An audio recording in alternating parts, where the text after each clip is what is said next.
Order. Order. May all the members take their seats. May all the members take their seats.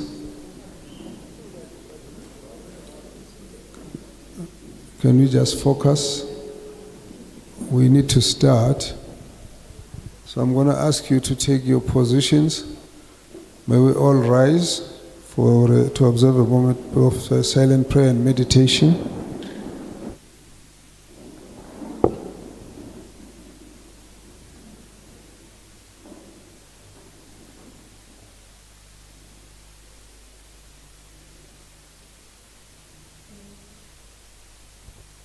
Thank you. You may be seated.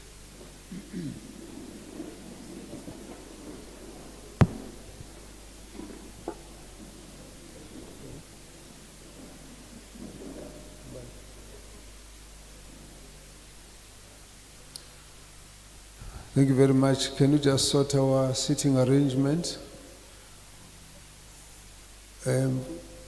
On this table and towards my left are members of the Portfolio Committee from the National Assembly. On the right, we're going to have the Speaker and the MECs, and then members of the Provincial Legislature, if they could come and sit in the front on the seats on my right. Members of the Provincial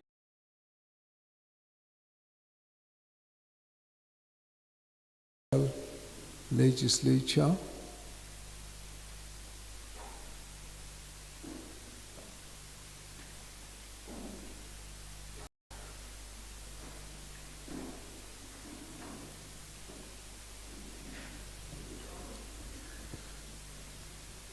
Thank you.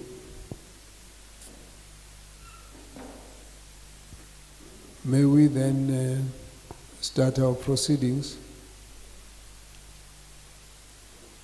We were expecting the Speaker of the Provincial Legislature to be here. We will proceed nevertheless. This is a joint committee oversight visit. It's joint in the form of parliamentary portfolio committees on Cogta, Cooperative, Governance and Traditional Affairs, on SCOPA, Standing Committee on Public Accounts from Parliament, and Standing Committee on the Auditor General from the National Assembly. This is the team in front of you here. Then the Provincial Legislature, which should be led by the Speaker and members of the Legislature. Then the Premier, with members of the Executive, mainly Cogta, and the Finance, and then the leadership of specific municipalities that have been invited to be part of this session. Before we make some comments in relation to our presence, I would like us to start doing the introductions. My name is Zwelini Mkhize. I'm the chairperson of the Portfolio Committee on Cogta in the National Assembly. And I'm going to request that we do the introductions from here. Can we get the mics to the front, please? Greetings, colleagues. My name is Dikiledi Direko, and I am a member of the Portfolio Committee for Cogta. Greetings, Chair, Premier, and the team, colleagues. My name is Klengiwe Mkhalipi. I'm the member of Cogta Portfolio Committee. Greetings to the House. My name is Talent Egubega. I'm a member of SCOPA. Greetings everyone, my name is Ntando Matuna, I'm a member of SCOPA. Good morning to everyone. Ntombo Viomente, member of SCOPA. Kwenzokuhle Madlala, SCOPA. Thank you so much. Good morning, Chair and honorable members. My name is Banyaza Sufi. We want to formally welcome you. We are joined by also executive mayors, MMCs, members of the Provincial Legislature. I remain hopeful that the Speaker will join us later. Thank you so much. We are welcome. Thank you. Thank you, morning Chair and members. My name is Lebogang Maile, MEC for Finance and Economic Development. Good morning, Chair, and all honorable members. Good morning, Premier MEC, and the entire leadership here, Jacob Mamabolo, MEC responsible for Cogta and infrastructure development in the province. Thank you. Good morning, Chair and Premier. My name is Alan Fuchs. I'm a member of SCOPA in Gauteng. Good morning, everyone. My name is Sanele Mwali, a member of Standing Committee on the Auditor General. Good morning, everyone. I'm Eleanor Space, and I'm representing the Standing Committee of the Auditor General. Morning, Kwabe. Igama ngobheka imtolo, member ya Cogta. Thank you. Good morning, Chair. Good morning, everyone.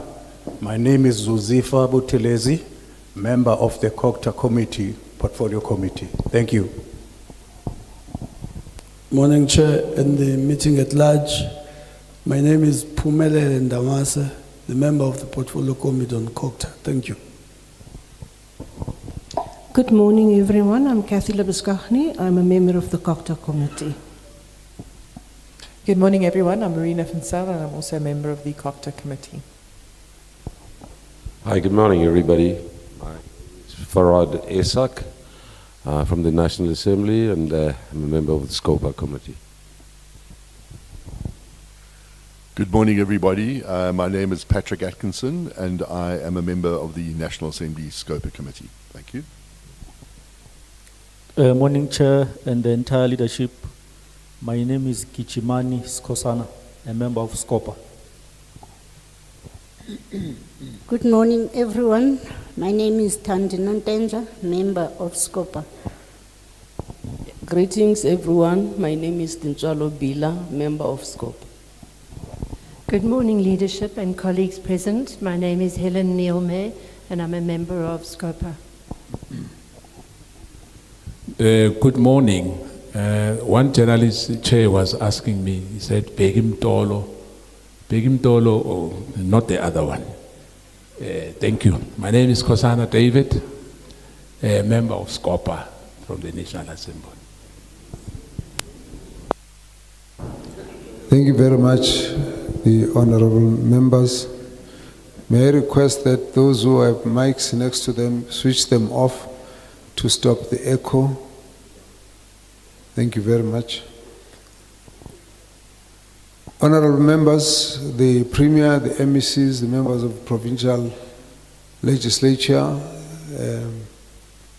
executive mayors, speakers, deputy mayors, and various councillors, municipal managers, CFOs, and other senior managers from the Gauteng Province.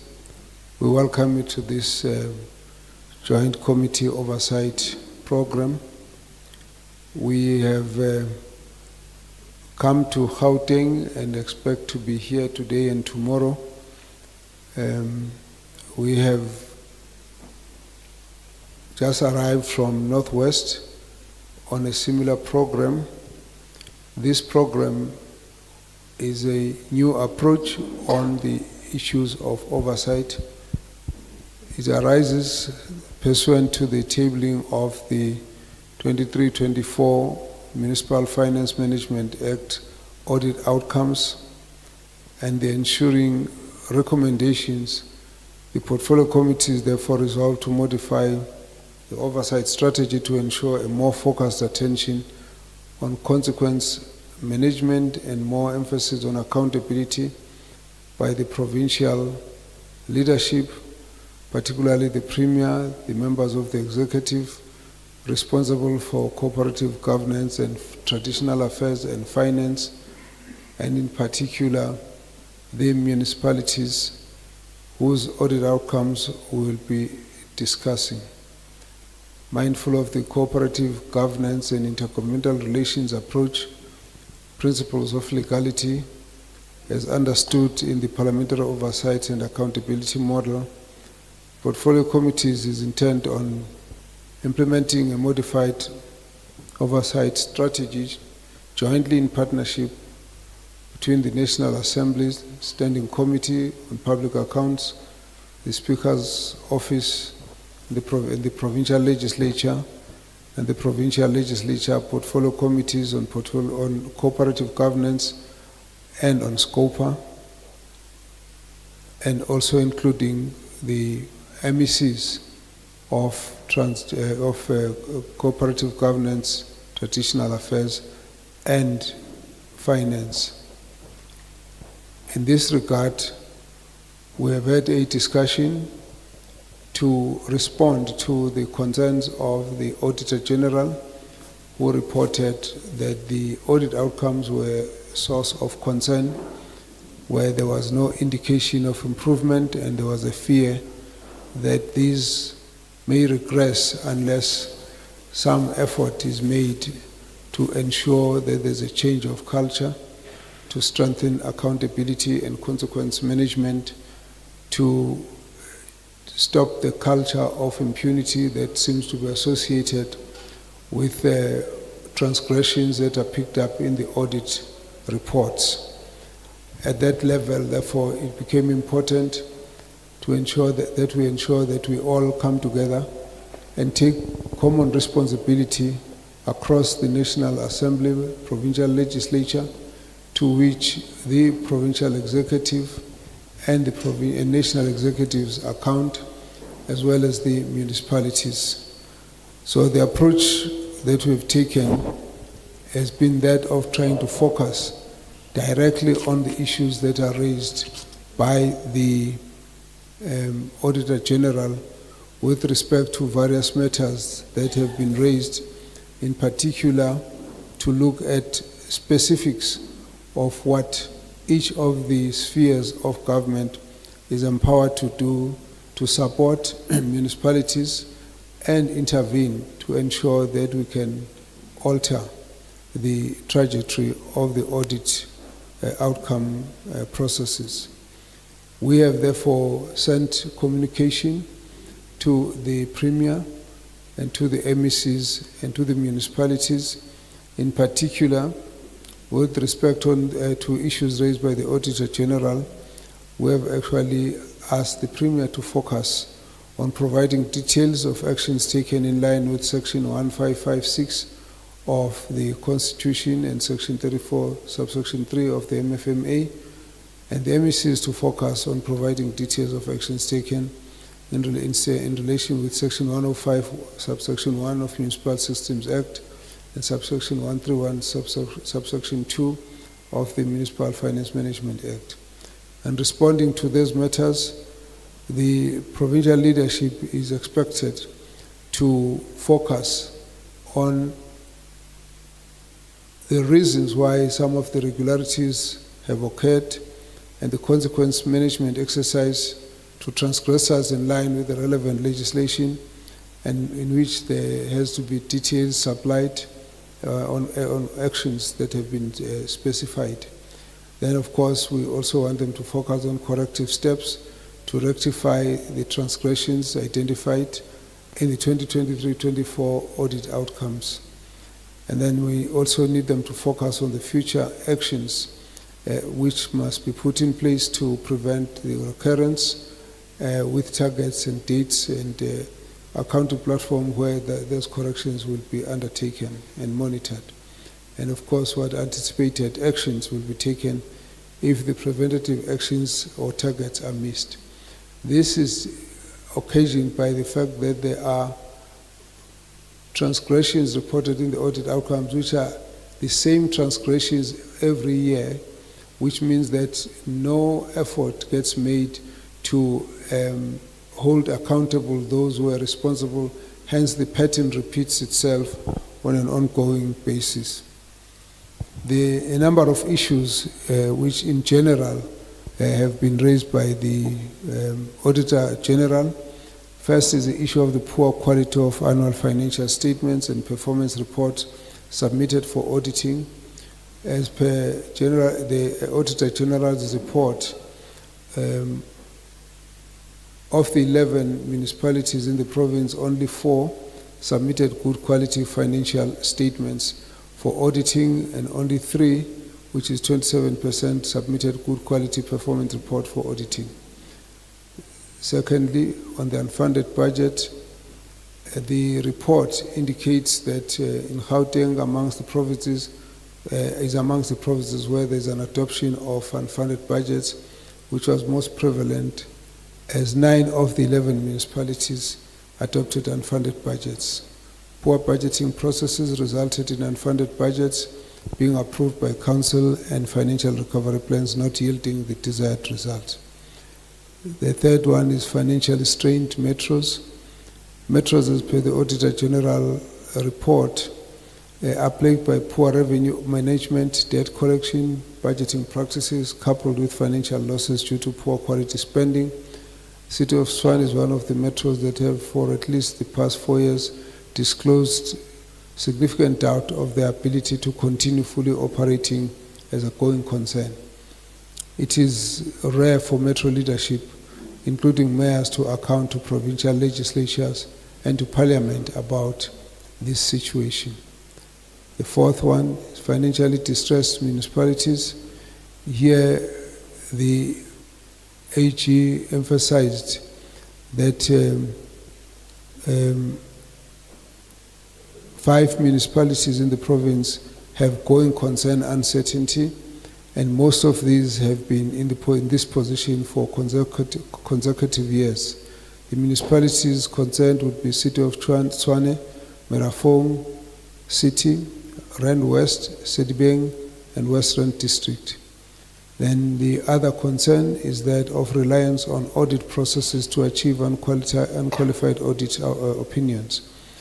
When the municipalities receive unqualified audit opinions on their financial statement, this is often because the Auditor General allows them to correct material misstatements identified during the audit, a practice that is not sustainable and creates delays in finalizing the audit. In other words, they make submission and there are lots of errors, and the Auditor General makes corrections as to what needs to be done and send them back for the municipality to correct. Once they've been corrected, then only they start auditing, which means to an extent the Auditor General is now part of correcting the records and collecting and correcting records that the municipalities should be submitting accurately in the first instance. Then in 2023-24, 3 municipalities in Gauteng were amongst the 46 that received unqualified audit opinions every year for the past 3 years, despite having initially submitted poor quality. In other words, some of the reports that you have are not a result of what the municipality submitted, but are the result of what the Auditor General's office has done to help the municipality to get better outcomes. These were City of Johannesburg, Lesedi, and Rand West Rand West City. So with these issues, honorable members, honorable Premier, members of the legislature, the approach of the committee is that we will be asking the municipalities to come and give us a brief presentation of their municipality, a process that would take about 5 minutes based on the fact that we had asked them to submit reports earlier. Once that 5 minutes summation has been given, the members will then raise issues. There will be broad issues of governance, issues of the Auditor General's findings, and any other matters that might be raised by members of the public or the media that might require clarification from the municipality. Once that process has been gone into, we will then will give a sense of issues that we as a committee believe need to be acted upon. And out of that process, we're going to be requesting that the provincial government, in the form of the MECs, they need to take responsibility to oversee the implementation of those issues, to set timelines and targets, monitor the implementation, and take reports to ensure that there's progress on these issues, and then report to the Premier, who will table the matters to the Provincial Legislature. Then the monitoring of all the issues raised by the Auditor General, by the portfolio committees, will then be monitored beyond the municipality by the provincial government. And the same reports would then be furnished to the National Assembly. At this point, we will be tabling a joint report to the National Assembly from the 3 committees that are involved. And we will then be requesting reports every 3 months to show progress on the issues that were identified, and then ensure that there is progress in the way that these matters are being corrected. As a starting point, we want to assume that the municipalities in Gauteng have all submitted their annual financial statements to the Auditor General at the end of on the 31st of August, as is expected. And this I'm mentioning because there are a number of municipalities which got material irregularities on the basis of not submitting annual financial statements by the end, or by the deadline that's set by the Auditor General. So from that point of view, we would want to use this process to ensure that there's a change in the culture of accountability, introducing firm monitoring of consequence management that should overall have an impact in improving governance at the municipal level, at ensuring that we deal with dysfunctionality in municipalities. But at the end, we're hoping that it will help to strengthen the government machinery for service delivery. We will also be interested in the successes and failures and challenges of municipalities in service delivery. As a result, therefore, we need to make sure that the administrative machinery is properly oiled to be able to provide the services to the communities. So the procedure for this morning is going to be as follows. We will have comments that will come from the Portfolio Committee on SCOPA and the Standing Committee on the AG. Once we've got those comments, we will then invite the Premier to make the comments, and obviously along the lines of issues of the commitment in ensuring that we are able to handle this issue of ensuring accountability and consequence management. And thereafter, we would like to get an overview, a report that will come from the MECs of Cogta and Finance. And once we are done with that, we will then start the process of interaction with the municipalities, a process that should take us probably about 2 hours or so, as we go through the discussion, and then we'll do the summation and move to the next municipality. At this point, let me invite my colleagues from SCOPA and from the Standing Committee on the Auditor General to make the comments. Thank you.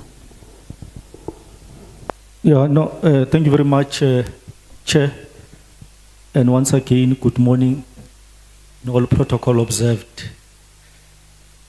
It is an honor and a privilege from our part to form part of this oversight visit. And we appreciate the invitation that we received from the Portfolio Committee on Cogta. As SCOPA, one of our core functions is to play an oversight role in our public institution to ensure that there's an effective, efficient, and economic use of our limited public resources. And it is public knowledge that most of our municipalities are found wanting in that particular regard.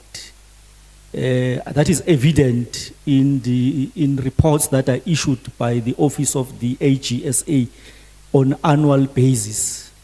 Very few of our municipalities are able to receive clean audit from the AGSA. Also few that are able to receive an unqualified audit opinion with matters of emphasis.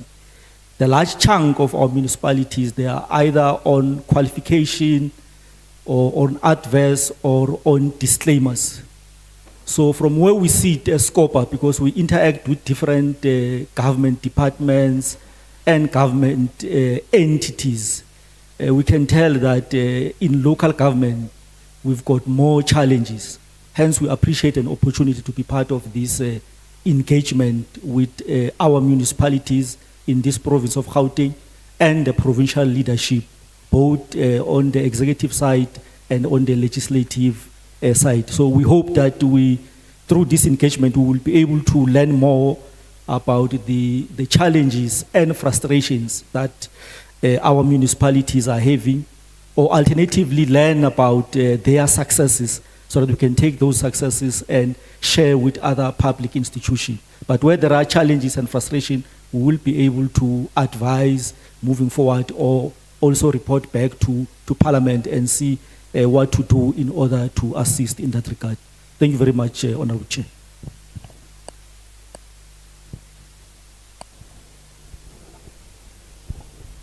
Once again, good morning, everyone. As the Standing Committee on the Auditor General on this joint oversight with Cogta, our role first and foremost is to assist and obviously to support the Auditor General of South Africa in fulfilling its duties. We have come from the Free State, the Northwest. We are now in Gauteng. And what we've seen and we've heard is nothing new, but it's also very concerning. So we respect open and honest discussions. And we, at the same time, recognize the importance of fostering a relationship with the Auditor General and with you yourselves as the auditors, which includes the municipalities. Our goal as a standing committee is to improve the performance of both the AG and your institutions, and to ensure that we work together to achieve better governance and service delivery. And so through this oversight process, we aim to identify areas for improvement and to implement solutions that aligns with the objective of the Standing Committee on the Auditor General and the Auditor General of South Africa.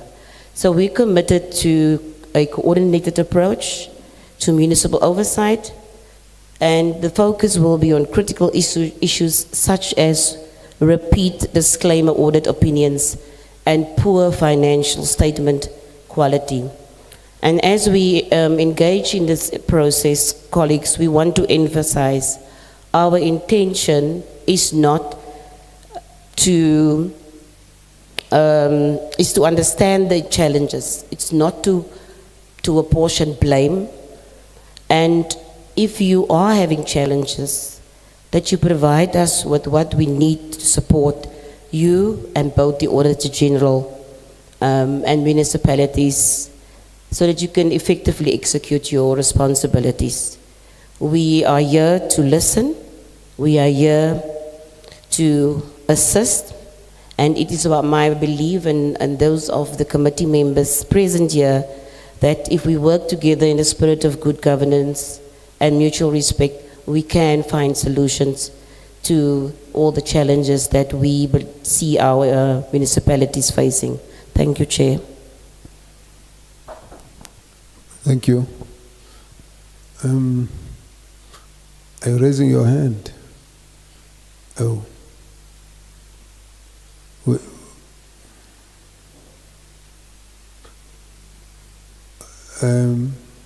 Let me hear what the issues are. Hello. Thank you, Chair. Now, I just wanted to make a quick remark, Chair, if I'm allowed. No, you will be given an opportunity later when we get to the open discussion. At the moment, we're doing the introductions, and maybe whilst that is going on, you could just come over so we have a quick arrangement so we can see how we deal with the issues that are concerned to you. In the meantime, so if you don't mind, you could just come over, we can have a discussion. But in the meantime, let me invite the Premier to make opening remarks, and then we're going to ask for the reports from the MECs thereafter. Thank you. Thank you very much, Honorable Chair, Dr. Zweli Mkhize. Kindly accept our greetings, honorable members, in particular chairpersons of this committee, the chairperson of SCOPA and the Standing Committee on the AG. I also want to extend our warm greetings to members of the Executive Council, the MECs that are present, and also the executive mayors. And I want to thank them from the bottom of my heart for respecting this session and being here.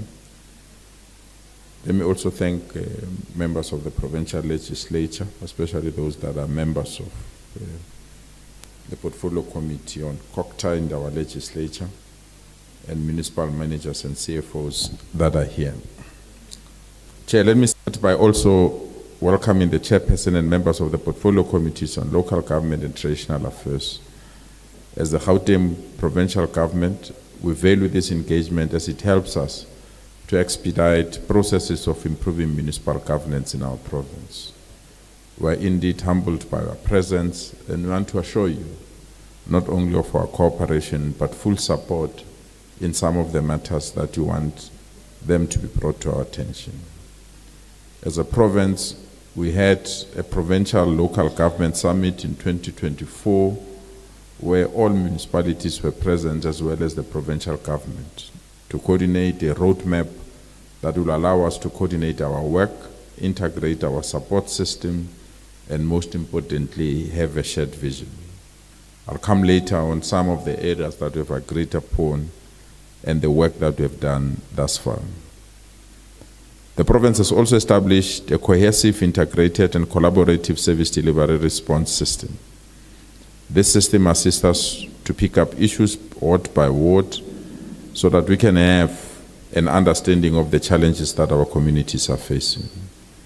The integrated service response system seeks to promote optimal use of resources to effect a qualitative shift in how people's needs are identified, responded to, and resolved. In our effort to strengthen the relationship with the people of Gauteng, we opted to use this modern technology, which is automated and which can be followed up on issues that have not been attended to by local authorities. To date, we've responded to 22,666 responses, especially that are coming from what we call TISH wards. This is our townships, informal settlement, and hostels. This integrated approach is mapped, and every time we meet with the executive mayors or leadership of local authorities, we provide an update on the concerns that have been raised. Every 2 years, as a Gauteng Provincial Government, we also conduct a research on the conditions of life of our people in the province. The report has been released last year. Chair, will also share with you where majority of our communities have raised their limitations and their concerns on mainly what we have characterized as G13 issues. These are the 13 issues that our communities have been complaining about throughout the last 2 or 3 years. In our discussions as the Executive Council, we also added one additional challenge that we feel that if it's not appropriately addressed, it is also going to create problems, which are dolomites that are happening in our province, in particular in the West Rand. It is out of this interaction, Chair, that we really believe your presence will assist us to accelerate the need to resolve these matters, but most importantly, to reformulate our approach, especially on matters of budgets and issues related to service delivery in our areas. Beside the issue of coalition challenges that we have in the province, with literally 10 of 11 municipalities that we have in the province are run through coalition governments. This has brought its own challenges and its own limitations. The following municipalities, since the beginning of this year, have to attend to issues of vote of no confidence on the executive mayors. That is Johannesburg, Ekurhuleni, Sidibeng, and Western.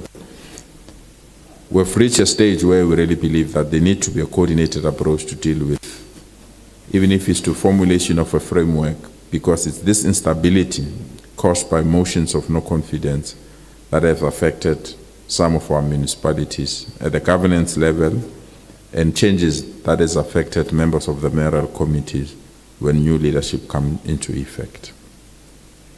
We note and observe the concerns that have been raised thus far and want to deposit the following issues as matters of our immediate attention. As earlier indicated, Chair, we have identified what we call Gauteng 13 problems, and we call them G13. The following problems are the 13 problems that we've identified, and collectively, ourselves as the provincial government and all municipalities have embraced as our agenda to resolve challenges facing people of Gauteng. 1, water. 2, cable theft and vandalism. 3, non-functional traffic lights. 4, potholes. 5, crime and lawlessness. 6, mushrooming of informal settlement. 7, challenges related to electricity or energy. 8, increase of gender-based violence. 9, drug abuse. 10, services at our hospitals. 11, lack of schools or enough space of schools in our areas. 12, failing infrastructure, in particular our CBDs. And 13, unemployment. We've then added the issue of dolomite, which is a big challenge in our province, especially in West Rand. Within that context, therefore, we've characterized these problems as Gauteng 13+1. What we've done, we've then formulated a roadmap in which each and every municipality need to give us feedback on this. To date, we've met 4 times as part of our integrated government relations meetings coordinated by the Office of the Premier, and it's within this context that I also want to thank all the executive mayors for their attendance and support. We are quite aware that we are also going to host a very important activity called the G20, where heads of state will descend in our province, and we need to put put our best foot forward to accommodate and ensure that our province is hospitable. On the basis of that, within the Gauteng G13, we have added the G20 preparations. Honorable Chair, we meet every Tuesday. We've been doing that for the last 3 months. We meet every Tuesday with all local authorities and elevate and uplift issues related to service delivery. This range from availability of water, energy, improvement of our roads, street lights, cleaning of the province, and most importantly, crime prevention related matters. I must emphasize we are not doing this purely because we've got visitors. We felt that is a foundation that we need to establish, even though beyond the visitors of G20, we can continue to render services to our people.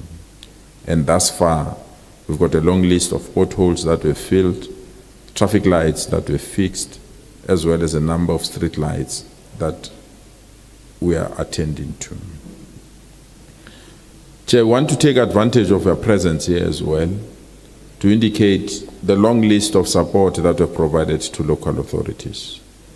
As a provincial government with a limited mandate and limited budget, there are matters that we have elevated so that we can strengthen local authorities.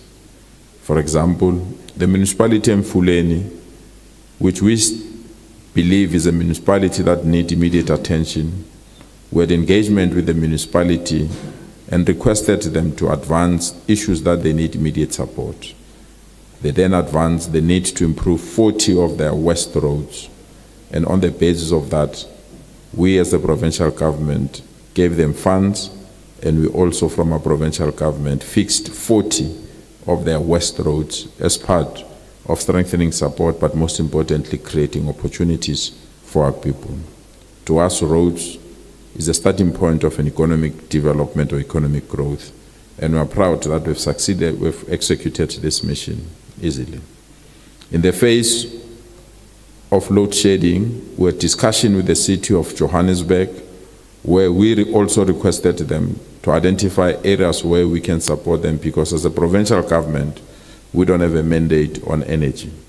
We entered into an agreement with Johannesburg's City Power, and on the basis of that, we fixed almost 402 of the 450 transformers that were non-functional in our townships, informal settlements, and hostels. We also made a huge investment to re-establish the power stations that were closed in the municipality, and 2 of them received our funding. This is also our support to ensure that we strengthen local authorities. The other area which we are proud of, Chair, which is new, and I want to thank all the executive mayors, and in particular the MEC responsible for Cogta. We are of the strong view that to fight crime, one municipality alone will never be in a position to fight crime. What we've done as part of our provincial response to high level of kidnappings, murder, CITs, bombings, and many other related matters, we started a process to have a crime fighting strategy that can be adopted by all municipalities. Each and every municipality went to their council meeting and they approved this strategy. As I'm speaking to you now, we've pulled all our resources, the cars, CCTV cameras, personnel of all municipalities and private sector, and we have pulled them together under the direct command of the SAPS. With this, the personnel that the police had quadrupled. The resources from cars, drones were also quadrupled and increased. And in the last 4 months, we've been visiting each and every region, collectively, each and every municipality without any boundary. Tshwane, Ekurhuleni, and Mfuleni, all the municipalities will go to each and every municipality and do operations there, utilizing all our resources. In this regard, 1,070 of the most wanted criminals in our province were apprehended through this process. This is a demonstration of the partnership that we have done to ensure we work together with all municipalities to deal with the challenges that we have. We've also partnered with municipalities on the issues of clinics and the management of ambulances, where the province play a coordinating role and provide the necessary support that we need. As I close, Chair, there are matters that we want to recommend for our immediate attention. The first one, obviously, is the funding models of local government. We are of the strong view that the current funding models of local government is not only outdated, but it has been superseded by many activities that makes things difficult. To quote one example, is that those that can afford to pay have migrated to solar system, and majority of our key payers, in particular shopping malls, factories, have now migrated utilizing solar system as part of ensuring that they've got a stable energy. In this, in return, this affects the funding patterns of all local authorities. The second area, Chair, and we are raising it not in a manner that is negative, but is to either manage it so that it does not affect the finances of our municipalities and services that we are rendering in our province, is the sudden surge of undocumented foreign citizens, and across all levels, not only those that are coming from our continent, but those that are coming even from Europe. These numbers are too much, and we don't have a mechanism in the format of managing how to give them services, but most importantly, how to recoup resources that are needed for government to function. With these numbers, we are seeing an unprecedented numbers of informal settlement, hijacking of buildings, and non-payment of services, including illegal connections of some of our key services, in particular energy and water. This have a direct bearing on the resources of our municipalities. Chair, a disaster that we have identified and we've requested national government to assist us is unfolding, and this disaster is happening in Merafong, where almost half, if not more, part of that municipality is dolomatic. When it rains, houses get swallowed, schools get swallowed, roads get swallowed. And if we don't respond collectively as government, a major disaster is about to happen, and all of us will be pointing fingers when this matter needs to be attended as soon as possible. Our communities are refusing to be relocated purely because the hard-earned money they've invested in their houses and where we want to relocate them and provide the kind of housing, the disparities are too much. You can't move, for example, for a 6-roomed house to an RDP house where you have families, you have furniture and other related matters.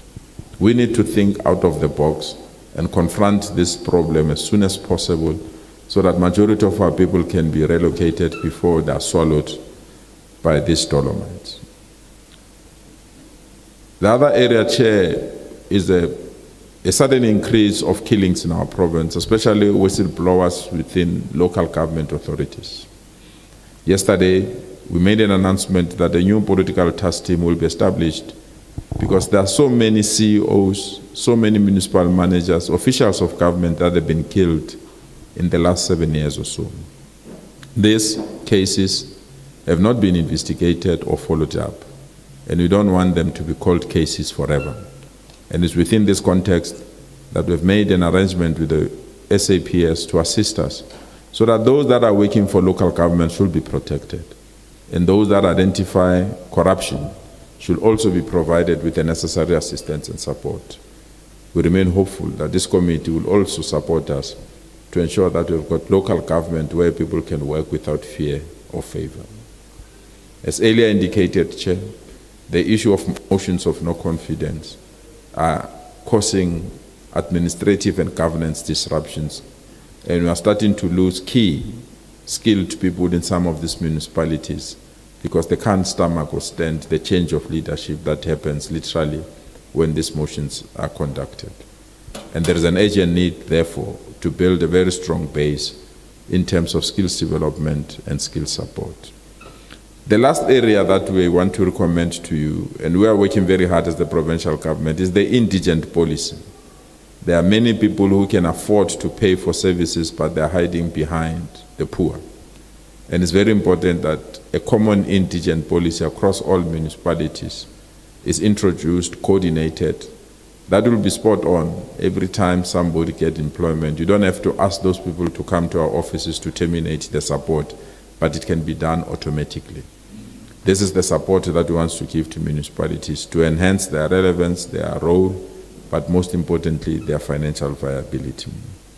So in terms of our commitment, Chair, know that we are willing to work with you, cooperate with you, and with the local municipalities that we have in our province. We are trying very hard to improve the support system. You will see from their last audit outcomes that at least we have moved from 1 to 2 municipalities with clean audits out of the 11 municipalities that we have in our province. We're encouraged that some of the municipalities have developed through SALGA a preparation audit teams so that we can eliminate areas where things can be resolved before the Auditor General come and audit this municipality. We'll continue to provide this kind of support. And I'm proud that the government that I have the honor to lead, Honorable Chair, we've received our audit outcomes yesterday from the Auditor General. And I'm proud to announce that last year we had 22 departments that had clean audits. When I say clean audits, I mean clean audits without any form of findings. We have moved from 22 in 2024 to 23 in 2025, demonstrating our commitment to clean audit and the need to work on. We are looking forward to our findings and we hope you enjoy our province and we'll work together to support you. Thank you so much for your attention. Truly appreciate it. Thank you very much, Honorable Premier, for your opening remarks. I know why you are now already getting to entertain people on the side. Everyone is already wanting to send you this special message. We decided to locate this session here to coincide with a special celebration. So happy birthday to Premier Lesufi. Happy birthday to you. Happy birthday to you. Happy birthday, dear Premier. Happy birthday to you. Hip hip. Thank you. Don't ask that question. You're going to make him shy.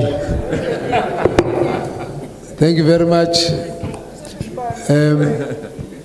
May we invite the MEC for Cogta to give us his report. We want to have a sense of what's happening with your municipalities in this province. Thank you very much. Please proceed. Yes, thank you very much, Honorable Chair. And once more to all honorable members, Honorable Premier, MEC, mayors, councillors, MMCs, everybody who's here. Chair, the Premier has really covered sufficient ground, and I would like to just fully support and endorse what the Premier has said. I shouldn't really say much because the Premier has spoken. I just want to build on the points that the Premier has made and maybe elevate 1 or 2 points. The very first one is that our overarching approach, Chair, to how we do our work with the municipalities, as the Premier said, is based on the province-wide local government turnaround summit that the Premier has referred to already, that took place on the 23rd and 24th of October 2024, which was a very successful summit that we held in our very first year of this administration. So I just thought, let me emphasize that point and indicate that currently we have appointed, working with the mayors, various MMCs and some of the mayors who are convening and chairing the work streams. We have asked them to submit turnaround plans, and that's where the process is. And we now have an IGR meeting every Thursday. We started 2 weeks back, where we do turnaround oversight. Every Thursday we monitor the turnaround work, and that's going on very well. The second point that the Premier has made, and I just want to also emphasize it, is that we are supporting our municipalities. We're working with municipalities on a principle of the 3 spheres of government working together: cooperative governance, good intergovernmental relations, partnering with municipalities, hand-holding and supporting municipalities. That doesn't exclude robustness on consequence management, but what we are seeing, Chair, in the province and honorable members, is that things tend to work much more better when we partner, when we work together. Because the nature of the problems that we have is that no single sphere of government can deal with these challenges alone, as the Premier correctly said. So we're working with the municipalities, and to that extent, every Monday we hold IGR with MMCs of corporate services where we look at communication in municipalities. One of the issues that has not been looked at over the years is to strengthen municipal communication, to engage and interact with communities. And we have seen this as an area of weakness, except of course in the metros. So on Tuesdays, the point that the Premier has made about integrated service delivery, working with municipalities through a memorandum of understanding, where we have a seamless integrated space for law enforcement, community, public safety operations. So that we monitor every Tuesday through an IGR committee that we've established, and the Premier convenes, chairs, and sometimes I chair it on behalf of the Premier, but every Tuesday. And this was made possible by the fact that the Premier took the function of community safety into his office, and that has enabled integration. And I think we remain grateful and thankful to the Premier for that decision. At least now we're working with all our municipalities regulated through an MOU. So that's working very well. On Wednesdays, we monitor water. Since we faced the challenge of a shutdown of water systems, collapse of water systems in November 2024, we have established a weekly IGR committee working with the National Department of Water and Sanitation, with Rent Water, all our municipalities, SALGA, as well, where we monitor water supply in the province. And that's how we avoided what was called day zero.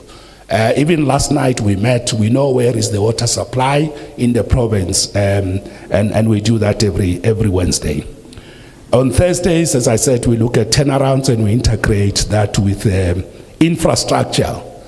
Our Thursday IGR meetings have helped us to convene first of its kind, town planning and municipal approvals workshop, where we are trying to make the town planning function efficient and effective, to streamline decisions on investments in municipalities, to make sure municipal spaces are competitive for strategic investments, particularly capital formation, and making sure that municipal spaces are productive spaces to sustain municipal services, but also finances. So what we are seeing, Chair, as I move to the last point, is the robust weekly IGR system we have set up. It's working very well. We thank municipalities for their responsiveness. It strengthened the PCF that is chaired by the Premier with the mayors, and we think this new method of weekly IGR is actually helping us to support the turnaround. Whilst we have got quarterly IGR meetings that MECs hold, but at least as Cogta we coordinate weekly IGR meetings. Sometimes, Chair, on a lighter note, we do get a sense from municipalities that we're calling them to too many meetings, meeting fatigues too much of these IGR meetings, but we believe that's the best way to go. On audit and audit outcomes, MEC Maile will definitely pick up on that, but just one point is that we are supporting, working with Treasury, the training of MPEC committees so that they can do oversight, reduce irregular, wasteful, fruitless expenditure, and also consequence management, and also to assist them to be able to be decisive and do qualitative work in that regard. We have said and agreed with the AG, audit should not be once-off exercise in a year, and we have agreed that we should introduce a practice of mid-financial year audit. In other words, municipalities were encouraging them to do audit at least twice in a financial year. Mid-financial year and the regulated audit outcome. The AG support the principle. All what we are doing is to encourage municipalities to interact with the AG throughout the year, and they can call for interim audit activities. So that's one of the proposals that we have put in place. Otherwise, I don't want to preempt what the municipalities are going to say, but there are many examples and portfolio of evidence of our support to municipalities. One other area that normally get hardly mentioned is that we are also engaging with the organized labor. We have just had a successful meeting with all our MMCs of corporate services and some of the mayors with SAMU, where we're discussing labor relations stability in the province. This is a very important area of our work, so I just thought, Honorable Premier, let me add this point. We manage tensions between rent water and our municipalities, taking each other to court, closing of accounts, attaching of accounts, the SPV, new concept in Mfuleni. So we do manage difficulties. Otherwise, Chair, there will be a long queue in courts between our municipalities and particularly Rentort and ESCOM. So one of the things that our IGR system help us is to mediate those tensions, closure of water. Just tomorrow, as you'll be here, during lunch, we've got a bilateral with Rentort and Merafong to manage one of the challenges about water supply in Merafong. So overall, we just want to conclude by thanking our municipalities. We have last year created a ward councillor annual forum where we convene all the ward councillors in the province. The last one was addressed by MEC Maile, where we talk to all the ward councillors, we give them feedback to promote communication, sharing of information. And we are thankful to the cooperation and better working relations that we're seeing with the municipalities. Tomorrow in the morning, we are launching the G13 campaign and program across the province. We're starting in the city of Joburg. We have said to each municipality, show us how you are supporting each of the G13, and we'll be having G13 Fridays, where every Friday, all MECs, all municipalities will respond to and work on the ground on the G13 problems that the Premier has talked to, so that we can demonstrate that we're attending to the G13 challenges that the Premier, and including the one on sinkholes. So we will be launching that tomorrow. It will also help us to support G20 work and those critical areas, because there are strong commonalities between the challenges that affect preparations for G20 and the G13 problems that the Premier identified correctly in the State of the Province address. Let me leave it here, but Chair, the overarching message we want to give you is IGR is the best way to work. Better relations is the best way to go. And we are experiencing high level of cooperation responsiveness from our municipalities. That doesn't mean there are no problems, there are no challenges. But exactly the point that was made, pointing fingers, blaming, accusations, tensions ridden, conflictual relations, that doesn't seem to be working better than three spheres of government cooperating to solve the big challenges that we all face. I just thought on that note, let me elevate the points that the Premier has raised, but otherwise the Premier has correctly covered the issues. Thanks to you, Chairperson.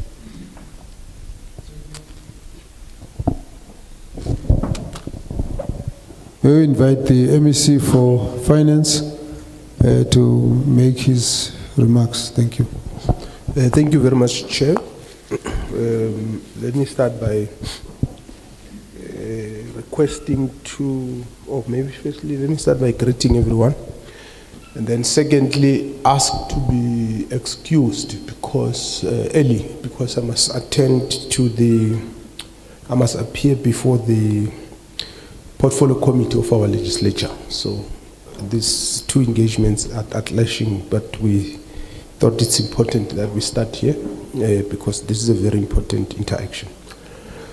And then thirdly, the input we are making will focus on four broad areas affecting municipalities, which are capital expenditure performance for 2025-2026 financial year, status of unfunded budgets for 2025-2026 financial year, annual financial statements, and unauthorized, irregular, fruitless, and wasteful expenditures. So as at the end of June 2025, Gauteng municipalities had impressively invested 11.3 billion out of about 14.5 billion capital expenditure budget, achieving a massive 76% aggregate spending rate. And these are preliminary figures. meaning that by now they could have gone up. Leading is the city of Tshwane that reached a remarkable 96%, closely followed by Merafong municipality, demonstrating what is possible with dedicated financial management, while the Western District Municipality and the city of Ekurhuleni lacked. These results highlight the transformative impact of strategic investment. Though some municipalities face data integrity challenges, the overall trend is clear where municipalities prioritize and manage funds effectively. Communities benefit. Conditional grants remain the backbone of capital expenditure, bolstered by internal funds and borrowings, yet poor revenue collection continues to constrain cash flow, underscoring the urgent need to strengthen municipal revenue systems. Only by improving collection can municipalities unlock their full potential to deliver essential services and address pressing challenges for the people of Gauteng. On unfunded budgets for 2025-2026 financial year, the tabling and adoption of unfunded budgets by municipalities still remain a challenge. For the 2025-2026 adopted budgets, only 5 municipalities out of 11 adopted funded budgets. These municipalities include City of Ekurhuleni, City of Johannesburg, City of Tshwane, Mohali City Local Municipality, and Midvaal Local Municipality. This demonstrates a slight increase from the position demonstrated in the previous financial year. It is, however, also important to indicate that Lesedi Local Municipality has made an appeal on the outcomes of the budget assessments and committed to provide additional information to support a funded budget position. The additional information is due to Gauteng Provincial Treasury on 4 September 2025. A reassessment will then be conducted to re-evaluate the overall budget funding position of the municipality and be finalized by mid-September 2025. In an effort to assist municipalities in improving their budget funding status, Gauteng Provincial Treasury introduced budget preparation workshops which were targeted at municipalities with unfunded budgets. In addition to the above, MFMA Budget Circular number 1 of 2024-2025 was issued that required municipalities to submit draft budget data strings to Gauteng Provincial Treasury prior tabling to municipal councils for approval. This was meant to assist the municipalities to improve their budget funding position prior submission of the final budget to municipal council for approval. However, not all municipalities responded positively to this request as expected. Nevertheless, these interventions assisted with improving the funding position of Gauteng municipalities, as evidenced by the increased number of municipalities that tabled and adopted a funded budget. On the annual financial statements, Gauteng Provincial Treasury has since introduced initiatives to improve the credibility of annual financial statements, known as the Annual Financial Statement Accelerator Program. The program is aimed at assisting municipalities to introduce the production of interim financial statements. This was the second year that municipalities have produced interim financial statements, and this has borne benefits with a lot of municipalities. Gauteng Provincial Treasury held workshops on generally recognized accounting practice known as GRAP, standards in preparation of the annual financial statement compilation.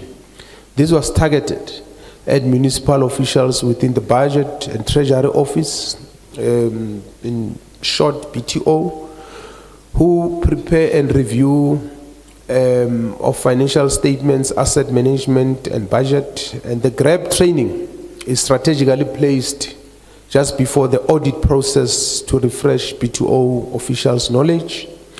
share best practice with challenging components, and train them on any new developments or interpretations of the GRAB standards. Municipalities are currently busy with completing the annual financial statements, and Gauteng Provincial Treasury is currently busy with the reviews of these annual financial statements. This enhances the quality of the financial statements, which ensures less material misstatements.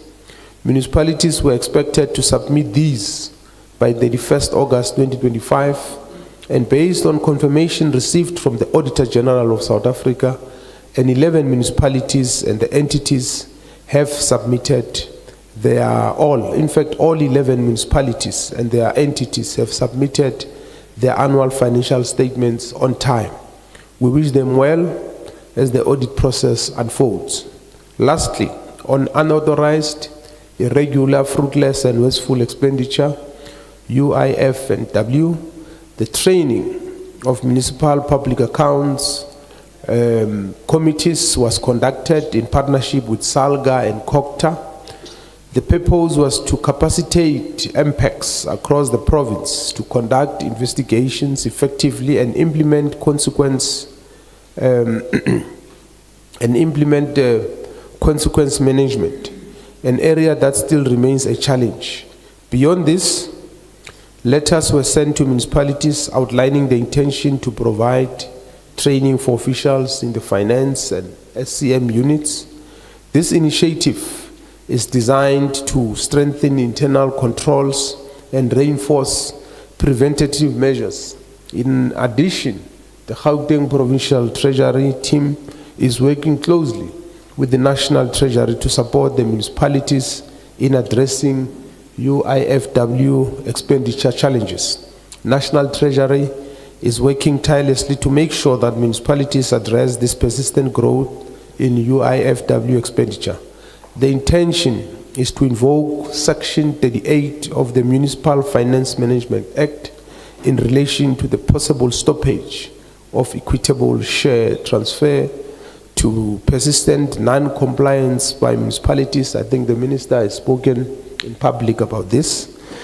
Continued growth of these expenditures, UIFW, and the lack of evidence by municipalities that they are addressing and processing these expenditures is unacceptable. It is also unacceptable that municipalities are not instituting consequence management to the perpetrators of the UIFW expenditures. Municipalities are implored to deal decisively with this or face consequences of non-compliance. Thank you very much, Honorable Chair.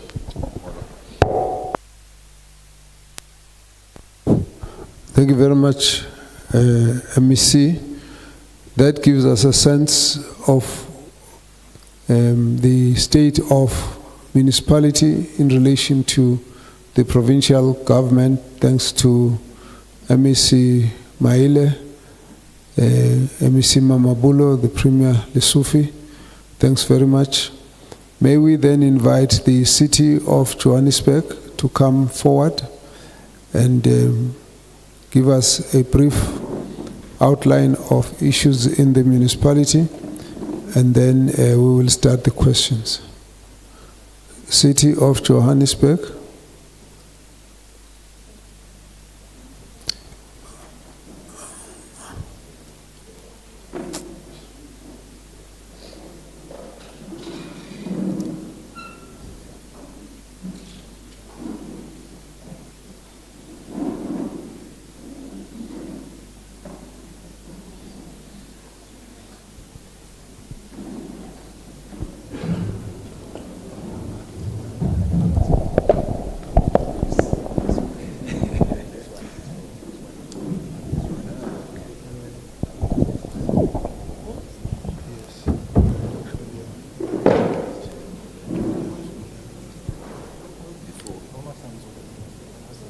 Yes. Yes, honorable members.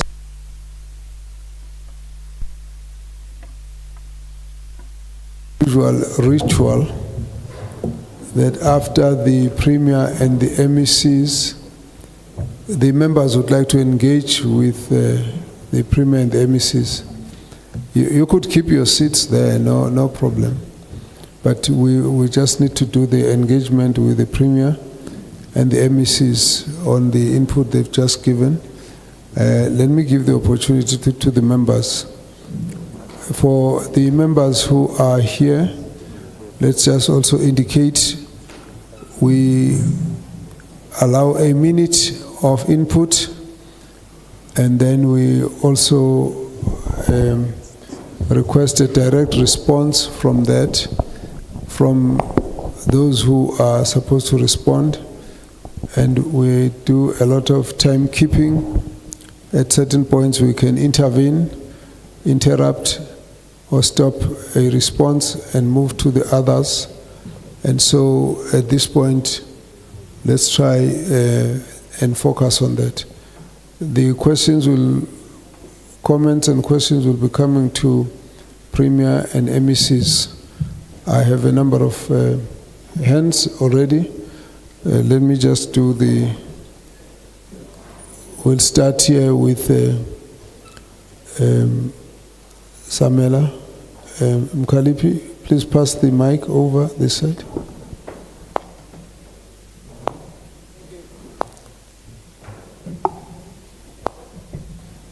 Hello, okay. Greetings again to you, Chair, and the committee's members who are here, different committee members, and the Premier MECs who are here, and the colleagues at large. No, thanks very much. Happy birthday once more, Premier. I was asking the Chair to raise the cake, but the Chair said the nasi span angazike. What is that? No, thanks very much for your opening remarks and give us a picture together with two MMCs who are responsible, especially with local government. But I want to go straight to the point. One of the quiet challenges in municipalities is corruption. And recently, I saw you went to a media briefing and you also introduced a political tax team. And you also spoke about it. So can you just go deeper in terms of how is your plan as the Premier to deal with corruption in municipalities, which is linked to the political killings as well? A case in point was at a departmental level, which we still want answers in terms of Babita. If you can also just touch kancane in terms of how far with that case, and the new case that also caught us off guard is from Egoruleni, the official that was killed Egoruleni, and I saw some interest of political parties attending the court case. That is one. Secondly, MEC for Cogta, you are saying that the IGR is working, which is good. We commend that. But the main problem that our people are complaining about is the lack of communication between municipalities and the residents. So is the IGR also cover that? Because once we have that line of communication, when an ordinary mama from Sebokeng said, I have a problem of 1, 2, 3, the municipality must be responsive. The main challenge, they don't respond, they close their phones, they are very arrogant, they are rude that they are servicing. So please touch on that one in terms of the communication. Lastly, billing system. The billing system in all municipalities is a problem. Are we getting there in terms of the billing system? And the very expensive electricity. We know there are some challenges facing, but it's very expensive. Poor people can't afford electricity. What is the plan at a provincial level? Thanks, Chair. Thank you. Yes, we will take the immediate response. Thank you so much, Chair. Let me also appreciate and thanks for the well wishes, the birthday well wishes. I really appreciate it. I hope I should be sitting under the tree in Tembisa enjoying the birthday now, but thank you so much. Chair, corruption is a very serious matter. And we've dedicated our time and our resources to fight this. It's not easy. And if you analyze the areas that are responsible for corruption, there are three. It's leadership, which is ourselves as leaders and HODs. It's SCM, which is the awarding of contracts. And three, which is unfortunate but very important, its effect on service delivery. Yeah. So we've taken a radical view on all these three areas.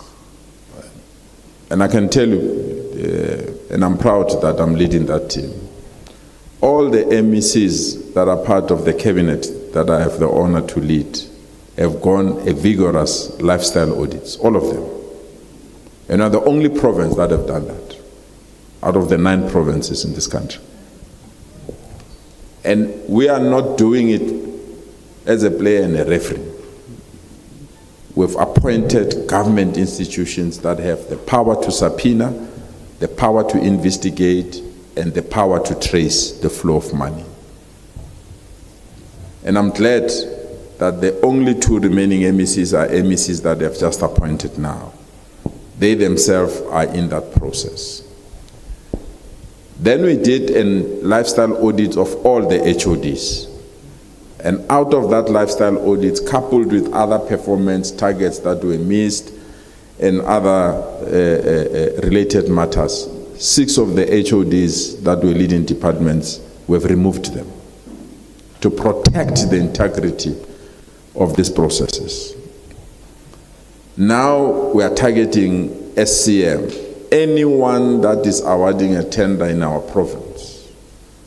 As I'm speaking to you now, almost 256 of them have gone through lifestyle audits. We are waiting for the final report of ensuring that we have this thing. Because SCM or supply chain, it's at the center of all the challenges that we have. Yesterday we made an announcement that, corruption that is happening within SCM has polarized the capacity of the state. And Member Mkalipi will understand, because it's one of the cardinal points of the political party, that the capacity of the state has been weakened. Yeah. The capacity of the state has been weakened. So what we are doing, Chair, now is to rebuild that capacity. Where major things are no longer going to go on tender. This weekend, we are training people to be bricklayers, painters, welders, almost 45,000 of them. We are launching it on Saturday. These are people that are going to be deployed in communities. Instead of having tenders to paint a school, you take unemployment people that are trained in that community to go and paint a school.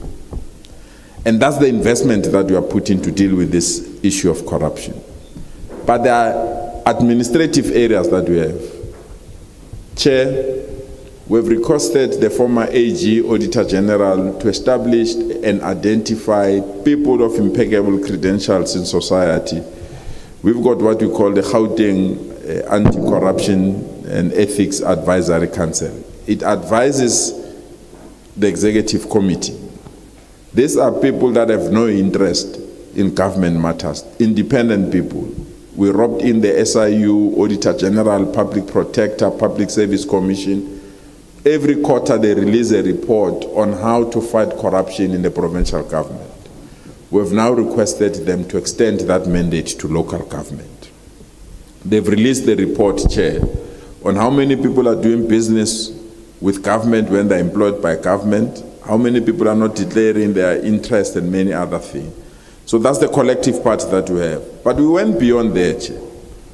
After we've created a hotline where people report, we felt that you can't have a hotline but nothing happens. We went to an informal agreement with SIU. I think we are one of the few provinces that have. Even before the president proclaimed for SIU to investigate, the SIU goes in and investigates. That is how the Tembisa Hospital matter was picked up. And I'm glad now that SIU has concluded the Tembisa investigations and are going to release a report on this matter. So we've got SIU appointed as a service provider in Gauteng, where matters that have been reported, we take them to SIU. But we've also released almost 77 forensic reports, and we're capacitating the forensic report in the department. Member Mkalibi, I know the concerns and I support the concerns. The issue of the death of Ubabita and the forensic Mpo in Ekurhuleni. The law enforcement agencies must go beyond where they are. All these three cases, those people that pulled the trigger have been arrested. Obviously, it is to say who sent them to do these things.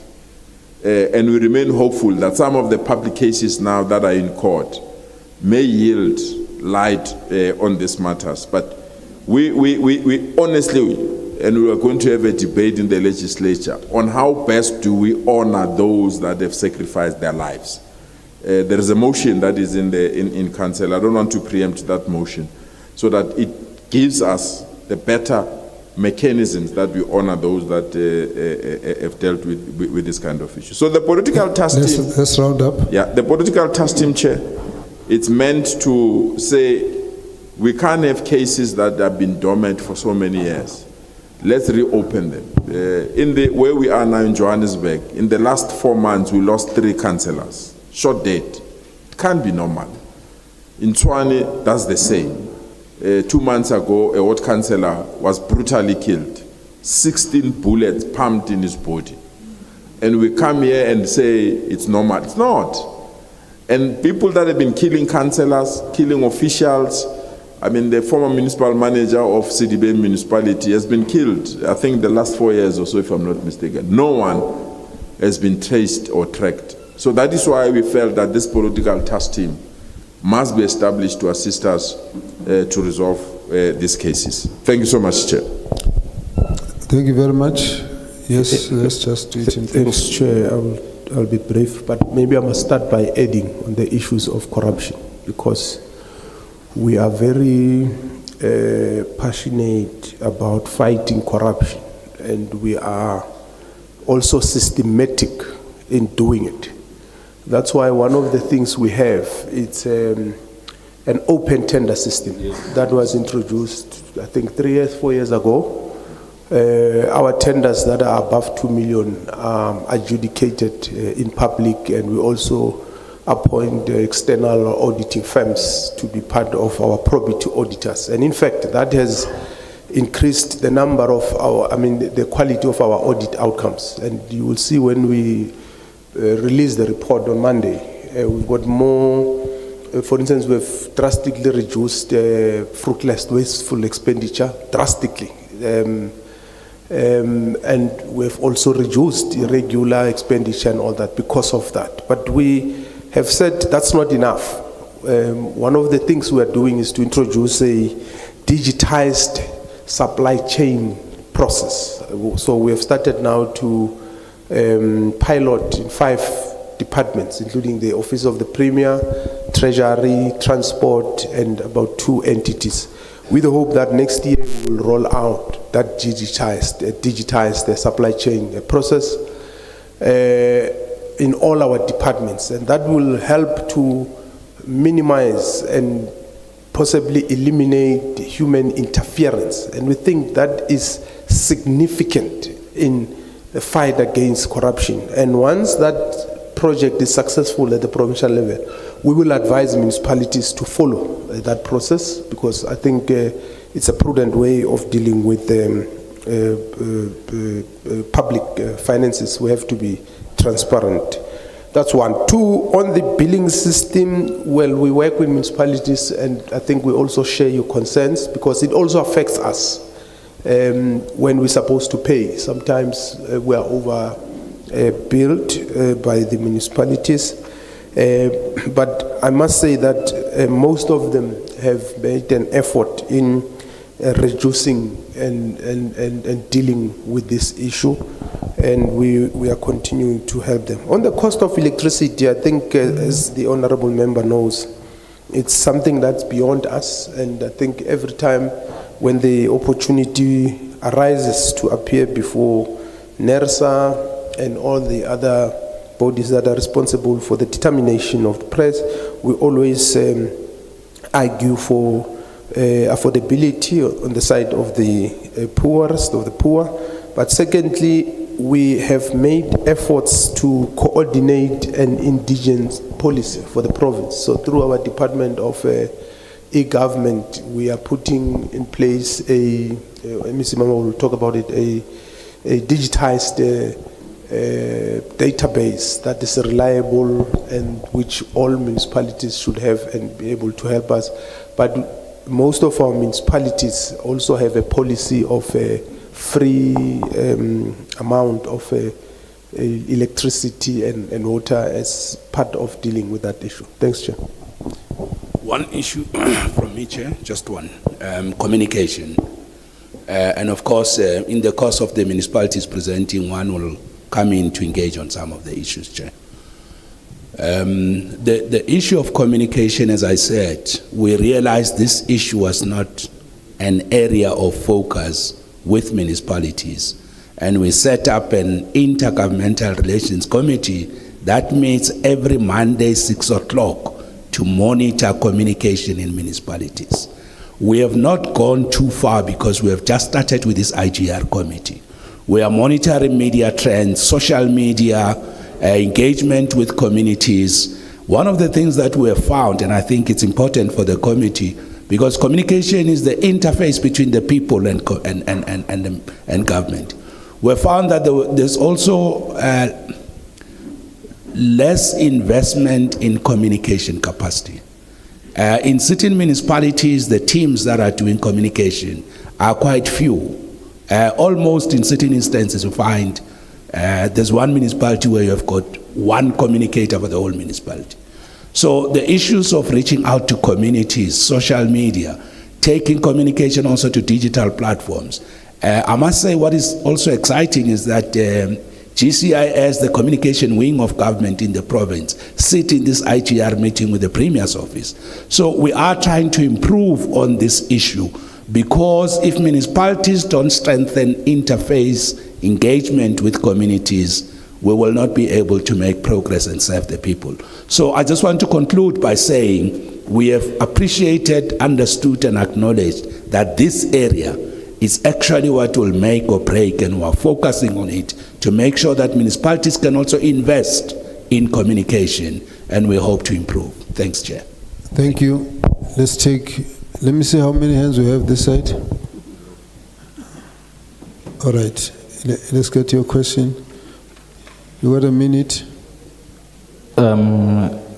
Thank you, Chair, and greetings once again to the House. Chair, to the Premier, I want to echo my colleagues' sentiments here, especially regarding the issue of officials. Your officials are corrupt, Premier. I don't know how you're going to go about looking at fixing that, because most of them are in the same political parties we come from. Most of them are our friends. So I'm not sure what needs to be done there to capacitate you as the leadership of the province to look at prosecuting literally your own people. I don't know how that happens. Again, through you, Chair, to the Premier, Johannesburg is a disaster. Johannesburg CBD. There are places in Johannesburg CBD that when you go through them, they don't look like you're in a South African city, let alone a city like Johannesburg. It looks like you're in some foreign country somewhere else, but they don't look like Johannesburg. This issue that you spoke about earlier of illegal foreigners of all races, I'm not sure how or what intervention is needed there, or I would just like to know your plan in addressing that, because we cannot have a city of Johannesburg looking the way it does. The dilapidated infrastructure, we've got the Lillian Ngoyi Street gas explosion that happened over 2 years ago. It's only going to be opened, I think, scheduled for the 12th of September.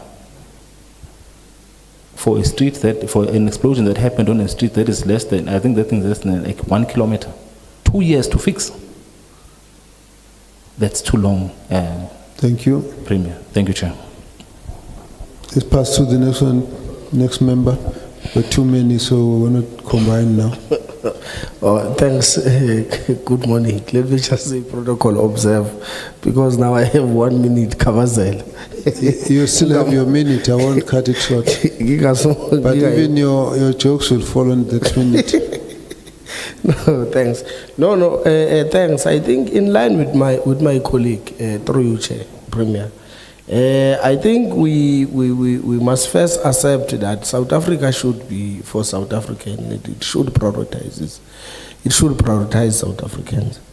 I think it's an undeniable fact that, particularly in your province, your cities have been taken over, especially the informal economy and the SME space have been taken over by undocumented foreign nationals and those that are documented.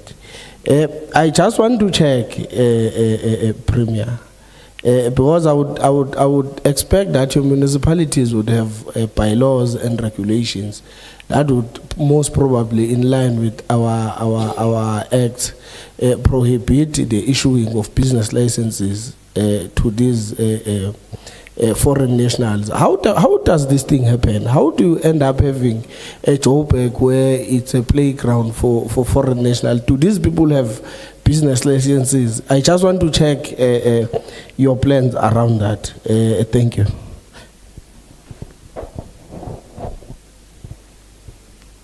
Thank you very much, Chair. I'm glad, Premier, you are embracing the capacitation of a state, because the only way out of corruption is to insource all the services, and the state must then perform its own tasks. I have issues, MEC of Finance, especially where invoices don't get paid. How are you monitoring that? Because in that space, there's too much corruption where people are invoicing and they are asked to compensate those that are responsible for invoicing. And to ensure that invoices are paid within the 30-day period, what are the measures that you have in place in order to monitor that space and it doesn't become corrupt to a point where service providers now must beg for the invoices to be paid and the services to get to the people?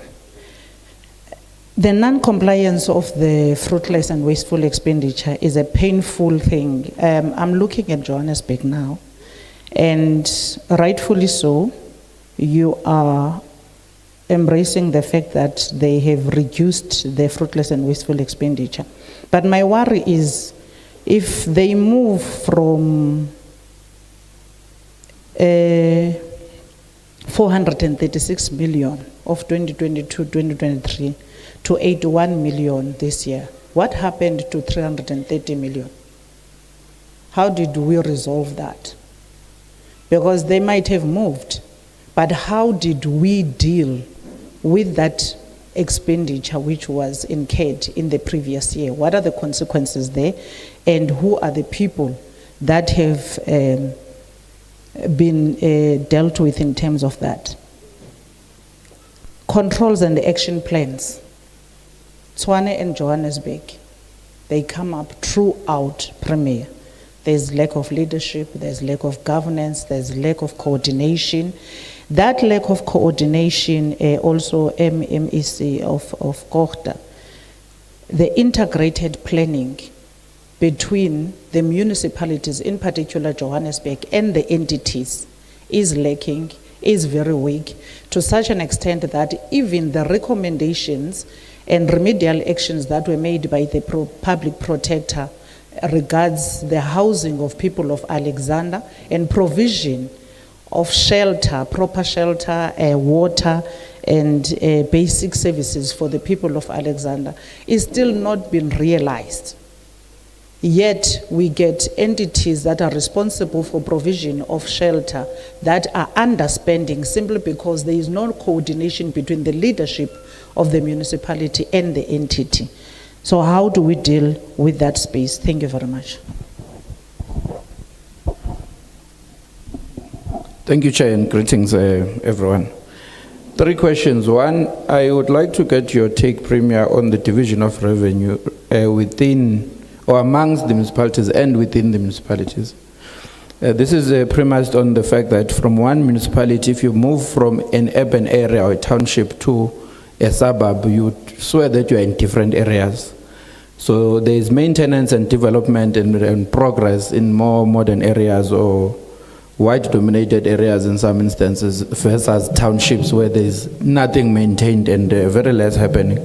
So how is that, what is your view around that? That's number. Number 2, it relates to the province's appetite for consequence management. You spoke about whistleblowers getting killed and all of that. What mechanism, or what is the appetite of municipalities to ensure that the cases are brought to conclusion?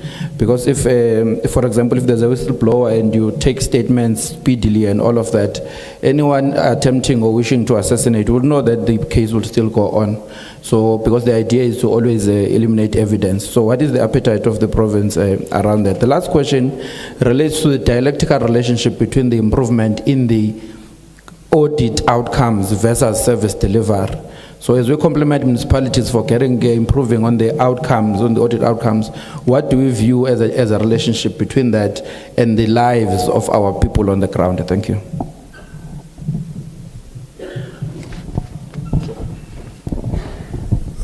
Let's offer the opportunity to the Premier and the MECs. Let's not repeat, let's just deal with one and then whatever is not dealt with goes to the other. Thank you. Thanks, Chair. We'll cooperate, Chair. Let me start with the issue of our officials. I don't want to isolate them. We are now embarking on a process of meeting with service providers as well. Because for them to be corrupt, it means there's someone who's providing that kind of. And we are also in the process of meeting with some business associations to assist us. We'll be launching an anti-corruption campaign as a province in all our facilities in the next few days to demonstrate that we've reached a stage where this form of conduct is completely unacceptable in government. So I take your point and I really support your view of the level of corruption. We have established a Johannesburg revitalization team that is led by MEC Mamabolo. And the President came here and there's a working group that has been assigned a task to assist us to revitalize Johannesburg. We are also in the process as government to invest in what we call a government precinct to change the look and feel of Johannesburg. So I share your frustration. The Johannesburg that we have, we can't compete with Dubai, Paris, New York with it. We have to overhaul it. And at this present moment, I will only say to you, watch this space. About illegal people, their licenses, watch this space. You will see what we intend to do, and you will not regret. Unfortunately, I was not invited at the Lilian Ngoyi Street unveiling, but the municipalities, I think the executive mayor will explain why it took long and how it is. So I think let's allow that. Indeed, South Africa belongs to all of us. We have to protect it. And at the most, we have to ensure that it benefits our people. But we need assistance of government, especially National Parliament. But the process that was started, I think, by former Minister of Home Affairs, Dr. Aaron Motsoaledi, on the repositioning and repackaging of the visa regime and permit regime in our country, it's long overdue. It can't be delayed anymore, because this is creating the challenge that we have now. And I think we need, and I'm glad that you are parliamentarians, so you'll need to ensure that that process is not stalled, because there is a new minister that has replaced the old minister. We've gone through public participation. We've made, I don't know if I said something that, Chair.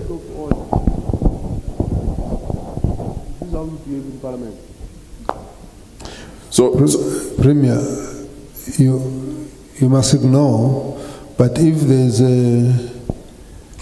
an outrageous conduct, we would want to urge the members to remember that they are in Parliament. They use the same rules, and we shouldn't have any interruption. If people are chatting on the side, it should just not drown the speaker, but direct your comments to the chair and ignore everyone else. Thank you. So, Chair, I'm saying that there was a public participation on this.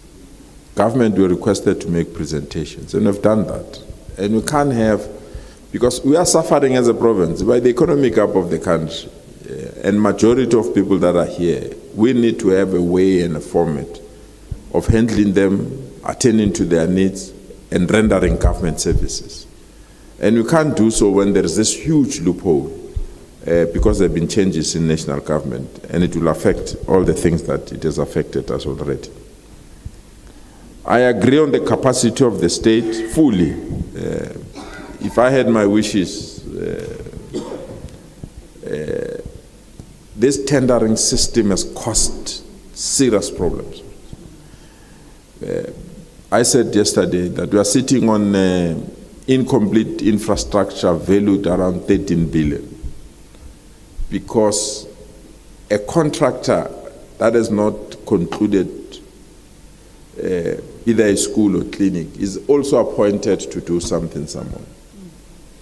So we just have to build the capacity of the state, so that because even themselves contractors, if you award a contract to this one take you to court. You spend more time in court arguing who to give, and at the same time service delivery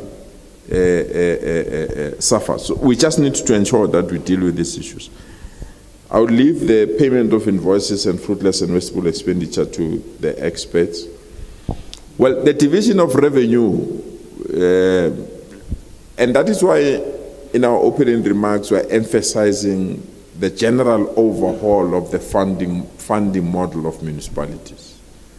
We have the strong view in Gauteng that the two districts, and that the two districts that are going through difficulties, Sidibeng and West Rand, if we can convert those two districts to be metros and have the entire province being a metro province of 5 metros, we really believe the limitation and challenges that we have now of the areas that we're identifying will be eliminated. It's quite clear that if you can't broaden the revenue base of some of the municipalities, you're not going to succeed. It's only now that Morafong is pushing very hard in the entire West Rand on mining or mines in those areas to also contribute in the revenue base of that municipality. So I share your frustration on that, and I really believe that a form of new municipalities will assist us so that the resources that are divided from national fiscus to municipalities cannot just come here when they cannot service our people. So I agree with you on that. Well, I think Ekurhuleni is here. It's a good example of consequence management. They lost 2.4 billion within their revenue base. They've identified who did this, and they took action. And that's what we're saying municipalities must do. If there are people that are conniving with other people to affect the finances of municipalities, consequence management must be. Well, allow me to differ with you that sometimes I know people who criticize when audit outcomes are bad, people bash and say, no, your audit outcomes are bad. When you improve audit outcomes, they say, no, but it's audit outcomes, but service delivery on the ground does not work. I think audit outcomes are the foundation of good governance. If you start there, it will then assist you to then deal with service delivery. But if you're going to have fruitless expenditure, you're going to have irregular expenditure, you are going to have all these kind of problems because you want to say we are pushing service delivery. I really believe that we are missing the point. So our argument is very simple. Do good, account on what we have allocated to you so that we can advance service delivery in our communities. Let me leave other questions that I might not have responded to other MEC. Thank you very much, Premier. Chair, in the provincial government, honorable member, there is no entity, at least according to my knowledge of the provincial government, that gives licenses to illegal foreigners. And I can say without any fear of contradiction. But it doesn't mean that there are no illegal foreigners who are trading on the streets and in the spaza shops, and they're doing it illegally. And that's why we are working with the police to close them down and make sure that the laws of this land are adhered to. The Gauteng provincial government pays our invoices within 30 days, and we went further to commit to pay within 15 days. However, we only have one department which has got big problems, which are a bit complex. They are structural, systematic, they are historic and all that. That's the Department of Health, because they also have the problem of accruals and all that. But it's a story for another day. We can do this. But with all the departments, I can say without any fear of contradiction, we're paying within 30 days. So that's the first thing. The second thing is that we have an electronic system of payment. So our service providers are able to upload their invoices onto the system. We are improving it so that the submission of invoices must eliminate human interaction and interference to deal with that issue of corruption. As I've said, Honorable Chair, we are serious about the issue of corruption, dealing with it, and that's why in all the systems that we're putting in place, we are deliberate and making sure that we fight corruption. So this issue of invoicing is one of those, and we are aware that you've got people who want to be given bribes. And in fact, one of the things that we want to do, which we're discussing with the Premier, is have that campaign on fighting bribes and corruption and all that, but also identify all the different areas that people are involved in bribing and all that, and have a response on each one of them. Invoicing is one of those, and we are paying within 30 days. In fact, on Monday, as I've said, we are releasing our audit outcomes, which is what the AG says about us as the provincial government. So it's not ourselves assessing ourselves, it's the AG, including on performance management. And then the issues of controls and leadership in municipalities, regular and all that. As the provincial government, I think there has to be an appreciation that we are guided by the Constitution. And Section 1(4) of the Constitution encourages us to provide support to the municipalities. And that's why when I spoke earlier on, I indicated measures that we are taking to support, not to take over and run municipalities, because municipalities have got their leadership and they must take responsibility and run those municipalities. And of course, where they are not doing it, the Constitution, the same Constitution, obliges us to intervene. So in the last 2 years, we had intervened in about 3 municipalities, Mfuleni, Merafong, and the West Rand District, to put a financial recovery plan. And we are glad that one of them, West Rand District, has actually graduated and in fact went to even get a clean audit. So we're left with 2 now, which we are doing that. So we will continue doing that and working with all the municipalities. I think the other areas, the issue of audit and service delivery, I think they are equally important.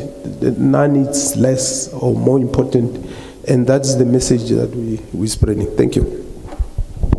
Chair, just one issue about particularly integrated planning, budgeting and implementation, also the district development model principle. So what we are trying to do with our IGR system, integration, the one that the Premier has talked about, signing an MOU with all municipalities to work together on fighting crime, which we have just launched in the city of Joburg and have covered all the municipalities. It's a good practice and example precisely of integrated service delivery and working together. Our approach to solving the G13+1 Friday campaign, it's also trying to bring together the 3 spheres of government to attend to issues together. So we are trying to promote that. Has it given us impact? Not yet. We just started with some of these things and we're trying to pull them together, but it's what we are focusing on. Thanks, Chair.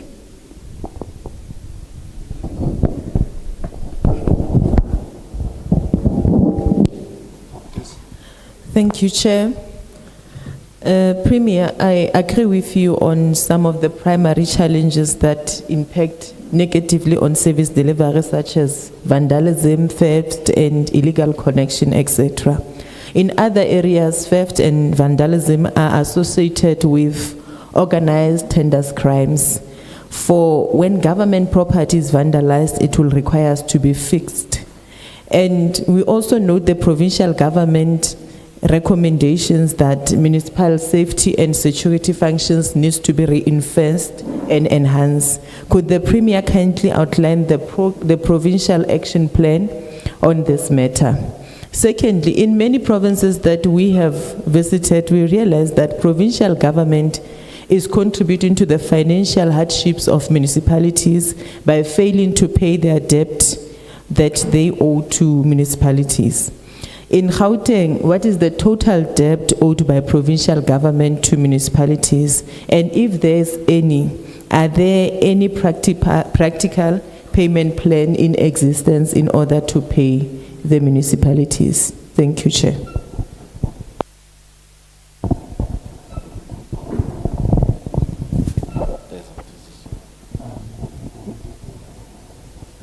Thank you, Chairperson.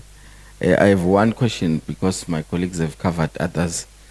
I would like to check what is the picture of the amounts that have been withheld by the province on municipalities that are not spending on their grants.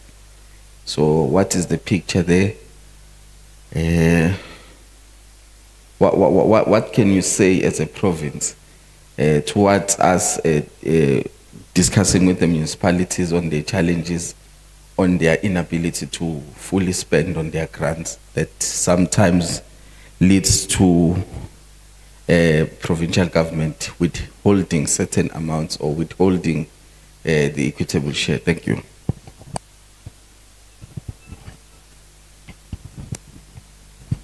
Thank you, Chair.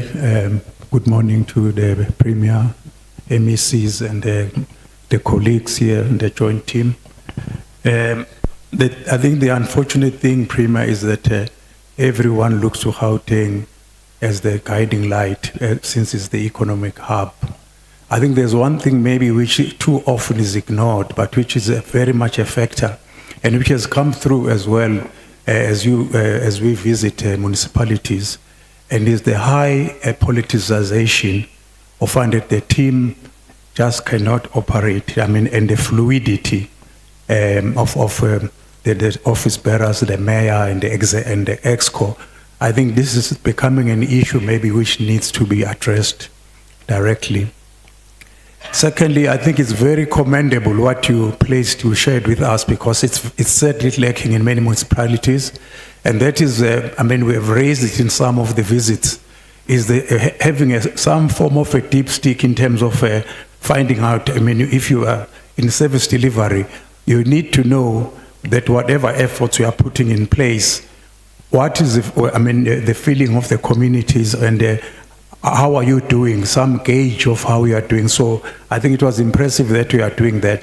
I think the key thing though is after they've come back to you with all that, I think you mentioned a number of 600,000, if I'm not mistaken, then I think the real test, acid test, is then how is the response after they've come back to you in terms of consequence management at that level. Otherwise that tool can really easily end up being ineffective. I thank you, Chair.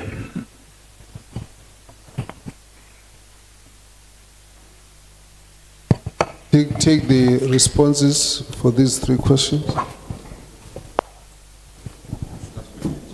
Yeah, proceed. Just quickly, Chair.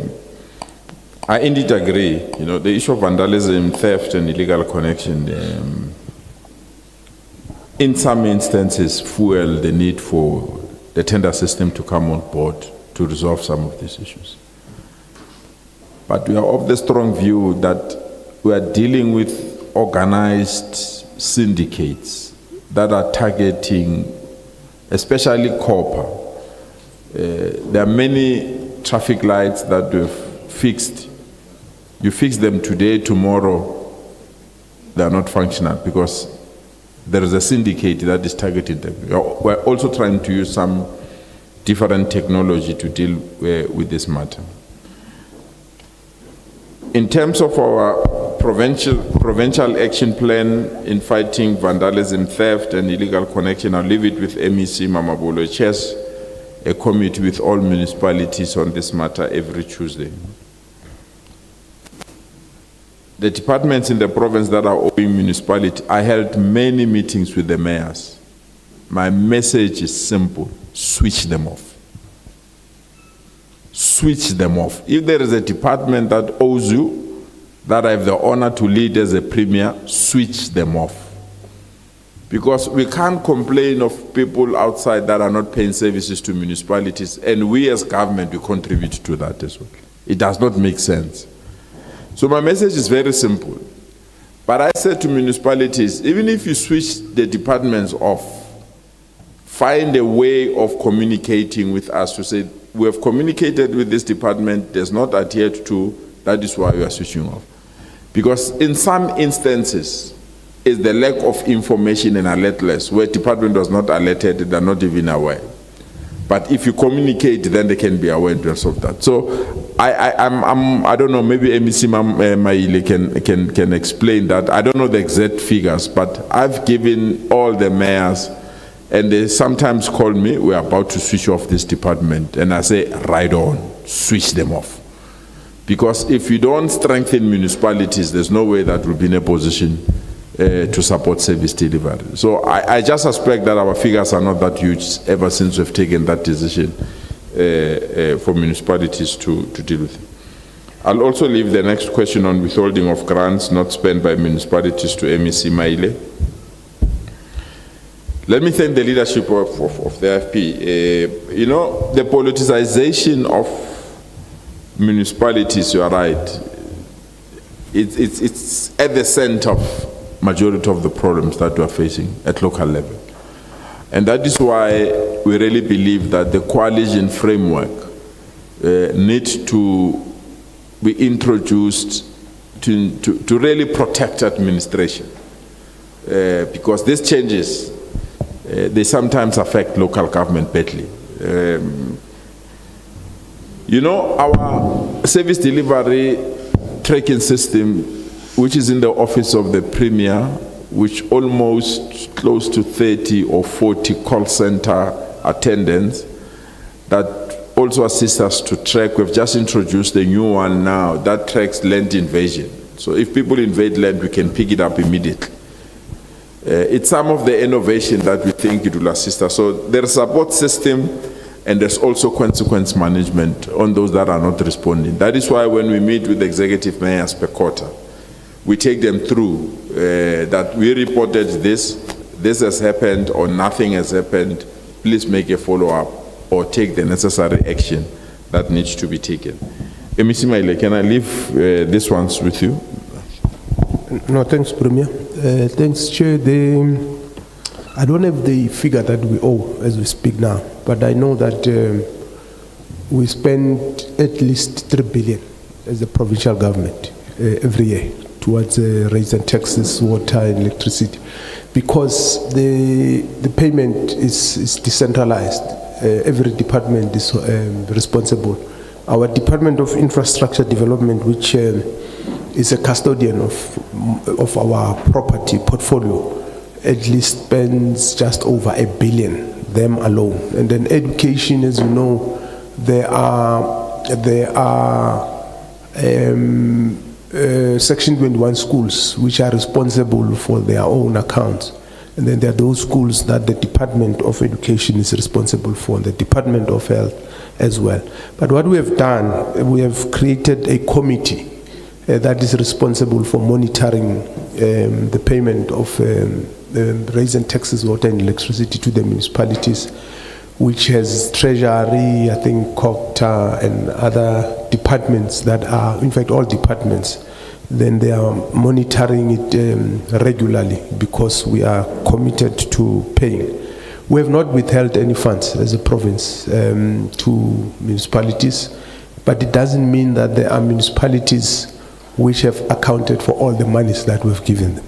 So we have put mechanisms in place to engage them, find a solution to resolving those issues, because we don't believe that withholding funds will solve the problem. We need to deal with the problems that makes municipalities not to account, and in most cases because of the capacity, the management, and the leadership, and all that. But we are monitoring it regularly. Thank you.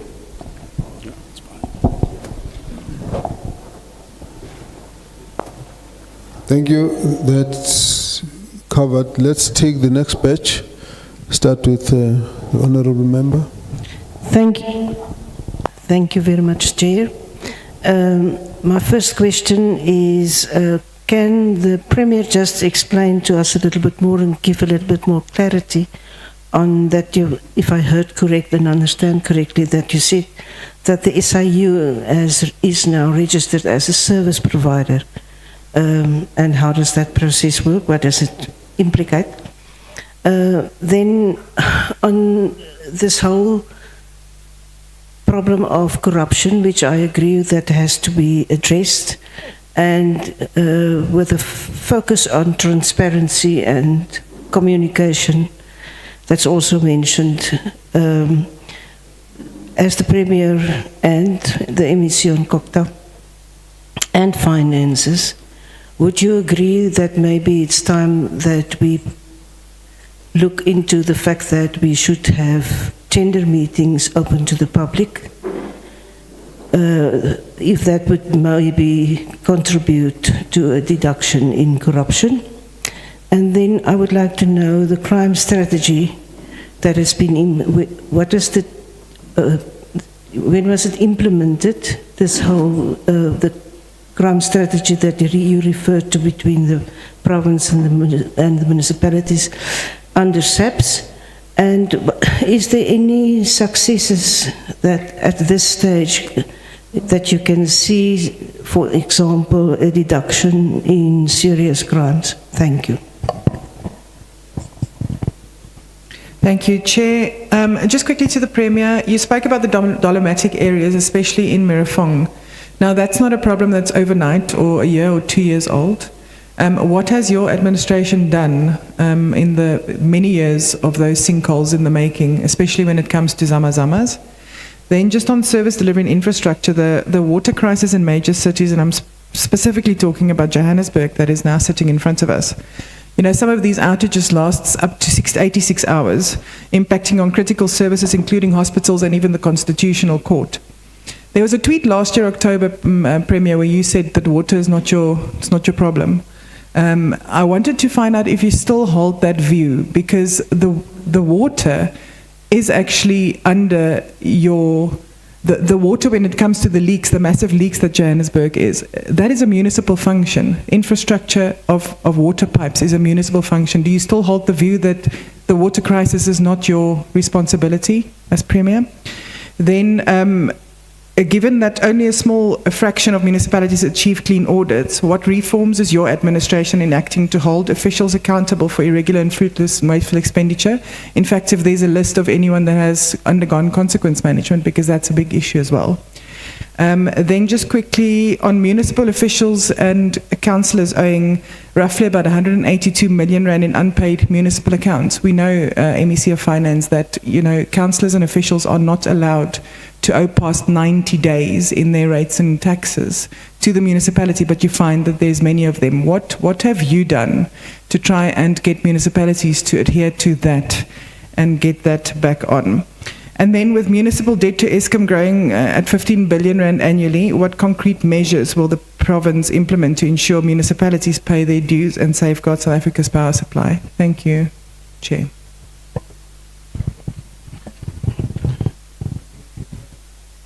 Yeah, thanks. Thank you very much, Chair. A question to the Premier. Premier, you made a lot about your fighting of crime in Gauteng. And I just think of what happened in Lillian and Ngoyi Street, with the fact that it blew up because of Zamazamas working under the street.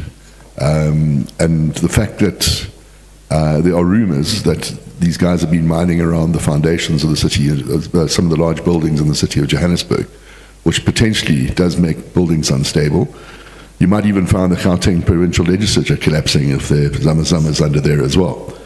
But what I'm saying to you is, how sure are we that there's not going to be further disasters in Johannesburg because of Zamazamas? What are you doing, and what are your law enforcement capabilities in protecting the residents of Johannesburg from catastrophic events like what happened at Lillian and Ngoyi Street?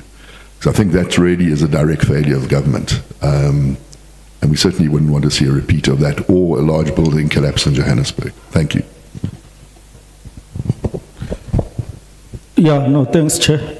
Just two questions from my side. One, Premier, a number of your municipalities are struggling to pay key creditors like Eskom and Rainwater within the legislated timelines. And when these debts are not paid on time, communities are left without basic services like water and electricity. So what is it that you are doing in that regard to assist those municipalities? Secondly, MEC for Finance, the HGSA has raised the issue of over-reliance on consultants on matters of financial reporting in municipality as one of the challenges that in Gauteng,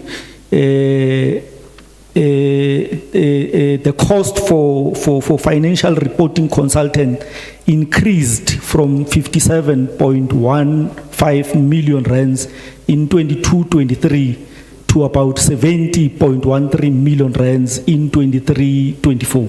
So what are you doing to build internal capacity in municipalities to reduce the issue of over-reliance on consultant with regards to issues of financial reporting? Thanks, Chair. Thank you. Before we proceed, may I just announce this? We're not going to do a tea break.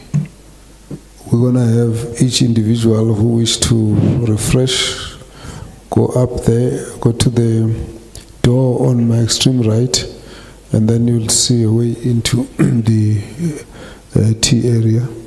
So we will just proceed. For those who haven't been with us, these members here ruled and decided there shall be no tea break There shall just be work break. Please proceed. Premier, let me start by welcoming the establishment of the task team on killings. We must protect councillors, officials and community leaders who are being targeted. Also welcome your prioritization of fighting crime, particularly kidnappings, cash in transit, bombings and other organized crime. Where I come from in Buffalo City, we see between 2 and 4 kidnappings a week, not to mention cash in transit. And we have found that there's a link between Gauteng and the Eastern Cape. So on your Premier's forum, we would like you to maybe extend what you are doing here to the Eastern Cape. Premier, also welcome the re-establishment of the intergovernmental relations structures. However, it must be noted that these structures have been in place since 2005 under the intergovernmental relations framework. Premier, we would want to know what assurances do you have that they will now function effectively to improve municipal oversight and service delivery. Second, lastly, Chair, the SIU reported to our Standing Committee on Public Accounts that they do not receive feedback from certain metros after their investigations.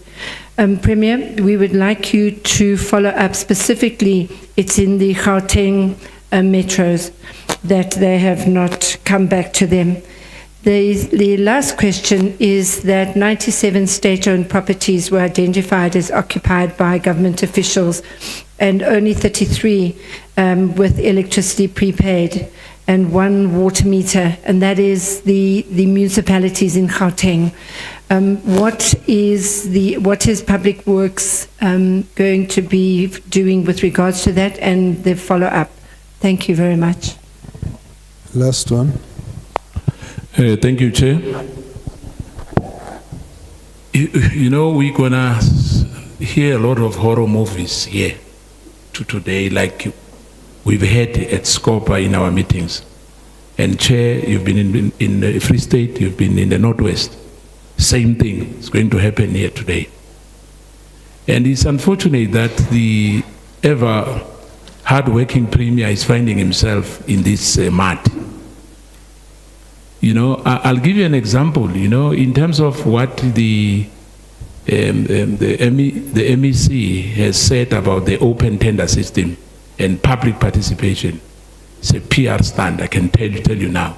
We received letters from different business people. One, the open tender system which was done at Galaga Estate, where the people from, you know, your scholar transport, your school nutrition program, those matters are in court as we speak. Some people who were awarded tenders, the MEC, have no warehouses. They don't have a warehouse at all. And the bid specification is very clear about that. Now, we are, as my colleague has already said, the officials are corrupt to the core. And some of them are black professionals, highly qualified, but they are letting us down.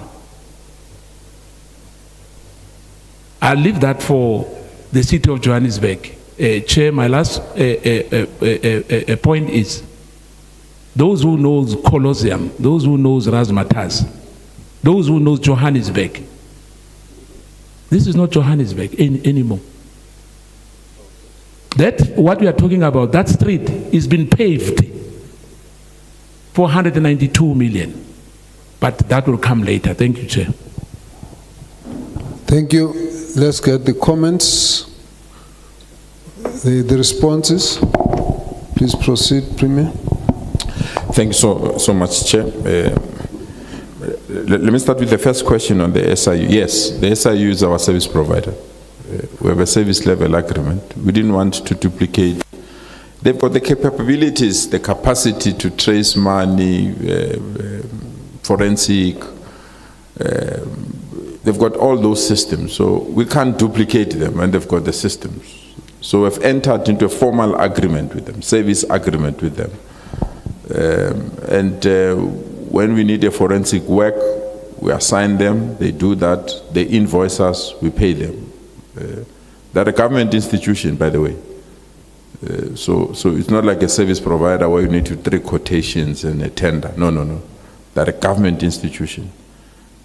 For example, if you have to vet somebody from Home Affairs, they're a service provider, they offer that service to us. So, yes, SIU are the only provincial government, I think, that have made and entered that, and it has assisted us. There are lots of, as I said, wait in the next few weeks, they will be releasing a report about Tembisa Hospital. It's out of that agreement that they managed to know that there are problems at Tembisa Hospital.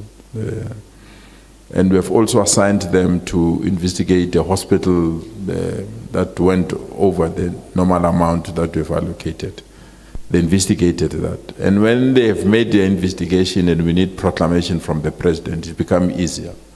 You can see the number of proclamations that Gauteng has got from the president is because of this partnership. So to us, it's a very, very important partnership because of their capacity, their resources. Even our lifestyle audits are done by SIU as part of that agreement. And because they're an arm of the state, they can track bank accounts, trusts of people, the cars people have bought. So they're indeed a service provider, and we've got a full service level agreement with them on these issues. All matters about the open tender, leave it to MEC Maile to deal with this thing. The crime strategy that we've, I think is almost, when did you sign the formal agreement, MEC Mamabulo? April. It started in April this year, where all councils passed that we're pulling our resources together. I mean, you can't have a small city, for example, Morafong, expect that it can deal with Zamazamas. But if you bring Tshwane, Ekurhuleni, Johannesburg into Morafong to fight Zamazamas, you have capacity, you've got resources. And that's the reason why we believe this. And it has assisted us a lot. I mean, we've recovered so many things. The list from drug lords, as I said in my opening remarks, that 1,070 people that were wanted in Gauteng, we managed to arrest them through this process. So it has really given us good results. And it's not me to say that, which is something that is unfortunate. Other people don't want to acknowledge that. The only province that has reduced crime is Gauteng, drastically. Check the last quarter report from the Minister of Police, 7.9% reduction in crime in Gauteng. There are two areas that are stubborn, that have continued to increase. It's kidnappings and sexual-related offenses. That's where we are putting up our energy. But overall, reduction in crime, 7.9. So we can see we have made a huge dent, still not enough on my standard if you take the number of criminal activities that we have. We identified almost 450, we reduced it to 250, people that are causing crime in Gauteng. What we said about these people is that we are not going to wait for them to commit crime. We know they've avoided their bail. We know they're wanted by other provinces. We know they're hiding in our province. And we know the things that they've been accused. They've been released in court because of technicalities. We've profiled 250 of them. And through partnership with the private sector, the private security companies, forensics and technology-related companies, we are tracking these criminals. Of the 250, 118 have been arrested. And unfortunately, 18 of them have been reconnected with their creator up there. So that's the concerted efforts that we are putting to fight crime in our province, the strategies and the programs that we have. We are quite aware yesterday, a top kingpin was tracked and killed on the R21. Last month, 5 cash heist people were killed here in Nasrec because of the tracking system and the support that we've given to the police. We are the only province that have given police 3 helicopters. 3. This province didn't have a helicopter, or SAPS didn't have a helicopter. We as the provincial government have donated 3 helicopters to the police. So in this province, forget of province. And that is why we are putting all these resources to assist us. And I'll come to the issue of the Zamazamas. You know. I'm glad to have raised the issue of the Dolomatic because that's a frustration that we have. And this matter has been there for quite some time. I think in the last 7 years, as this government, when I joined this government, we have been writing letters to relevant authorities. Because disasters are managed at national level, especially key disasters at that proportion. An exchange of letters, meetings, I don't know how many community meetings we have addressed there, how many people have relocated. So I've been working very hard to avoid this thing of the Dolomite. But the state and the nature of it is unprecedented. It's not only because of Zamazamas, because that was a mining area. Those that have mined and took our diamonds and golds and left this country with our resources, they've left us with a problem. They're enjoying our money wherever they are. We have to deal with their problem. So it's not about government alone. And I can see your attitude to think that is a government problem. It's not a government problem. It's a mining problem. And those mines were supported by an apartheid system, protected, just to loot and take resources of our country and leave us with the problem that we have. And that's why this matter is the way it is. Honorable Chair, it's very unfortunate that I'll be asked whether the provincial government have to provide water. Very, very unfortunate. It's a constitutional mandate, and a member of this legislature, of this parliament, is saying provincial government still believe that you need to provide water. What we have done, we have coordinated activities to ensure that municipalities provide water. It's not a constitutional mandate of government, of provincial government. It's clear, it's there. Unless I've missed something that needs to be attended to. So what we've done, Chair, with water, we've now finally agreed to a special purpose vehicle between Rand Water and Fuleni, which is going to assist that municipality to provide water.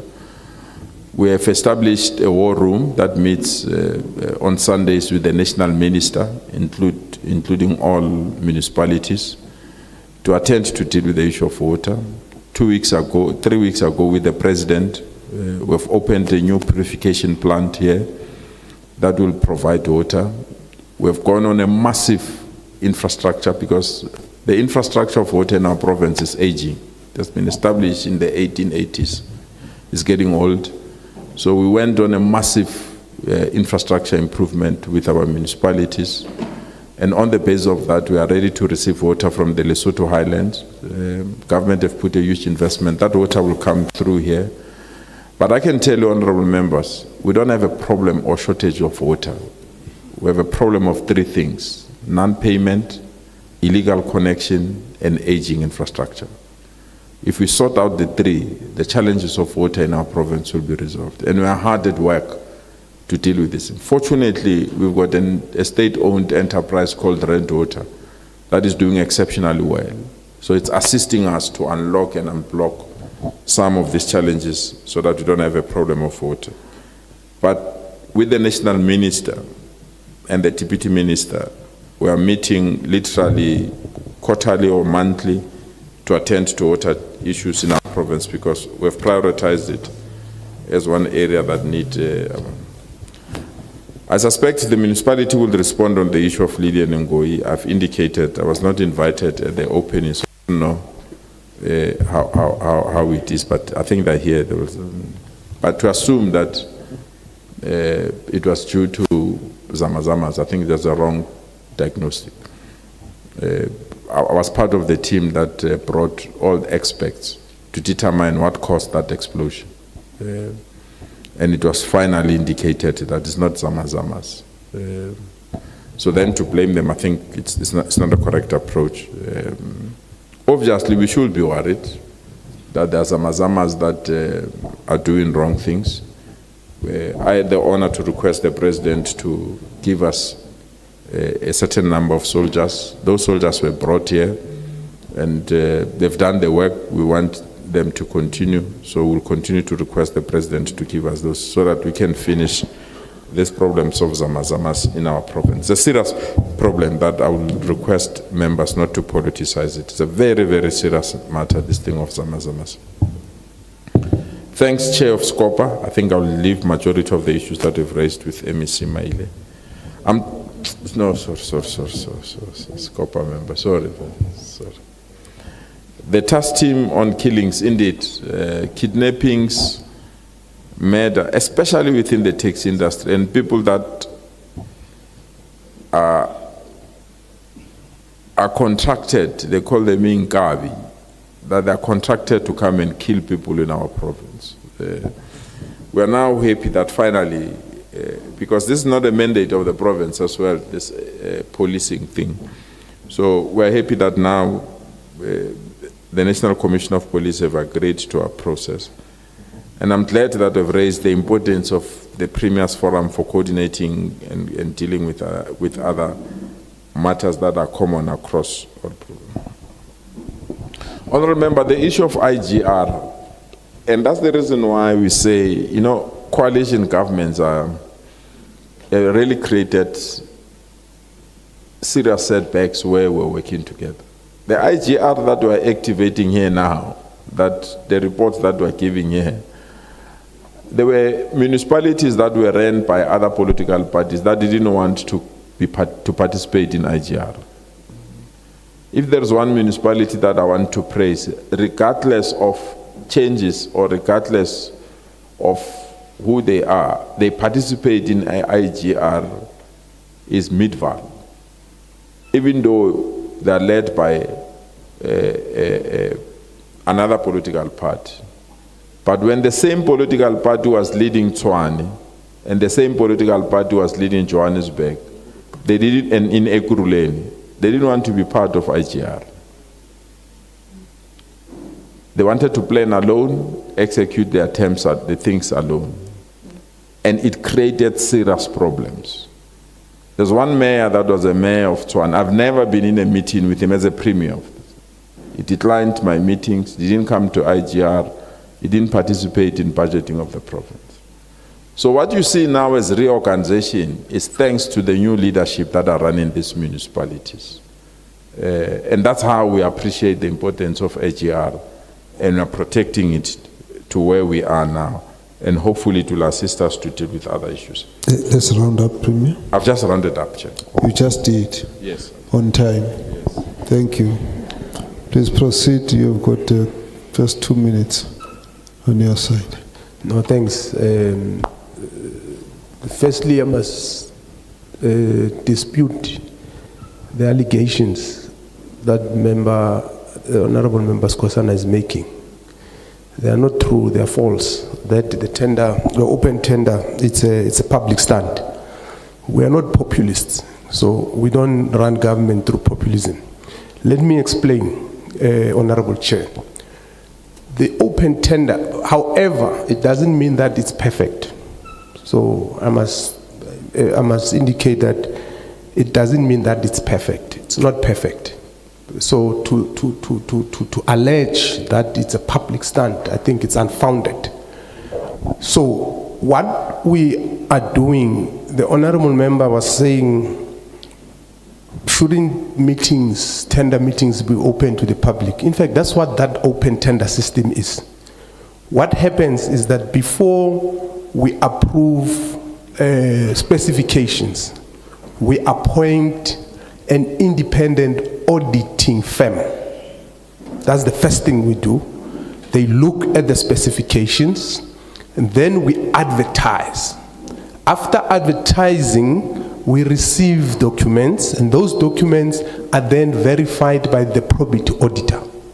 And then the BEC, which is a bid evaluation committee, sits and look at the processes, and that process is done in public. But it doesn't mean that it's perfect. And that's why when I spoke earlier on, I said we've went further to digitize tendering system, because we are not populists. We went further to digitize, and I said there's 5 departments, and I deliberately mentioned them and started with the Premier's office and Treasury, because we want to set the example that we are not playing about this thing.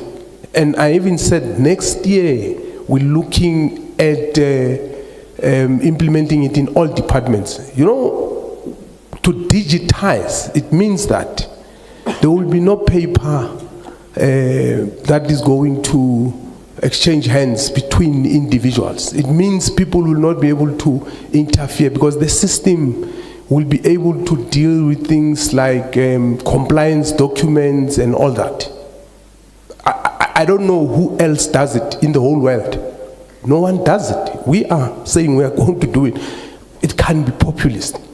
It can't be populist. So if the honorable member says the system has got weaknesses, the system is not perfect, we will take that like any other system. But to say it's populist, I think personally I take exception because I'm not a populist, at least as a person. So we will not agree to that.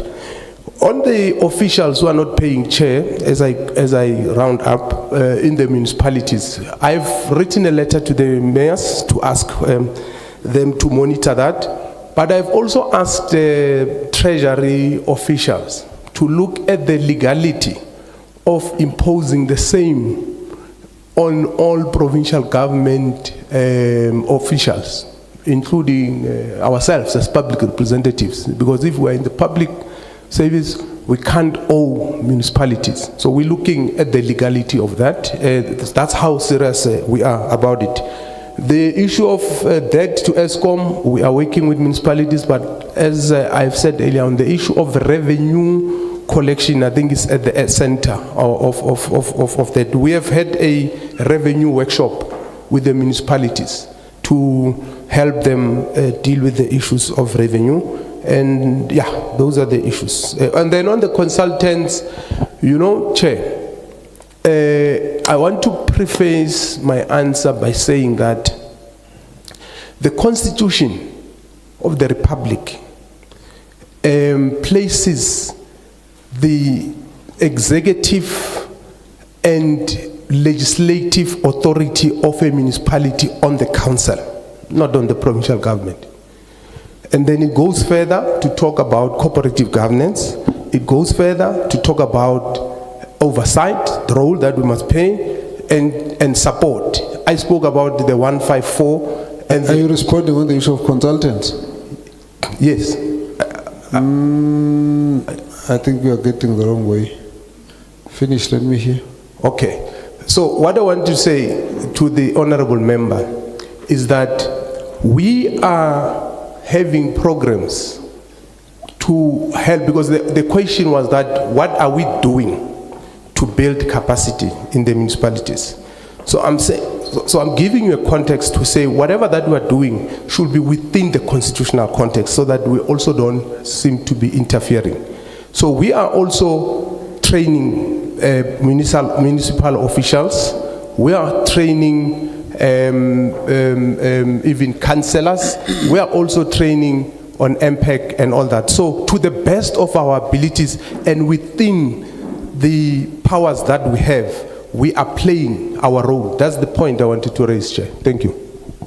Okay, that's fine. We'll accept that. Thank you very much. So we move on. Two members have just joined from the committee who Honorable Saint van Wyk and then Honorable Sompa Masiu. Thank you. You have the first 5 minutes, Johannesburg.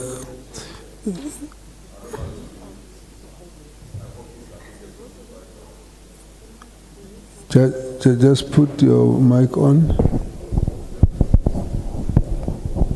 And with due respect, Chair, I will really apologize if they've not done that. My office sent a communique about my limitation of time this morning, not to disrespect because of I have to be outside of this province. We lost a deputy speaker of this, a former deputy speaker of this province, and we need to deal with some federal arrangements that over there. My apologies if they've not communicated that, Chair.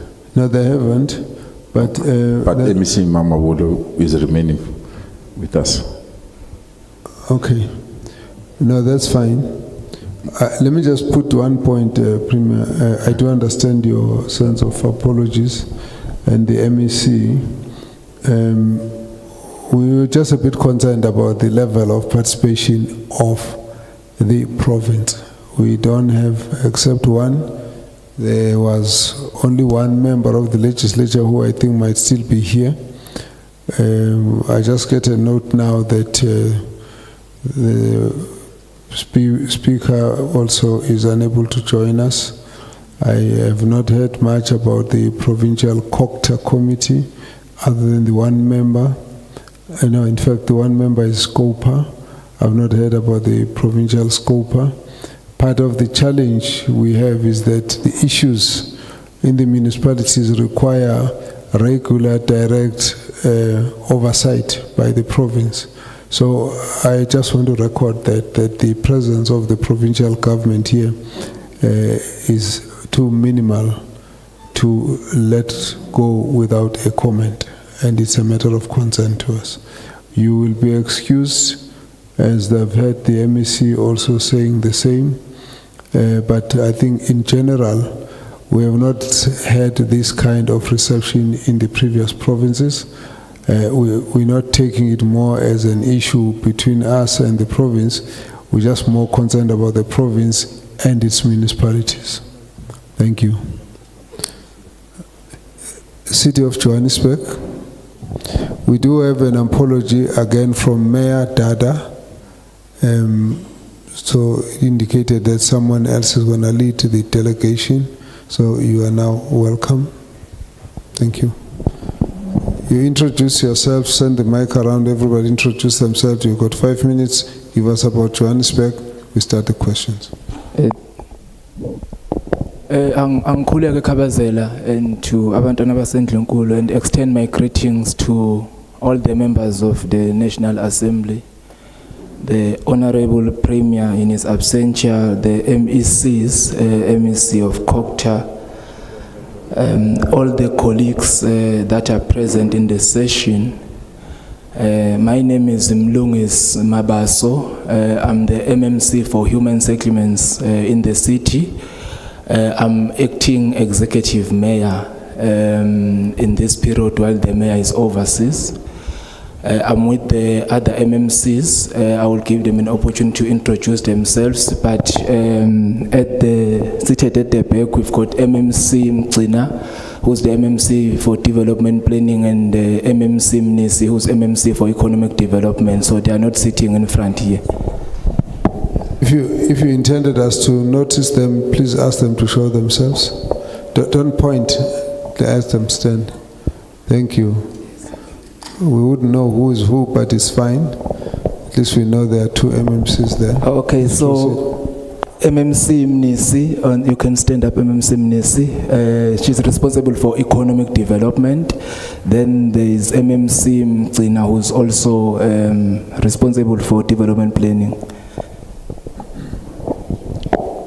Good morning, Honorable Chair, members of the Portfolio Committee, the Honorable Premier in absentia, all MECs present, the Acting Mayor of the City of Johannesburg, Councillor Mlungisi Mabaso, the Acting City Manager, Mr. Kiba Kekana, members of the Mayoral Committee present, and City of Johannesburg CFO and Co. My name is Margaret Arnolds. I am the current Speaker of the City of Johannesburg. I thank you. A very good morning, Chairperson and honorable members. My name is Loyiso Masuku. I'm the member of the Mayoral Committee for Finance in the City of Johannesburg.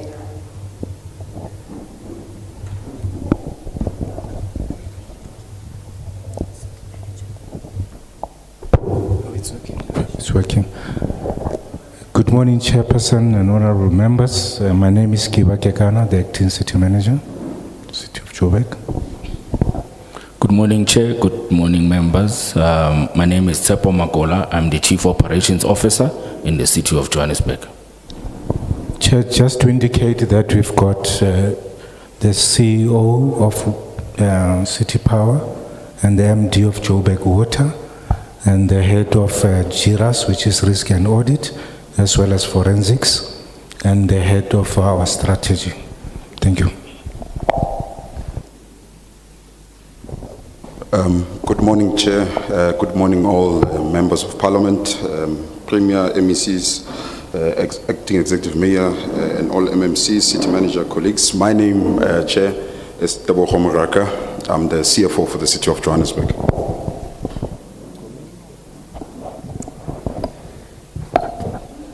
Thank you very much.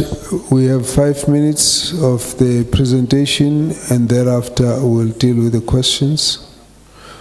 And just as a matter of interest, if you might think there might be a need for some of the managers at the back to answer questions, you will just in the process pull one chair and get them to come to the front, they'll answer. We would like to see those who are answering face to face. Thank you. Thank you very much, Chairperson, once again. We thank the Joint Committee for affording us an opportunity to formally table our responses to the question raised by the Joint Committee. At the outset, Chair, allow me to state unmistakenly that the City of Johannesburg takes seriously the matters raised by the Auditor General and other oversight bodies. We do not view these findings as routine or procedural. Rather, we regard them as critical signals pointing us towards areas where our governance system and service delivery must improve.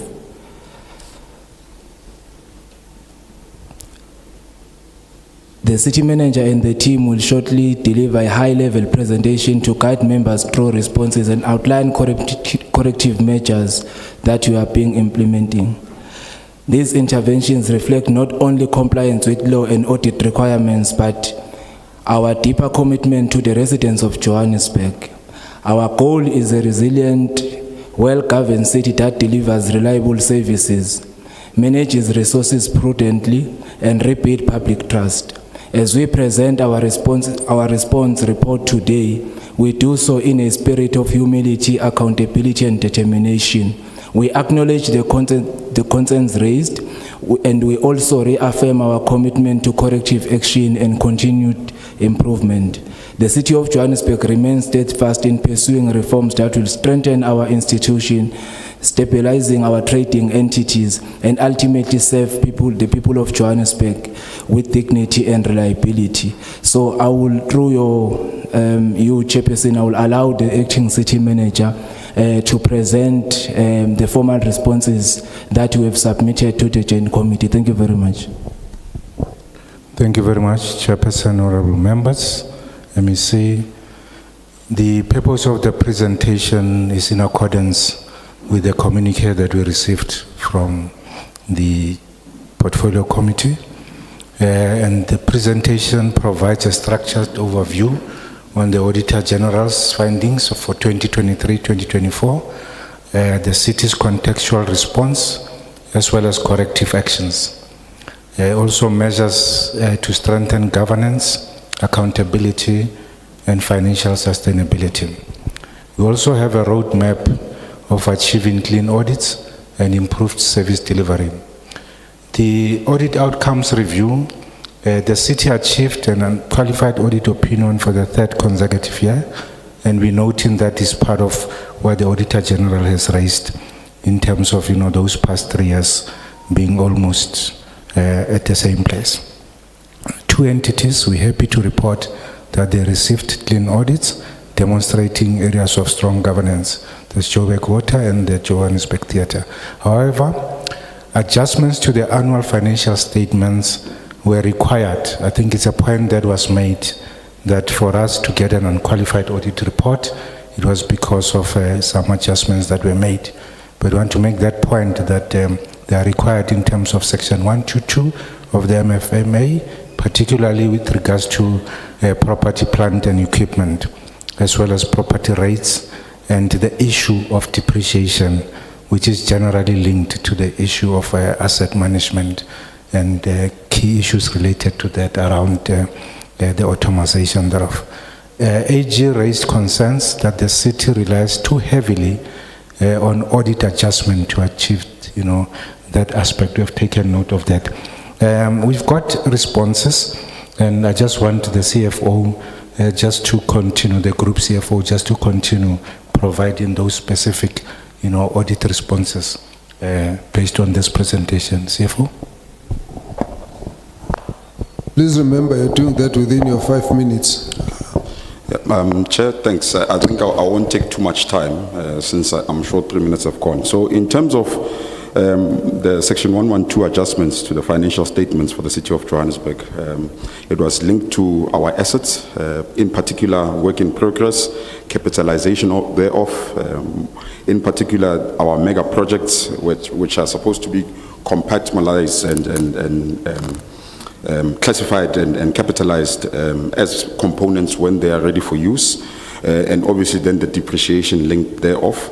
It also looked at our impairments, in particular bad buildings that we do have, and some of the infrastructure projects that came to a halt for various reasons. A key one really being Reavaya, where there was issues with the bus operating companies that we have now sorted. A new contract has been issued, and you would have seen quite a lot of work happening in Sandton, for example, as part of Phase 1CA of the Reavaya. We also looked at the information around performance reporting and the controls that we have put in place.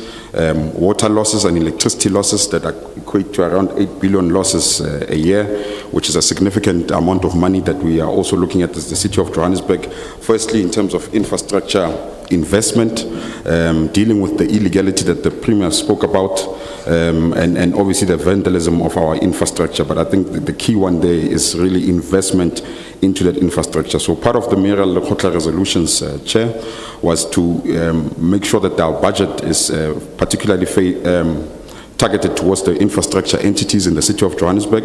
That has resulted in a move where more than half of our budget goes to the infrastructure departments and entities, and in the medium term that 50% moves up to 65%, and we'll continue doing that to stabilize our infrastructure in the main, Chair. We also, obviously, as part of our response, speak about the terms of reference of the audit committee, the establishment of the disciplinary board, and the investigations that have been done on UIFWE that has gone through MPEC and the various boards of the entities, and therefore has been regularized, and you will see the impact in the 24-25 financial statements that were just submitted to the Auditor General and National Treasury on the 31st of August.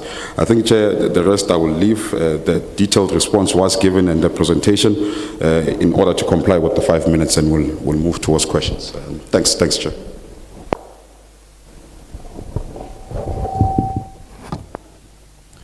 Thank you very much. We will start the questions. Honorable members, let's have a sense. All right, that's fine then. Where's the mic? All right. You want to start? That's fine. You will start. We'll move this way. 1 minute each, or then we'll move to the next. Let's move on. Yeah, thank you, Chair. My first question to the City of Johannesburg, and it's got nothing to do with being populist or trying to cover anything here. I know truth hurts, or some people are involved. We've got evidence. I mean, people are giving us evidence, Chair. I'm not going to say something out of blue. I'm going to tell you facts as they are. Whether you take them or not is up to you. And I'm sorry to say that, Chair, to you, because some other things are really concerning, that the arrogancy which we have encountered at SCOPA as well, both in Parliament by ministers for that matter. And some of us are not scared to confront those things as they are. One, I'm going to speak here about the bus service in the City of Johannesburg. What is the status of those bus services? Because there's a lot of things about those bus service. I just want to hear from the city itself. What is the status? Because the bus were once upon a time, the now resigned MMC, Kenny Gunene was involved in that, and there were buses which were procured, elsewhere, and you'll give facts on that. My last one will be the Bree Street, Lilian Goyi Street. Why is that street being paved? Because the specification of that Lilian Goyi, there's no paving there. Because I've got that spec here. I've got the evidence. So I want to know why. And why was it given to foreign nationals? Thank you. Thank you and good morning. My question is going to be on the SIU. Allegations from a whistleblower on irregular procurement processes and awarding of tenders at the Metro. And this goes back to already in 2018. However, the SIU reported to the Standing Committee on Public Accounts that several requests were made with no feedback from the Metro on the status of referrals emanating from the findings of the investigations. Are you actually dealing with the investigations? Have you responded since? And has there been consequential management taken with regards to any of these allegations? Thank you. The last one is back to state-owned properties. How many state-owned properties in the Metro are occupied by government officials in the Metro? Thank you. Sorry, what is that? You're asking, is the government houses, or you're talking about buildings that just get it clear what are we talking about? There are properties that government officials are occupying. And is that residential? It looks as though it's residential because they're talking about the electricity prepaid meters. Okay. And so it is residential. Okay, that's fine. Thank you. Let's take the next one. Thank you, Chair. The city seems to be stagnated on unqualified audit opinion with findings for the past 5 years. And one of the findings is that the action plans are not adequately implemented and monitored. What could be the reasons for that? A prohibited award was awarded. It's worth 13.34 million. It was awarded to suppliers who owned or managed by other state officials. I would like to know what are the reasons for that, and were there any consequence management that was implemented? The AGSA flagged that majority of Metro's entities relied on the audit process to produce credible financial statement. What are the reasons for that? Is that the lack of capacity? Lastly, Chair, it is stated that the disciplinary board is non-functional on the AG's report. Could we be taken into confidence? Why? No, thank you very much, Chair. The HGSA. Okay, I wanted the answers, but you have started talking. Let's finish. All right. Yeah, it's just one point from me, Chair. I think the HGSA is raising the issue of poor consequence management, that you are not seen actively holding people accountable for wrongdoing. Can you update us regarding that? Because it's one of the matters that the HGSA raised in 2023-2024. Thanks, Chair. Response? May we have the response to all the questions?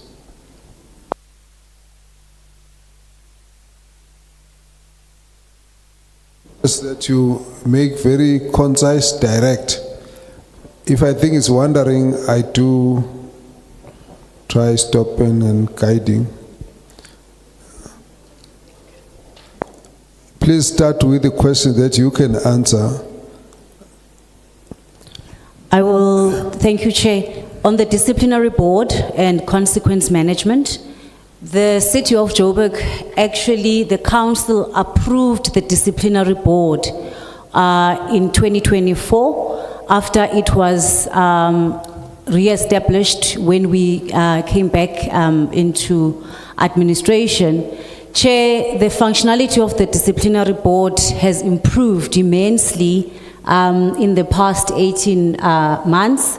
We have already, through council, taken 18 matters for investigation of alleged financial misconduct. Out of those 18 matters, 6 are in full investigation with 1 billion. 12 of the matters with 2.2 billion are also at investigation stage.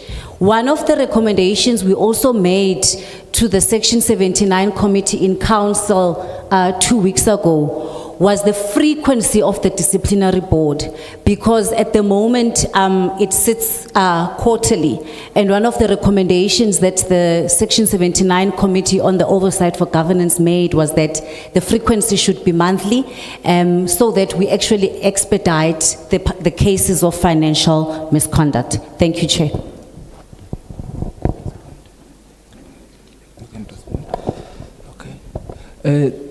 Thank you very much. I think one should respond on the issues around pre-trade, because there have been quite a number of issues that have been raised. But I do wish to indicate that the first contractor was terminated due to poor performance. We were not satisfied with their work and the pace of the contractor, and the work commenced with the civil works, replacing all the pipes, the cables underneath, and we had to extend the scope of work as well to incorporate certain amenities like your trading spaces.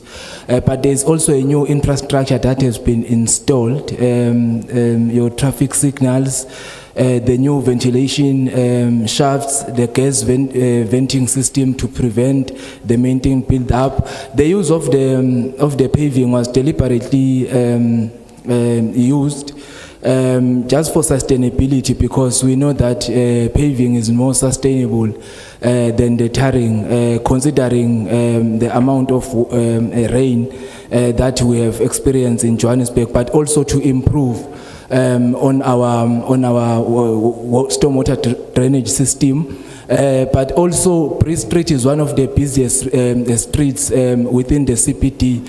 So the volume of motorists there, we felt it's prudent to utilize the material that will be sustainable, the material that will be strong, that will be able to contain the volume of traffic that street enjoys on daily basis. But if there are any technical matters that the committee will seek clarity on Priest Street, will then allow the administration to respond on that.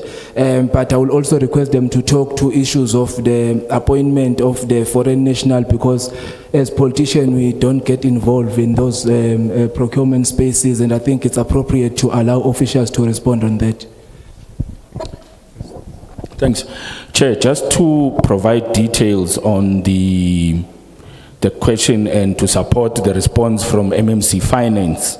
So in terms of the functionality of the disciplinary board, and this is linked to the consequence management. So there are already 6 reports that we dealt with as the board, and they link to the MTN contract, the construction of the Protea Glen fire station, the recovery, we recovered 200 million from SEP, the SARS issue, and then the payment of fire engines.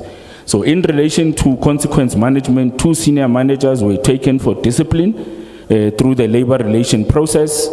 And as the disciplinary board, we were concerned that one of the employees was dismissed Based on the dismissal of the senior manager, the other employee then lodged a dispute, which the bargaining council then ordered reinstatement. However, as the board, we are now re-looking at the matter from a financial misconduct perspective, because monies were paid in advance, and we think we will then recharge the employees based on the financial misconduct regulations.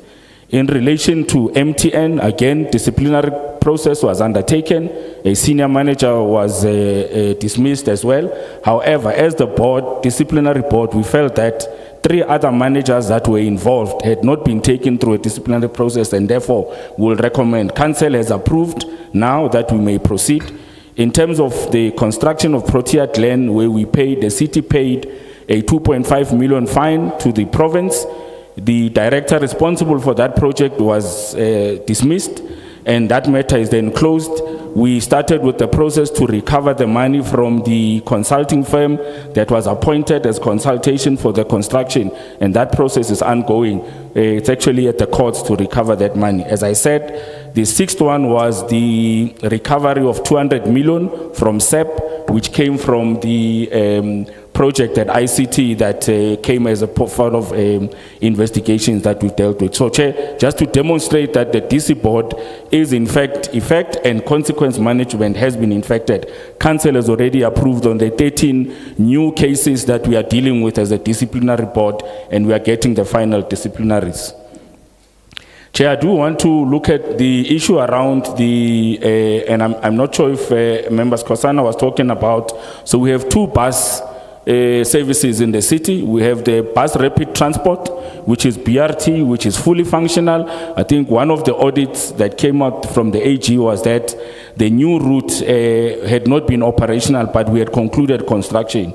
So indeed, as part of the feeder buses, and I think you are referring to the 10 feeder buses that we had bought for the phase 1CA, and those buses were bought as feeder, and that's what created the problems with the taxi associations. But we had gone through a formal process to procure those.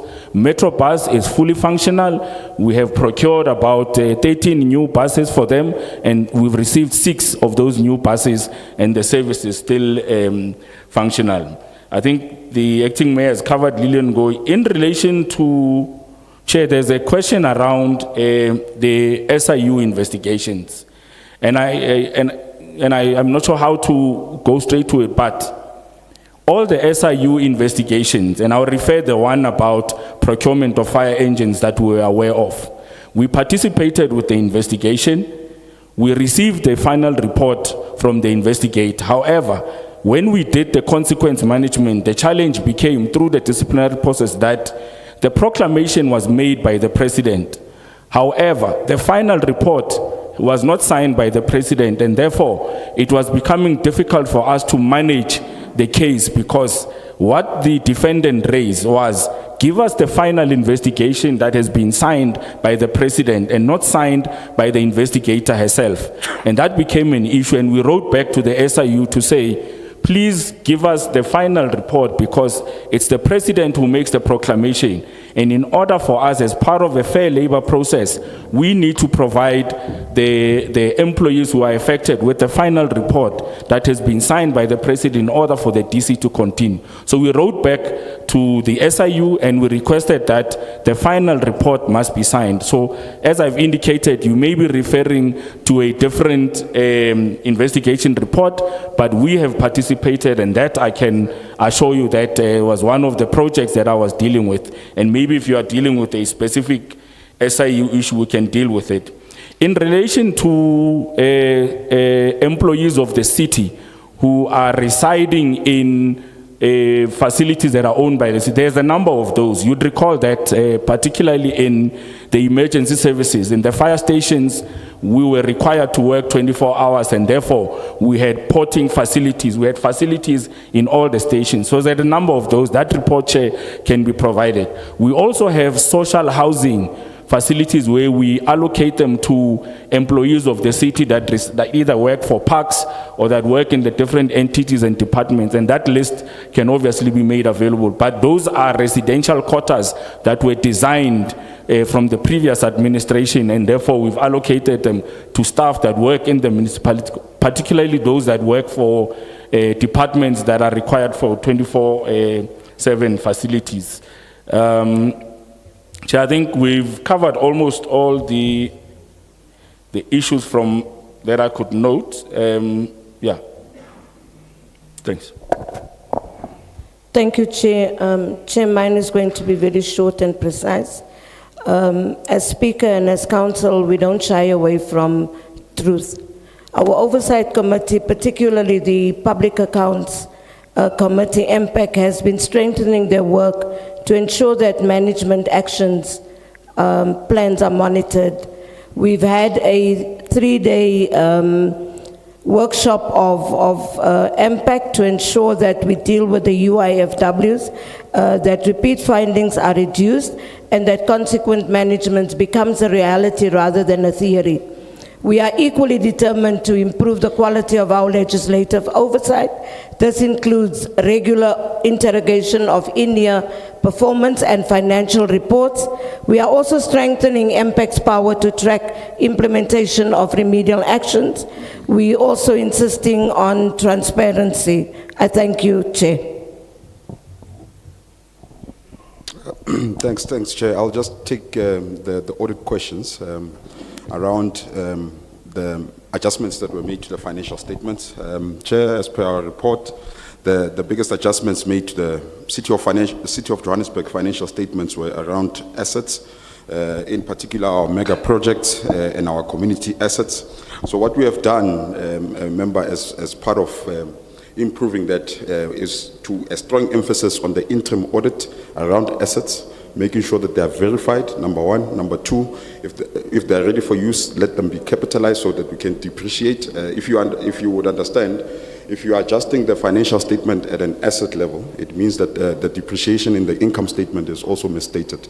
So number one, verification of the assets that are sitting in work in progress, making sure that whatever asset is ready for use is being capitalized, and whatever stays in work in progress is valid project that is still not intended for, is not ready for its intended use.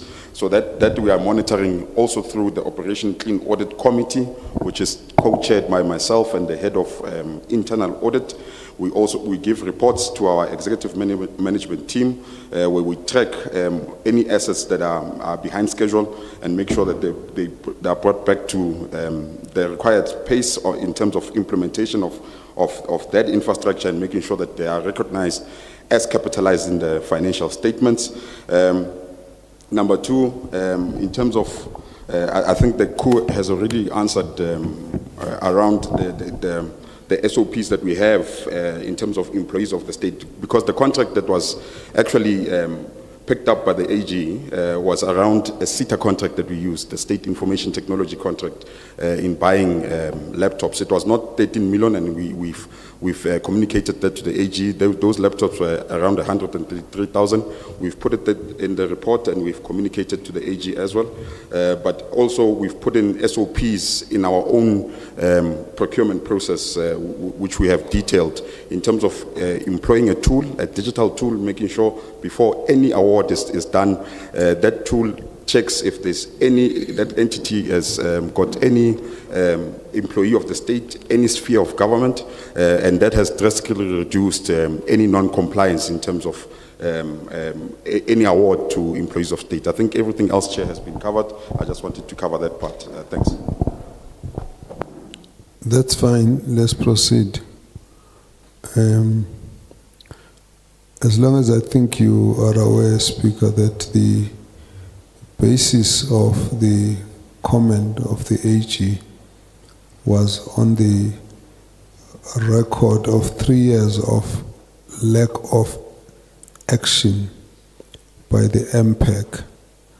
So what would be more useful for us this time around is more about concrete timelines, actions and targets. What will happen when? That's really more the focus of the committee. So a general statement as an introduction of the exact plan is how we would like to look at it, so that we don't need to debate what should have been done or what needs to be done, how it is done, but what will be done with targets, with timelines. That's really what the focus of the committee is. Let's get the next members.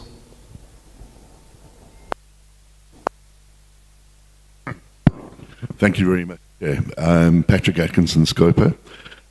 So my first question relates to the President's disquiet about the state of Johannesburg and about the Mayor's setting up of what was called the bomb squad to resolve all the issues. So my question is, what role does the bomb squad play and how are they remunerated? And is that also an indication that the Mayor actually doesn't have faith in his own MMCs? The second point was with regard to the 67 billion rand outstanding debt that you have, and the role that the War Room is playing in actually collecting that debt, and what you're doing about expanding the basis of money that is collected in Johannesburg. So I'm asking, what are you doing about getting money out of the communities that are not paying at the moment? So obviously you're going after the people who do pay, but what are you doing about the people who don't pay? The third question is Helen Botha still employed in the city of Johannesburg? And then the fourth question relates to your water losses. I know there are 10,000 kilometers of water pipes, in excess of 10,000 kilometers of water pipes in Johannesburg, but how much have you spent over the last 2 or 3 years in fixing up the water pipes? Because obviously, as I said, 33% water losses is massive and is a huge cost to Joburg. And then the final question is, what are you doing about that potential public-private partnership in renewing the sewers of Johannesburg? I was aware that you were looking at a contract with a private entity to renew the sewers of Johannesburg. Is that going ahead? Thank you.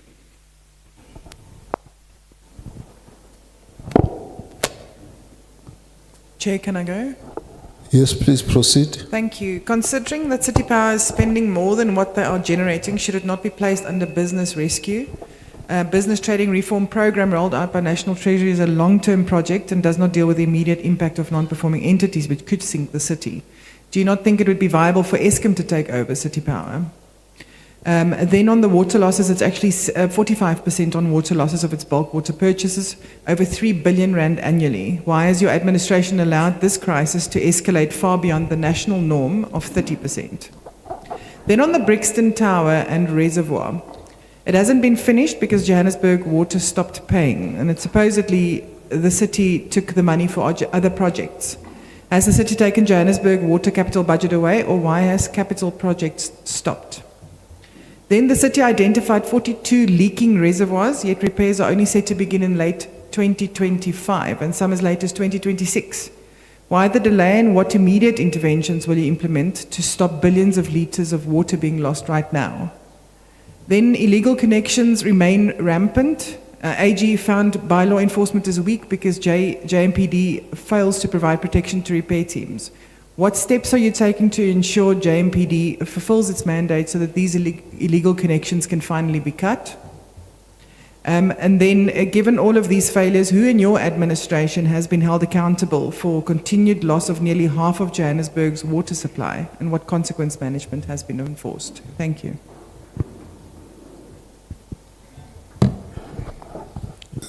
Thank you. Yes, please proceed. Can I go, sir? Yes, yes, please. Okay. Yes, please. I would like to know what is the percentage of your budget that you spend in the city of Johannesburg on infrastructure maintenance? Then I would also like to know, do you have an internal audit committee and is it functional? And thank you for the information on the disciplinary board and impact, and you gave some numbers there.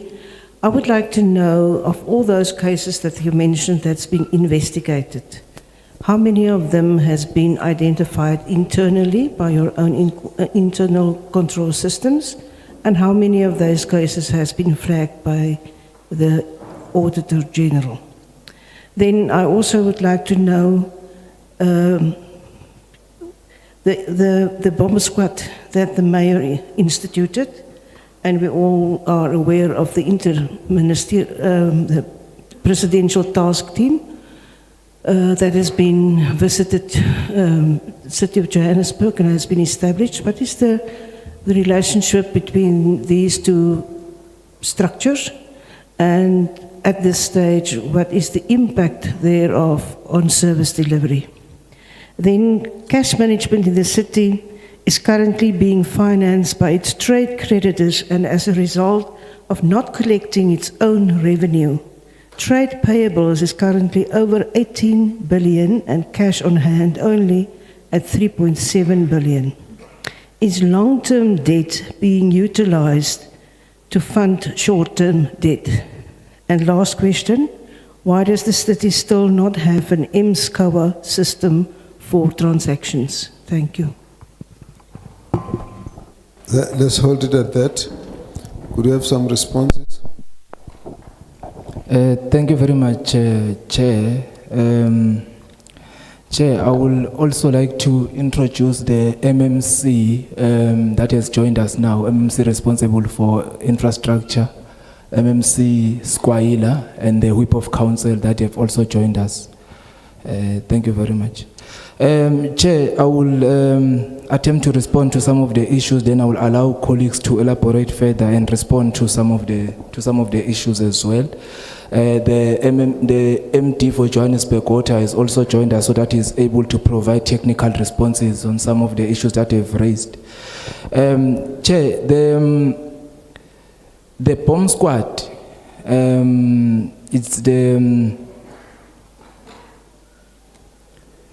it's a group of individuals that were invited by the executive mayor to support the work that we are doing as the executive in turning around the city. So they are providing more support on service delivery related issues, while the presidential working group is more on administrative support. So there are no contradictions in their roles and responsibilities. And the members of the bomb squad are assisting us voluntary. They are not being paid by the city. It's former city employees, it's expect that they have interest in the development of the city of Johannesburg. The mayor does have confidence in his executive, and that's why we are here and he's not here, because he had confidence that he will be able to respond to all the issues that will be raised, supported by the administration, of course. Now you are creating an issue. I have a letter from the mayor. He didn't say that. And the mayor has given another reason, but what you are saying is that the mayor decided is not coming here. You are good enough to do it. In other words, listen, forget about that committee. You guys can handle it. That's what you're saying. No, the mayor is I have the letter. I'm saying what you are telling us is not what the mayor told us. It seems like we are not good enough. It seems like we are not good enough. Okay. You got a lowly committee there that doesn't need the mayor, just needs you got a team that will go and sort it out. That's what you're saying. What the mayor said. No, that's not what I'm saying, Chair. Yeah, that's exactly what it sounds. All I'm saying, Chair, is that the mayor does have confidence in his executive. No, you can't link that to your presence here. Okay. If you got an example of what you are doing in your organization, stick to that. It's noted, Chair. Okay. On the issue of Ms. Helen Bottas, her contract expired. We've got the new CEO at JPC, so she is no longer an employee of the city. So I will allow the other colleagues to respond to some of the issues that have been raised.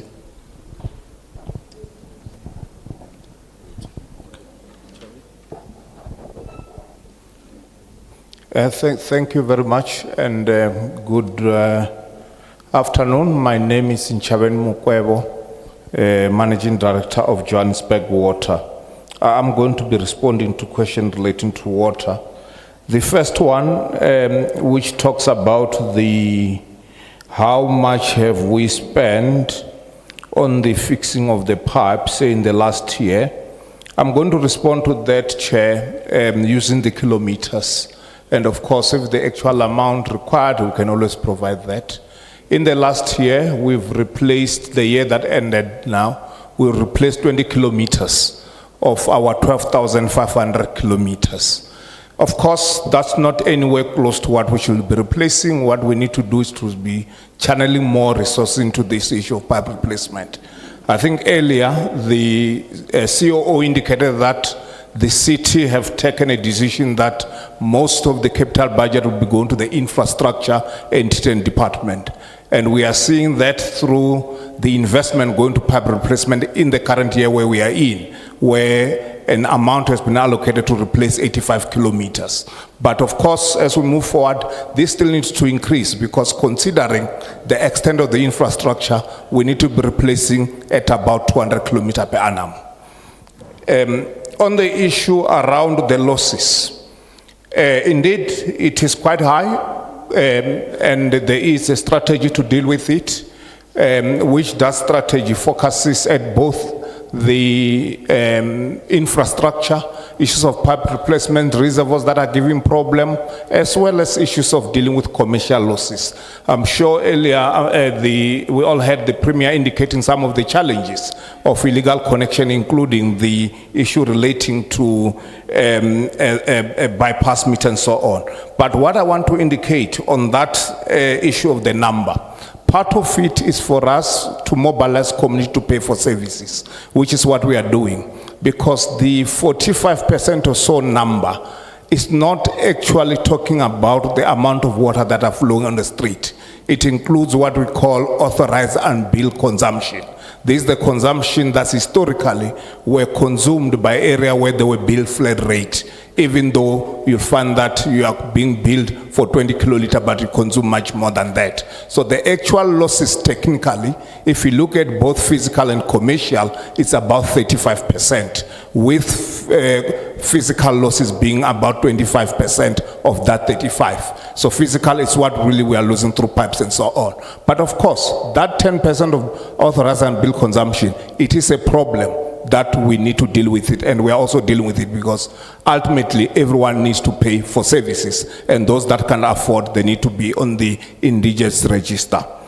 On the leaking reservoirs, there are 22 reservoirs that we identified ourselves as reservoirs that when we do what we call drop test, this is assessment that we do to determine how much water you lose over a period. And those reservoirs, they are losing more than the norm. So we've started a process around fixing them. They are on our capital budget for this financial year going into next year.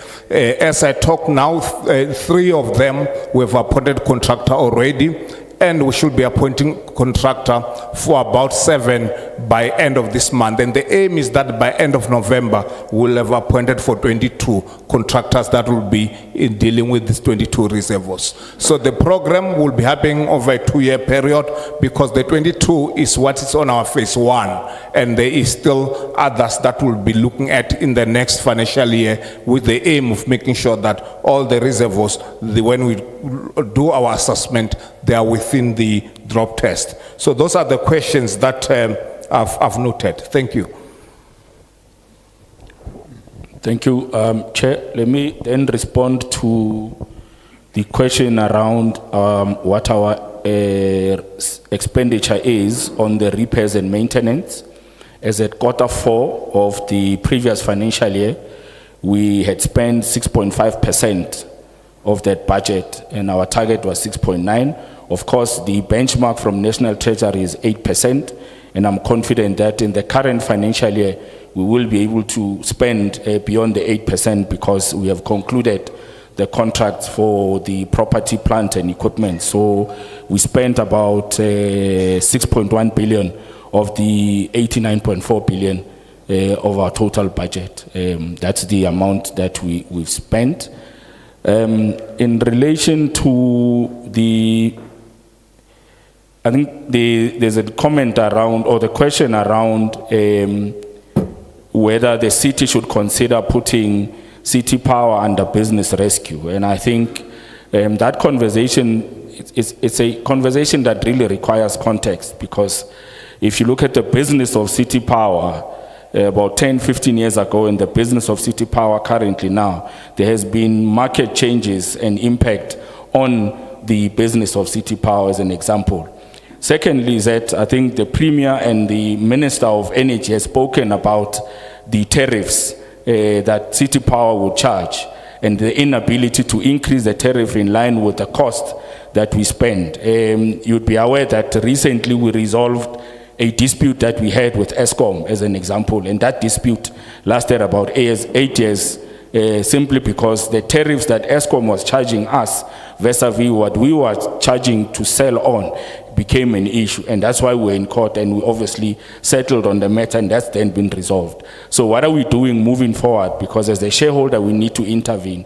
There are two areas we said we needed to intervene. One is on what alternative energy do we provide so that we reduce the cost of buying at an expensive price from ESCOM and selling at a lesser tariff, because the tariff we sell to the citizens is less than what we charge. I think the issue of the surcharge has been that issue because we were trying to recover that cost. So it is not as simple, as straightforward that we put them under business rescue. The conversation with ESCOM has happened because, in fact, we believe that ESCOM is benefiting more than us in the areas, because they service the areas where payment is high. And as City Power, we service the areas where we have less payment, and we continuously have to put in credit control measures to to collect. And that's a bit of a difficult one, and that's why it's not straightforward that you can put them under business rescue without looking at the entire value chain. But of course, as the shareholder, we contribute. I think the MD has indicated, we took a report to council that we must invest in the infrastructure so that we also reduce some of the technical losses, but also look at how we bring in additional energy. As an example, there's a current exercise now where we've asked the board of City Power to look at what value will we get in buying Kelvin power station as an example, because that used to be a power station we had, but it will reduce the cost and therefore make the company a bit more profitable. So I think it requires a much more detailed discussion in terms to resolve the problems of City Power. Thanks. Thank you very much. Just one point perhaps to make, just for noting, because it's a matter that we'll be reporting on as we go along. I think it's also linked to the work that we do through the Presidential Working Group in Johannesburg. These are the metro trading reforms, which are focusing on the trading services, water and electricity, as well as solid waste. And this is something that will, in the long run, I think, help us in terms of focusing these metro services, to do what they are supposed to do. It's a detailed exercise. In the next week, we'll be having a workshop through the Presidential Working Group, just to go deeper into this, because Johannesburg has got, experience as compared to other metros, because it has the highest number of metro-owned entities, of the municipal-owned entities. So that our experience insofar as how they are being managed, how they interface with the parent company, which is the municipality, is going to go in handy. I think it's trying to address all of these issues, from issues of ring fencing and shareholding, as well as how those profits that are made, there's a balance between profits for growth, investing in the same infrastructure, but also looking at how that helps in terms of funding the social services that are within the parent company. I thought I should make that point so that it's noted. Thank you. Why are you ignoring? This hand has been going up.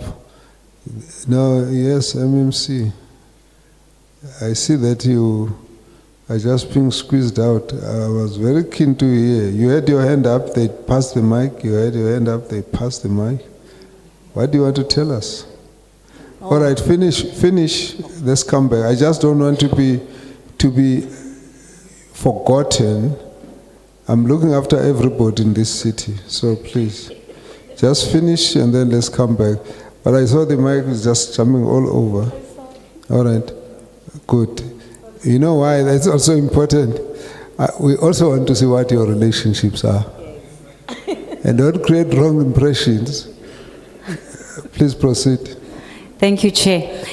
On the debt recovery that the Honourable Member raised, we've actually seen an increase in collections as of July. We ended the year at 87%. We're now sitting at 93%, which means the war room that we started is actually starting to yield results.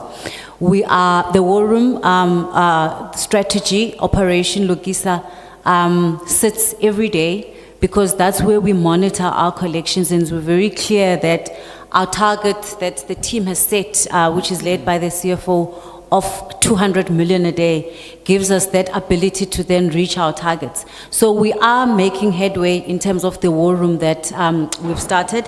And I must also indicate that we have engaged, we've started engagements with the 4 big banks. We've met 2 already who have also agreed to assist us on collections. Chair, whether Honourable Member is also correct in terms of payments by residents. So we've got, which we can also share as a supplementary, we've dissected our payment, perfect payment, good payment, frequent payment, bad payment. So we've categorized by region, because we've got 7 regions, by regions, our residents, their payment history, so that we can see where we are lagging behind in terms of collection. We've also, and I must thank the MEC, the IGR working streams are working.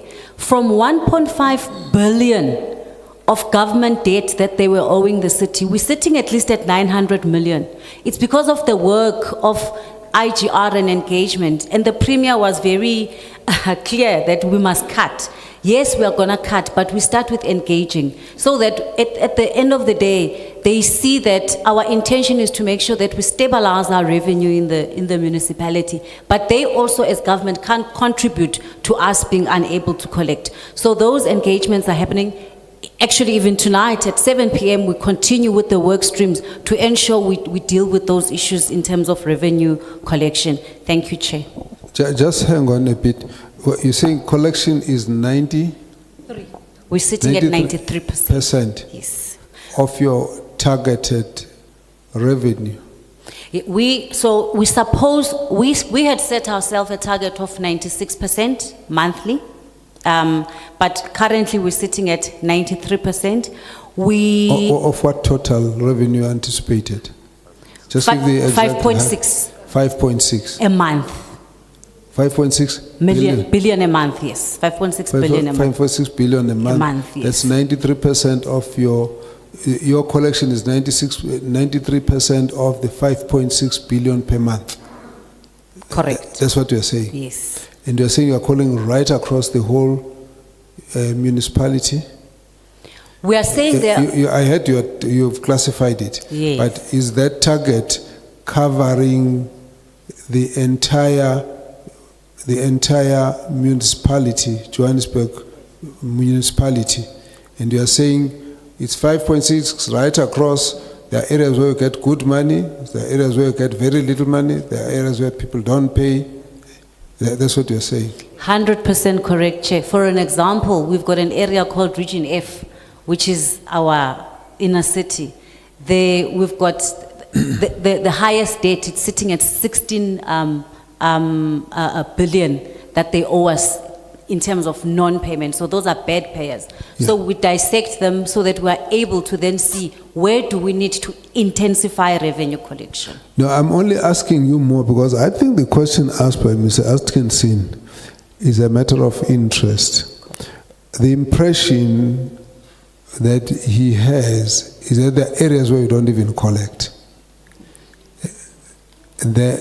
You understand? So that's why I'm asking you more, because I want to see if we must get to the common understanding. And you are saying, no, you're collecting everywhere, you don't get the same return. And in his mind, he was of the view there are areas where there is no collection. And so, am I understanding you? Yeah. But let's reconcile this issue, because it's a matter that we must not walk out here with differences on. Please pass the mic. There you are. That's it.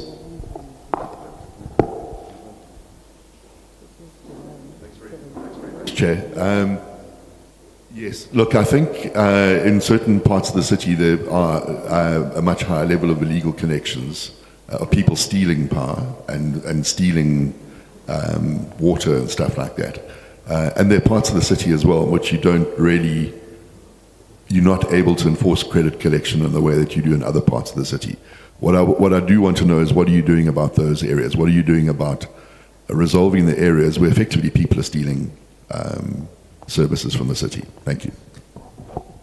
Thank you.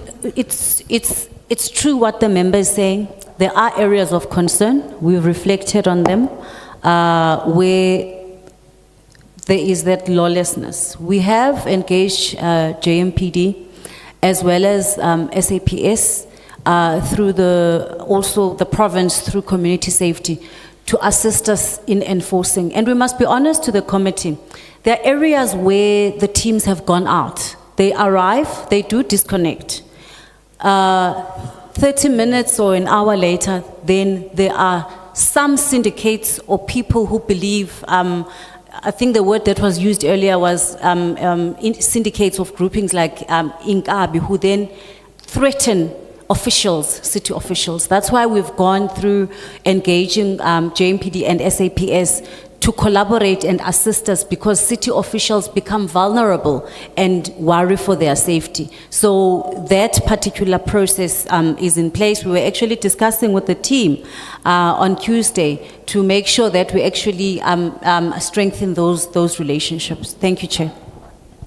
Just one point which I think you need to, as you go about, try and have a look at. The question of illegal connections. There are two issues. There are people who are poor, desperate, and they'll ask anyone to go and connect for them, and they can just go and connect. And because what can they do? Of course, that you have to deal with that. And those are supposed to be by right people that you address in terms of the indigent policy. Then you have got others who, in a way, hijack the services. Instead of you paying city or ESCOM, you pay to them. So do you have that kind of phenomenon? Have you found that kind of phenomenon of people who would want to be paid? So in other words, they'll go and do an illegal connection, you pay to me, instead of paying to the municipality. So, okay, it's better to go and pay 5 rand instead of having to pay 200 rand. Do you have that kind of phenomenon? Chair, there is, and both City Power and Joburg Water are investigating. There's actually been arrests of some of these kingpins through the investigations done by the entities. And I think that's why we talk about targeted investigations in areas where we are seeing that we are losing the most energy and water. What we are also doing, especially in our informal settlements, is to put what we call solar grids as well, so that we bring down the cost of electricity in the informal settlements, or even in the, let me say, previously disadvantaged areas, so that even the cost from City Power buying from ESCOM is reduced in the space. But there has been arrests, we've seen that phenomenon, and we are continuing to investigate, definitely, Chair. Okay, that's fine. If you are done, let's go to my favorite now. Yeah, I just wanted to address the question around the triple Ps and obviously bring in private partnerships in terms of the water. Yes, that program is actually at a very advanced stage now. Transactional advisors have been appointed by GTEC, the government technical advisory committee that sits in the National Treasury. But at the same time, DBSA has actually come on board to fast track that process. Obviously, the infrastructure fund, which sits within DBSA, is also a partner. So we've got 3 stakeholders there: GTEC, / National Treasury, DBSA, and the infrastructure fund. The transactional advisors are already on the ground. So if you look at where we were last year, we were talking about terms of reference at least. We've now appointed the transactional advisors so we can bring these programs to financial close. It's monitored by both us and the Department of Water and Sanitation through the DG, Dr. Sean Phillips. We did also have a workshop around triple Ps and the need for expanding the triple Ps. Just as recently as Monday, ourselves, City of Johannesburg, Cape Town and eThekwini, so that all three metros, when we enter the market, we have similar, I guess, go-to-market strategies, because we'll be, in effect, looking at the same funders for this infrastructure. So definitely it's on, and our mission now is to make sure that we finish it in the fastest possible time. That will deal with non-revenue water, pipe replacement, and water reclamation. Those are the three major projects which run into billions of funding. And in terms of are we running our institution on credit? No, we are not. Credit management and liquidity is run centrally at group, making sure that suppliers are paid as and when they come. Obviously, we need to intensify collections to make sure that there's funds within the city, but centrally we manage that to ensure that we don't see long outstanding debtors or creditors in our various entities or departments. And the last one, Chair, Brixton Water Tower, it was paid, and that project should be coming to a close, I think. But MD can comment on that. In that question, are you responding to the issue of taking a debt to pay a debt? Yes, to say, are we taking debts to pay a debt? No, we can't do that.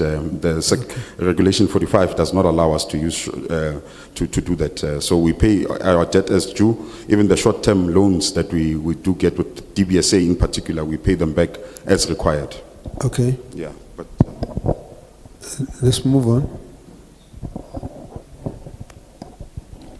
Oh, no, just wait. Because there's a couple of outstanding questions. Now you respond. We were very eager to respond. Please proceed. Good afternoon, Chair and the members.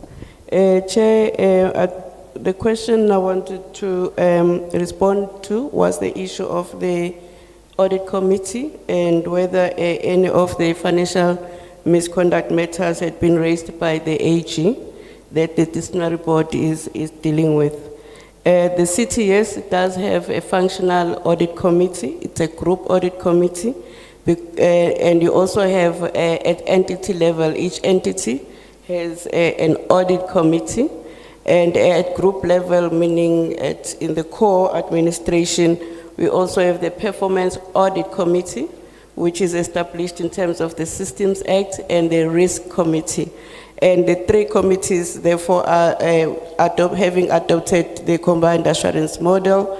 They then consolidate the outcomes from their oversight engagements on a quarterly basis and report through to the mayoral committee. On the issue of matters that the disciplinary board is now handling, it's a combination of issues, especially the older matters.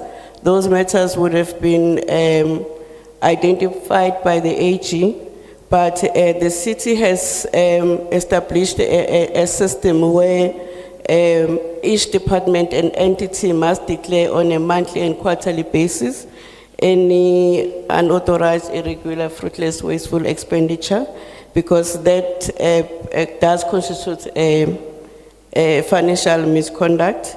So those would have been declared by the departments and the entities. Right now, a bulk of those that the disciplinary board is handling, that have been referred to council, are those that are historical matters and a few that are recent. We are also in the process of analyzing all the reported incidents for referral to council, because before the disciplinary board can conduct an investigation, we have to report to council on all of those allegations, and council will then so mandate either a preliminary or a full investigation. Thanks, Chair. So the two that I might have missed, there's a question on the PPP. If you responded to it, please redo. Then the other one was on the payment, you said the Brixton water tower has been paid, but the leaking reservoirs, there's a delay issue. Did you deal with that? Yes, Chair, those were dealt with by the MD at Water and the Group CFO. The only one we've not covered is the one on SCOA. I think we are about 67% in terms of implementation. We have presented the action plan to National Treasury. We have a steering committee that then looks at the implementation across different applications. So the only one outstanding was MSCOR, and we are progressing very well, and we do report to Treasury. Thanks, Chair. We've responded to all the questions. Thank you, Kabazela. Just a couple of questions from my side. You'll bear with me if maybe they were touched on once I had stepped outside. I would like to know, number one, the staff debt, the rate of the staff debt, where does it sit right now? And the percentage, second question, the percentage of salaries, in percentage and in number. The vacancy rate, as it stands at the moment. And then this question of illegal collection, I just would like to know whether you treat it as one in terms of illegal connections, in terms of impact, and also delinquent non-payers. And what is the rate of write-off? Because much as whether one likes it or not, sometimes you end up there. Are there write-offs? If there are, what is the extent of write-offs in quantum? Thank you, Chair.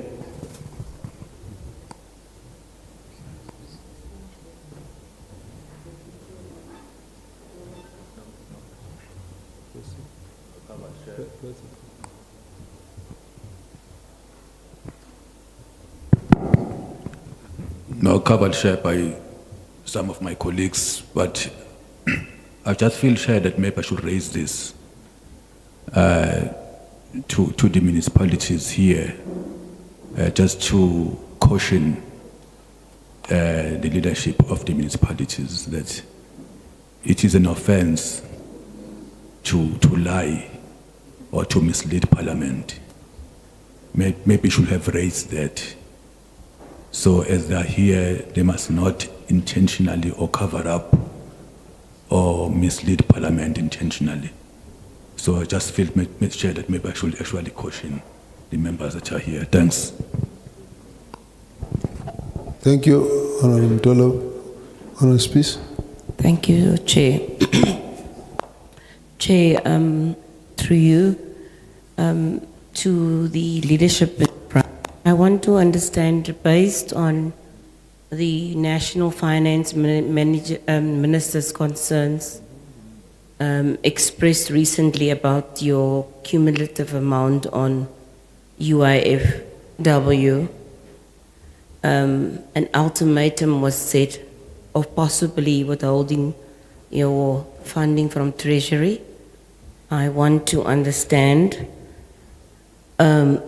what actions are you taking with regards to irregular expenditure, and some of it accumulating from years of between 2018-19, 2021-22, and a lot of that was for paying panels of service providers, and then also your request to the minister to write off your debt, your 5 billion rand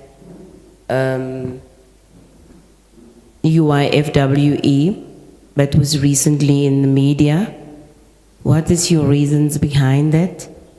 And I want to understand, how are you going to put measures in place to prevent that incidents like that does not happen again?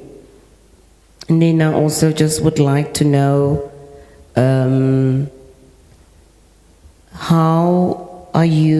what can the city confirm whether all cases of irregular expenditure that has been exposed constitutes a criminal offense, as well as theft or fraud, have been reported to the law enforcement agencies as required by the MFMA. Thank you.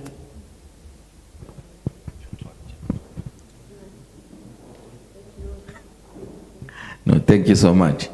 I want to ask a few things here. Chair, I see that the city has been getting an unqualified with findings. This is not a good opinion. You must move from with findings to no findings. You must move to a clean audit. You know, Chair, Auditor General expresses an opinion on three things: compliance, performance, and financials. You might get the debits and credits correct, but these two speaks actually to service delivery, which is the mandate of the municipality. So this with findings is actually a picture of getting correct the debits and credit, but not necessarily service delivery. So that is number one. I see here that you've resolved some of the MIs, but there's still some of the MIs that are not resolved. So I want to know which ones are not resolved. Do you use consultants to prepare financial statements or for preparation of financial statements? If so, how much are you spending on them? How long have you been using them? Number three, city manager, how long have you been acting? And also, I want to remind you that as per MFMA section 62.d, you have a duty to prevent UIFW. You have a duty to prevent it. So I want you to appraise this committee as to what is it that you've done to prevent it, let alone to investigate it, like to prevent it from happening. Thank you.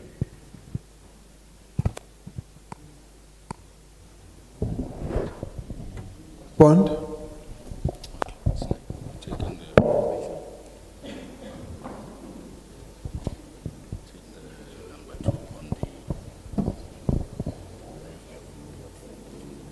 Okay. Please respond. Apologies, Chair. Chair, on the irregular, fruitless and wasteful expenditure, the city has a strategy that we had adopted previously, where we looked at prevention, if an incident has occurred, timeous investigation, and then processing that through to MPEC for regularizing, and then where there is negligence, then it's a financial misconduct.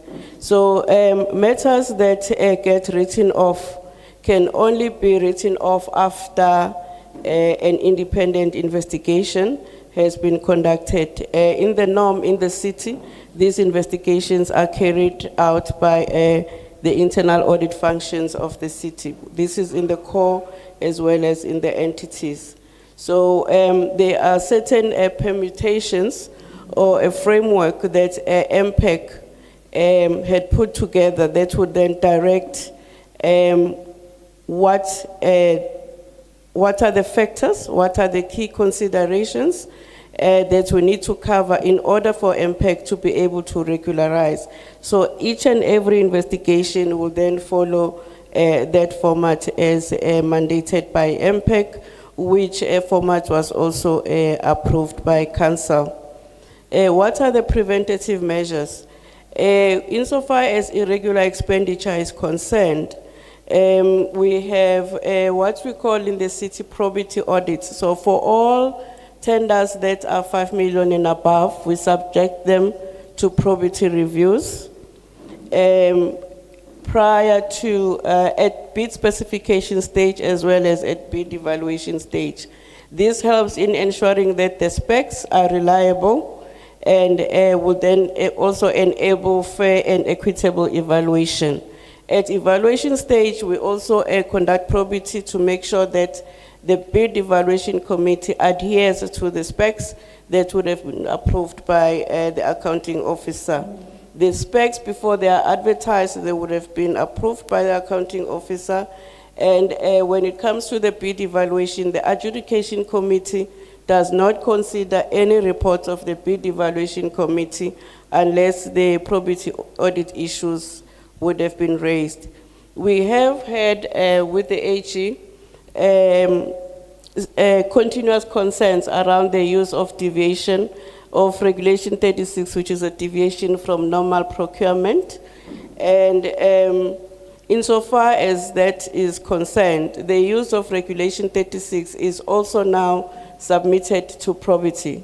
So again, before the city manager can approve a deviation from normal procurement, it would have been subjected to probity to ensure that it meets the regulatory compliance. We may still have issues where a deviation which did not meet regulatory requirements may have been approved, but that was because the city needed to ensure continuity of operations and service delivery. But that has become more of an exception in terms of the current practices in the city. The issue, fruitless and wasteful, what had caused a spike was really the continued dispute between our entity City Power and SARS. It has been resolved, and another dispute that we'd had with ESCOM against City Power has been able to resolve that. So that had caused a huge spike in terms of our fruitless and wasteful expenditure, but ordinarily the city would have zero tolerance for fruitless and wasteful. But it does then mean that for this year and 25-26, bar any issues that the AG may discover, we should see a sharp decline in our fruitless and wasteful. The only other battle that perhaps remains a challenge is that what was raised earlier around our losses. And because the two entities end up overspending on our bulk purchases in the main, and that has caused an increase in our unauthorized expenditure. But as my colleague here, the CEO of Joburg Water has indicated, there are measures that are being put in place. We are of the view that the measures that are being put in place will not be immediate, they are more in the long term. But that's the nature of the beast that we are facing, in that the capital investment in our infrastructure will have a longer term impact in terms of us mediating or mitigating the increasing overspend on our losses. Thanks. Oh, MIs, there were issues around MIs. There's only one material irregularity that remains outstanding that relates to our bus rapid transport system. The city had built BRT stations, but there were issues around 2 of those BRT stations that had not been brought into use, really because there were issues around bus procurement. There were other legal challenges by the citizens community around the area, and that then contributed to the delayed utilization of those buses. Delayed utilization of the bus routes, the BRT stations, and procurement. But on a monthly basis, we've been submitting progress updates to the AG. They had agreed on our action plans, but then on a monthly basis, we must then provide progress, and that has been done. Thanks, Chair. Yeah, Chair, just also to add, the other MI that had been concluded, what was outstanding was to collect the money from MTN. MTN has taken us to court. We are now in court in terms of the 3.4 million that we needed to recover with MTN, because there were outstanding invoices from their previous contract, and we took a decision that we will not be paying those invoices to recover that money. The other point was around reporting to SEPS. We do report those cases once the internal audit and our group forensic have investigated.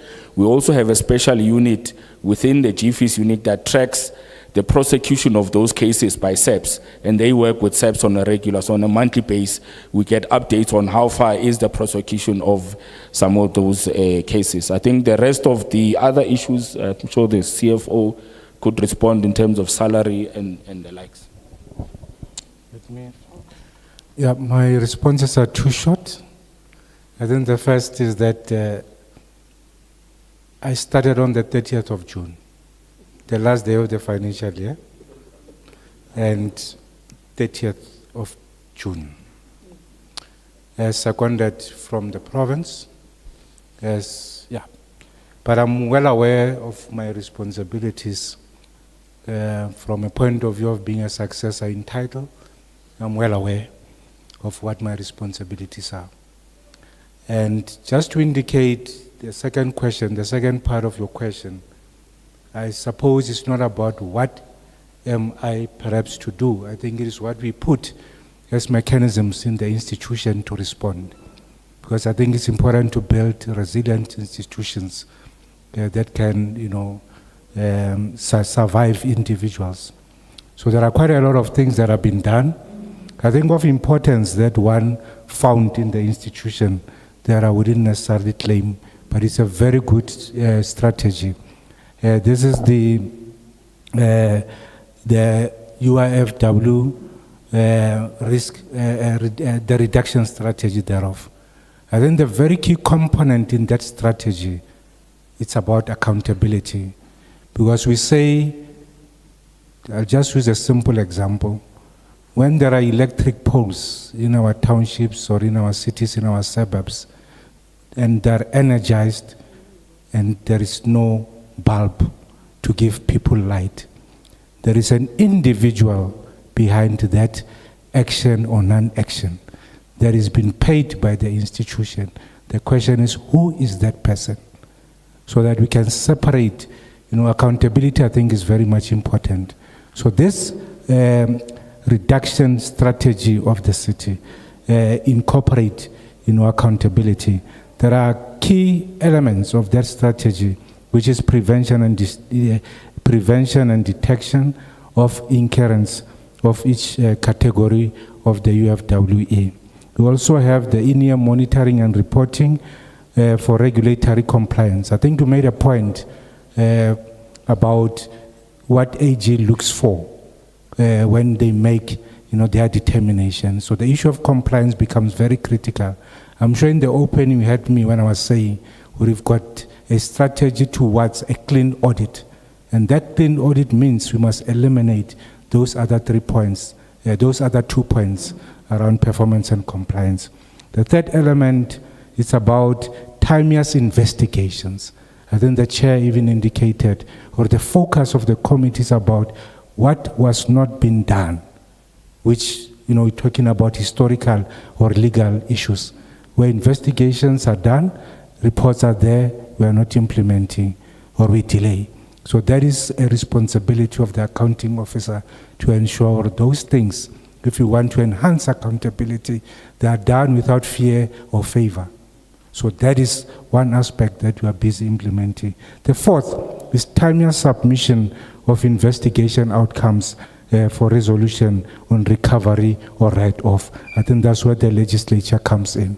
Sometimes you look at reports from 2016, 2017, legacy issues that did not find a route towards being dealt with by MPEC and Council.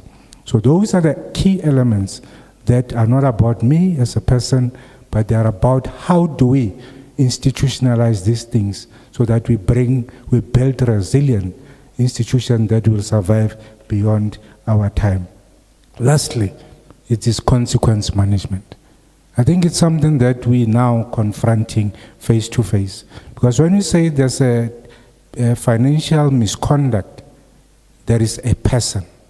Who is this person? When there are regulations, regular expenditures taking place, who is this person? So we are managing those, and I'm sure you'll see, going forward, you'll see the current and the next financial year, you will see that we will be up in that game of consequence management. And I'm glad there is also a record that the senior executive management team, even before I came, they had a workshop focusing on what they referred to, no repeat audit findings in the institution. Each and every senior executive has got a letter that says there's consequence management. But thank you so much. Now we proceed. Thank you, Chair. The question by Member Buthelezi on the vacancy rate. Our current vacancy rate is sitting at 6.6% in the municipality, and you are aware that the DPSA norm is 10%, so our overall vacancy rate is at 6.6%. I must mention to the committee that on senior managers, we are sitting at 20% on the senior executives. We're not doing so well there. We're sitting at 20%. We have, however, on the 15th of August, we advertised 3 senior manager posts for the head of public safety. We advertised the head of group comms, and we advertised the head of social development. Then that will assist us to decrease that 20% on senior managers. Then the other question was on the staff debt. Currently, our employees owe us 84 million, and then for councillors, it's 2.5 million. So combined, it's 87 million. One of the strategies that we do implement in the city, that the administration is very clear on, when the employees get their bonuses, so they do look at the double charge, so that if you owe the city, we are then able to recuperate that. The Speaker of Council, as it relates to councillors, is very consistent in terms of ensuring that councillors are reminded to also be responsible for paying for their municipal bill. So those were the ones from Honorable Buthelezi. Oh, and then you did, I think you were asking about the actual remuneration expenditure, our employee costs. We're sitting at 26.8%, and we are below the 30% of National Treasury. Thanks. The numbers. Percentage and number. So thanks, Chair. The number for employee related costs is 21.6 billion, which equates to the 26.8% that the MMC spoke about, which is obviously below the norms that are set by NT, and we continue to monitor that as well. It's part of the covenants that we are given. And I think the last question was around who prepares the financial statements for the City of Johannesburg. We prepare the financial statements at core and our entities also, so we don't use consultants for the preparation of our financial statements. Thanks, Chair. Okay, staff establishment. What's your staff establishment? In terms of vacancy, or in terms of the total number of people that you've got.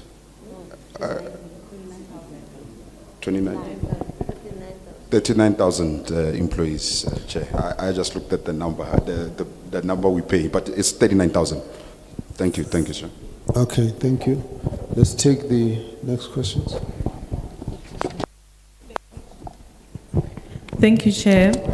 Most of my questions are covered. I only have one question. If I may ask, what was the reason behind the municipality's decision to sell Kelvin Power Station at first?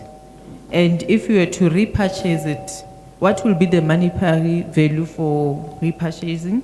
And how much do you anticipate to save in future? And beside the potential savings, what are the benefits would come from buying it back? Thank you. Thanks, Chair. Greetings to Johannesburg City. I was listening attentively when you're explaining this issue of UIF, because it emanates from the report of the AG. So you are also telling us that you are zooming in on it. But please qualify it, because the AG, the latest report says that you don't have an appetite to investigate the UIF. What informs the AG for that? because it talks about a number of things. One, can you also take us into confidence in terms of the MPEC, if they are functioning? There is one. Secondly, also alluded to the fact that we have an anti-corruption unit. Kindly share with us with how many cases are you dealing with in terms of corruption that is taking place in the municipality? Because some of the issues are also identified by the media. Being the latest one was the issue of water tankers. That, I think there's an investigation about it. It's an allegation on corruption, about 263 million. And maybe you were here, or you were here when we were engaging with the Premier and MMCs.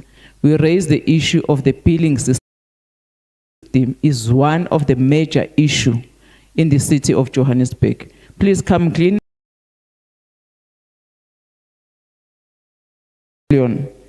And maybe you were here, or you were here when we were engaging with the Premier and MMCs.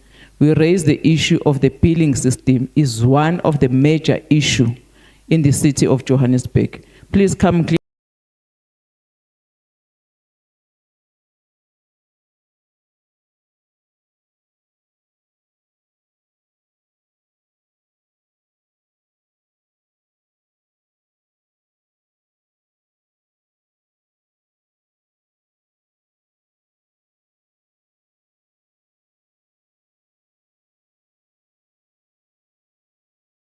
Issues that are raised by the AG is the lack of leadership in terms of the administration. So if you don't have an MM for such a long time, so it means we are not going to have some of the things resolved. Lastly, under UIF, you have grown. Lastly, you were 2023-2024 status. You were sitting at 1.48 million on fruitless wasteful expenditure. And now we have grown to 254 million on the same issue. So why is that, while you are telling us that you are attending to the issue of UIFs? Lastly, Chair, why other MMCs are not here? How did you constitute your team? We have MMCs who are very active, like the MMCs of public safety. So we love to see all MMCs to come and account here, and also not every time to criticize you as a city, but also to say, we notice your work, MMC, Dr. Mgcini Chwaku, and all other MMC, in order for other MMCs to see that it's very important to have an activist as part of leadership. Thank you.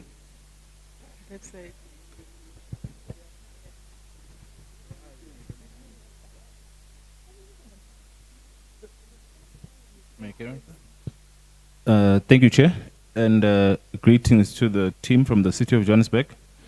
Chair, it's very unfortunate that the mayor is not here, because he and this leadership needs to be told that Johannesburg is a disaster. Outside of the big numbers and the fancy English that we're speaking here, Johannesburg is a disaster. And the team that's leading Johannesburg now needs to be told that. The province needs to be told that as well. Chair, Johannesburg is the richest city in the continent, actually. But the CBD doesn't speak to that. The CBD is just something else. Hotels and all of the big businesses around that were around Johannesburg, they are no longer there. They've all left, because it's actually even dangerous to be in the city. You've got little to no maintenance of roads. You've got little to no maintenance of underground sewerage systems. The garbage is piling up at every corner in the city. The criminality is rampant. You can't even speak to a cell phone while walking around town. The red traffic lights there in town, they're literally merely a suggestion to stop. And forget about driving around town at night. That's another thing altogether. The potholes, broken street lights, electricity shortages, water problems. And now people who are not South Africans are literally running Johannesburg City. So the first question that I'll have on that note is, after one of the Sunday newspapers wrote not too long ago that the city is collapsing because its leadership is incompetent and corrupt. The question to this leadership is, what do they have to say about that, given the state of the city of Johannesburg? Chair, I think this was alluded to a bit earlier on regarding the 70 million rands that were spent on financial consultants for the city. So the next question there is, was that really necessary? Are there not enough competent people in Johannesburg that the city could employ to replace these consultants at 70 million rands a year? And then lastly, Chair, the spending on repairing and maintenance of infrastructure. I think when the gentleman spoke there, I'm not sure what position he holds in the city, yes. I think he spoke of an amount that was equivalent to, I think, less than 1%. Is that correct? Okay, please, enlighten us on what the percentage there was, because I know that you said you will get to 8%, because according to the Auditor General, the amount that was spent in financial year 2023-2024 was equivalent to less than 1% of the total value of the property, plant, and equipment. Now, I wanted to ask, if that's the case, if what the Auditor General said here is correct, what is the problem? Because this, thank you, member. The reason for this is the reason behind all of the infrastructure collapse in the city. Thank you, Chair. Okay. Oh, thanks, Kabazal. I just want to check with the city in relation to the bylaws. Do you allow, when you issuing the business licenses, I would assume that they are issued by you, especially in the informal economy? Do you allow it according to your bylaws to give it to those that are coming to South Africa without scarce skills? For instance, if I want to open a salon and I'm a foreign national, am I allowed? Do you give me a business license? That's one. Two, I just want to check how many entities of the city are in deficit. Should there be any? What are the plans that you have of dealing with this? I've noticed that there are some of your entities that are doing pretty well, especially from social media, like Joburg Market, Joburg Theatre, the JTA. I saw there they built a very beautiful library and BRT stations. What lessons are you taking from these entities that are doing well? In line with the above, I see that you have paid some performance bonuses. I just want to check from which entities are these senior managers that you have paid, and have you paid any in the municipality itself? The MM position, I think it has been vacant for more than 2 years now. I just want to check because I see that it had become a generation and acting position. What are the plans? How many people have acted in that position?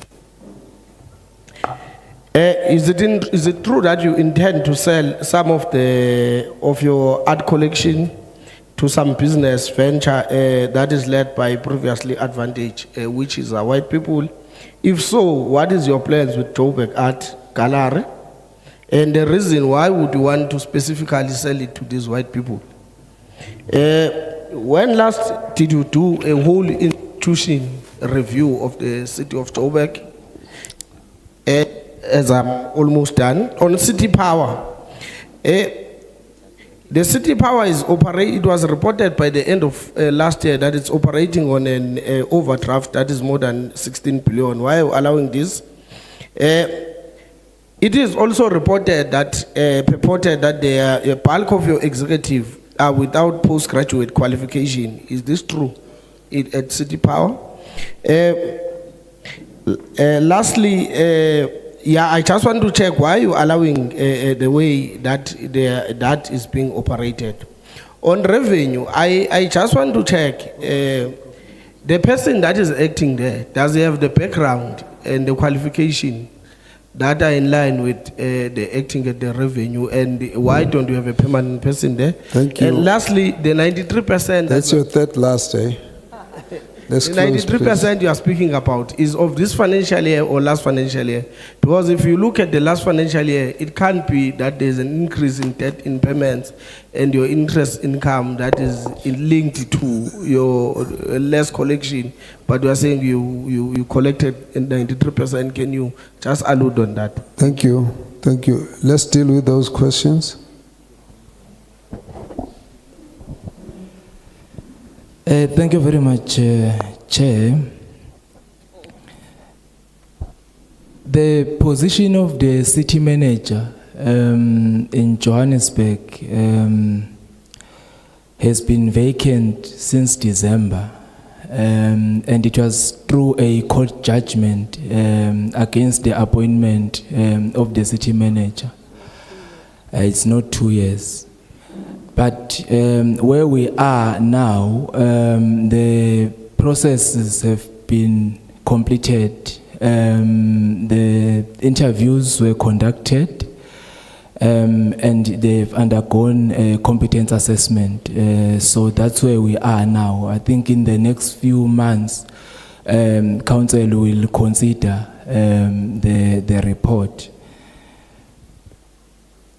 The delegation, how it was composed, we looked into the issues raised and the department that are more involved, and that's how we composed our delegation. But I do need to indicate that all the MMCs are very hard at work. MMC Chwako, for example, as you had indicated, he's very hard at work. He's actually assisting in even dealing with the criminal activities in the inner city. And I think you would have seen him, being on the ground, leading operations, making sure that all those that are involved in criminal elements are apprehended.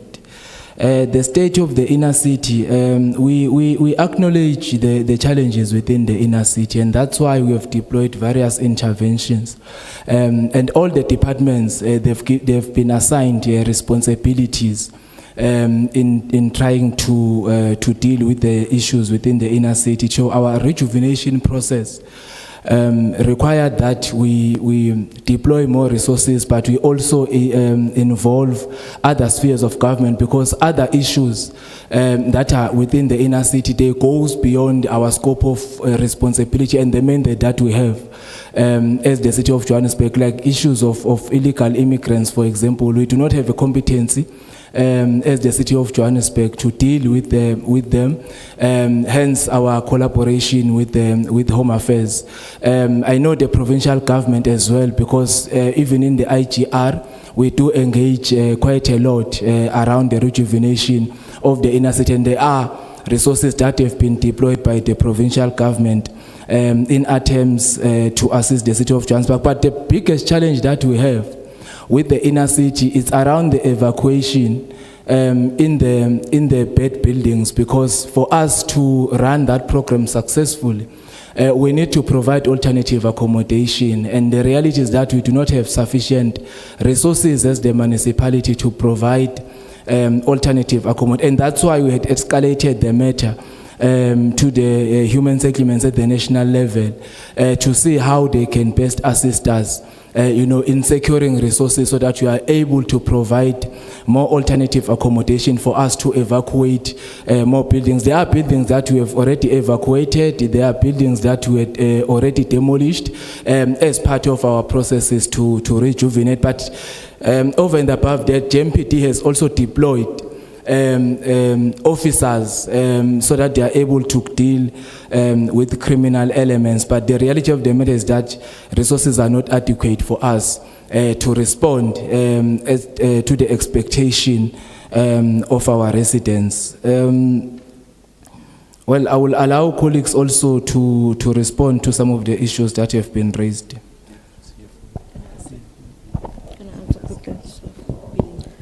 Thank you, Chair. The question that stands is how the Speaker's office contribute to clean governance and the fight against irregular expenditure. Chair, this office has put in place This office is currently enforcing adherence to council rules that promote accountability. We have strengthened internal oversight mechanisms by capacitating MPEC members and insisting on consequent management for officials implicated in audit findings. We are also ensuring that audit recommendations are debated in council and tracked for implementation. The office is also currently ensuring that all councillors are familiar with the Code of Conduct as outlined in Schedule 1 of the Municipal Systems Act. Where violations occur, I refer such matters to the Ethics Committee or the Council for Disciplinary Action. I've also planned regular ethics workshops and encourage reporting of misconduct to protect the integrity of council. Chair, we have also ensured that all oversight committees, including MPEC, are properly constituted and meet regularly. MPEC meets almost every week. I monitor the attendance and functionality of these committees, and we have engaged with committee chairpersons to address any lapses. Furthermore, I enforce compliance with reporting deadlines and ensure reports are tabled and debated in council as required by the Systems Act. I thank you. Thank you very much, Chair. The question on the institutional review. Our last institutional review was in 2012, 2013. There was an approval granted by council in 2017. However, there were challenges with the then administration, and subsequently the matter was investigated, and because there were certain allegations with the then administration at the time, then that process didn't go through. We have subsequently received approval. When analysis has already been done, council has given us, so we've already started that process as the member asked. Then, Chair, we personally don't have information, so we would like to request if the honorable member perhaps can furnish us with the consultants or that he made reference to, or the companies, as the city core and the CFO also can confirm on record. We will be then happy to investigate and be able to respond, so that if it is something that is in existence, we are able to give the committee a proper response. But we have not utilized any consultants in our institution to compile any statements and to do any work in the finance department. Just hold on there. Both yours and the speaker's comment. This member, Dolo, was saying members must not mislead. It arises because there's a gap that I don't think you should omit. What's happening here, and I'm looking through these reports. Firstly, I'm going to read to you just now the Auditor General's comment. Now, the issue of the functioning of the UIF, of the MPEC and the investigation of the UIFW is an issue raised by the Auditor General. And when you look at the comment,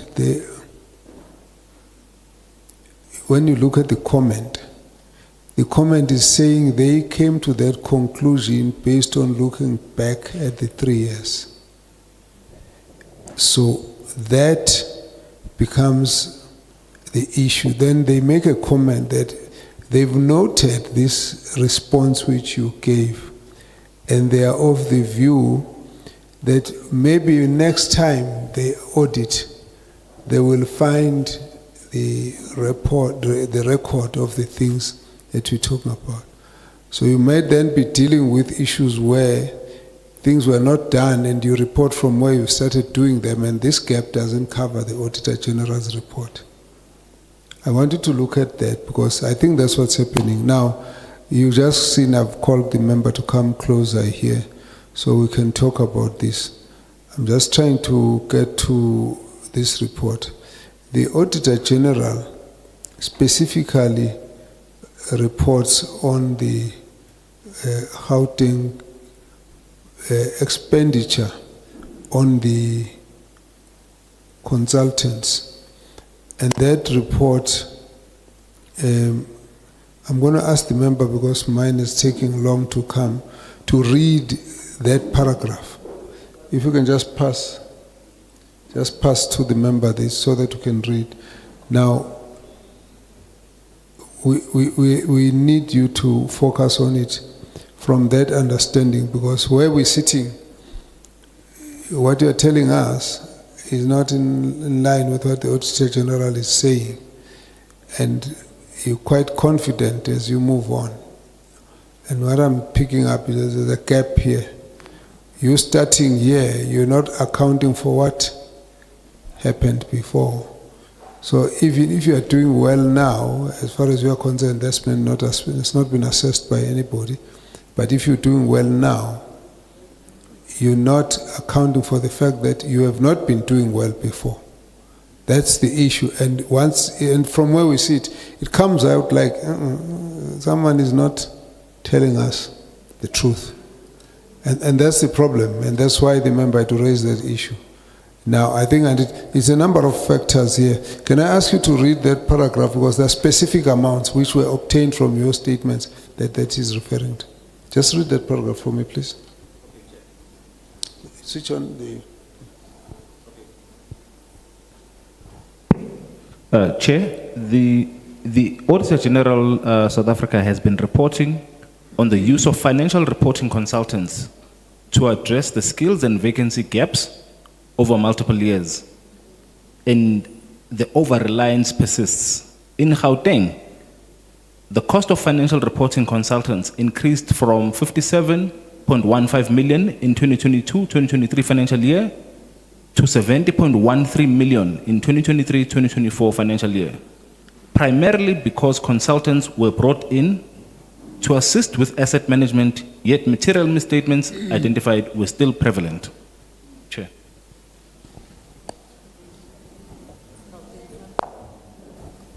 So, from where we sit, Aklangan. Okay, Chair,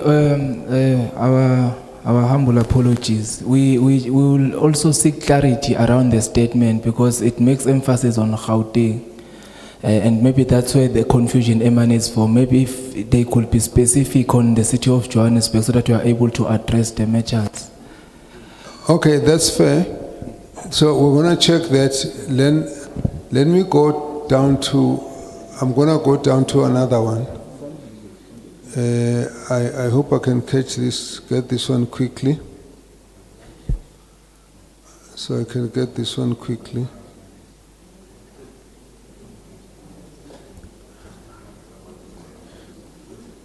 You could just pardon me as I'm going to now have to scroll to the issue that...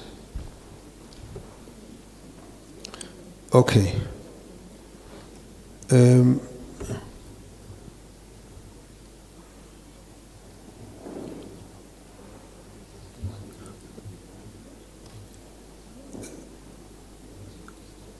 All right, so this is one issue. Reliance on audit process to achieve unqualified audit opinions. Okay.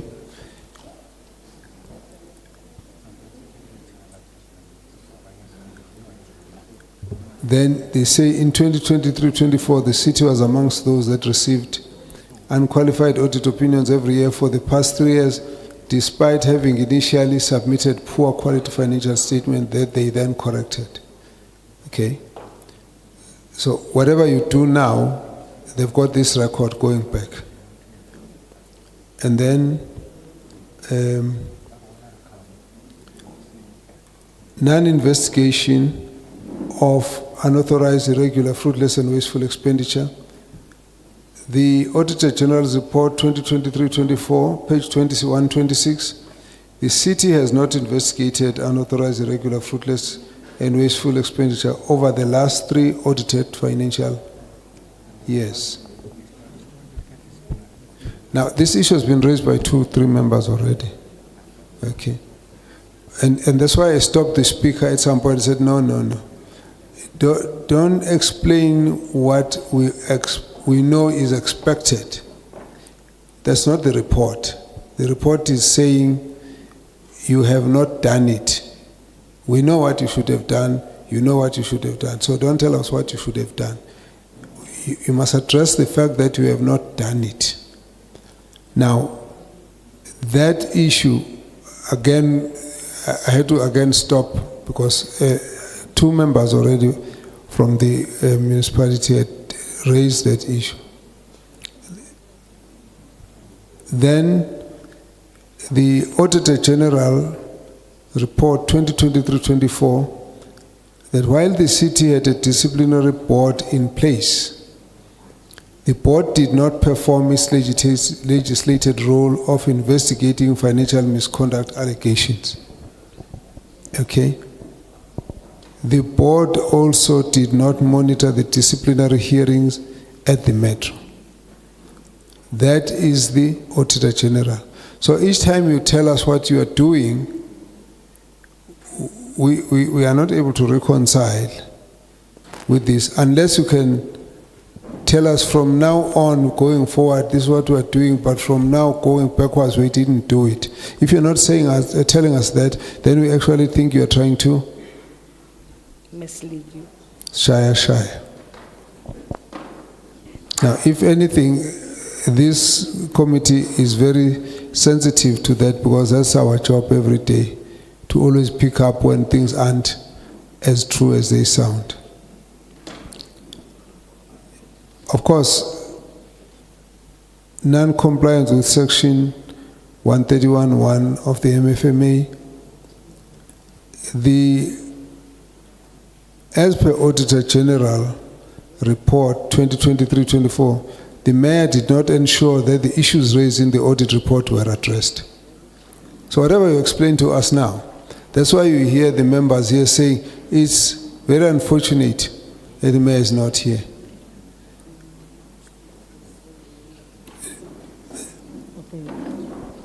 The next one, page 128 of the Auditor General's report. The City Council did not monitor the audit action plan or hold officials accountable for the timelines on the action plan.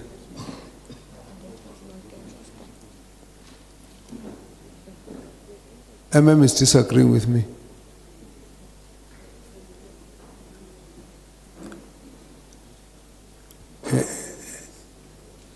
You're disagreeing, MM. I see you are not even listening. You dismissing us. I don't find it quite proper when we actually explaining to you what the problem is. You're actually talking to each other.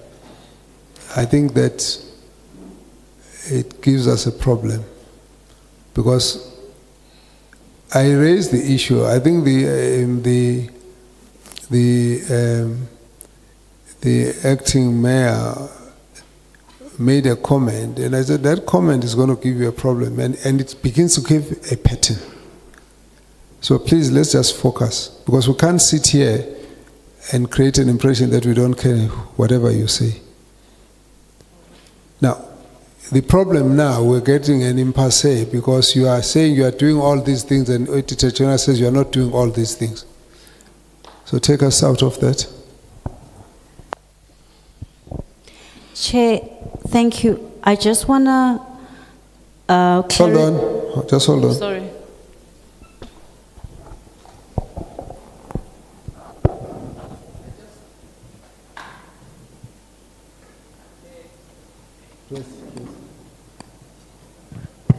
I just want to add one thing, Chair, on what you have just alluded to. when the speaker respond, because we were listening very careful when they are responding on the issue of UIF, they told us that what they have done so far. They even said they have a unit called anti-corruption unit. We said to them, just tell us all the issues that are being dealt with in the anti-corruption unit, because that's where we must start. MEC, audit action plan, but we have your own unit that deals with these things that are raised by the AG. But the speaker couldn't also tell us what are the criminal cases or what are the corruption cases emanating from their own unit. After they have learned, they went to town to tell us how good they are to address the issues from the Audit General. Just as a matter of interest, probably 80% of us here have been civil servants. So we know the game, how you fudge issues. Must sound like, even if it is not. And that's all we're very sensitive to. So we're now going to limit what your response that you give us. We want to know why we have this gap and what are you doing, from when have you been doing it. Let's separate it clearly. If you are not sure, let's not go into guesswork. Okay. So I will be interrupting if I think you are not going the route. Thank you, Chair. The committee is correct on the disciplinary board in terms of the gap. When I spoke earlier, I indicated that Council approved it in March 2024. The disciplinary board was established during a term of a previous government. Then there were changes in government. The government that came in 2021 de-established the disciplinary board. They didn't want to accept the guidance of National Treasury. Then when this new government of local unity came back in 2024, we re-established it, Council approved it. So where the committee is correct is that there would have been no disciplinary board active in the city of Johannesburg in 2023 and the earlier months of 2022 because of the previous government who did not want to utilize the disciplinary board. So there I can confirm that there would have been that gap. And therefore the things that we are saying are only active and having started in March 2024. So the political changes created that particular problem. There were different governments. Okay, but your government, ne? No.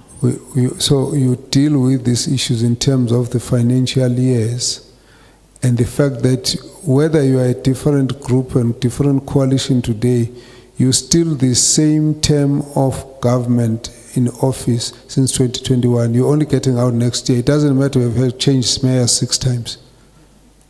You're still the same. And therefore everybody takes the same responsibility.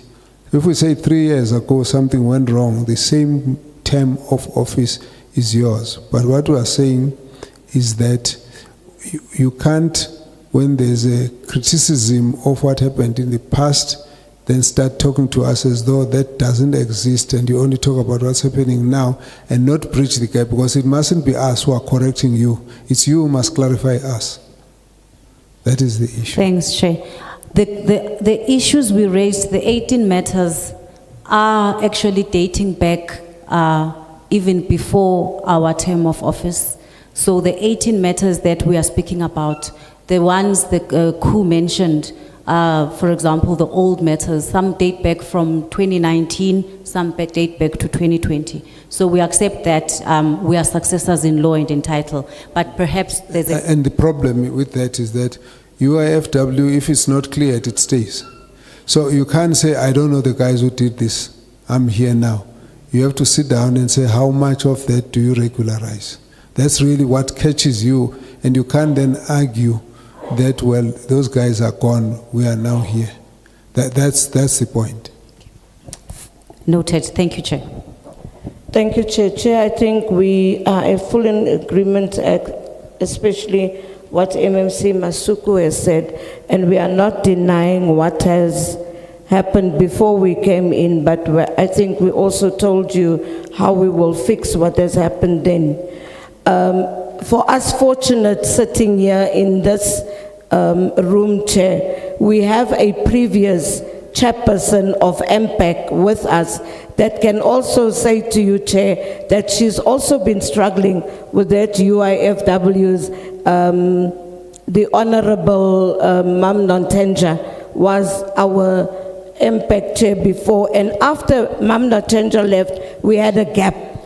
Do you know in Parliament you rule it out on irrelevancy? Thank you, Chair. I'm ruling you out on Thank you, irrelevancy Chair. now. Thank okay. Let's go back to the questions. Please focus on the questions, and I'll keep cutting now. If I don't hear that you are going there, I'll cut you.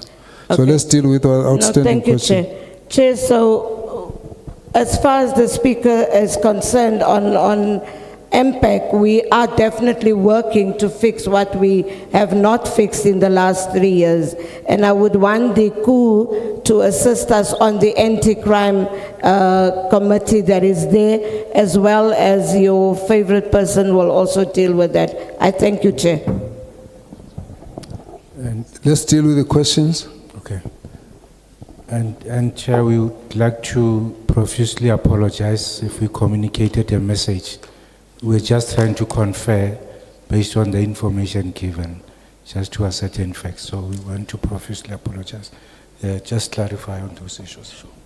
No, thank you very much, Chair. Chair, I think just to go straight to the issues. So, in line with the response from MMC Masuku, in terms of the establishment of the board, and the work that MPEC has to do in terms of the final write-off that goes to Council. You'd recall that that process is a process that has to be approved at Council, and some of the committee members are councillors who sit on MPEC. But administratively, the investigation of all of those matters would have been concluded. First one, the group internal audit team will investigate all of those matters, including the ones that we picked up. You're giving us a lecture of how the system should work. We're not asking you that. No, Chair, I'm getting to the actual... No, let's go straight. Okay. So, for an example, Chair, let's talk about the consultants, the use of consultants to conduct financial statements in the city. We have not used consultants to conduct investigations in the city. We have the group, which is the group CFO. We have a group head, which is Ishwar Ramdas, responsible for the compiling of financial statements. Each department has a director of finance and a complete team that does the financial. So what had happened with, after the AG issued that media statement, myself, group CFO, and the AG, we then reached out to, the head of GRAS, we reached out to AG to say, the statement that we are using a consultant to do our financials, it is not correct. Can we have a consultation so we can understand where that comes from? Because obviously it's creating a bit of challenges in terms of how we compile the financials. The point that the AG had raised was around the adjustments that we make, which is the concern that she's raised, that when you do your financial statements, you then also make adjustments before we conclude the audit, and that's where the AG raised a challenge. Second to that, Chair, the performance committee and the audit committee, the chairpersons had actually said, go to the media to correct the statement by the AG, and administratively we said that will not be the correct route to go. The best route is to engage with the AG and the person who's responsible for our AG to say, we've also submitted to you a report with all the skills of our financials. The issue around... Move to the next issue, because we've raised the issue of consultants because we had something that was a query with you. You're insisting and you're denying. That's fine, let's take that. We'll pick it up when we've got different information. May I just ask someone from the AG to come forward to confer with us? Please proceed, deal with the other issues. That's fine, Chair. So I think then the second issue we had raised with the AG was around where the AG had said in the previous audit that the city had not investigated these irregular matters. Now, the 6 cases that I referred to, the MTN case is 2018 case. The Protea Glen Fire Station is a 2019 case. At the time that the AG came to audit in the previous year, those reports were already available because they had also raised them as material irregularity. And we had already shown to the AG that we had investigated these matters and we had already started disciplinary action and the collection. For an example, the 2.5 million on the Protea Glen construction with the AG raised, we had already investigated and taken action.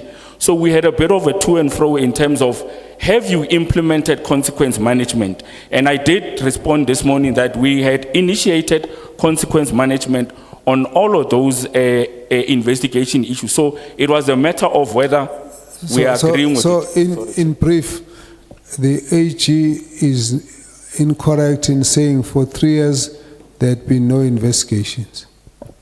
I can say that, sir, because the reports are there where we had investigated the cases. Hence, we had said we need to clarify the media statements. The second point I raised with AG, say sorry for coming in, Chair. Okay, and so you are also saying the AG is incorrect in saying that these reports were actually not followed up by council. That's the point I was getting to, Chair. I think the preamble I was giving was bringing us here. Don't do preambles. I told you I'm going to cut you. I want it straight to the point. Chair, for those reports to be considered by council, they have to go to MPEG. They have to go through MPEG. So if MPEG is not sitting, then the reports don't get processed by council, and that's where the gap was. No. You see, you understand what you're saying now. The Auditor General is not telling us the truth when they say the matter was not processed. What's your explanation? When the MPEG doesn't sit, then the thing doesn't get processed. Now, who's telling the truth? You are actually confirming the same thing you want to explain and justify. We're not asking you to justify. Continue. Chair, if I may clarify, I did indicate that administratively, we had processed the reports. For an example, we took action. No.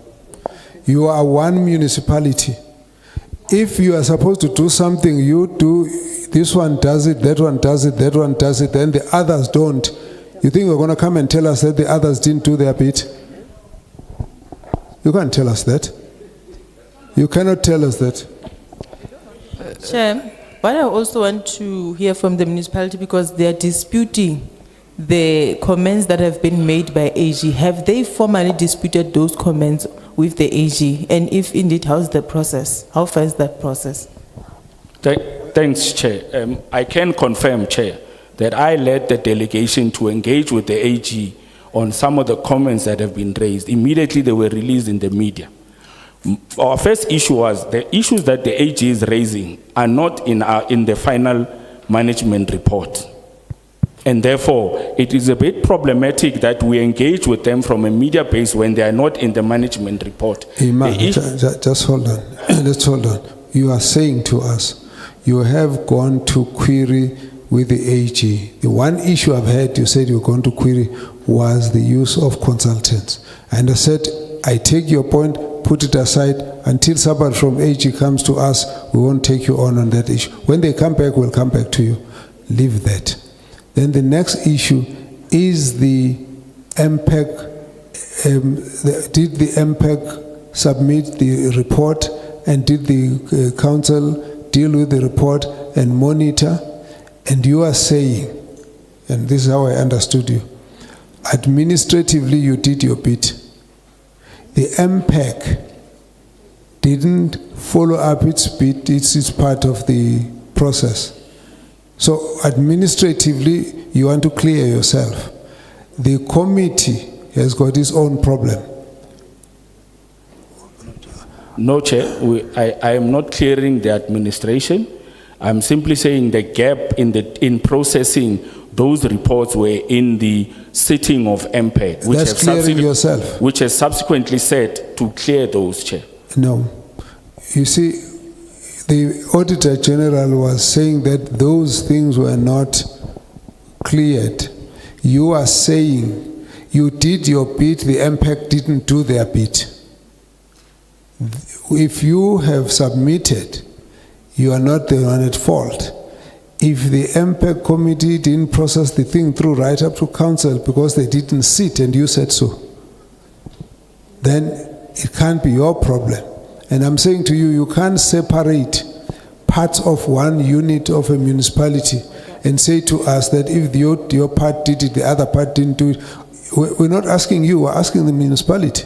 And you're making us argue over something that's completely obvious and there's no need for it. And we didn't come here to argue.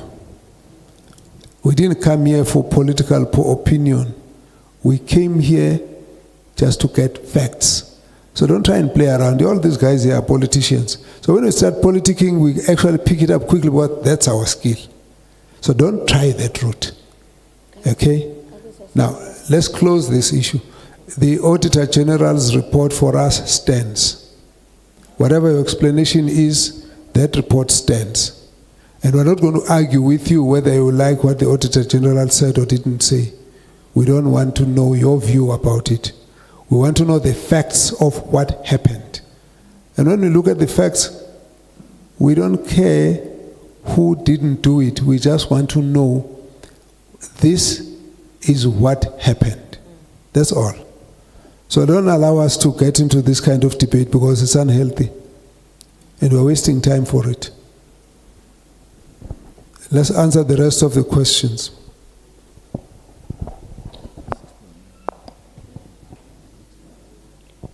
Thanks, Chair. Chair, there was a question on the cases that are currently under investigation and how many have been criminal cases that have been reported to SAPS. Chair, I can indicate that we ended the year with 555 cases, of which 442 would have been grouped to be either fraud, corruption, or maladministration. 100 of those 110 relate to illegally occupied buildings, stroke hijacked buildings. And in terms of the disciplinary cases, there is 44 that our forensic investigation team is following up on. And the criminal cases, we've got 68. We also monitor recovery, where the recommendations from either the investigation or the disciplinary action would have been that we recover. So there are 12 matters that are currently being monitored. That is the state with regards the investigations that are conducted by our Chief's Department. I must indicate, Chair, that insofar as financial misconduct matters, they are distinct. They are defined in terms of the Act.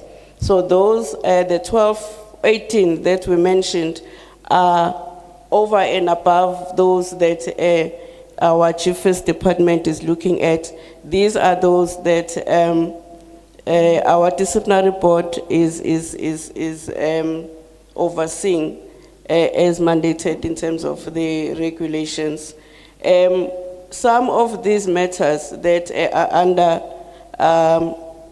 under investigation by Chiefs could be matters that are financial misconduct, but because I don't intend to resuscitate the issue of the disciplinary board being in place or not, but you do then find that Chiefs would have investigated or will still have matters that are financial misconduct in nature, and we are analyzing our database to then make sure that these matters get routed to the disciplinary board so that we avoid a technicality where we can investigate, charge an official, and then they can cite that our forensic investigation department may not have had the jurisdiction as defined in terms of the law.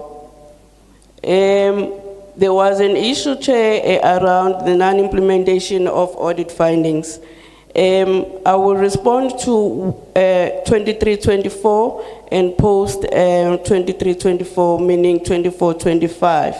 In 23-24, we had monitored the implementation of corrective actions. This is citywide, and we would have submitted a consolidated report on the rate of resolution, and not just AG audit findings, but also internal audit findings. We were sitting at the end of the year with 86% rate of resolution. But what have we then done subsequent to year end 23-24? The acting city manager did indicate that when he came in, we'd already had a workshop where we were looking at these findings, revisiting our remedial actions, and there is a directive vis-a-vis any repeat findings that the AG may have for the 24-25, that senior management, respective senior management will then be held accountable. So yes, we did follow up 23-24. We have continued to follow up 24-25, but an improvement is that now we've got that accountability matrix that has been workshopped and agreed to with management. Thanks, Chair. Thank you, Chair. Just the question on the repairs and maintenance.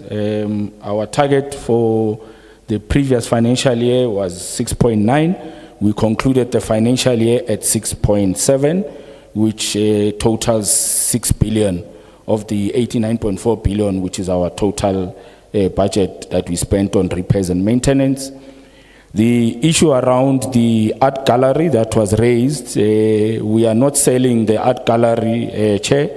There is a process to review, to upgrade the art gallery, which is implemented by JDA and community development. However, the snag we have is the movement of the art in the art gallery to a safe position. We have received some proposal from some of our partners, and we are reviewing how we do that, because the art is very valuable and it's expensive, and therefore we don't want it to end up in wrong hands and then be accused of selling the art itself. So there is a proposal that our legal team is looking at in line with our partners, and this is of course monitored over a period.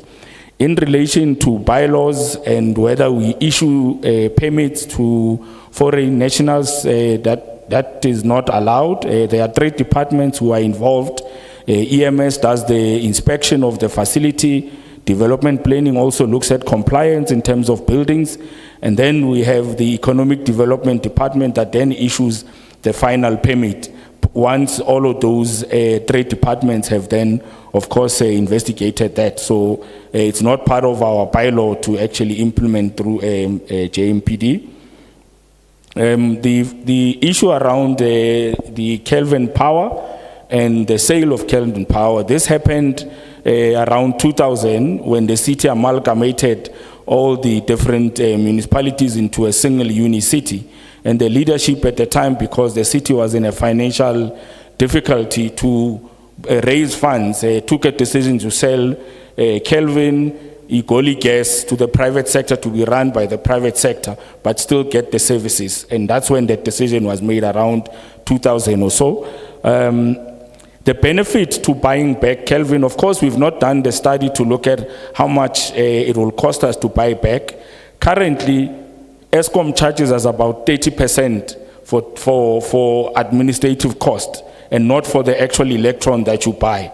But with Kelvin, we actually do not have, we don't incur that 30% cost.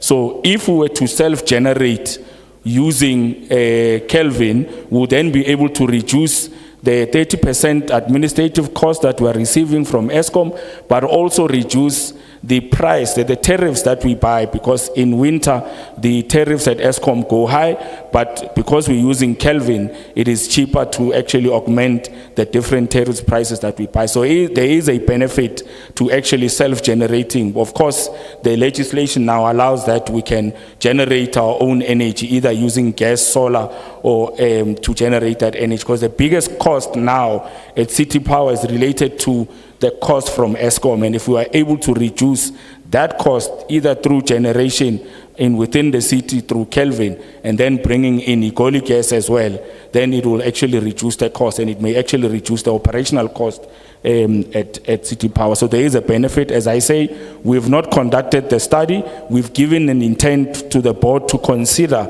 that, and it will come through mayoral committee for approval whether we purchase Kelvin or not, but to use it as part of the buyback process that we are currently busy with. So I think those were the only questions that were outstanding. Oh, sorry, in terms of my apologies, the inner city. I think there's an issue raised around the inner city, and I think we accept the state of the inner city. We have since developed a bad building strategy that we have taken to council, for council to approve. But part of that strategy, but the biggest challenge in the inner city has been affordable housing. Affordable housing for all the people who live in the inner city, hence the hijacking of the building. So the strategy looks at how do we bring in the private sector. Already as the city, we've received 4 requests from new owners who have bought or they've recovered their properties and they want to redevelop affordable housing. So we are looking at how do we write off some of the bills that were generated when the building was hijacked, and will then approve so that they can then redevelop. But the main issue in the inner city is about affordable housing, and the bad building strategy addresses that part. So we have started with that operation with SEPS and Home Affairs to actually reclaim some of those buildings and then give them to the owners. Thanks, Chair. Which one? Yes, water tanker issue. Yeah, I think the MD is here. Thank you, Chair. The issue for water tanker, there was an allegation that we picked up through the media, which indicated that the bidders that were appointed, they colluded, and the issue is currently being investigated. Thank you, Chair.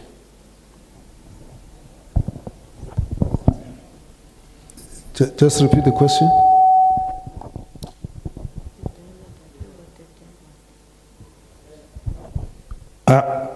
Thanks, Chair. In the City Power, the operation of more than 16 billion on overdraft, the qualification of your executive, postgraduate qualifications, those were the 2, and the issue around the collection, the 93% is from when? Please respond to those. The CEO of City Power is here. She will respond.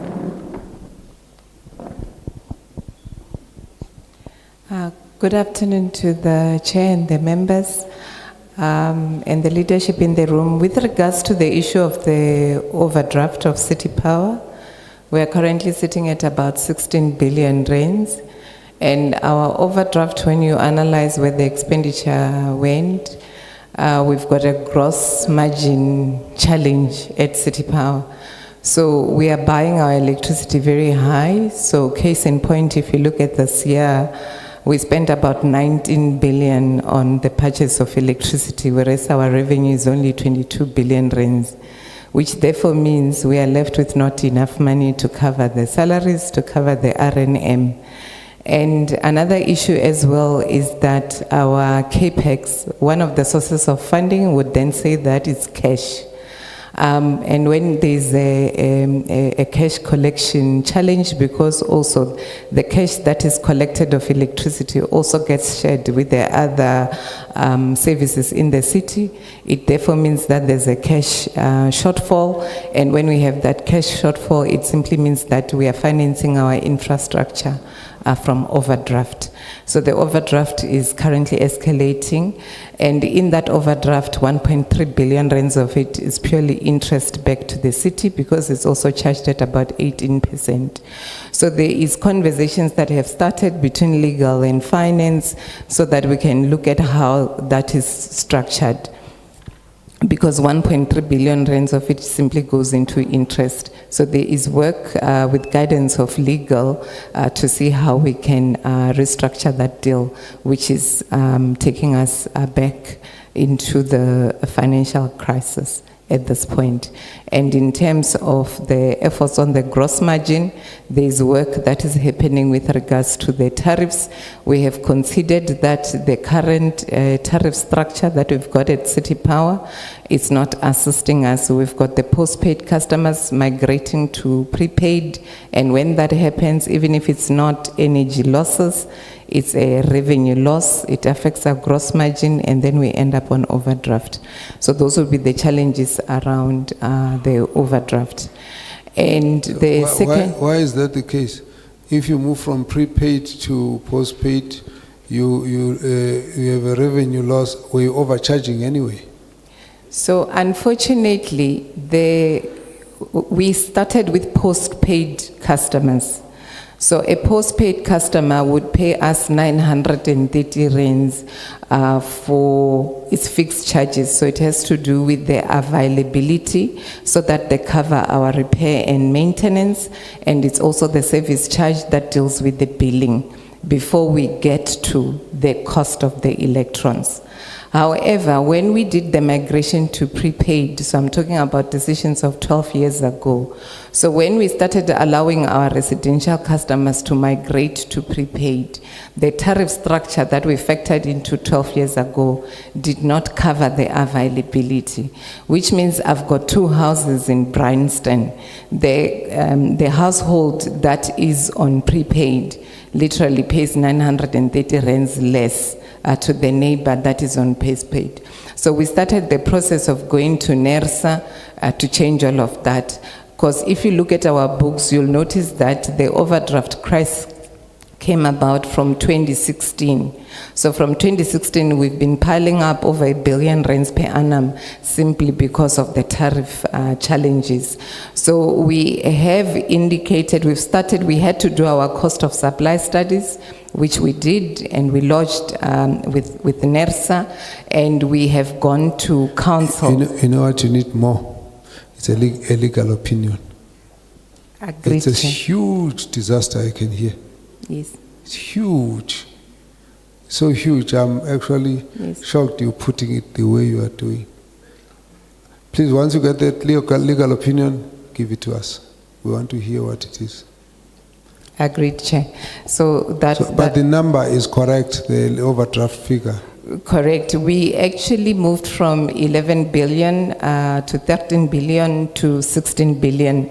And we are also predicting that unless we also change the issue of the interest, it's basically going to grow at an average of about 4 billion rands per annum until the legal issues are resolved. Let's get the next questions. Thank you.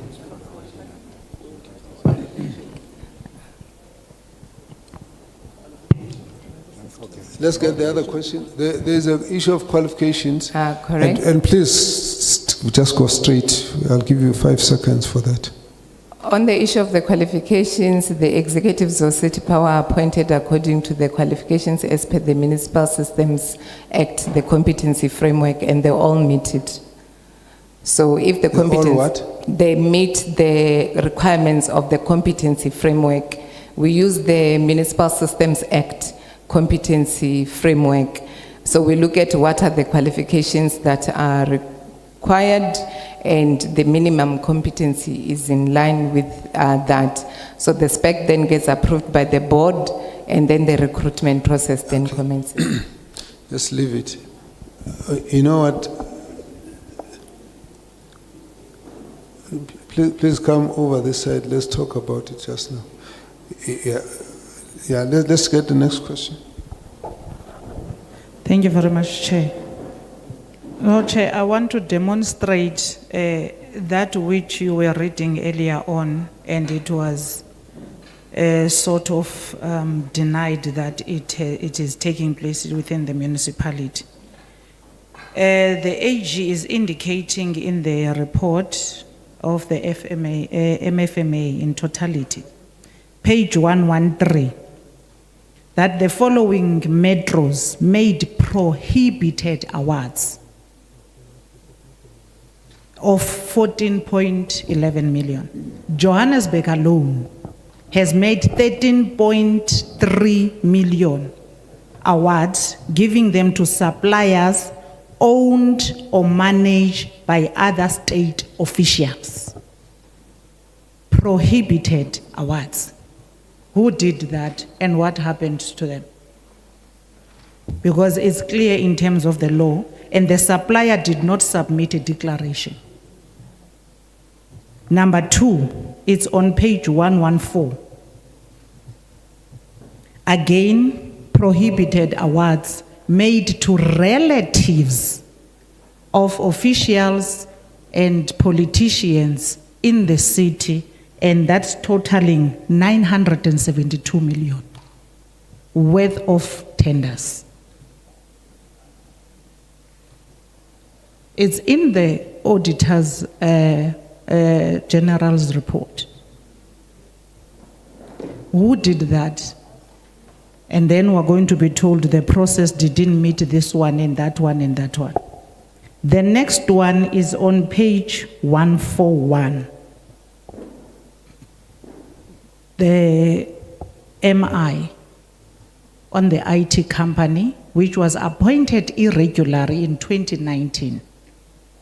When that company was appointed in 2019, and the AG picked that up, made a material irregularity, reported to the municipality, nothing happens, but in 2023 it was reappointed. After being reappointed, only then you address the material irregularity, which then recovered some of the money in terms of the contract itself. But to start off with, it was appointed irregularly, it was then given work was paid for, but it never provided any of the services that it was paid for, to the tune of almost 400 million. Now we have made a recovery of less than 200 million. What happens to the rest of the money? And why are we reappointing someone who was paid for work that they did not render the services of? Let's round up. That's collaboration. Then the last one, Chair, Cutting Edge, a program wherein the municipal workers, in particular the lowest grade cleaners and all the lowest grade, that were crying about the city, which is deducting money to pay off loan sharks that have found their way through the city and the shop stewards into the system of the municipality, and you are deducting salaries way above what is regulated in terms of paying back loans. Okay. Some of them don't get any salaries, they don't get paid at all. How did that happen? All right, thank you. Thank you. Let's move to the next. Thank you, Chair. Once again, it's Kwenza Madlala from SCOPA.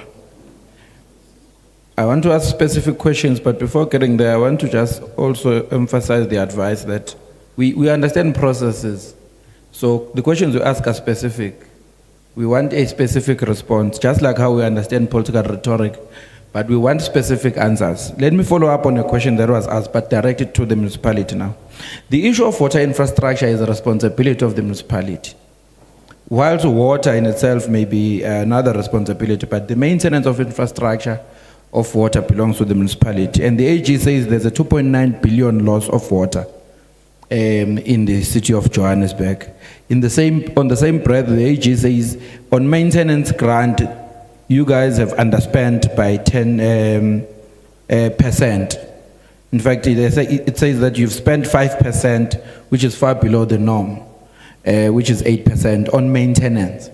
So we want to understand what is the challenge in terms of ensuring that we spend on maintenance grant, and also we ensure that we minimize the water loss, because it is assumed to be totaling to about 35% of all water flowing through the municipality. That's the loss that we are making. I want to also ascertain in terms of, there was an allegation of a bus contract. I think it's for the Rea Vaya issue, where there were unlicensed buses I want to know who owns that contract and also what has been the remedial action to ensure that that situation is mitigated and people are not subjected to a risk of being transported in buses that are unlicensed and unroadworthy. I think, let me pause there for now. Thank you. Thank you. Thanks, Chair. Greetings to the municipality of Johannesburg. Chair, I'm not going to be long. My questions will be to this leadership because we were here on the 21st of November last year. 8 months down the line, I just want to find out from you guys that there were a lot of issues that we raised that time. How far are you with those issues? Issues of billing, there are a lot of issues and they are repeating. It's like we are repeating the same things that we came to do last year. But we're supposed to get feedback from you. How far are you with the issues that we raised that time when we came for the oversight? Thanks. Yes, you next. This pass. Chair, thank you. I don't have a question for Johannesburg, but I'd just like to make a comment, if I may. Chair, thank you. You know, if you listen to the input of the Premier this morning about these frameworks that are being put into place in order to facilitate the relationship with municipalities, and you listen to the response from the reps from Johannesburg, who give you very confident answers in very mellifluous and dulcet terms, one could be lulled into a false sense of security and think, you know, we've got this. It's sorted. People know what they're saying and it's under control. But we know that is actually not the case. So the question we have to ask ourselves, Chair, is why is it despite good frameworks and knowledgeable officials, most municipalities in Gauteng are still failing, including Johannesburg? And it's just my view that what needs to be done is a very detailed, in-depth, functional analysis of the things that are causing the problems. Things like lack of resources, including money and even expertise, lack of accountability and consequence management, corruption, etc. Unless there's a deep dive into those to evaluate exactly what's happening at the coalface and presenting solutions to those, we are not going to win the battle. And it's really my view that should be the work of Cogta. Thank you, Chair. Let's have the responses.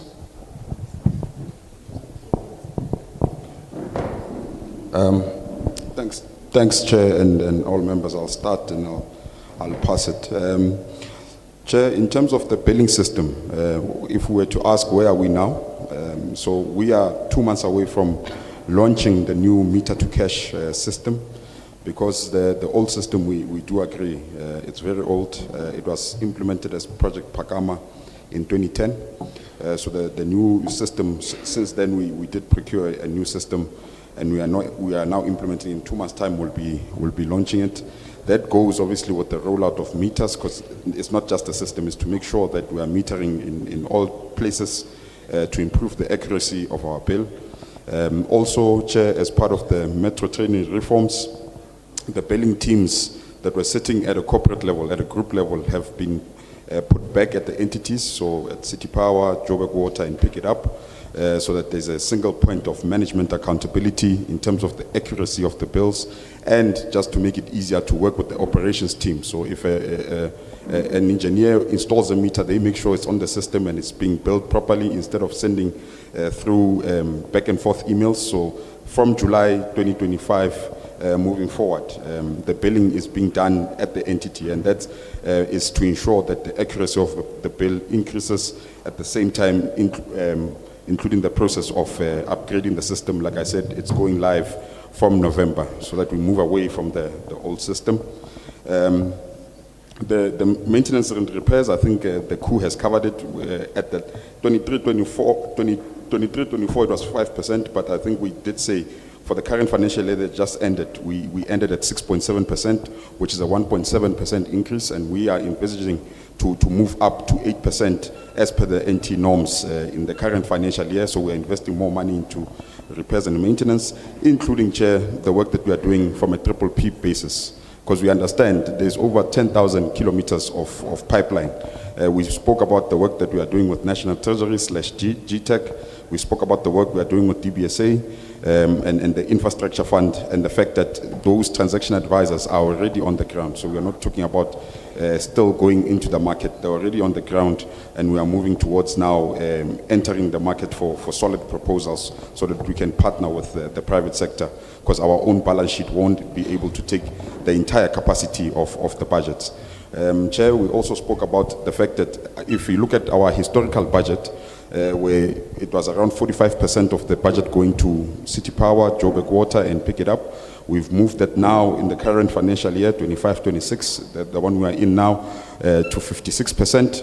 And in the medium term, meaning next financial year, that moves up to 61%, and the year after to 65%, showing a deliberate investment strategy in our key infrastructure entities. In terms of the award for the prohibited award, I did touch on it when I first started, Chair, to say that contract that we used was from the State Information Technology Agency for laptops. But what we have done now is to also include our own tools. So the vetting, essentially, because we used a transversal contract, was done at a SITA level, but we have now improved our own processes internally with the tool that we have purchased and we are using as we move forward from the last financial, so 24-25 financial year moving forward, to make sure that we fully vet any supplier, whether it's a transversal contract or not, or even our own tender processes,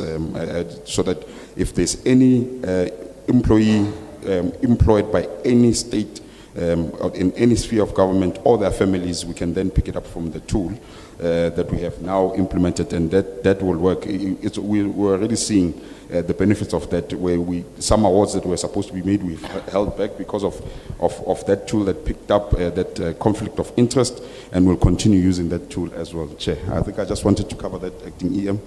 Anything else?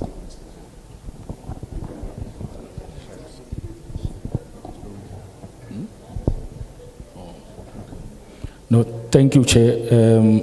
Just to respond to the program that Cutting Edge had spoken about, I think about 3 weeks ago. So I recall that I spoke to the actual journalist on the matter, and we provided a response. So what happens in the municipality, Chair, is that employees of the municipality would go to loan sharks to loan money. So the regulations empower the unions. In this case, SAMU would be the lead. They then sign agreements with the micro loan sharks. And then so the responsibility of the city, once the employee has signed the contract with the loan shark, our role is to ensure that they get access to the payroll to pay. However, when they do the contract, we are not part and parcel of the contracting. And of course, once this matter was raised, it was first raised by employees. As the city, we took a decision to go and engage with the 4 loan sharks.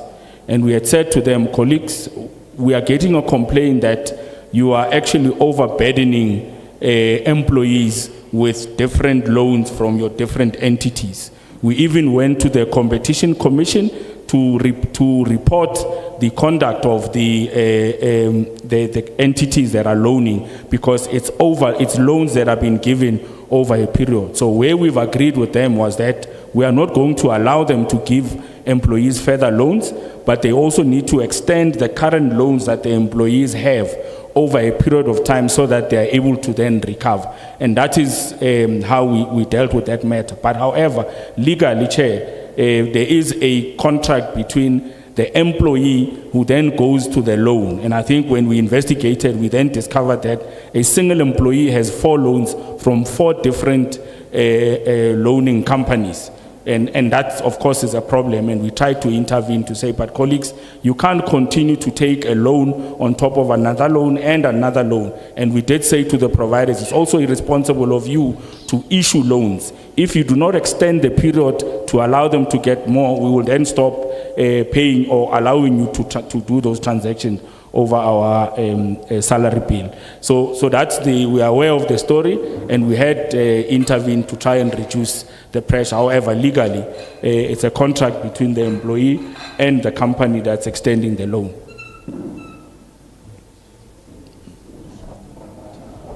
And then just on, I'm sure the MD can, I think the CFO had spoken about, from a city perspective in terms of infrastructure asset.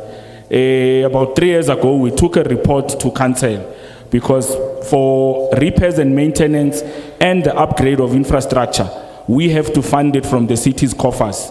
The grants add on top of the capex that we have. Council approved that for the next 10 years, 60% of our capex must go to water, electricity, pick it up, and roads to upgrade the infrastructure. And in the current financial year, the allocation of our capex is towards those 4 entities so that we deal with infrastructure.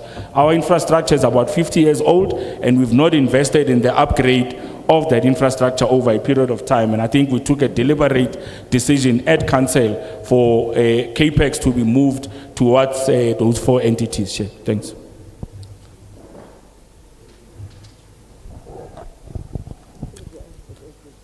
Okay, thank you.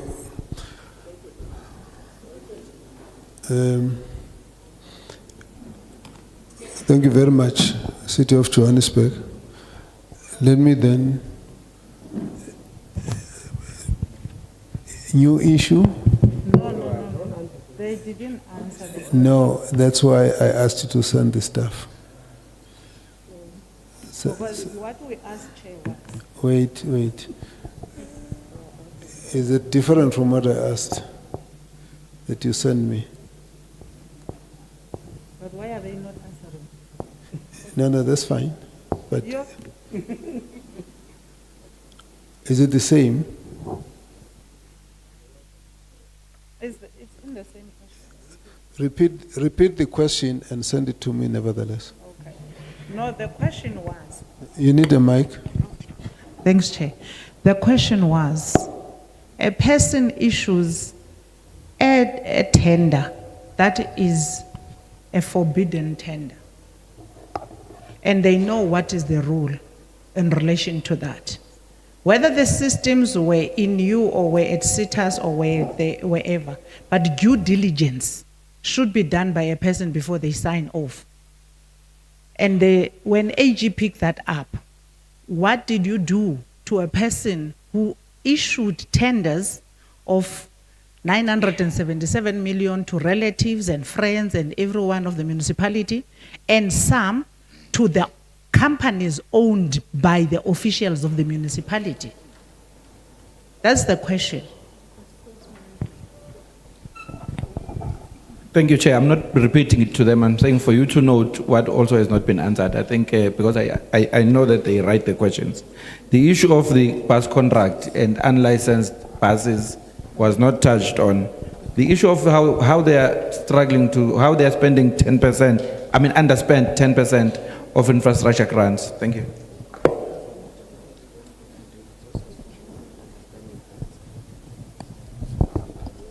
Let's get responses.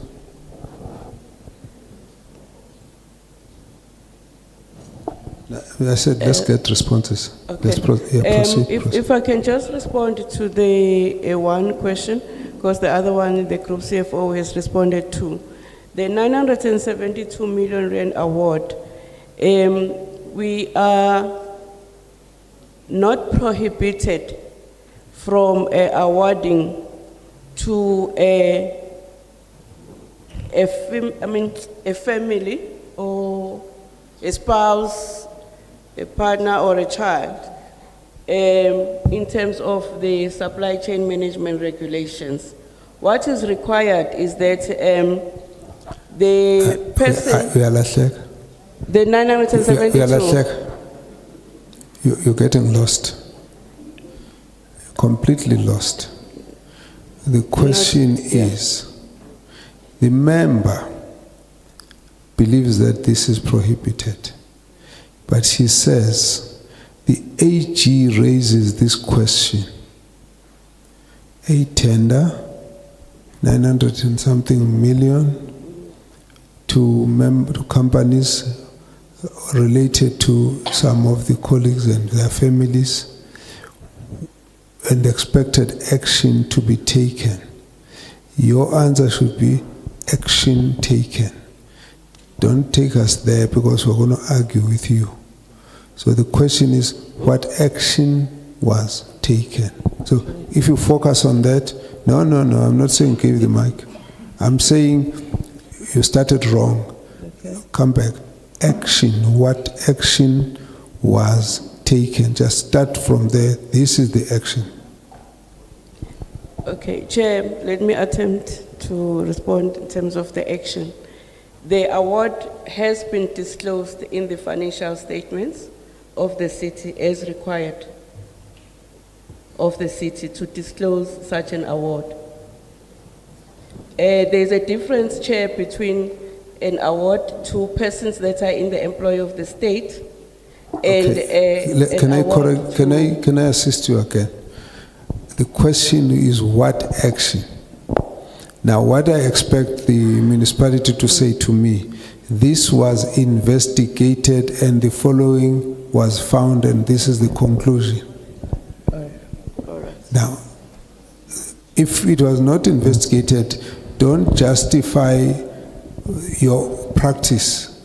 Just respond to, there was an investigation done. If there was no investigation, that ends the answer. Okay. Chair, we did look into the matter, and So you did investigate? Yes. No, you must say so. Okay. I don't want to say it for you because we're doing our own records. Did you investigate? For us, looking into the matter is anything. We want to know, the law allows you to investigate. So just say to us, we investigated, then we know where we are.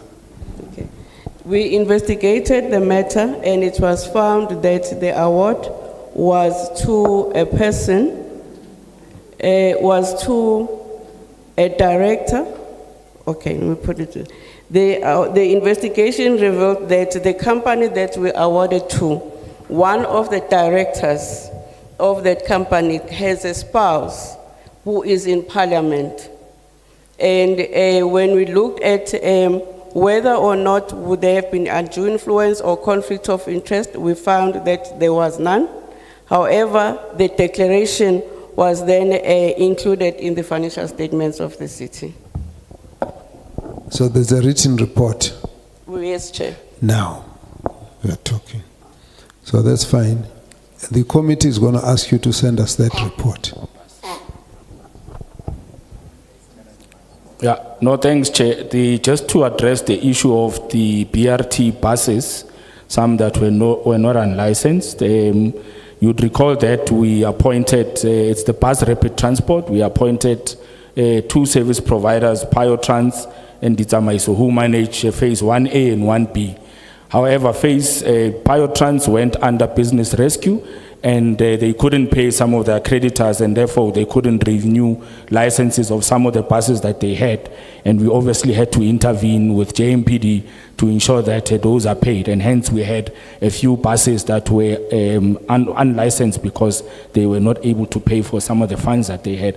But that matter was since resolved because we had appointed a business rescue practitioner, and we've of course have now appointed for 1C, Ditsamaiso again, who are currently busy looking at incorporating the Piotrans into their operation.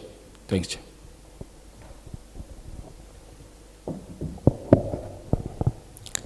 Are we done? Your questions? All right, thank you. I'd like us to close. So thank you very much for your responses. And I just want to say again, we want to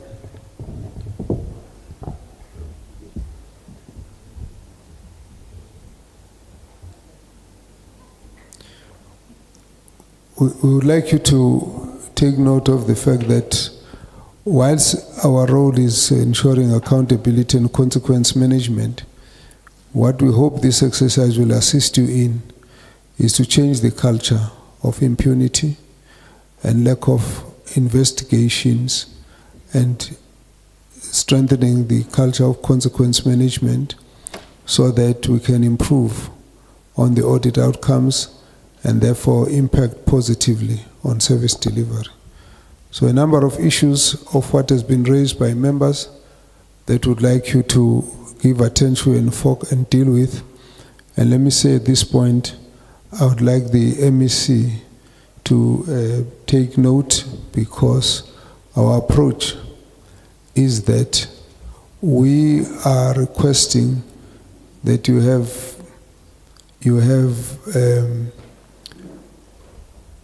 certain actions taken, and we would like you to report every 3 months, and that report will go to the MEC, who will then obviously report that to the legislature and will also be sharing that report. And the idea is we would like to make sure that your audit outcomes in the next cycle is impacted positively, and that in the process the culture of good governance, reducing dysfunctionality, is entrenched. And on that basis, you are therefore going to be monitored, and reports will be supplied to the MEC. And that's part of the responsibility of the MEC and the provincial government, to monitor the performance of municipalities, to support the performance of municipalities, and where there are challenges, they have to intervene.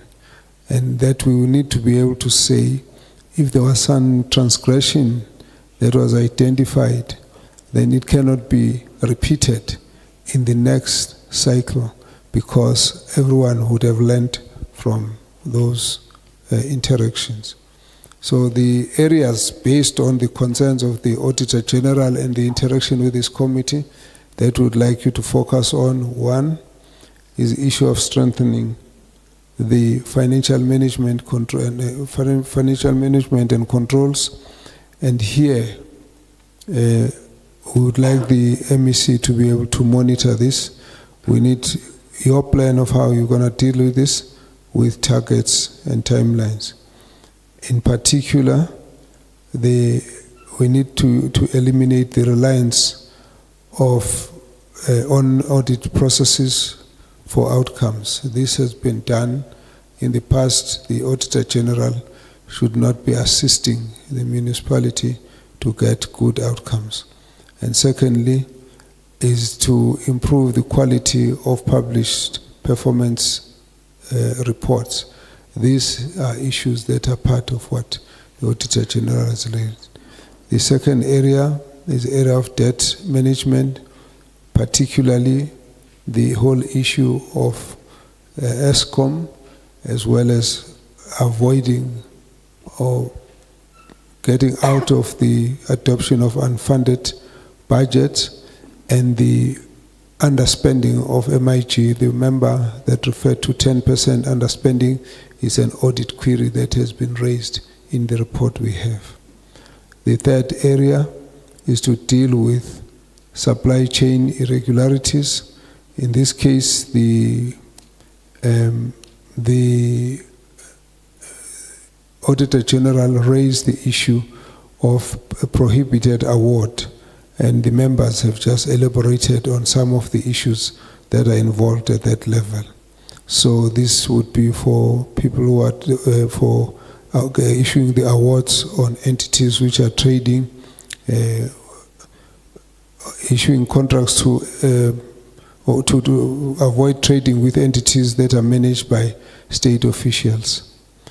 The third area is strengthening all the audit functions, starting with the MPEC. We had a lot of debate about that. Basically, we need the MPEC strengthened. And here, we need to focus on the past. Now, we will be dealing again with the Auditor General on this query, where you say you actually have no backlogs of unprocessed UIFW. So the question of strengthening the MPEC is important. It seems to me part of what we are doing is actually also what the Auditor General had already commented about. There is an issue about revising the terms of reference of the audit committee, and I hope you'll be able to deal with that. There is the issue of the functionality of the disciplinary board, and I hope that you're going to deal with that. So all of those issues are linked to strengthening the audit function. The next group of issues relate to the investigation of the UIFW, and in this case, again, we just had our debate about whether you have done that or not, and we are saying we need evidence that the past has been dealt with and cleared, and we need here to resolve the issue raised by the Auditor General of the Council being able to implement the MPEC report. It's in the Auditor General's report. Then the next aspect of it relates to the implementation of the audit action plan. You have indicated that that's what you are doing, but in fact there is a specific comment of the Auditor General that the mayor has got a specific responsibility there. Please address that, because it's in the report specifically. But in the process, you have raised the issue of UIF reduction strategy, and so what we would like to see is how you do that and what are your timelines that you are going to be able to achieve that. So we're interested in the timelines as we implement that, and we include in it the fact that you are targeting a clean audit by when. So let's put that on the target. We want to monitor you on your own commitment, because you can target clean audit, but if you say in 2030, we think we might want to comment about whether that makes sense or not. Then of course, we do need a report broadly of issues of consequence management. I was now having this debate with the director, raising the fact that these are the things we have done. Okay, we want to know. Give us that report now. All of those things that you have had to do that are related to the audit processes. But what we want to make sure of is that there are consequences. In fact, I will repeat this when we get back to some of the reports that we want to see. So those are the actions that we would be asking the MEC to provide us information on how you are doing on those issues. That means on a continuous basis, if these issues are all addressed, we believe the municipality will be performing better, but we also will be knowing every now and again if there's a faltering in that process. Part of this joint oversight committee process is also ensure that there's a continuous monitoring at different levels that goes right up to the National Assembly. So we're going to request you to provide us with the following. We need the legal opinion about the legal and other implications of migrating from the prepaid to the postpaid. I did indicate that it's a frightening story, and I hope that we will share that report with us so as to allay our fears. The second report we would like you to provide us is your plan of prevention of water losses. It's a big issue. The last time we were here, we discussed this matter, and I think, if I'm not mistaken, the figure had gone up to, it was close to 47%. I can't recall, it was very high. So we would like to get your report on how you're addressing the water losses. Of course, I hope that you'll be able to give us even more information on your plans and the costs and the targets, particularly because there's been other issues that have been raised that relate to the issue of cost of water tankering and certain issues that are of concern there. The next issue was around the plan to eliminate electricity losses. Again, this would be something that we would like to keep an eye on, and you keep sharing with us at that level. I did mention that we need a report on the consequence management linked to MPEC processes, UIFW investigations. So we need that as one of those reports that we should get. The next report, and again, I'm going to ask that these reports will go via the provincial government so that they will also be taking the necessary actions where there's a need for their intervention. This is a report on investigations on criminal investigations of fraud, corruption within the city, and out of this we are also interested in a comment that indicates when those are a result of the Auditor General's referral process of your UIFW, and those where these are a result of your internal control systems, and where you've got whistleblowers. It's interesting for the committee to look at which, when you have referrals, which of those are as a result of your own system being able to demonstrate its checks and balances, and which ones of those are the result of the oversight played by the AG. So we want to be able to compare that. The best time would be when there's less coming from the AG and there's more coming from your own system. Then the link to that, let's have the report on the investigation of this 972 million tender that's been raised here, and the response that we got from the MMC has to be given to us in writing so we can follow what is happening.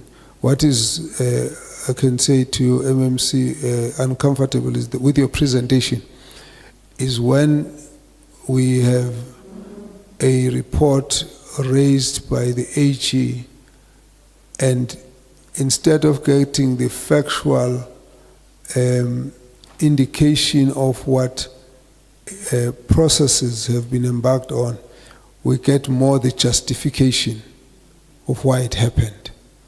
Now, it doesn't augur well for us when we get that kind of response, because your role is to pick up the issues where the concerns are those of the public and the public institutions which are charged with oversight on these matters.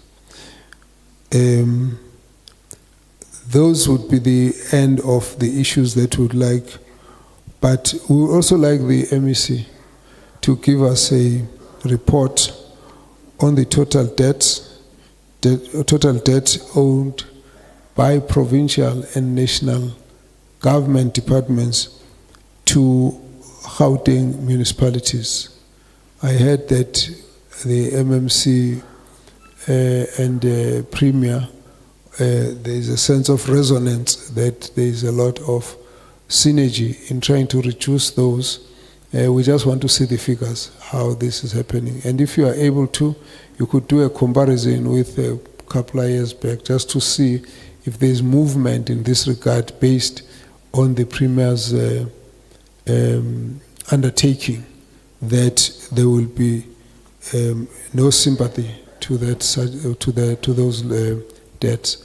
And it's important for us because in many places we have seen the need for this intervention, and a lot of municipalities struggling because the government departments owe them money. Again, we believe that that's important. The issues that you raised around the question of revenue, for us, it's an important point. Promising from the point of the 93% revenue collection, and I think our area of focus, can this be expanded? What about areas of people who are poor? Are you dealing and balancing it properly with the indigent policy? And so we want to always keep an eye at that level. That's why we are interested in the issue of your billing system and your migration from prepaid to postpaid, because there's a balance that has to be maintained. Services have to be paid for, the indigents must be protected, and all of them must get the services. And that for us is an important issue. So thank you very much to the Johannesburg team. We are done with you. So we would like to excuse you, and therefore we'll be taking a different team in the afternoon. There's a slight delay with our on our timelines, so we will take a break of 30 minutes for lunch, and we should be back at 3:05. And I don't have the speaker and the provincial host, so I am not able to announce any arrangements for lunch. I hope that someone is in charge is going to tell us what the arrangements are. Thank you very much. Oh, I see. Here's the boss. Thank you. Thank you very much, Johannesburg, City of Johannesburg. We are done. Thank you. Thank you, everybody. Members of Parliament and the Legislature, the MEC, mayors and speakers will be hosted in the main dining hall, and everybody else can be served in the first room as you go up the stairs. Thank you very much.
revenue collection, and we've spent, now it's 99% on our capital expenditure. So those are the things that I just want to highlight, but in terms of the continued work that we are doing to improve the audit outcomes, we do have an executive audit tracking committee that is chaired by myself, composed of all the members of the mayoral committee.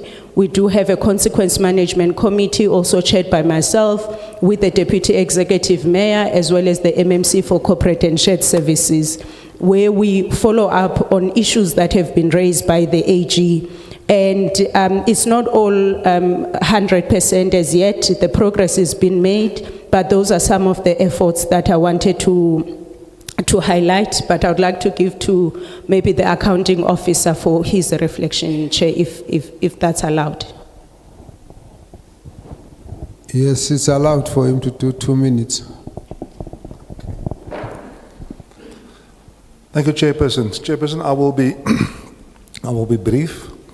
The year prior to this year under review of 23-24 was a particularly traumatic year. That was the year when the city achieved the dubious distinction of getting an adverse opinion for the first time. Based on that, there was a lot of work that had to be done in order to deal with all of the matters that arose out of that findings. We took hands with the AG, and from December of 2022, we have worked with the AG, who took us through the report and made it clear to us where it is that we went wrong. Pointed out the 13 key areas where we picked up major issues. We then set about dealing with those issues during the year 2022-2023.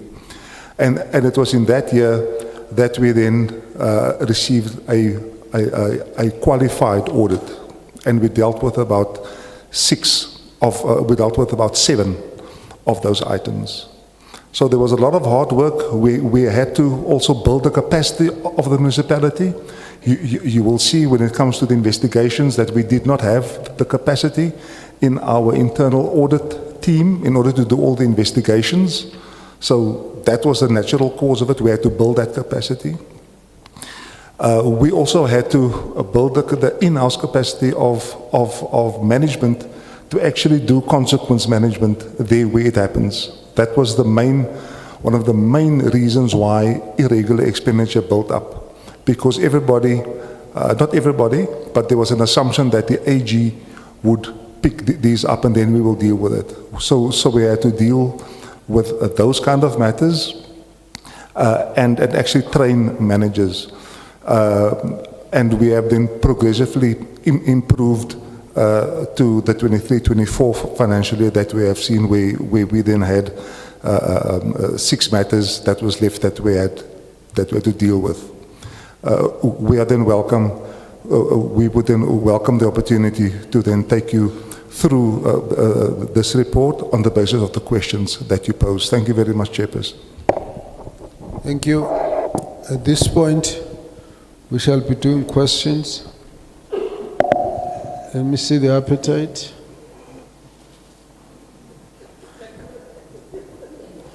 All right. The full house. You are fine. All right, thank you.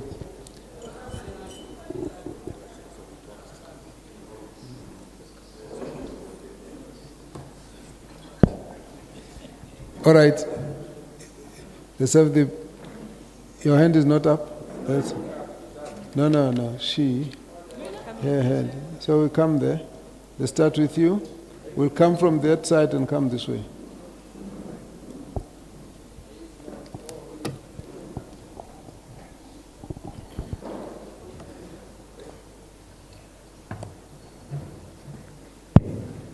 Thank you, Chair, and thank you to the delegation, and greetings.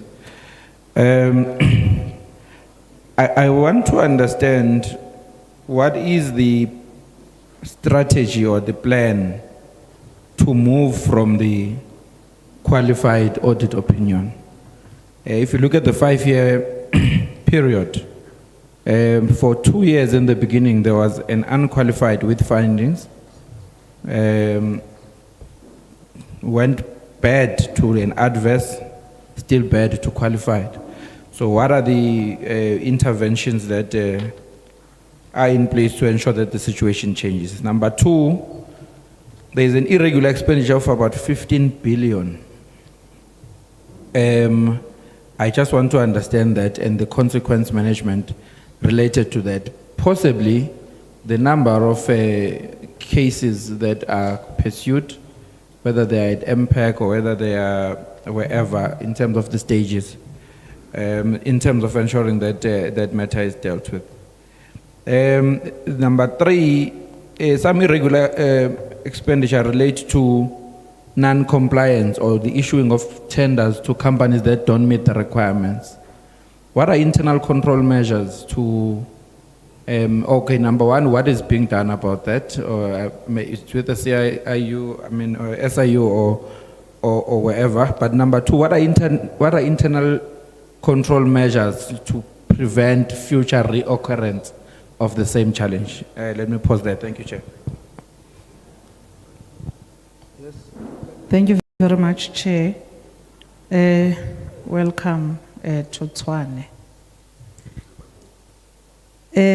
No, the first question I want to check with Tshwane is, I think two years ago, we were in Tshwane, and some of these issues, we raised them, in particular, the going concern.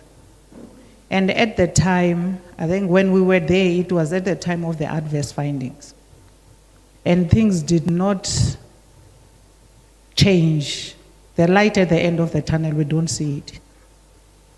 Now, you are still qualified as a going concern for categorically clear for the next 4 years. There is no light at the end of the tunnel. What is the plan? But in the main, City of Tshwane is found amongst the municipalities that are incurring a huge loss. Through water, you are losing 1.3 billion. Through electricity, you are losing 2.5 billion. Have you identified these losses? How are we dealing with them? Because this is not the first time. Like I say, 2 years ago were there. These were there. And in fact, now it's becoming much higher.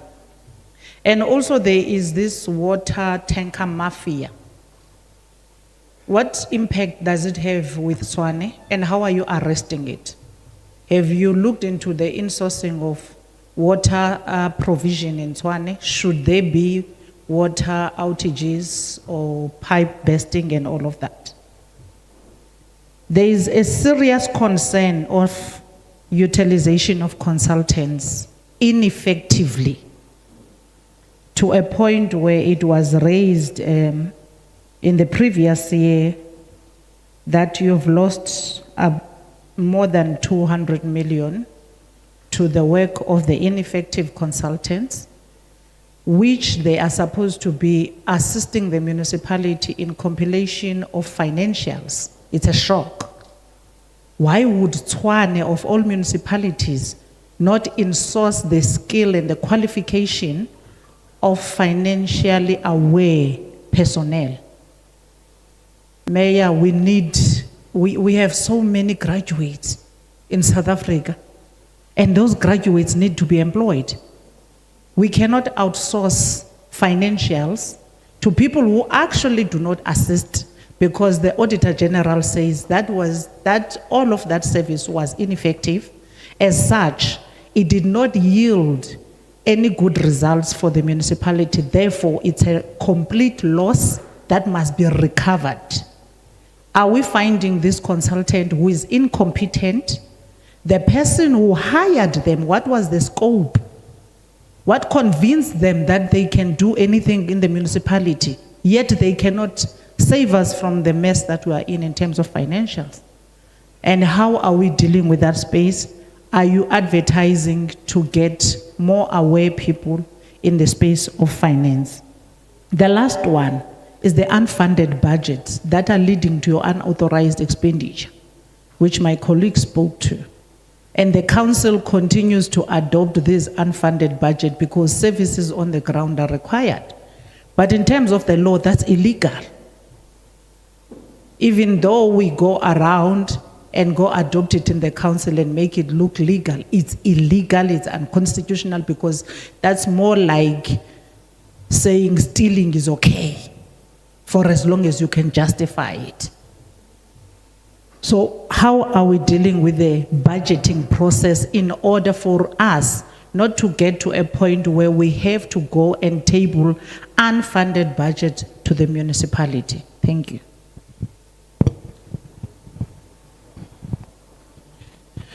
Thank you, Kabazela. No, thanks. I'm also having just few couple of short questions. I think one, as at 30 June last year, you were owed 28 billion by residences and businesses. And HE further alludes that 72% of this debt is unlikely to be collected. Mayor, how did you arrive at this situation? And what are the plans going forward to make sure that you don't lose this much of money? Two, I just want to check how long the has been there, particularly because I see that from 2020 to 2021, you just moved from unqualified to adverse. That's a big jump. I just want to understand what could have been the impact of that. I know the leadership is relatively new in terms of the position that they are in, so that we can understand what happened by those that were there before, particularly because they always claim that they are best governors. I just want to check the vacancy rate vis-a-vis the total percentage of your revenue that you use to pay salaries. Last year, have you paid any performance bonuses for the past 3-4 financial years? Thank you. Okay, let's get some responses. We'll proceed later. Thank you so much, honorable members. I will start. With the, I'm trying to leave the experts to go into detail. I think the first thing that I want to mention is that when we received the audit opinion, there were 5 root causes that the AG said if we can focus on those, it's going to help us to achieve or to improve our audit outcomes. The 5 that we had to deal with is the issue of SOPs that don't exist or didn't exist, the issue of record management, the issue of oversight that is not strengthened in the city. The other 2 were the assets and how we are keeping record of the assets. Yes, and the contingent liabilities. And so as the political leadership from our side, we just had to make sure that we've set up the structures. And hence we do have a functional structures in the sense of the executive audit tracking committee. We've got now the FDB that I would not say that it's 100% functional. I would say that in terms of their performance it's still at 60%. And so for us, we've been leading as the leadership, we've been leading the call of organizational culture, to improve the organizational culture. Hence, we take the issues of consequence management very seriously. One of the things that we identified to the honorable member who's asking about the internal capacity, we do have a challenge, and it touches on the vacancy rate that we have in the city, that it kept increasing over the years. That in 2023, 2024, 39% of we had 39% vacancies. And those vacancies were on critical service delivery departments like water, electricity, urban management, finance, legal, and it is across board. But what we've started doing even last year during the adjustment budget, we allocated the resources to just expedite the appointment of the critical vacancies, especially for service delivery, and we're working on that. But we went a step further to adopt it as our principal policy, the issue of internal capacity. Yes, even for finance, there are vacancies that we are filling. And as you say, there's no justification why a metro as big as Tshwane still relies on unreliable service providers. We do have a wide, citywide issue with consultants. If you're looking at our assets under construction, most of the problems that we have is with the consultants. We took a decision 2-3 months ago where even the architectural department, we said we're not going to use consultants on them, that we've got the team that exists, but the acting CFO can also talk about that. The issue of unfunded budget, it's something that I think it became a priority for this financial year. We had to take tough decisions because in terms of our predictions, it was supposed to only start the funded budget only in the next financial year. So we brought it 12 months earlier so that we can have a funded budget for exactly the same reasons that you are mentioning.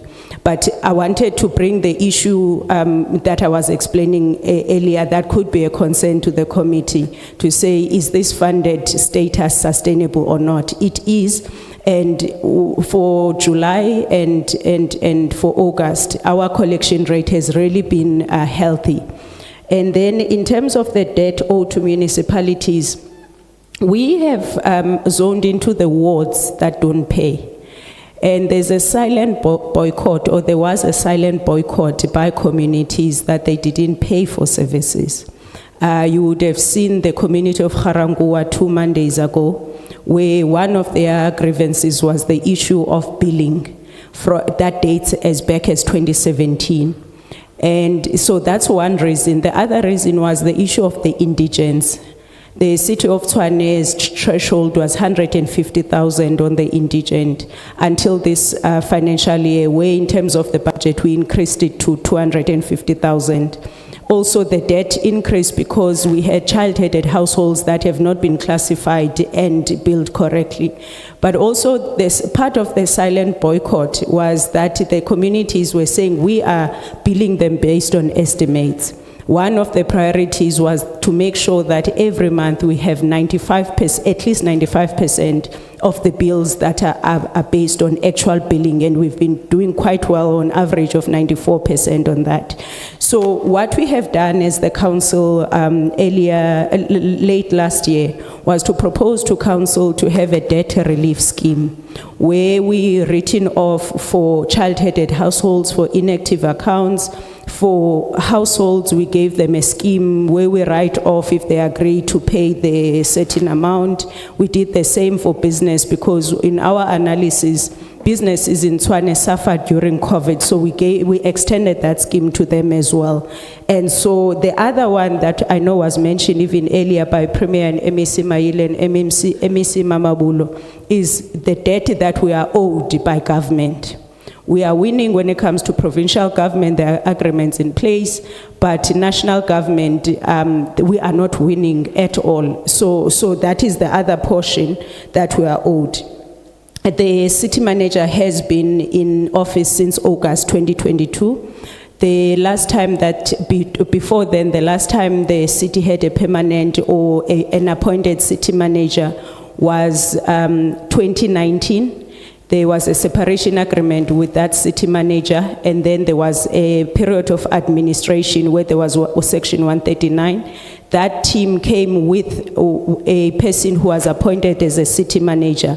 When the administrators left, one of the administrators were left as acting CM until such time that the city manager was appointed in August 2022. I will hand over to CM to continue. Thank you, Chairperson. Chairperson, if I can just start at that last point, because I do think it's a valid consideration.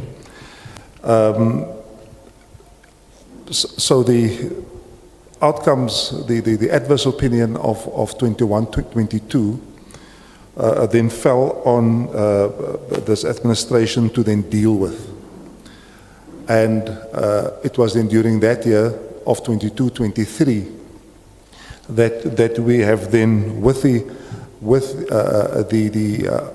I don't want to say the assistance of the AG, because that would not quite be correct to say that, but certainly with the guidance in terms of what to look for, that we have then managed to get an improved audit opinion for that financial year of 22-23, and that was then maintained in the 23-24 financial year.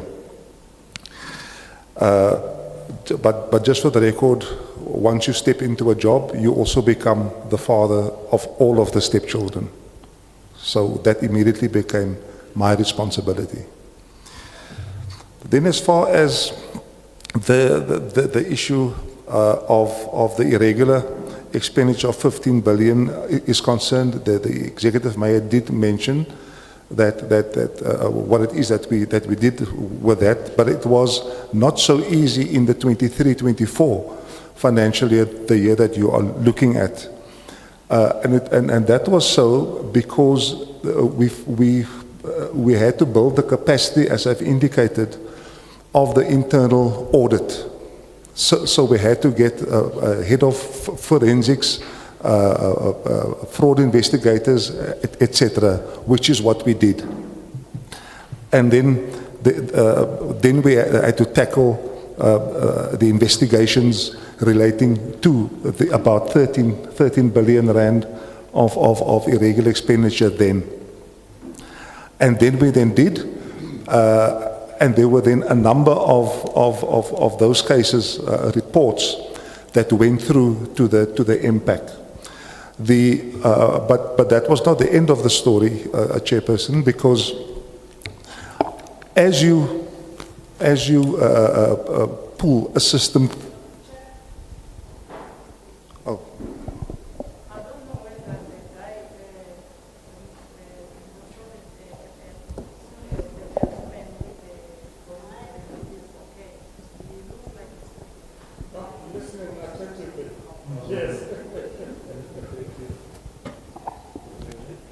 Please proceed. Thank you, Chairperson. But as I indicated, that was not the end of the story, but because we had to build the capacity, and we then managed to finalize a number of cases. They went through the impact, but then, as I've indicated, once you start pulling a system right, then you understand what is the reason why some cases that may have been investigated don't go through council, so we had to fix that as well. So the entire value chain of investigating to impact to council and then back to the city manager in order to execute, that system was broken, and that we had to fix. And that we then managed to fix so that we could get to a scenario where in the past financial year we could investigate to the extent that we have. The process is not complete, but that's what we managed to do. Also, we have identified, just in the past financial year, just to give you an idea, we have identified out of our own about 2 billion rands worth of irregular expenditure. And that and because we have discovered that, we have found that in the process, in other words, there where colleagues have left contracts, for example, to lapse, and then come to you on the basis of urgency. You know, that's the most classic one. that we've identified, we put those into the impact system with the consequences that would meet that, and hence there are a number of investigations and of DCs, recoveries, and in some instances, not in all, but in some instances, criminal referrals, and I think we can make that available if it's not in the spec. I have the numbers here, but it's on my cell phone because I've listened to your previous engagement. So consequence management is being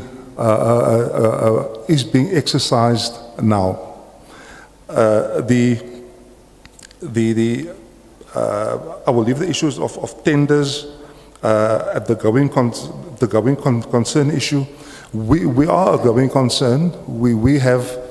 We also engage not only with the National Treasury, but also with Moody's. In fact, we have just recently appointed Moody's in order for us to improve our economic outlook.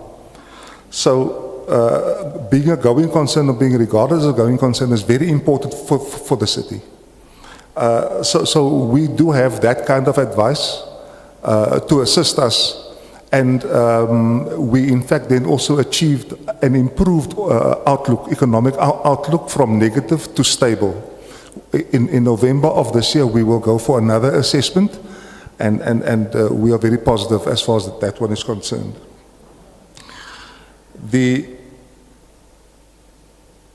So there is a plan dealing with the issue of the qualifications. It is part and parcel of our MCAM process, which is also overseen by the MEC. And in terms of that, we have to date dealt with all of the previous issues as far as we are concerned, to the best of our... What did you call it? MCAM, M-C-A-M. Sorry. The municipal continued audit monitoring. Yes. Municipal continued audit monitoring. Okay. Okay. Okay, Chairperson. Proceed. Thank you. Yeah, so as far as that plan is concerned, we have certain targets, and those targets we monitor, not only at the MCAM level, but also at the EXCO level, but also with the committee dealing with executive audit tracking. Because of the findings in the 23-24 year that the AG made, that there is no leadership. So if there's no leadership, it means it's me, and it means it is the mayor, as you've indicated previously.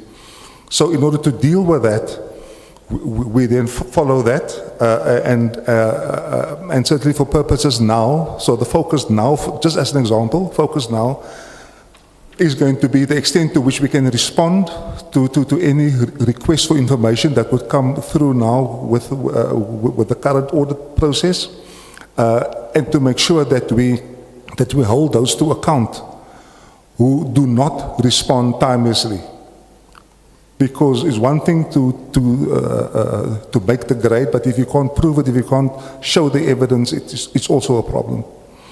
So we're holding managers, group heads in our case, then to account as far as that is concerned, to make sure that they take accountability, firstly responsibility and then accountability for the performance during the audit process. The water electricity losses, Vuyo, water tanker, the unfunded budget was dealt with, sorry. The vacancy rate, the vacancy rate, we are currently at the vacancy rate of 41%. To the best, 41%. To the best of my knowledge, and please if you can just check, and he will confirm this, but in the year of 23-24, it was higher. The vacancy rate in 23-24 was higher. I will ask my colleague to just confirm that number. We have not paid performance bonuses since I came into office, and I have not seen such an item. I've not seen such an item, Chairperson. Thank you very much. If you haven't seen it, we will still go through the statements. We will show you if we find them. Okay, no, thank you, Chairperson. In relation to vacancies, as to what the EM earlier on alluded to, the overall one being about 39%, the finance department had about 23% vacancy rate, whilst as the EM had articulated, water, energy and electricity, and water and sanitation had 49.73%, 35.87%, and 49.73%. And those are your key service delivery departments. Now, coming back as it relation to what are we doing as the city to turn around from the qualified audit opinion to an unqualified audit opinion.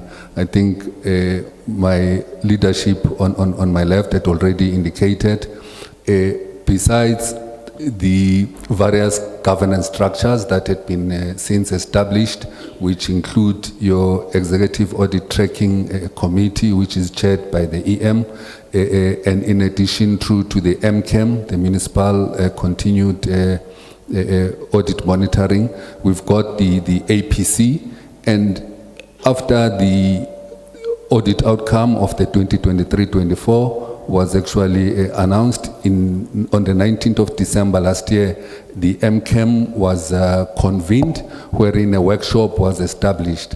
So what in that workshop, what was then since resolved was to establish 6 work streams for each of the qualification areas, and each of those work streams were led by a senior official at divisional head level, with the buy-in, such that as a city, we go back to the basics. We inculcate the culture of discipline, of doing what is necessary on a daily basis, culminating in a monthly reporting.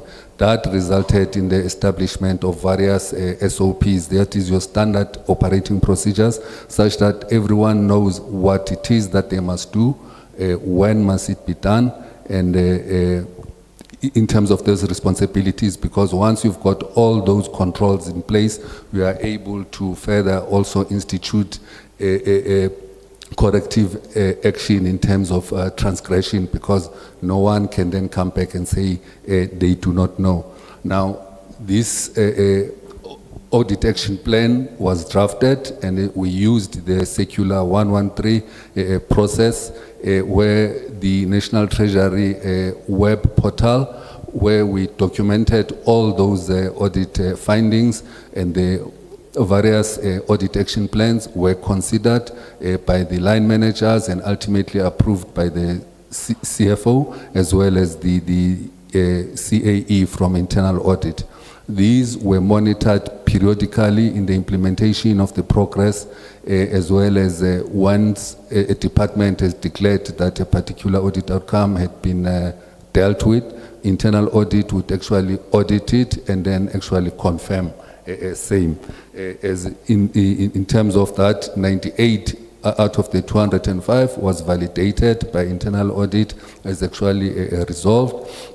49 findings also marked as complete, because when the current audit cycle then started, the internal audit had to divert its focus area to those specific areas. So the long and short of it, there is a plan that is currently in place. It is being monitored and reported at various governance structures to ensure that the institution actually turns around the situation. And then there was also the question about the extent of the debtors book of the city. That is quite huge, at 28 billion. What the city has since done, and the early green shoots are actually starting to show. The EM did indicate that as part of the financial recovery plan, the MEC and council adopted a mayoral charter on revenue enhancement as part of the improvement process. That whole revenue enhancement and improvement program culminated in various governance structures which are monitored periodically, in fact on a weekly basis, in terms of revenue collection, the performance, where we monitor and are able to ascertain as to whether what corrective action need to be taken. I think the EM also alluded that during the year, as informed by the deliberations in those governance structures, the city developed an incentive scheme and debt relief, which also included amnesty component, particularly to try and also deal with the aspects pertaining through to electricity losses, particularly those non-technical one relating through to illegal connection of electricity. So all those schemes culminated particularly in the performance against the funding plan of 98%, wherein the city was able to collect about 40.5 billion from its customers versus the 41.3 billion per the funding plan. And resulting that in the run-up to the approval of the 25-26 budget, also National Treasury confirmed in terms that the 25-26 budget of the city is actually funded, and hence then the utterances by the EM indicating that notwithstanding the funding levy legal matter, we still had a little bit of room to play with in order such that the impact is not as dire as it would have been if the budget was wholly unfunded. So in a sense, there are those plans that are currently unfolding. I thank you. Chair, I will respond to the questions that relate to the water losses, electricity losses, as well as alternatives to the water tankering. Chair, indeed, there are various types of losses. It's technical and non-technical losses. Where we are experiencing challenges mainly, it's on non-technical losses, which is mainly people who steal our water and we don't bill them. The second aspect is technical, which is as a result of aged infrastructure, and I can say with confidence that the newest asset that we have, both in electricity and water, is more than 50 years old. What are we doing? I'm not going to talk about the history or causes. There are various interventions, Chair, that we have put in place. The first one is a partnership that we have with Aarhus City in Denmark, where they've identified a zone where we piloted different interventions that must be made. One, which is leak detection and training of our artisans to repair those leaks. Secondly, which is pressure management and a whole range of other interventions. And on that zone specifically, there has been a significant reduction. But if you are dealing with the city of Tshwane, it's quite a huge city, being the third biggest geographically in the world. The second intervention that we have, when we did an analysis of the city in terms of the losses, Region 1 is the one that has the highest losses, close to 50%. And if you do the same analysis in other regions, the losses are not so significant, but if you average, including Region 1, it pushes up to 39%. We have a partnership in MOU with Rainwater. They have skills. You must at least tell us where Region 1 is. Soshanguve and so on. It's one of the biggest regions. Which one? Haramkuwa, Roslyn, and so on. Okay. And that's where you have a concentration as well of informal settlements. Yeah. So just refer to it because it's not on the GPS, it's just a Tshwane designation. Okay, I'll do that, Chair. So we have commissioned Rainwater to come with their resources, and they've just started about a month ago. They are on site, they are assisting with leak detection, with pipe replacement, and a whole range of other initiatives, but we'll be able to report with confidence whether that has really made a significant impact, but we hope it's going to do that. I will not go into details in terms of other interventions that we're making. But Chair, one of the biggest problems that we have, Our master plan requires about 2 billion a year for us to deal with pipe replacement or deal with the losses. And unfortunately, financial situation gets us to getting 25% of what we need. And if you look at the average kilometers of pipe replacement that we've been doing on an annual basis, it's quite insignificant given the spread of the city. So what we have just said, what we have decided is that let's go an extraordinary route, because if we're going to rely on government fiscus, we'll never be able to deal with the challenges that we have. Currently, as we speak, we're busy working closely with National Treasury. We're developing a specification for an off-balance sheet, which means we're not going to use council resources, but we'll go out on the market, get the private sector. They come with their own funding, with their competencies. They replace those pipes at a scale that is required, which will assist us in mitigating those losses. And the last one, which is important, City of Tshwane is lucky in the sense that it is the only city in Gauteng Province that has its own sources that we can abstract water from. Other cities, they're 100% reliant on rainwater. So what we're saying is that rainwater, we get about 79% and 2% from Machalis, and we have 20% of our own sources. So the approach that we have now, still working with rainwater, is that let's augment our own sources so that we reduce the over-reliance on rainwater. We have started at River. They are there to assist us with operations and maintenance so that those plants can produce at the maximum capacity. Currently, all our wastewater treatment plants, including water treatment plants, they are operating below 50%. So that's an intervention that has already been initiated, and we have seen figures moving in the positive direction. So we are concerned about water losses, but we're doing something, and I have no doubt in my mind that in the next financial year, there will be an improvement. Our target, based on the current financial contribution that we're making, is 2% per annum. But if we go the off-balance sheet, we can increase that to 5%, which will be quite significant. 2%, 5% of what? 2% reduction based on the resources that we have. Hence, we said this is not assisting. Rather, let's go out on the market, get the money from the private sector so that at least the minimum threshold that we can put per each year is 5%. Which means in 6 years' time, if we continue on this trend with the current losses, we would have reduced losses quite significantly. Okay, proceed. All right. Same applies to electricity, which is not bad comparatively speaking. Currently, we're at 17%, which is a significant improvement from the last 2 financial years. Chair, 7%, I am told, I'm not an electrical engineer, it's inevitable. Sorry, what is 17%? 17% of losses. Your losses are Electricity. 17%. 17% No longer translated. 30. No, the 39 is for water. Oh. And then now I've moved to electricity.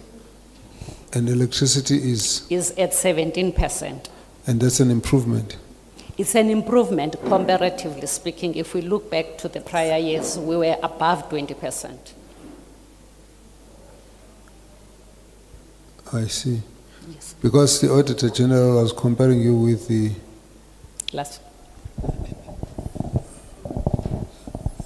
Yeah. Auditor General is referring to a 10%. No, but you can explain, because I'm not sure whether you are comparing things differently. Okay, all right. Chair. Currently, okay, let me start by saying 7%, I'm told that's what I was saying, it's acceptable. There will be inevitable distribution losses in the bulk network.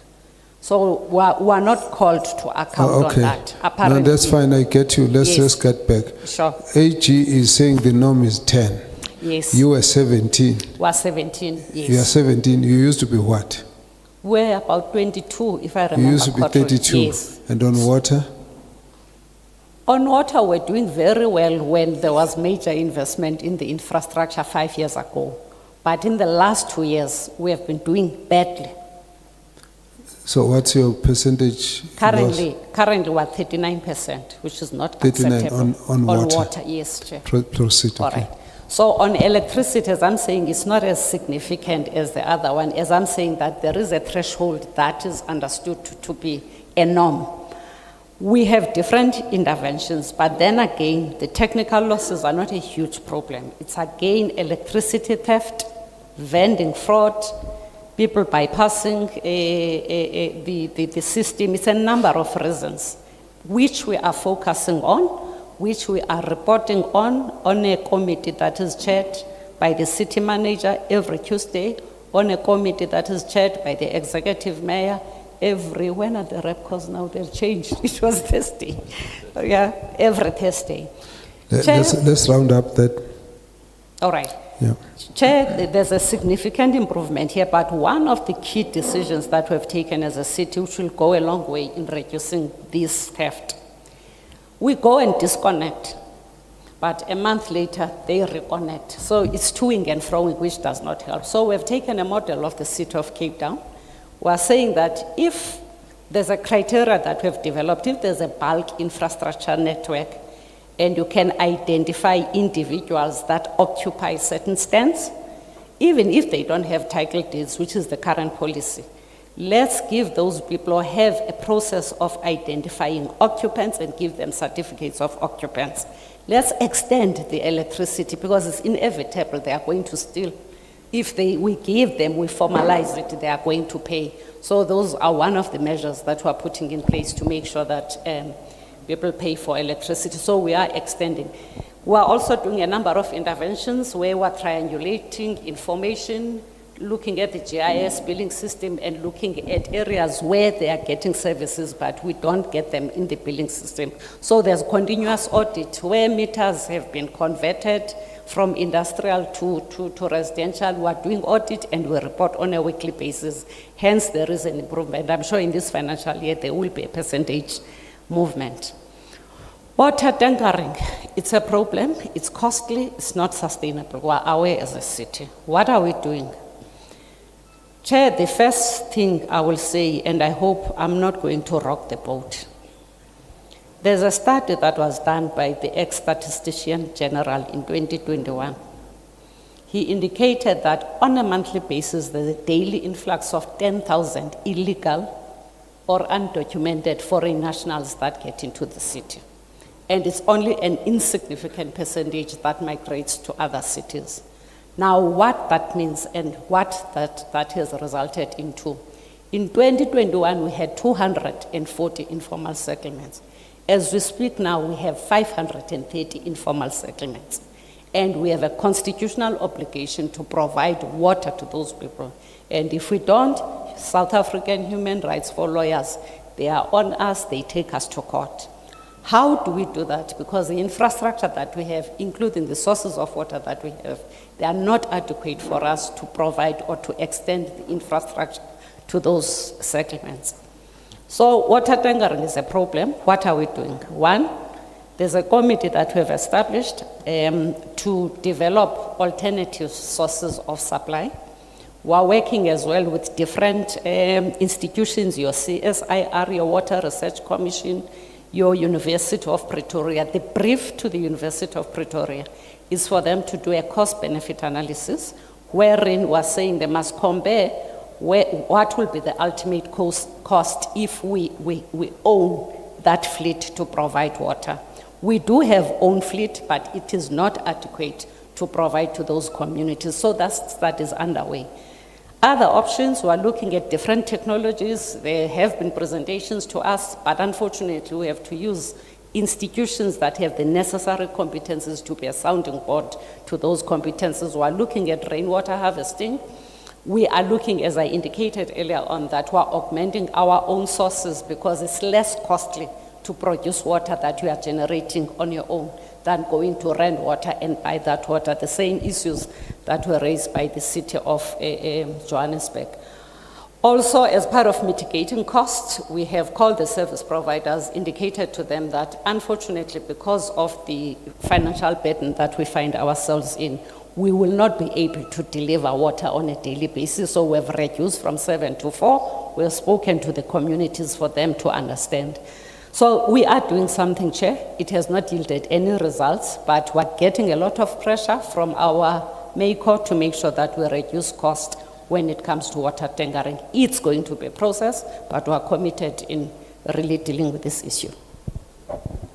Chair, if I can just fill in on one question that was not fully addressed. I think the issue of mafias, Honorable Member, we do have water tanker mafias, we do have transformer mafias in the city. The water tankers, a few Fridays ago, after we made this decision to reduce the number of days in which we deliver water, there were people who had rifles who were stopping service providers from getting water from the hydrants.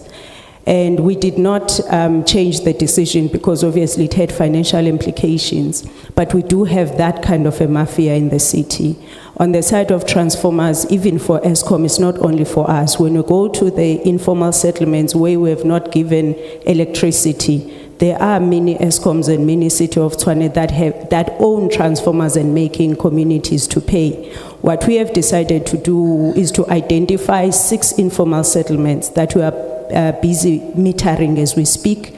And with that 6, it's our pilot project. While we have issued an RFP for those who can give alternative sources for sanitation and watering services. What we also did on the side of water tankers is also part of the pilot.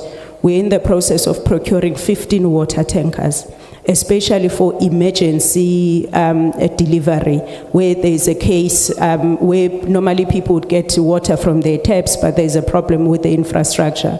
So those water tankers should be delivered before the end of the financial year.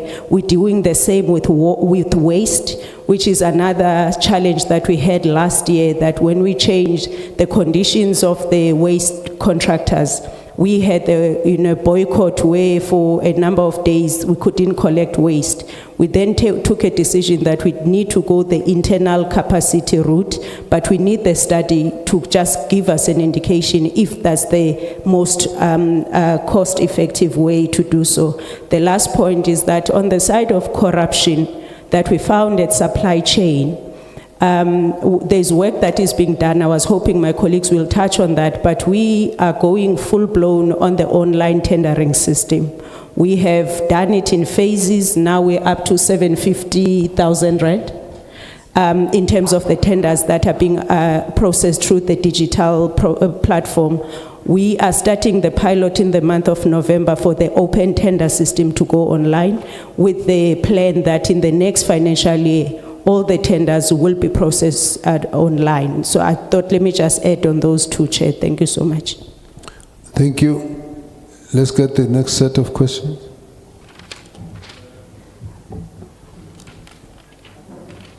Thank you, Chair. I'm going to start by,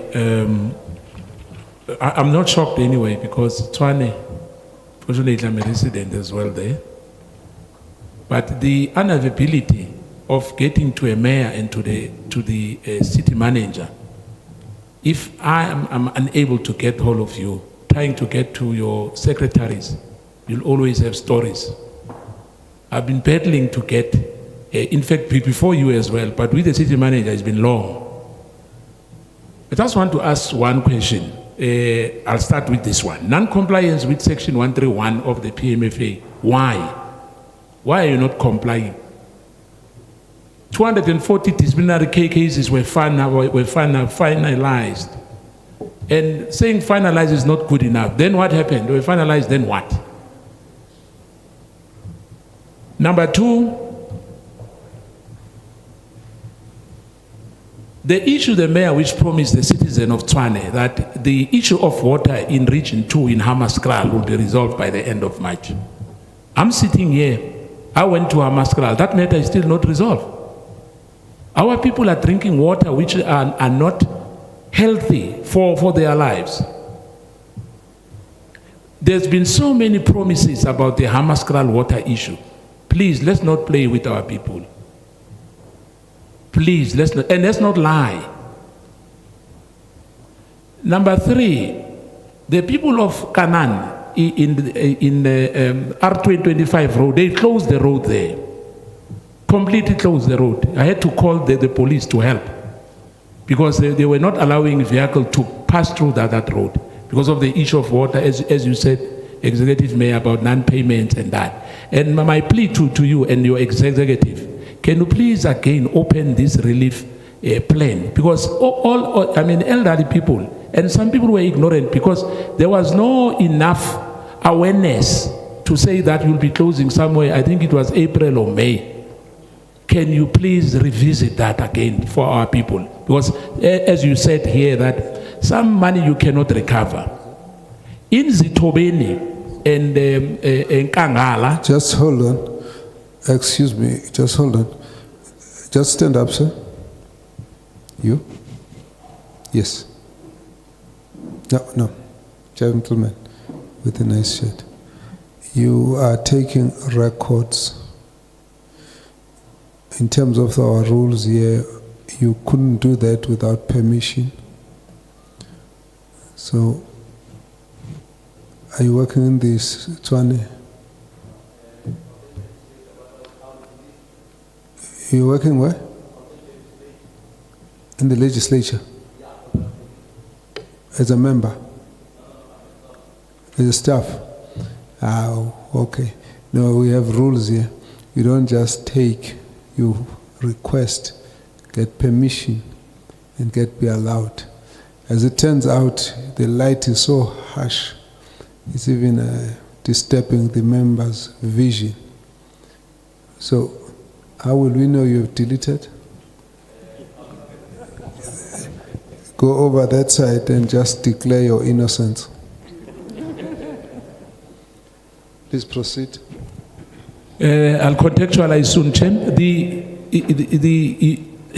And by the way, I'm beat now.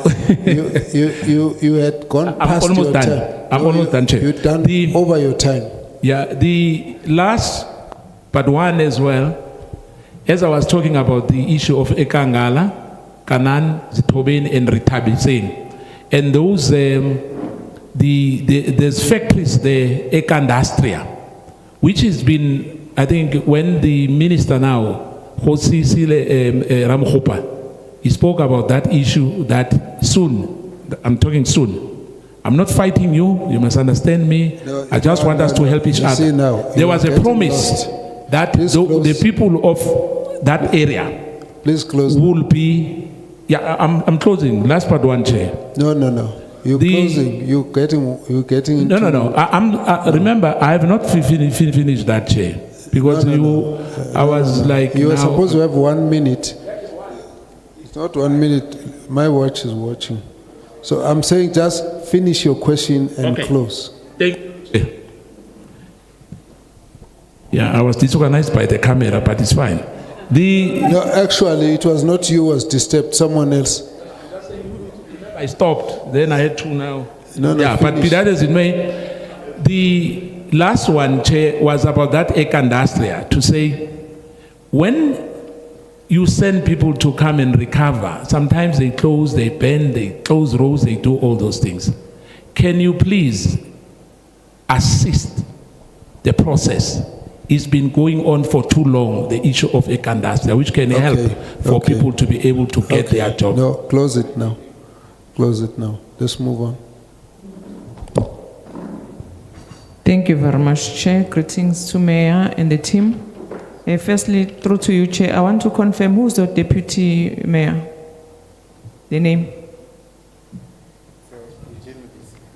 Is Modize, still Modize? Yes. All right. Can you kindly update us regards to the case that involves Modize?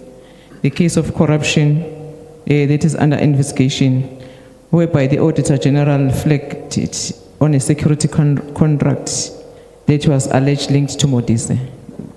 And all other cases of corruption that involves payroll, fraud by an imposter, bribery by a revenue collection employee,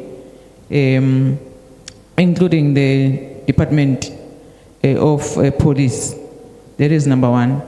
And then please take us through, there is an outcry in terms of illegal appointments, including the city manager, I think one of the team members was introducing himself as the acting CFO. So can you just take us through into confidence about the appointments of CFO, city manager, COO, chief audit executive, including the chief of police? Mayor, before you came into the office and the team, there was a report of insourcing about 4,000 security guards in the city of Tshwane. Please update us, because that matter was become a problem and also involves the workers of Tshwane. So can you update us? How did you resolve it? How far with that case? And as we are sitting here, Mayor, people from Tshwane, because of unemployment, so I think there are reports that they have just gone and occupied Roslyn Industries. So what is the plan with the city to address the issue of unemployment? Because now people are very much agitated. It started in Durban and all over the country, so now is in Tshwane. At least we are having you here. So there's the Auditor General is saying that you don't have an appetite of investigating UIFW. Can you take us through what are you doing? In terms of the fruitless and wasteful expenditure is increasing, Mayor and the team, from 793 million to 2.9 billion. So what could be the challenge and how are you addressing that issue? As well as the, you spend, one of the colleagues spoke about the use of consultants. So far you spend about 5.8 million on consultants. I listened to you try to justify why are you using consultants as well. The quality of your financial statement and performance report is very poor. Why is that? It is said by the AG. Thanks very much. Sorry, can you just go back? What aspects of the appointments do you want us to look at? You must clarify it, because there is a report that you have followed the illegal appointment procedures. On all of those you've mentioned? Yes. You've had it's a written report? Yes. Oh, okay. Thanks. Thank you, proceed. Next, yeah. Thank you, Chair. Mine is also on the annual financial statement, whereby when you read the presentation from the municipalities, it justifies the problem by referring to historical context and lack of capacity. So I would like to check with the municipality that when did they realize that there's a need of capacity within the municipality? Was it before or after submitting the AFS? And also, Chair, 5.8 million, it's a lot of money to be paid to someone who gives you low quality of work. It's like building a house without proper ventilation system. So going forward, what is it that the municipality is going to do in order to rectify this situation? Lastly, Chair, can the executive mayor please break down the 15 billion UIF and also indicate which department has contributed most to these funds, and are there any consequence management associated to this matter? Thank you, Chair. Okay, let's go to responses. Thank you. Thank you, honorable members. I will start with the issue of Hammanskraal water. Indeed, honorable members, that remains a thorny and really heartbreaking situation in Hammanskraal. We made a commitment together with the Department of Water and Sanitation and Magalies Water that all the communities that have been deprived of clean water are supposed to be provided for by the Royal Wastewater Treatment Plant should have clean water by June 2025. And the project was in 4 phases. The first phase was supposed to be delivered in September 2024. We delayed to deliver until January 2025, which then pushed back all the other modules. The last time that we met the community of Hammanskraal with Minister of Water and Sanitation, MEC Mamabulo, and Magalies, we then promised that community that as we were launching end of June, it's going to take a few weeks to deliver clean water to their taps. There have been, I will call it excuses after excuses, honorable members, from the side of Magalies Water, who is the implementing agent for that project. We engage with them on a daily basis at a technical level, even with the Minister of Water and Sanitation and the Deputy Minister and MEC, to a point where we were even exploring bringing capacity for us as the city of Tshwane. Because we are responsible for reticulation, we have done the part that we were supposed to do. But where we are struggling is that Magalies Water is supposed to deliver 12.5 megaliters, but they've not been able to give that capacity. But there is some progress, and of course this is progress within a failure, if we may put it that way. Already there is delivery. Communities were telling me this morning that water is clean, there is improvement in the water pressure, but we're still talking about module 2. But module 2 and module 3 will be delivered through the same pipe. So once we deal with module 2, we will should be moving to the communities that's supposed to benefit to module 3. But honorable member, this is not a point where we try to be defensive about the broken promise to the people of Hammanskraal. I know that the political leadership from national, province to ourselves, we're working with Magalies Water to make sure that at least we need to finish the project. But there has been delays that we can't deny here. Before you proceed, what's your relationship? Do you have a relationship where they can actually be levied penalties for the inability to complete the targeted undertaking? So the project is paid for by Water and Sanitation Chair. So we're not involved in the contract management. But you do have a letter of complaint to the minister, because we would like to have that letter. Not the letter, because we engage in meetings. So he didn't complain? No, because we're engaging through the IGR platforms. So the members are right to think you are the one who must be faced on this, because you didn't complain. Yes, we didn't complain in writing, Chair. In writing? Yes, because we do have the IGR platforms to discuss. It's in minutes somewhere that you actually raised the issue, and what was the response? Yes, particularly with the Deputy Minister of Water and Sanitation.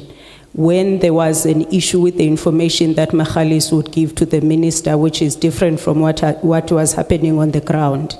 And we convened a meeting where we spoke about it. But it didn't get to a point where we send letters. No, one of the problems for us is that this is how we do things. We start with that problem. The member comes back and raises this complaint. Now, when we hear the complaint, we want to know who actually is at fault. So when we listen, we think it's you. Then you explain that it's Magalies. But we don't hear what you have done to actually get Magalies to be held accountable.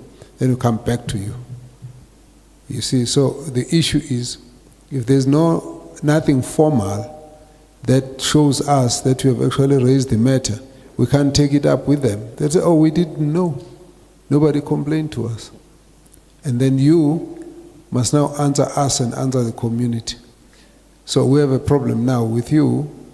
Unless you can actually get us that complaint, send it through to the MEC and then bring us a copy so we can go back and ask the ministers why. You see, I don't know how many people are going to talk about this issue here. I can tell you my own notes of what is coming on this thing. Okay? And to start off with, in the first instance, the cholera issue is a negligence of the management. And there's no other explanation in any part of the world. If somebody's cholera, somebody has actually polluted the drinking water and it's an administrative issue. You are a doctor, you understand the basic primary healthcare issues. There is no way you can deal with such a thing unless you can sort out the water first. And the deaths that come from there are very easy to prevent and are very easy to escalate. So the question is not academic. The question is, the problem in the first instance for the cholera outbreak was because of the failures in management. Now then everybody goes there and the undertakings given and everything. Now the community is complaining because things have not happened as expected. Now, must we wait again until another breakout of cholera? What will you say is our explanation that when we've actually been warned that the thing does cause deaths and cholera and deaths, but all of a sudden it comes back again, but the municipality has been there, the provincial government has been there, the national government has been there, everybody has been there, and undertakings were made. At the end, people are going to be affected by cholera. I mean, what are we saying to our people? That's the problem. So we can't leave it as that. I understand you feeling very regretful about it, but I'm saying, if you haven't got a provable step that you have taken, then you're actually putting us into a problem, because we actually think it's you who's not actually reporting that this thing is not working, it's not being done. If it was raised in the meeting, then we want to see the letters. That actually, if we speak in a meeting, there must be a formal thing that we can use and follow up as proof that actually the right authority was approached and made aware. Because then we would leave you and go to talk to the Minister of Water and Sanitation. Now we can't. On what basis? Oh, no, I've got a report, everything's going well. How do we tell them it's wrong? That's the issue. That is the issue. So you have to rectify that, because we can't move on other than actually thinking that you are the ones who are neglecting. You're monitoring, but you're not talking about it. If you talk about it in private, in meetings, and there's no record anywhere, when problems come back, we will think you are responsible. So that's why I'm actually saying it doesn't end there. Please move on with the questions. Thank you, Chair, and indeed that shall be rectified. On the issue of the relief scheme, Honourable Member, it's definitely one of the things we're considering, because the uptake was quite slow at the beginning, and because there was misinformation about what the scheme is saying, but also the issue of awareness. We have received over 22,000 applications for the scheme. We then said, let's close, let's process so we can learn from the process, because it was not a simple process as well. So it's definitely something that we will consider to take back to council to reopen once we finish with the over 22,000 applications that we have. The issue of bronchospray, we're still dealing with issue of the border issues, cross-boundary issues as the city of Tshwane. It's not only Eka Industrial, the Babelegi Industrial, the Rangoa Industrial.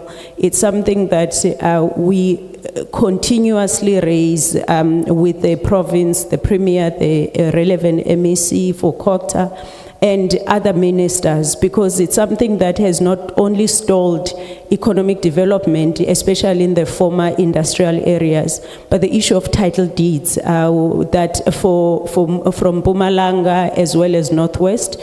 We have made progress with Northwest, but specifically on the issue of Eka Industria, it's one of those issues, but we are in touch with the industries in the Region 7, including those that are in Eka Industria.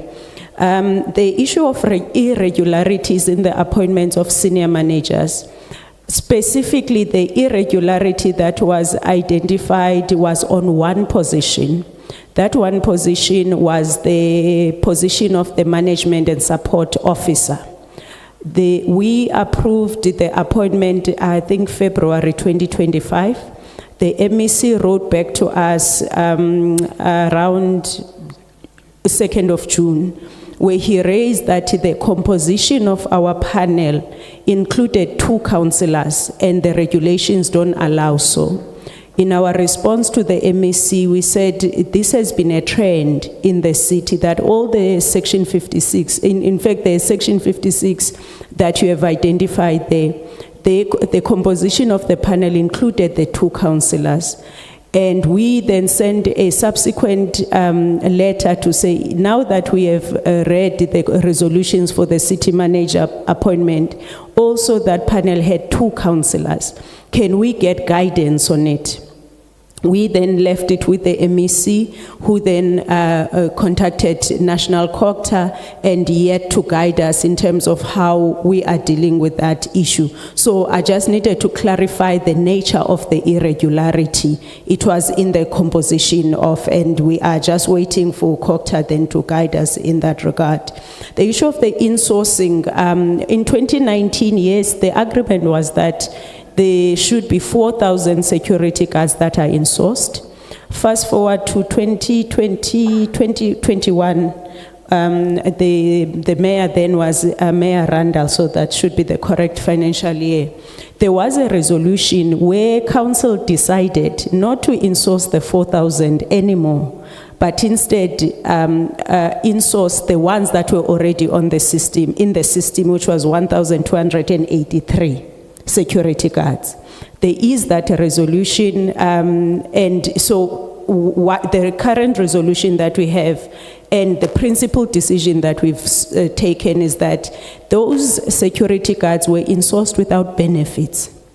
So you have people that have not been deployed to work, they don't have PPE, they don't have tools of trade, and the principal decision that we've taken was to say, can we please complete the insourcing process, which would include empowering them. The training has started. I mean, it's been happening for a couple of weeks now. There is a report that we approved in terms of phasing in the benefits for those. Just hold on a bit. What is the issue? Take the thing. Sorry. Put the thing here.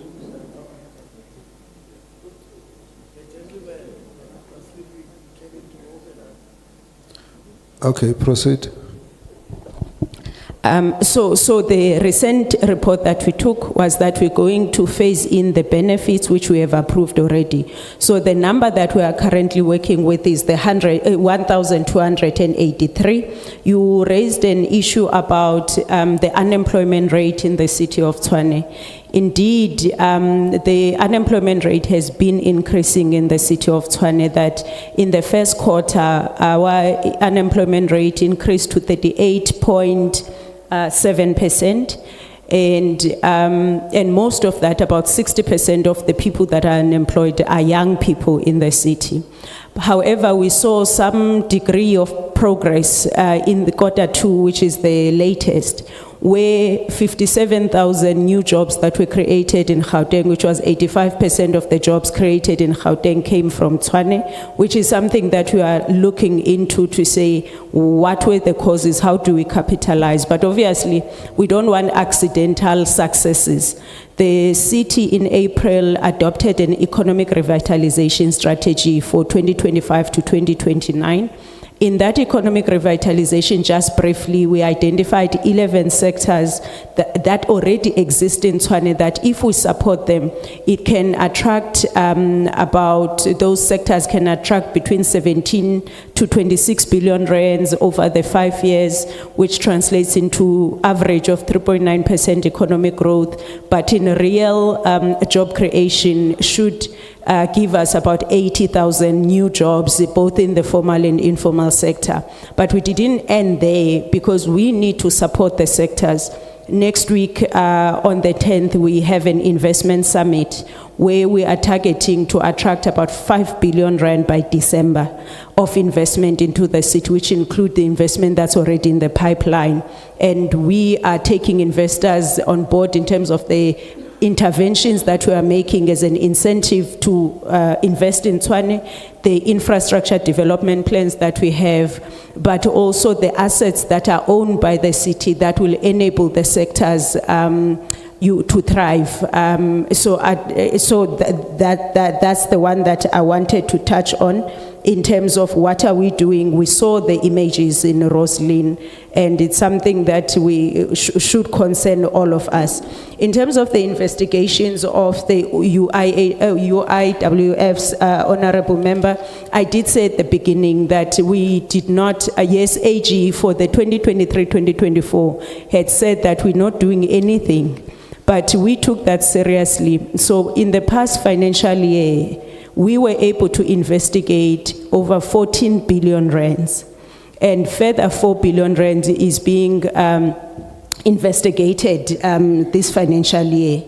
What we have done of the 14 billion rand that has been investigated already, 10 billion has already been processed by MPEC, and the further 4 billion rand has already been submitted to MPEC for processing. So we took it seriously that even during the adjustment budget, we allocated additional funds just to augment the capacity to investigate. So I just wanted to give that assurance as well that it's something that we take seriously in our efforts to improve our audit outcomes, but also how the city just hold people accountable, because there is monies that are recommended to be recovered from individuals and companies as a result of those of the processing by MPEC. Sorry, honourable members, we will not do any tea break, but tea is available. So please take your own break and go and have some tea and come back. We will not take a break.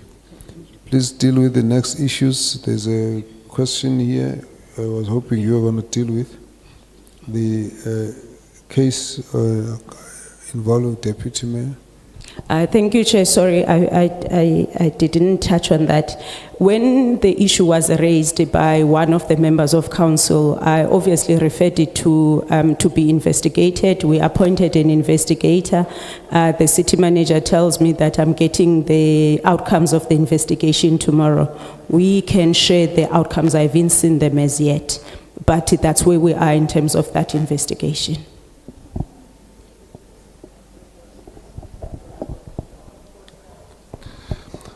Chairperson,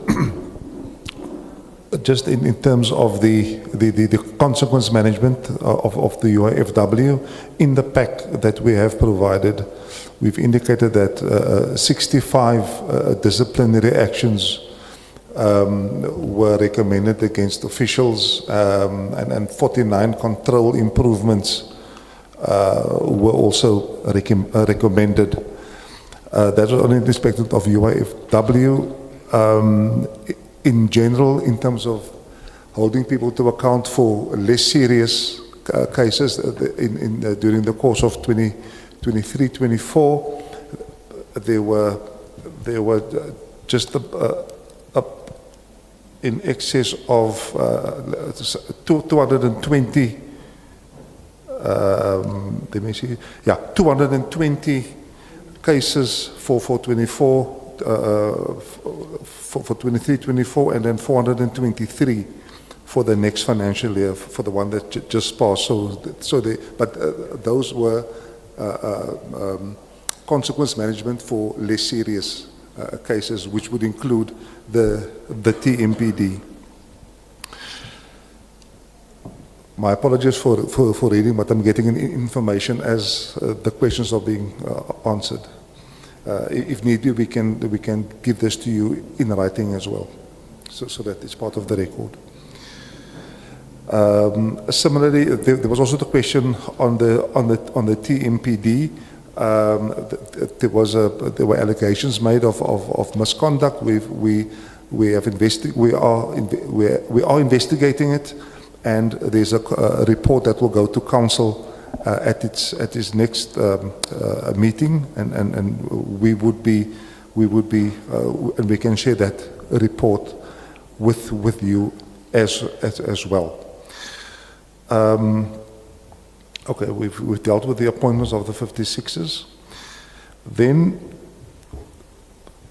my colleague will deal with the use of consultants, because I'm not quite sure exactly which consultants, but I'll allow him to deal with that. The performance report is it's a thorny issue, because it speaks to the lack of management of performance. Because the issue that the AG has raised with us is that you say you have reported, you say you have performed, but the evidence that you are giving to us is not reliable. That shows that there is a problem with the management of performance. So during the course of this, of the past financial year, we have put considerable effort into improving the quality of the information that we get on a quarterly basis. That would have included also adding to the capacity, appointing personnel that would then also deal with that kind of managerial processes. So that has then also happened, and we should be able to see during the course of this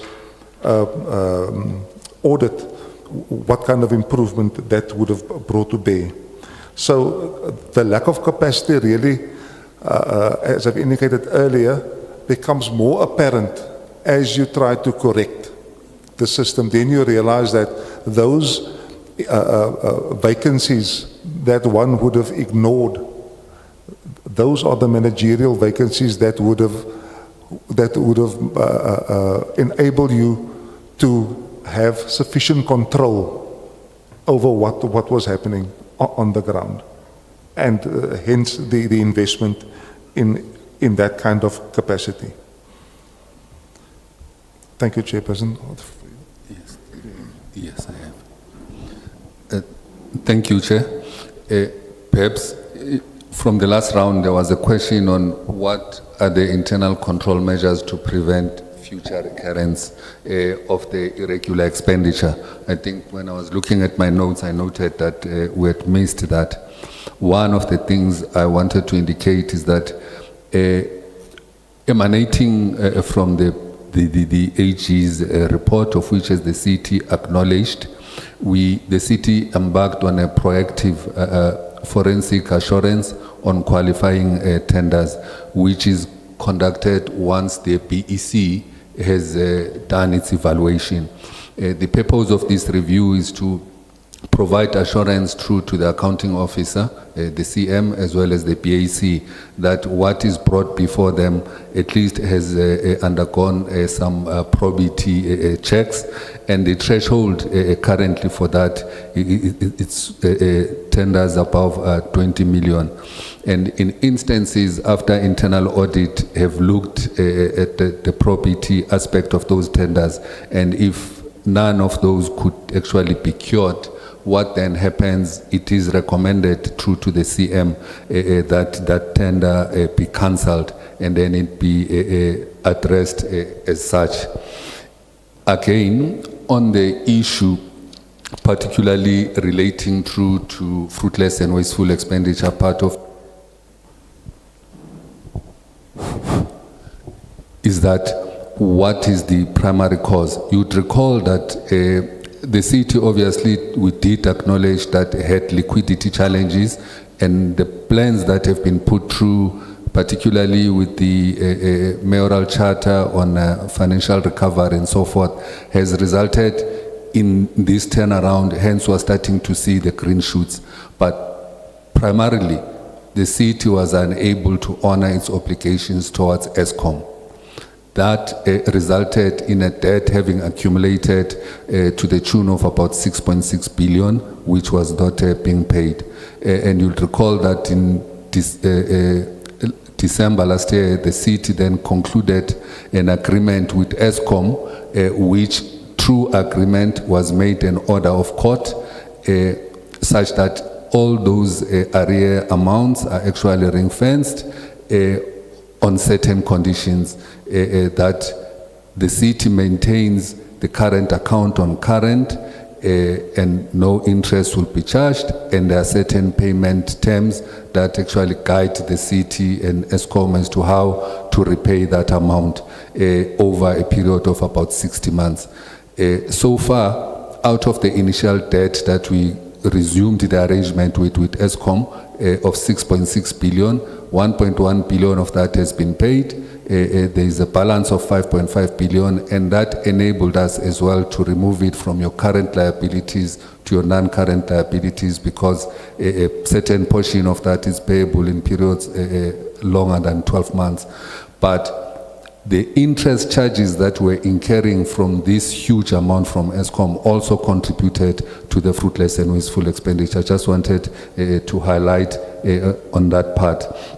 And then I think if members, you Chair, would have been taking cognizance, particularly of the media reports, that what the CM is actually relating to, there has been a headway made, particularly since capacity had been built in the forensics department within the city and criminal cases opened, that some of the officials who were actually involved, I think there was a question particularly also relating to revenue, where they have been actually arrested and such things, media statements in the city to alert and raise awareness among staff members that there would be consequences for wrongdoing. So such a sterner action is being taken in instances where wrongdoing is found.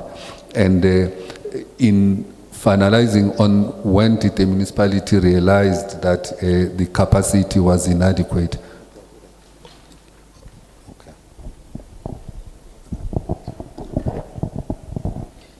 No, thank you very much, and greetings once more. So, the chair, the issue of the insourcing of security guards, I think the leadership will have to fall short in terms of the posture of the government, irrespective of the council resolutions that had been passed by different administrations, is that it's been attended to, and we understand the plight of the security guards who are working without UIF benefits, some of them, who are constantly on contracts and are not being looked after. The Labor Relations Act is not observed, and so on. So the push of the government is to rectify that over a period of time. And I think that's important that you live with that peace of mind. And then on the issue of the unlawful appointments on the Section 56 managers, I think the MMC the MEC may also want to chip in terms of the commitment of how is he going to deal with it, because it's an IGR matter. And we don't wish to also adjudicate on it per se, because I think then the MEC is vested with those powers so that he can speedily intervene on that matter, because it has a potential of affecting the day-to-day running of the municipality, in that if the core leadership that is senior in the municipality is facing matters of that nature, then it affects stability.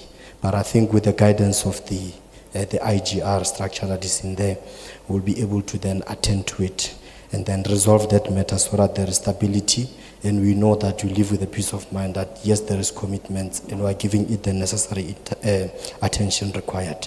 And then in terms of the role of MPEC on the UIFWs, Utin. What are you saying? in relation to?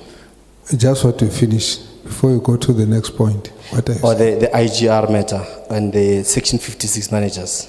Yes. Yes, no, I'm saying that the matter, yes, is in relation to the composition of the panelists that were selected for that, in that the councillors were overrepresented.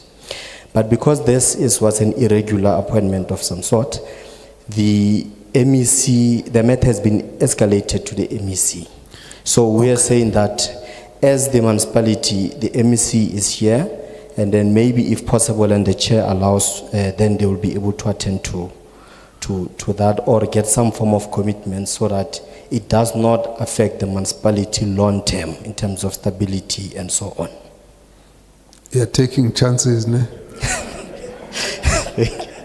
No, I'm sorry, Chair, if I came across as such. No, firstly, what you're doing, you have done three things, and I'm not sure they're quite right. The starting point, the member asks a question. There seems to have been an irregularity in the appointment of senior managers. Has that matter been investigated, and if so, what are the details? Then the answer comes. Yes, something was investigated in this regard, and we have a report. And Chairperson will give you that report. He doesn't say what's in the report. Then we leave the matter. Then you go back, you are unprovoked. you go back to the same issue. Now, you are saying they should have given me more details because you are aware of them. I'm not sure you are right. I'm not saying you are wrong. But you go on now to specify some of the things. But you're making a request which I think is really out of 10. Because the issue is that this report and the role of the MEC has got a process by which such a thing can be dealt with. The mayor, the MM, know the process. You write to the MEC. And the MEC doesn't wake up and look at it and say, there's a process. Now, by chance, the MEC happens to be here. Now, I want the MEC to answer the question. I don't even know if the letter to the MEC has gone yet from your offices. Yes, it has No, gone. no. Oh, sorry. You are even out of order now, because we're not doing a dialogue. I'm just telling you why your approach is wrong. I'm telling you your approach is wrong. Okay?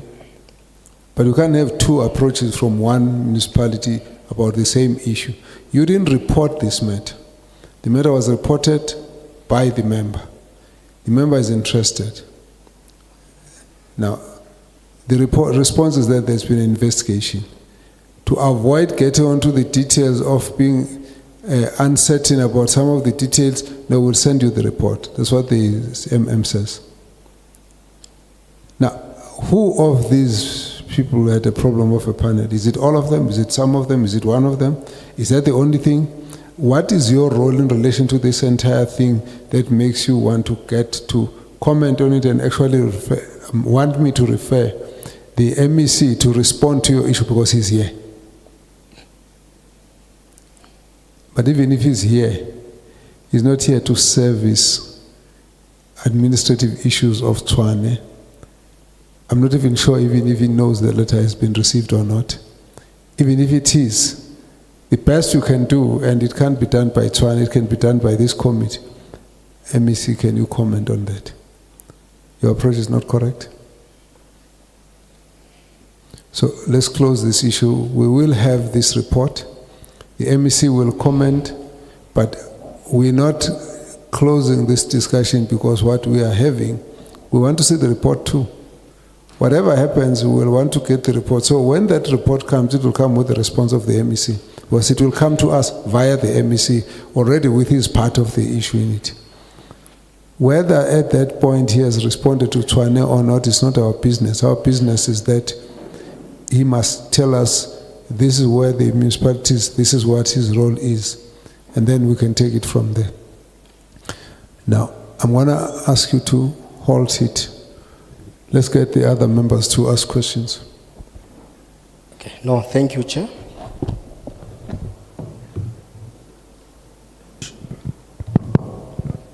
Yeah, thank you, Chair. Chair, just to remind the leadership of Tshwane about the question with regards to the deputy mayor. It hasn't been dealt with.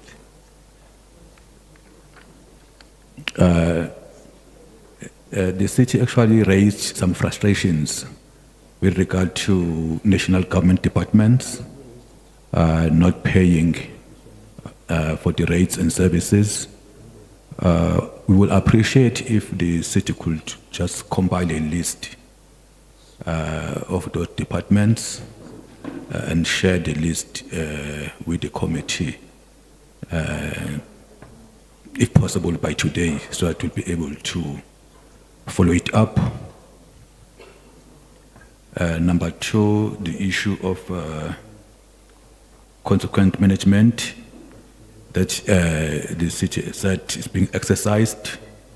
We'll appreciate actually if the city could just give details in terms of that, because the AG also raised some concerns with regard to issues of consequent management. there was an issue of a plan that the city is dealing with regard to audit issues. If the city could also give details with regard to that moving forward. Number 4, there was an issue of vacancy rate, which was 41%, and the city was going to confirm details with regard to that and revert back to us. So we'll appreciate if that could be done, if possible, by today. So, Chair, there was an intervention that the city actually spoke about with regard to pilot program or project that will deal with water leaks, leak detention. We'll appreciate if we could also get details with regard to that, and then the city shares those details with us.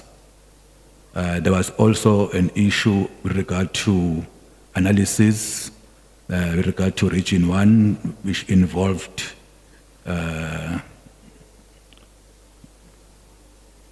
okay, I can't remember the city, the towns that you said involved Region 1. You spoke of 39% losses. I was a little bit confused, Chair, because the mayor also spoke of 49%. I would actually request that actually you clarify which one is correct. Was it 49% or 39% or 49% involved water and other related items, if that could be clarified as well. Thank you, Chair. Both.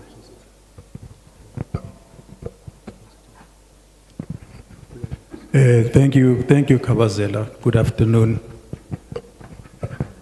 Maybe before I ask my question, I think this is of relevance both to the municipality in front of us here, Tshwane, and also this morning, City of Johannesburg.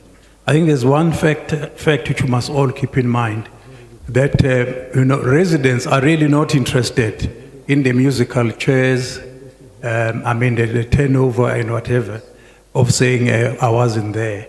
Because especially in particular with Tshwane, we know that has been very prevalent. I think that of all the things that might not have been met, the one that really defines everything, which I would like to ask because it's mentioned here and I will read it as is in terms of the report, is non-compliance with section 131, subsection 1 of the MFMA. And this section provides that a municipality, of course, must address any issues raised by the Auditor General in an audit report, and that the mayor of a municipality must ensure compliance by the municipality with this subsection. As per the Auditor General's consolidated 23-24 MFMA report, page 128, the mayor did not ensure that the issues raised in the audit report were addressed. So if really even the intervention of the Auditor General, I think there's no other way to use except to say it's ignored. I think that it becomes a very serious indictment. Maybe if you could just make us understand why was it not done as stated by the Auditor General. And then maybe the last one from my side, if you could just please share with us the salary percentage in Tshwane. I don't know if you get my question. The salary percentage of your revenue. The percentage and the number. Thank you, Chair. Please proceed. Thank you very much, Chair, and good afternoon to the meeting at large. I have few comments to make, and all those comments I will be making it in relation to a bad performance. Perhaps it is the lack of a better word to use. Bad performance of an organization called the City of Tshwane. I was looking at your presentation and I know we can agree. The first one is in relation to the poor quality of financial statements. Now, as you mitigate against that, you are I would like you to comment about the state of your internal audit unit as well as your audit committee, as far as the poor quality of the financial statements as articulated by the AG. Again, in looking to the very same matter, you are conducting technical training for finance officials. My question is, what is it that you are doing for oversight structures that are part of the whole exercise of dealing with the issue at hand? Then there are consultants. The amount of money was articulated in the meeting. It's also in the report, which is in the region of 5 million. Then my question is that, do you have a target to do away with the consultants? Because the assumption is that there is a capacity that is lacking, but we still have that bad picture that has been outlined there. When are you intending to eliminate the consultants? Then on slide 27, when you talk about the issue of the consequence management, you have a line there that says you are going to ensure that competent employees with high standards of integrity are appointed. That's coded. Can you decode it? What is it that you are trying to say about the current employees that you have, if you have that intention in order to deal with the bad situation?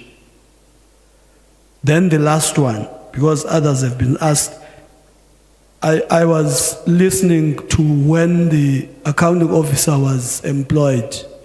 It goes back to 2022, that's 2025. It's almost 3 years in a 5-year contract, I assume.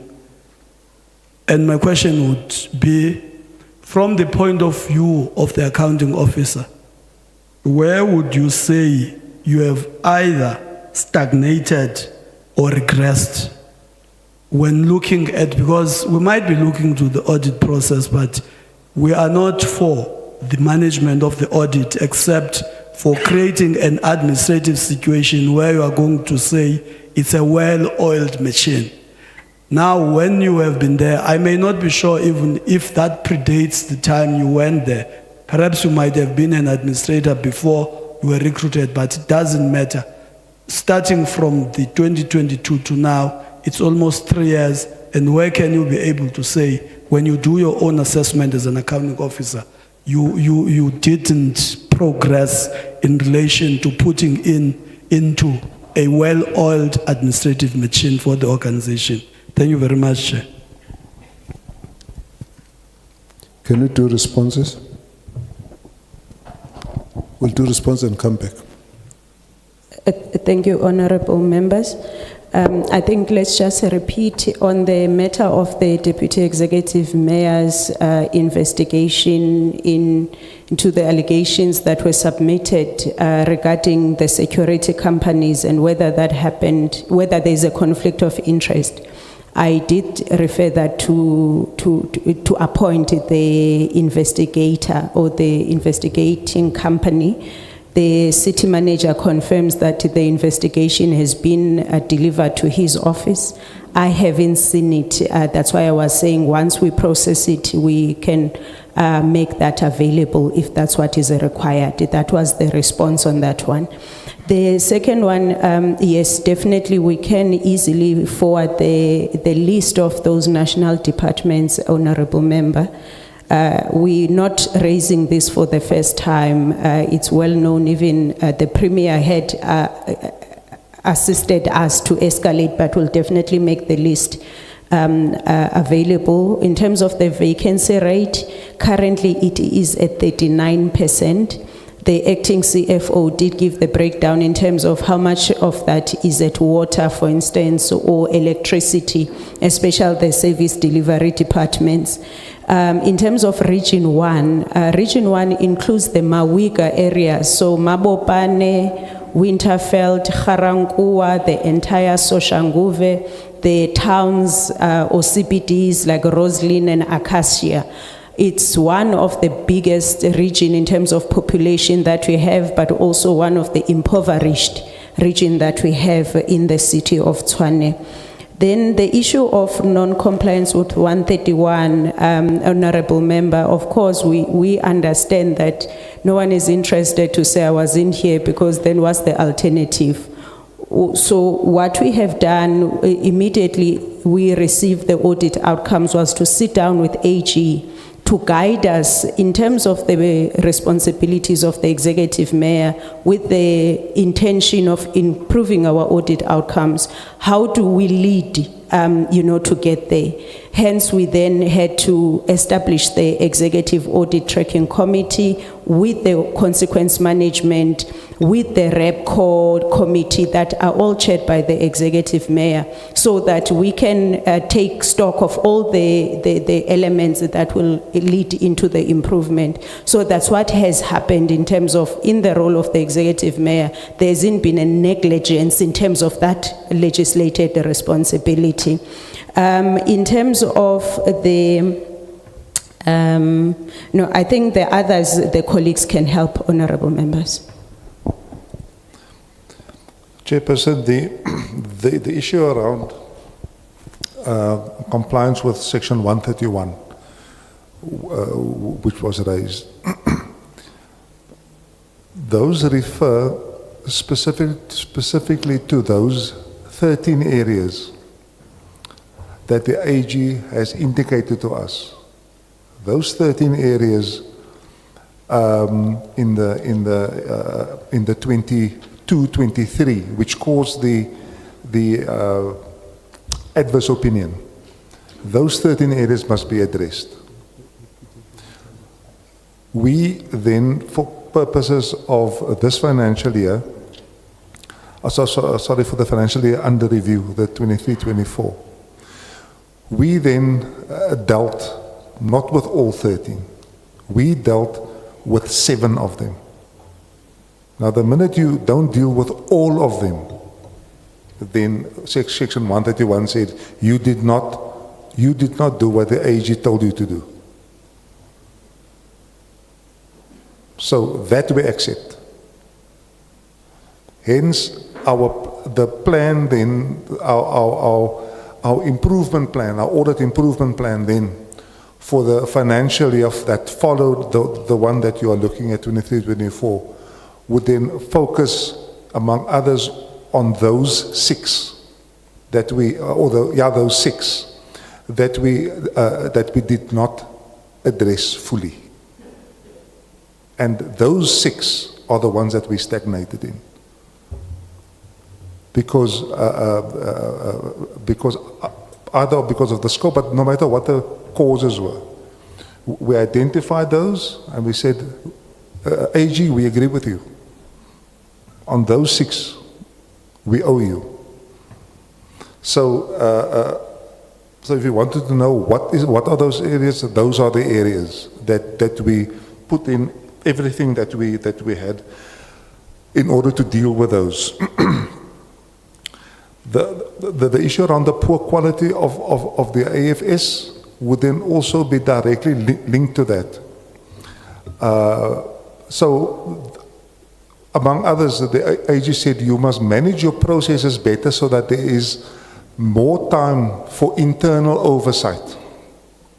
Now, if I can just take you back, because I think it would be instructive, Chairperson.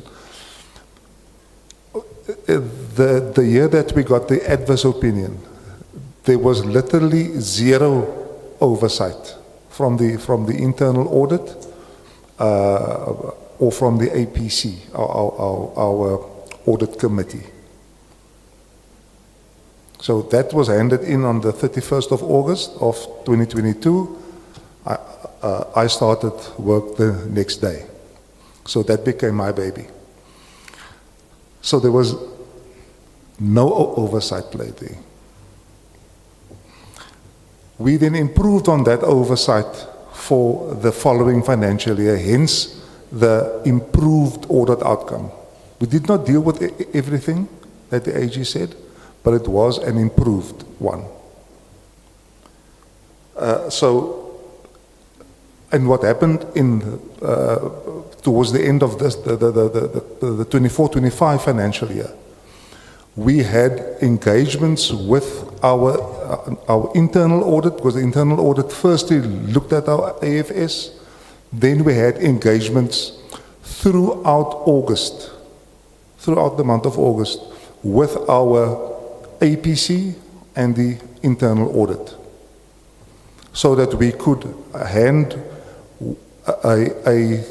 what we felt was a good set on the 30th of August of this year.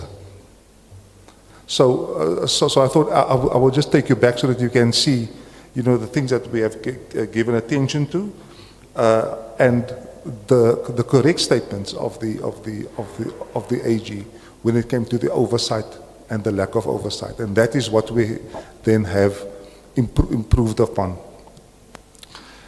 The National Treasury gives training also for the oversight committees. I think for the impact, we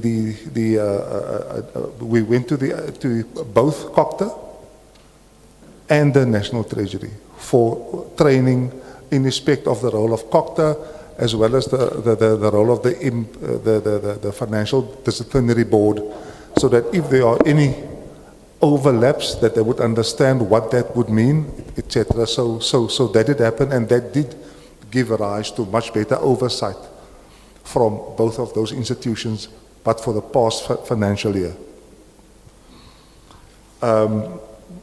My colleague will deal with the consultants. What did we mean with the consequence management, that we want to get people that are higher quality staff? I think that was the term that was used. When we investigate these matters, then you would see that in a particular value chain, colleagues are not capable of managing processes. They can't see something through or identify what is the value chain that I must manage in order that I can sign off and take it further. And the next person asks the same question. What is the value chain? Was the value chain complied with? So when we recruit people, especially where I sit in, then we want to know those things. Explain to me what is a value chain of a process that will allow you to sign off. Who should have had oversight? Who gave guidance? Which legislation would you have followed? Which policy directives would you have followed? Because often those things were absent, and that is where the maladministration would then slip in, because somebody has just signed off and handed it over, and the following person never bothered, accepted the signature and said everything is fine. That is the problem. So recruiting individuals that understand that is for us important, and that is what we mean by that. We want good managers, we want experienced managers, but mostly we want ethical managers.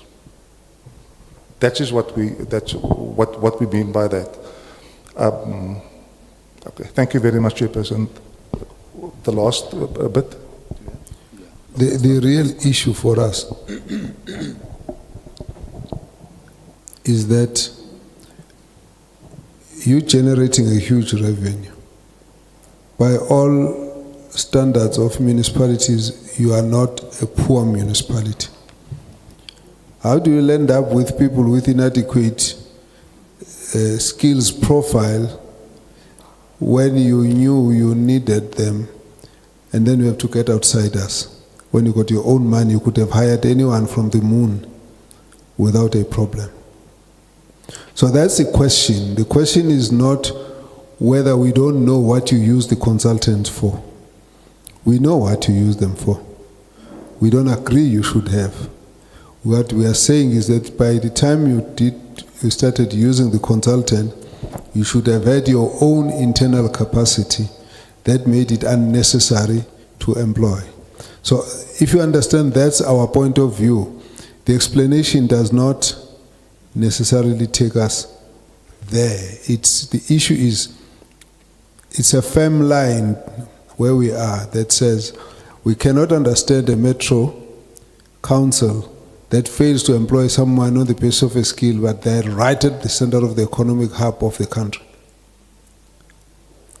So if you wanted anybody, very few people will not want to come and move to live in Tshwane. There's enough money in the kitty, you can employ those people. So why did we get to go private? So we don't need a further explanation. We are saying, we're noting that at this point, you should be having a plan to get your own and get rid of the external consultant. That's the message. Before we proceed, there's been a little bit of a mixing of our wires now. So can I just ask you to clear a few issues? We're dealing with the issue of water leaks. Now, the member here just want us to repeat the numbers because we need to know where exactly. You remember I actually asked you the same question. So we just want to know where we are with the numbers. So give us that. And then, Mayor, you will come back to this issue that I asked the gentleman not to take forward in the way. What was your answer on the appointment of all these senior managers? What was your answer? We still have the MEC who's going to respond to that issue. But as members here, we mustn't have two things because too many things have now been said. We want to know the last issue. What was your answer? Okay, let's start with the water. Water and electricity leaks. Sure. Percentages. Okay, Chair, let me explain the confusion. I spoke about two factors on water losses. The first one, I spoke about over-abstraction in Region 1. If I may simplify it, Rand Water gives us license requirements and volumes of water that we should abstract from their system. Ordinarily, we should not exceed the percentage that they've given to us. Now, I made reference to Region 1 that has huge losses at 39%, exacerbated by over-abstraction or also resulting... Sorry, 39%? 39, yes, The Chair. Region 1. Region 1. Then over and above that, Region 1 also contributes to over-abstraction above the license requirement by 46%. So you're apologizing for confusing us. No, I didn't, but maybe I did not explain quite explicitly. I apologize, Chair. Let's go for the electricity. No, electricity, I don't think there was a confusion, but I said the total losses, it's 17%. But it is acceptable that anything between 10% will be distribution losses, which is as a result of the network, and we don't have control. Which means that now our target, we must make sure that we are below 10%. Yes, but don't say it's acceptable. AG said it's 10% and we can't now accept something more. Exactly, Chair, you are 100% correct. Hence, I'm saying that we need to focus on that extra 7% that we're losing and make sure that we bring it below 10%. Okay, it sounded like you want it's acceptable to have 17% loss. No, it's not, never, Chair. 10% we can explain, but anything above we really need to deal with. You see, I wasn't the only one who had you that way. All right. So that's fine. 17% is what your losses are. Yes. The average acceptable is 10. Yes. So you have to move from 17 to 10. Exactly. So we're now together. That's our Now, intention. The 39% was Water losses, yes. which is highly unacceptable as well. Okay, that's fine. Now, let's deal with the next question. Thank you, Chair. So let me just reiterate in terms of the story with regard to the irregular appointments. So in February 2025, we appointed what is commonly known deputy city manager, even though we use a different title, Section 56 manager. Once we got the council resolution, we wrote to the MEC with all the relevant documentation to say this is the council resolution with regard to the appointment.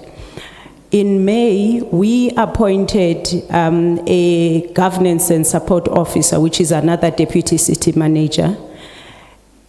While we were doing this process, there was a letter that came from the Minister of Cogta to Ekurhuleni, alerting the municipality about the irregular composition of the panel, to a point where when we were processing the GSO process, we started with 2 councillors, but we ended up with 1 on the panel because of that letter that was circulating. On the 2nd of June, the MEC responded to us and say, I've got your report on the appointment of the management support officer. I want to tell you that this is an irregular appointment because in your composition, you've got 2 councillors. So yes, 2 councillors. If you don't withdraw, in fact, you must withdraw the resolution. Failure to do so, I will obviously take necessary steps. I then wrote to the MEC where I said, yes, we agree in terms of the regulations, there were 2 councillors. However, this is the trend that has been happening in Tshwane and all these other Section 56 managers. That's the first one. The second one was then to say, the legislation says you must also tell us within 30 days, or 14 days, my apologies, of receiving our correspondence. And Cogta has not come back to us within the prescribed time frame. That was what was contained in the letter that we referred back, or I sent to the MEC. Subsequent to that, we then said, no, but let's also check the city manager's composition, only to find it's the same trend, where it was never 1 councillor that was part of the panel.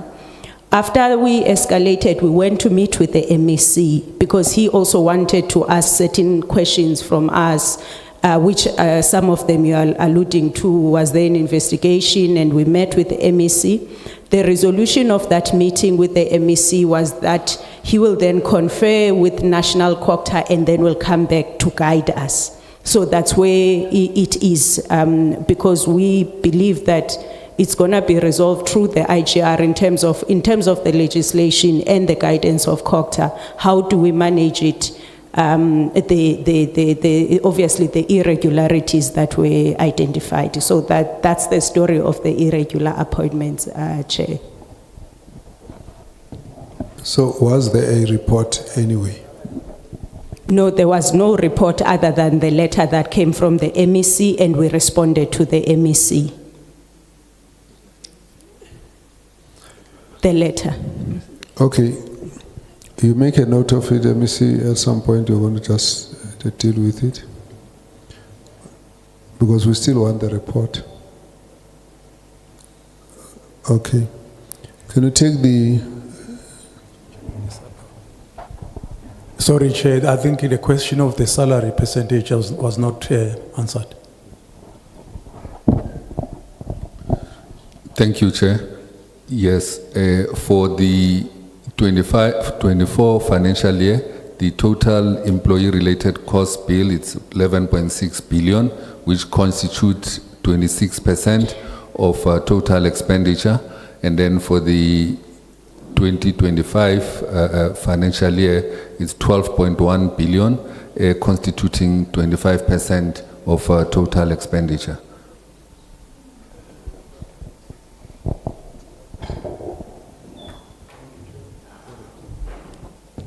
There's one I think we skipped. Please give us, just redo the question, please.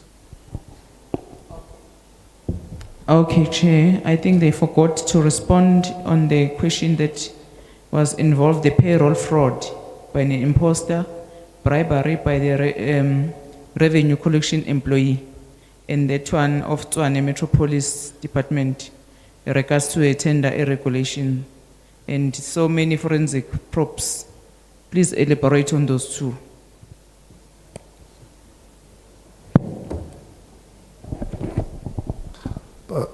Chair, the payroll matter was in fact a material irregularity. And I think, to make a long story short, I can make that report available to the committee because we have dealt with that one. I think there was about 53 million, but I don't have the report in front of me, and I certainly do not want to mislead anyone. So that particular report can be made available to you, as well as the other one that you have referred to. We have it on record. It can come to you. Chairperson, with your permission. Okay, that's fine. Let's take the next questions. Thank you, Chair. I would like to know what percentage of your total budget do you spend on infrastructure maintenance? And then, I'm sorry, but I want to go back to Hammanskraal, because we do need additional info, as this is such a long-standing problem. Back at the end of 2023, a delegation of the NCOP, of which I was part of, got exactly the same answers and explanations that we've got today. And the public out there, and specifically the residents who is dealing with this problem, and we sitting in this committee, still don't know what are the core reasons for the delay. Is it a lack of infrastructure, old infrastructure, technical, whatever? Because nobody knows. It's always just saying a promise and a date. There is an opinion that the situation will not be solved, no matter how many stopgates you put in, like Klipdrift, water treatment plant, or water tankers, as the real solution would be to refurbish the Rooiwal water treatment plant, because it cannot clean the sewage to a satisfactory point or level, and therefore you won't have clean water. So what I ask is, can you please give us the core problem for the delay, and what are you going to do to fix it, and by when will it be resolved? And then the last question, sir, Chair. And in 2024, the city initiated a process to blacklist Blackheat Consulting and its joint venture, the company that belonged to Edwin Sodi. Blackheat was awarded a tender for the first phase of the upgrade of Rooiwal wastewater treatment plant, but a forensic report found that the JV lacked the construction industry grading to do the job. Currently, 5 senior officials have been suspended and are in the Labour Court. What is the hold up with the blacklisting process? Thank you. Thank you, Chair. I want to just quickly circle back to what is going on with the regular appointments. And it's become very clear that the ANC and the EFF attacked the validity of Mr. Johanna Metler, who is the city manager at the moment, and his appointment in 2022. There's no legal basis for this. Their attacks on Metler has undermined his authority. I wanted to find out, Mayor, from you what your position is, because you've been very quiet. You've been giving us technical sort of answers, but I want to know what your position on this is. And then on... Sorry, just repeat the question. So, at the moment, there's the irregular or supposed irregular appointments of some managers, and then they wanted to sort of bench it to the city manager to see whatever. But it's been very clear that the EFF and the ANC itself has been wanting to get rid of Mr. Metler. It's in the media, there's reports, we can share it with you. But the mayor has been very quiet on that specifically, and I wanted her opinion, what she wanted, because she's been giving technical responses, and I want to get her opinion on this. Then on the repayment of irregular salary payments to senior officials. The mayor recently agreed to pay 270,000 rand received as an irregular payment. She's one of the 78 officials who received such a payment in 2019-20. The payments were recouped from 62 of the officials, and an additional 4 have concluded repayment agreements. The Mayor Moya was one of the holdouts. What is the size of her agreed monthly repayment, and has she actually signed an agreement? Thank you, Chair. Can I continue? Thank you for the opportunity, Chair. Chair, my questions are, like my colleagues, precise, concise, to the point. Okay? So that way we expect to get to the point, comprehensive answers. The first one is I'd like to understand, is the municipality still billing for the cleansing levy based on what the court had pronounced? If yes, perhaps you would explain why. Then I'd like to understand, are there any current lifestyle audits that are transpiring within your office, Mayor, and across the other departmental heads' offices? Are there any lifestyle audits transpiring? Okay, you got it? Then I'd also like to understand, based on that question, if there are any forensic investigations that are currently taking place in the municipality, and how do you envisage a timeline based on those, if there are any? And then finally, Chairperson, I'd like to understand from you, City Manager, together with Mayor, when last did the municipality conduct an audit on ghost employees? If there are, please tell us and inform us. And if there are not taking place, then also, can you just put the cards on the table? Chair, I'm grateful for the opportunity. Thank you. Yeah. Thank you very much, Chair. Just two reasonably simple questions. One is, do you have any councillors that actually owe rates and taxes to the municipality? And if so, what are you doing to get that back? And if there are, how much are you owed by councillors' outstanding debt? And then the second one was, I know we've spoken a little bit about unauthorized and irregular expenditure, and I think it was mentioned that you were getting a handle on about 2 or 3 billion rands worth of it. But if I look at the progress over the last, since 2019, 2020, where it was sitting at 6.5 billion, which in itself is a huge amount of money, and it's ballooned to 15.4 billion in this last financial year. That is stunning, actually. It's huge, a huge amount. And I was just wondering, and I know that you said that you've actually got a handle on about 2.5 billion, but that does leave a very large amount over. So I was just wondering what has been done to try and regularize the situation there. Thank you. No, that's fine. Let's hold. We'll deal with these. Please respond to these questions. Now, let me just put this right. Mayor, will take your comments. I'm a little uncomfortable with the angle of the question, Honorable Fonse. If the issue is based on the ANC, the EFF, as matters of party tensions within that municipality, I think the mayor must confine herself to issues that relate to any issue that involves an administrative matter that is within her jurisdiction. So if that is what you're asking for, that is fine. I also don't want her to start straying into making comments on political party lines that will make these members start responding.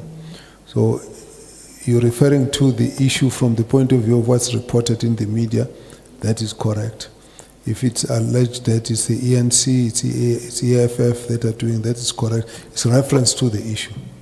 But my point is, I'm giving her leeway to explain the issue so far as there might be issues that relate to undermining the manager as a mayor, but up to that level, so she doesn't stray into getting us into party politicking. So that's fine. Yes? Thank you, Chairperson. No, it's political leadership. She's the executive mayor of this institution, and she's in a coalition.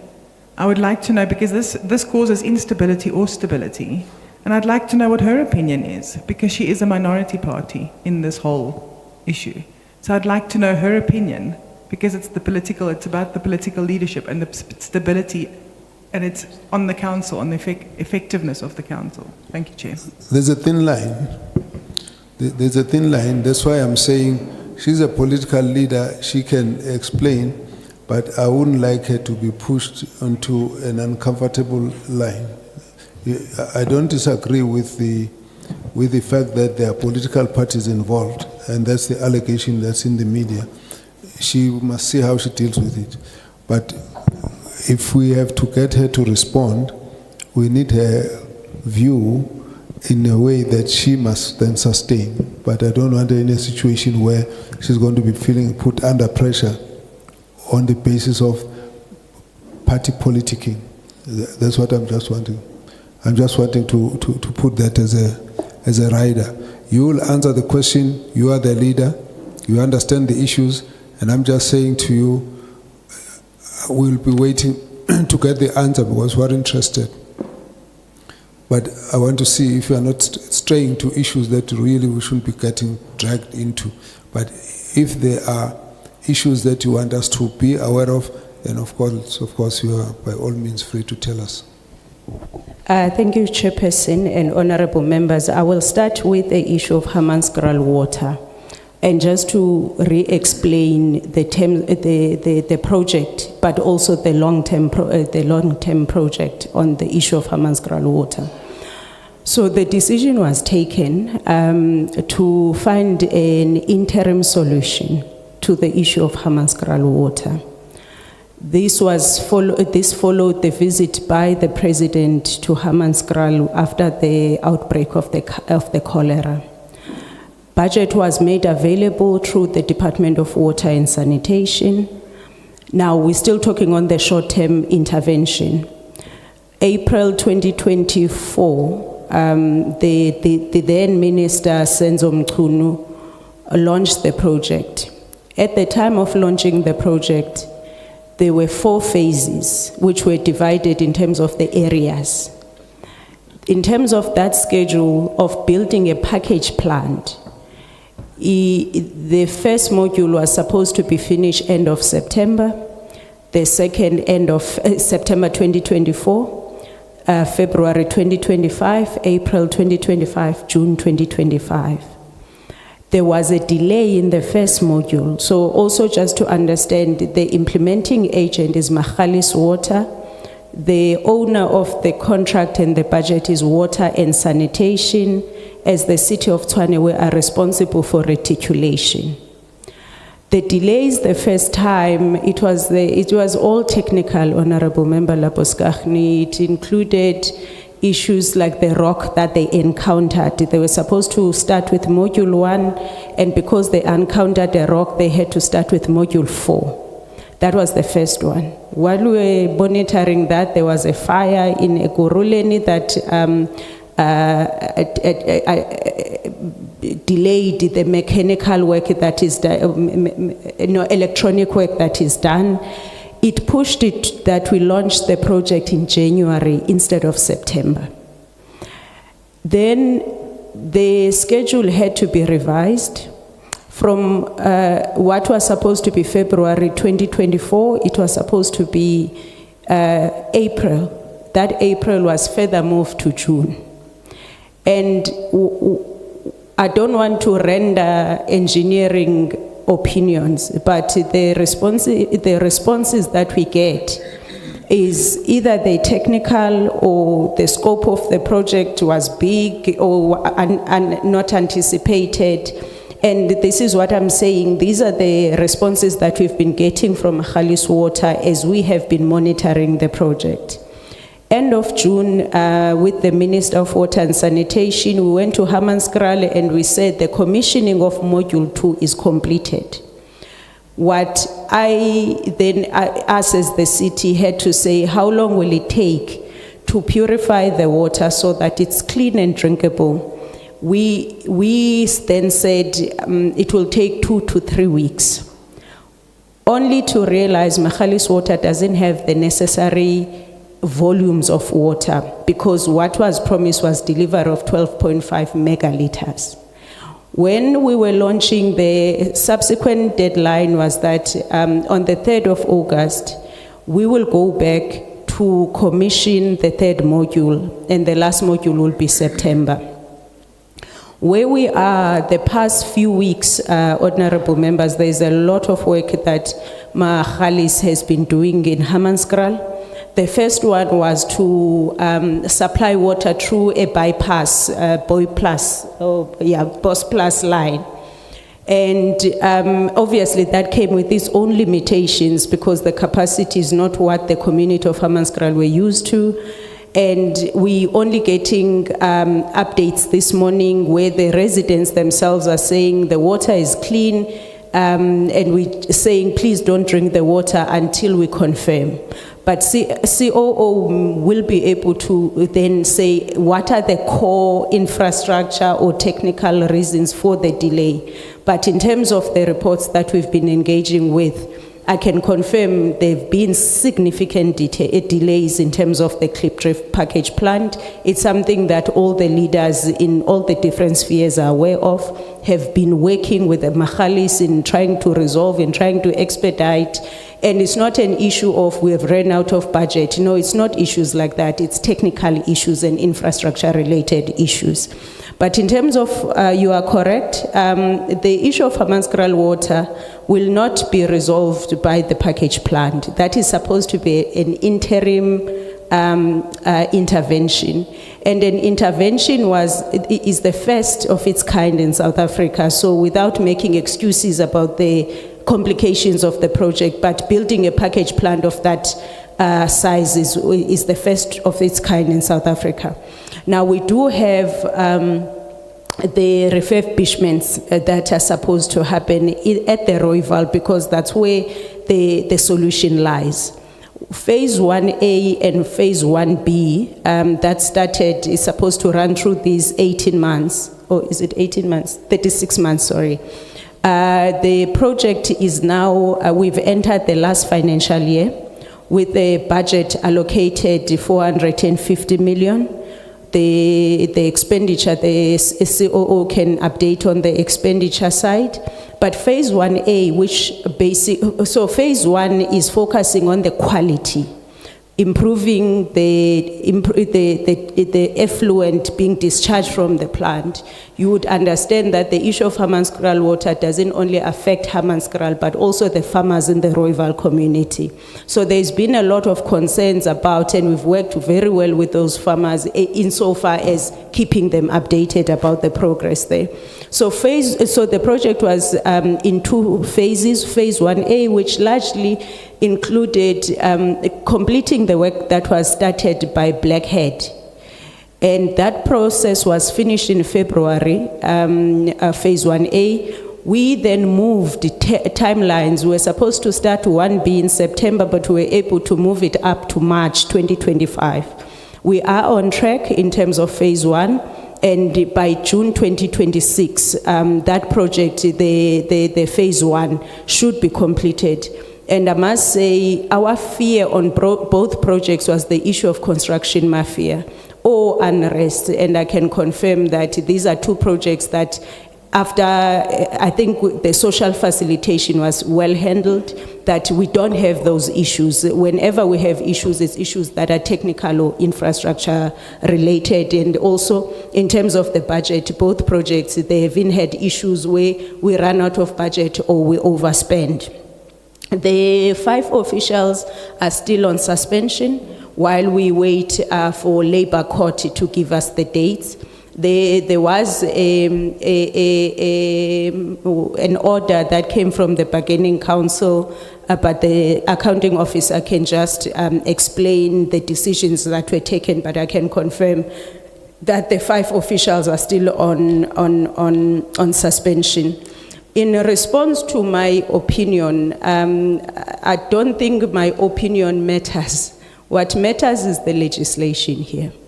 I wasn't quiet, it's just that I didn't say what people wanted me to say. What I did was once we were engaging the MEC, I released a statement because it was important that residents know whether to panic or not. And I said to the residents, this is the situation. There are media, because all political parties started communicating.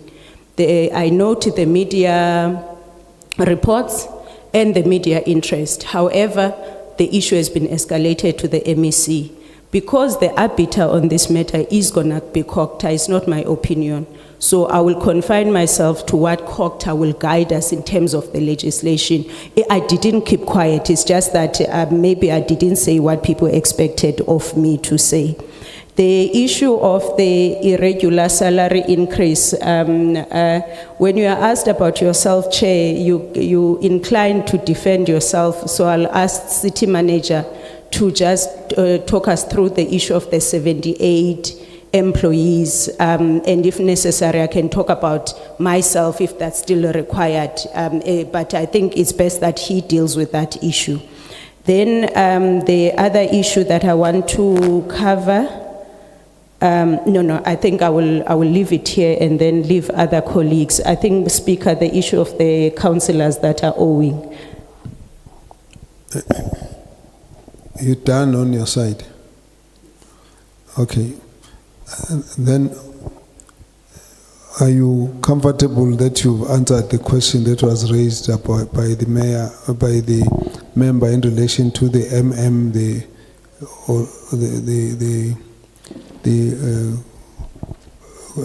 reference to media reports with ANC EFF? Yes, I did respond, Chair. Okay, just hold on. Are you comfortable? All right, we'll leave it then. Okay. We're not discussing EFF, Madam. We're discussing the mayor and the MM and the reports of the media. No, you can't be ready. Thank you, Chair. Let me start by saying when we came in last October, there was a statement that was released that the Speaker is blocking the work of the Section 79 committees. And at that time, we didn't have even chairpersons of Section 79 as we were starting a new administration. So it was referred to us as blocking the work of Section 79. There was nothing like that. I just wanted to raise that. In the issue of councillors who are owing the municipality, this came to my attention in beginning of October, and the list of councillors were submitted to me, and I engaged with all councillors that I was informed about, and trying to help them, to advise them to make arrangement with the city, because if they don't do that, they'll be breaching the code of conduct. We agreed with the councillors that they must proceed to do arrangement, and we invited, because I wanted to make sure that they do it, we invited the Department of Finance to ensure that the councillors do make arrangements with the city, because we are not promoting councillors not to pay services. And indeed, arrangements were done. And unfortunately, some of the councillors, they didn't meet their agreements with the city. They were not paid. And then we received a letter from the public protector. We don't know how did she get the letter, but she did, telling us that what action are we taking to ensure that the councillors are paying the city. Then we engage again with the Department of Finance, with the councillors, with the political parties as well, to say what is the better solution to this. And the agreement came in and it says there must be a 10% that will be deducted from councillors, from their salaries, until they finish the money that they are owing the municipality. And some of the councillors, they said, no, 10% will be minimum. I want to go more. Some said take 30% because I want to finish. And some say take 50% because we want to finish. Then we said, but the law says let's take 10% from you. But if you are committing yourselves to pay 50% because you know that 2026 is around the corner, you are not sure if you'll be a councillor by then. So those councillors who were owing the municipality, they've paid their account. I haven't received anything from Finance Department to say we've got councillors who are remaining, who are not paying, who are not paying their arrangement as they agreed. Let me be frankly, we had one councillor that was owing the municipality 1 million rands. And that also was addressed. As I'm saying, as I'm sitting here, I don't have yet a report from the Department of Finance to tell me about that councillor. But I will engage to get the information if there are new arrangements that the councillor has done or there is any action that was taken by the Department of Finance. Because for me, it was for me to be informed and look at the possibilities of the breach of code of conduct. So that was my engagement, that was the action that I took. As far as I know, all councillors, they've paid, because some of them, they came crying to say, hey, I thought 50% will be easier, but 50% is not easy, even 30% is not easy, but they still committed to pay. So all the report that I'm waiting for, it's on the councillor that is owing the 1 million rands. Thank you, Chair.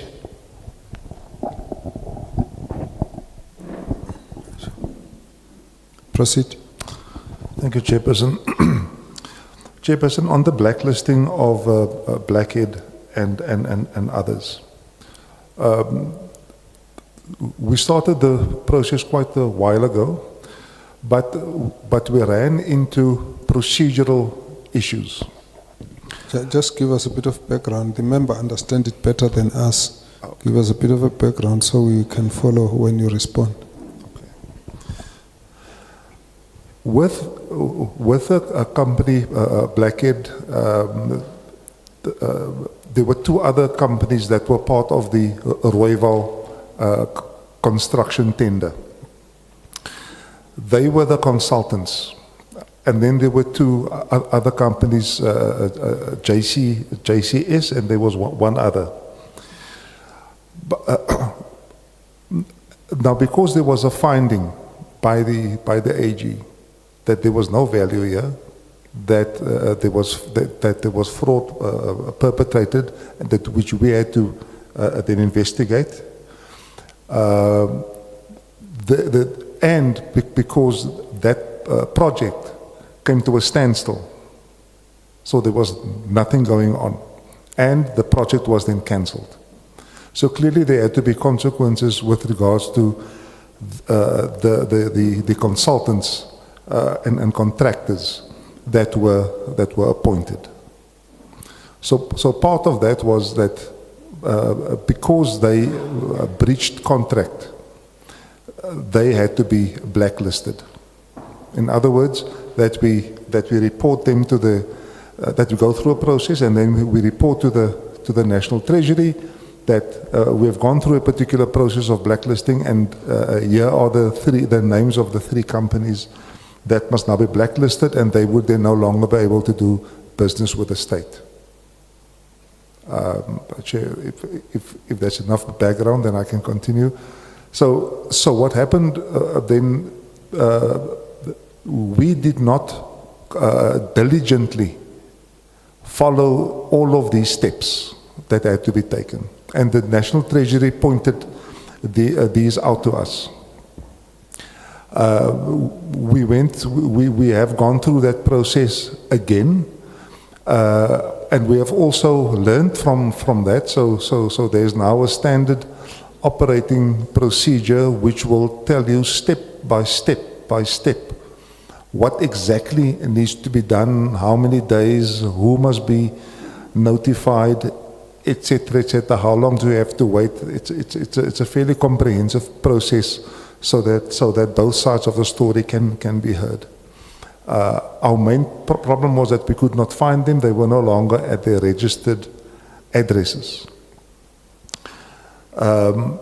We have now, and we have also consulted the National Treasury to say, please guide us. What are the ceilings that you're looking at? What are the hoops that we have to go through, and what is it that we have to show to you?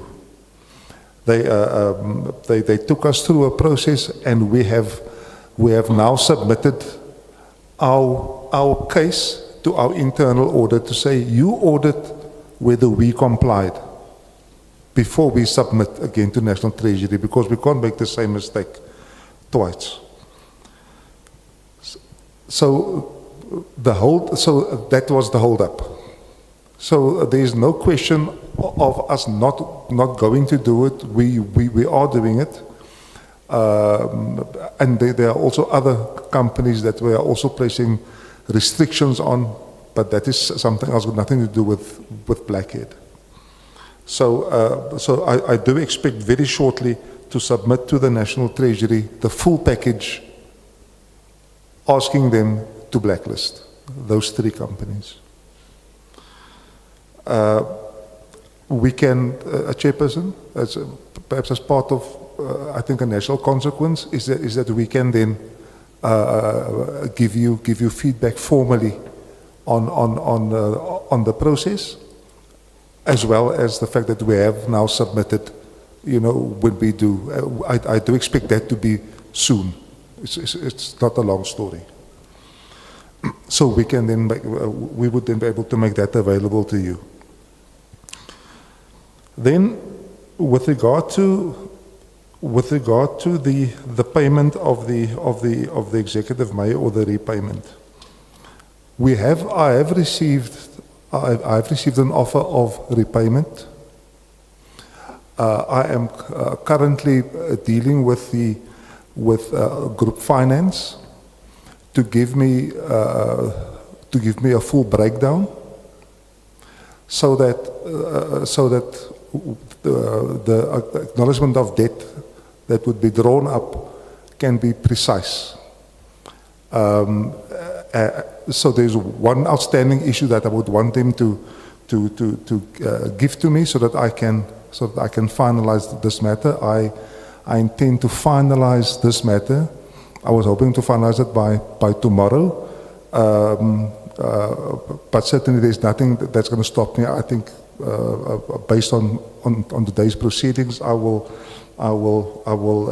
make sure that I get whatever is outstanding from Group Human Capital by tomorrow, so that I can respond to the offer that was made. So it is very much in process, Chairperson. If I can leave it at that. Then the cleansing levy. Chairperson, as you would know, there was a court case brought against the imposition of the cleansing levy. We have noted an appeal to the judge that made the order. The judge turned that down. He said we did not make it a good enough case for. Just remind me, what's this cleansing levy? What was this about? Okay. Chairperson, we have put in our budget a charge linked to a refuse removal. And that charge is an additional charge. It was referred to as a cleansing levy. So it will deal with the amount or the charges payable by individuals who have contracted out of the city to come and collect their waste, their refuse. So it was that group of people. I can go quickly into the reason because you've asked the question. Can I continue? Yeah, please do, because I don't think we've heard of it until you started doing it this side. Okay. Yes, Chair, there are also other municipalities that will also be in court on the same matter, but that's another matter.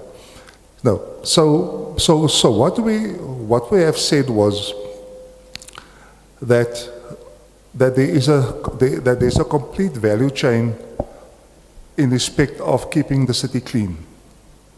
Part of the value chain is the rubbish that we collect at your house. That's part of it, but that's not all of it. We also keep the city generally clean. In other words, we collect, we sweep the roads, the parks, we clean out. So all of the common areas where nobody pays, we also clean that. That's part of refuse collection. We then also manage and maintain the landfill sites. That is part of the value chain. We have equipment, etc., that must be maintained. That is part of the value chain. Now, our argument is just because somebody opts to step out of the value chain as far as the rubbish at their business or at their residence is concerned, does not mean the rest of the value chain does not work to the advantage of that very same person. Because we do not leave their bit of rubbish along the road because they opted out. That is the logic behind it. So when somebody opts out, they then do not pay to the municipality. How do you know who's out, who's not? Everyone just gets charged the same thing. What is the difference here? Though we have a list of people who have opted out. Chairperson, they top it up. That opt out of the service. Okay, but when you charge people, you separate that this is for refuse, this is for water, this is for... Okay, that's fine. That is correct. That's correct, yes. Okay. Yeah, that's exactly correct. And what the normal people would pay is for the entire value chain. Anyway, so we have, in fact, just tomorrow we are engaging again with with council to evaluate whether we should appeal further. That's tomorrow. We of course we act on advice. We do not take this matter lightly. It's a very serious matter. So we'll have that engagement and then we'll see what to do. So, but we have a time period, and I want to... No, I want to stop you. Honourable Member, let me just check, Fancy. This explanation, has it covered your area of interest? Because I can see the MM is quite passionate, so it's going to take us very far. But I want to know, I want your level of saturation and satisfaction. Are we done? He can pass. Okay, Please thank you. pass. Thank you very much. But I'm quite willing to chat with you afterwards. Then, the issue around the lifestyle audits. Lifestyle audits are currently being done, but they are not by us. They are as a result of the Rooiwal case. There are a number of lifestyle audits that the SIU is engaging in. Of course, we will also pay for it because that's how the SIU works. They investigate and you pay. So that's the one thing that is happening.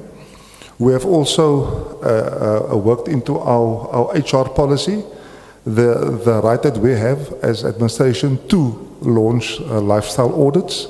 And when there is a reason for us to do that, we will do that. It is fairly expensive, so it's not something that we will do lightly. But there are currently such lifestyle audits on the go. I can just mention here that for those that we employ, like myself, the Section 56s, the group heads, all of the senior managers, they go through a vetting process. I went through a vetting process, a top secret one. So I was also lifestyle audited, because that's basically what it means if you go through a top secret vetting process. Okay, can you just hold on now? Can I just get back to the members? Any questions unanswered? Labuskachne? Yeah, me and you with Rooiwal, we really get quite worked up. But are you covered with the reasons the mayor put? That's fine. And other members? All right. We're doing the last batch. We're doing the last batch.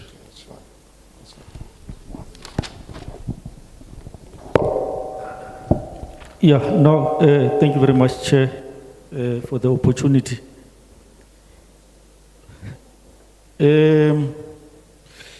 Is there any, or let me say, what is the latest update from the SIU regarding the investigation on the Rooiwal wastewater treatment works under Proclamation R138 of 2023? I heard you, Honorable Executive Mayor, talking about 5 officials that are on suspension. I don't know whether is it on the same case or it's a different case. If it is on the same case, is their suspension prompted by a referral from the SIU, or is your own initiative as part of consequence management? My second and last question is with regards to your payment agreement, your signed payment agreement with ESCOM. Since you signed that particular agreement with ESCOM, have you managed to honor the agreement thus far by making sure that you make monthly payments? Thanks, Chair. Thank you. Thank you, Chair. What's the outcome or progress on the CCTV project? Does the city have a functional disciplinary board? Why was the audit committee's terms of reference limited to only financial? And is there any plan to review that decision? And what are the reasons for non-implementation of the Treasury's consequence management and accountability framework? Thank you. No, thank you. Chair, I'd like to discuss something with regards to the IGR.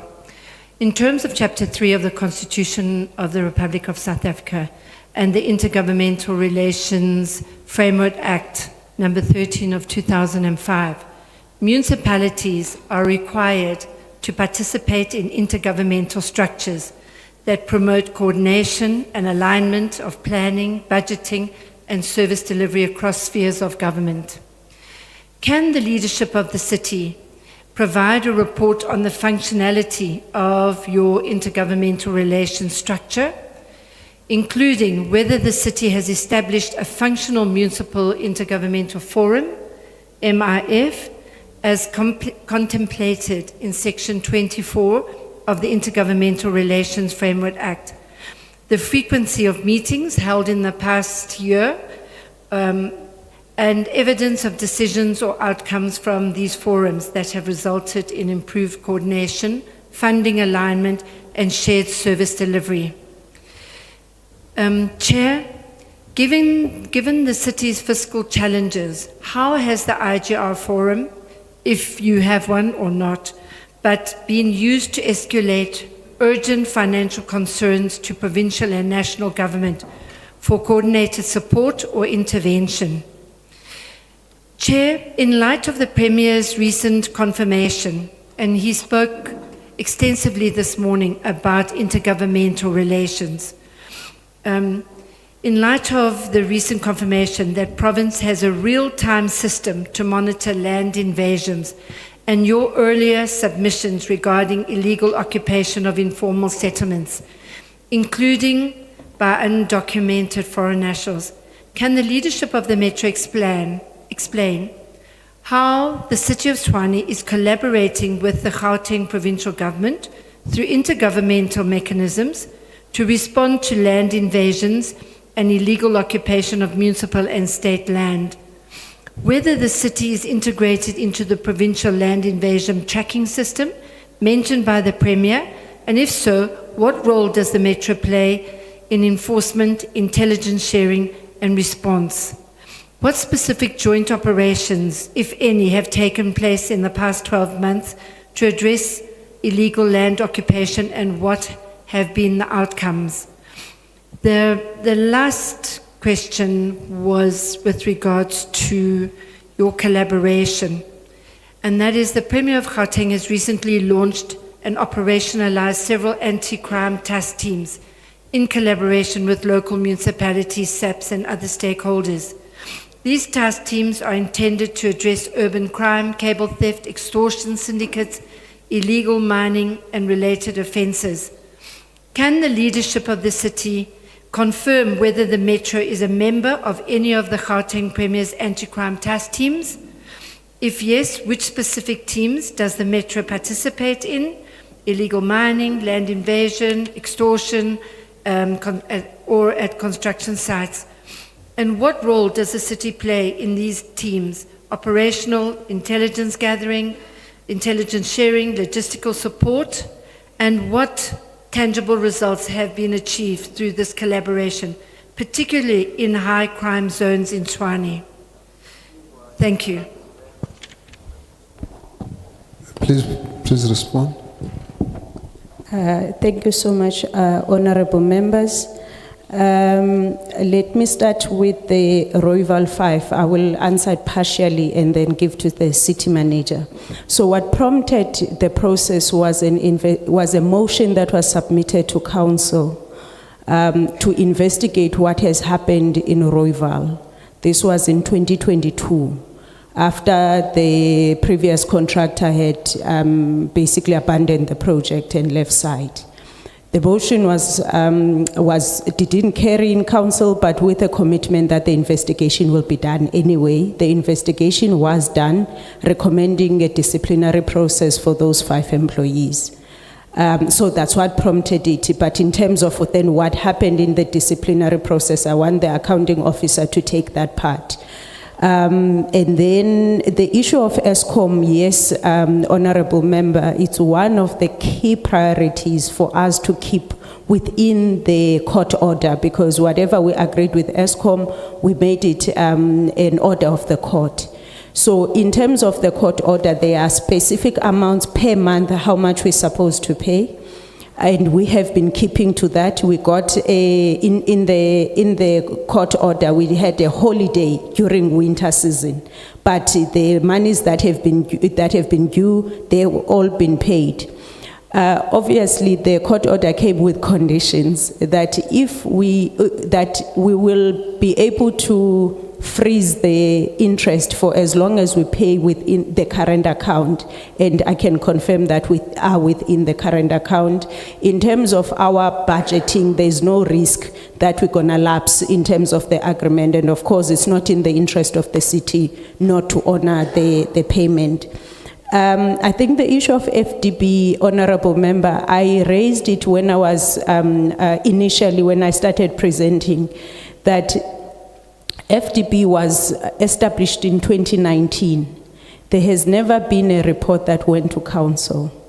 So last year, when we met the chairpersons of the independent committees, meaning FDB, APC, and the Risk Management Committee, one of the issues that was raised by the FDB chair was that I was appointed in January 2024, but have never been given a case load or case register. We then corrected that, I think in December. In December, we handed over the information where there was over 1,700 cases that were handed over to the FDB.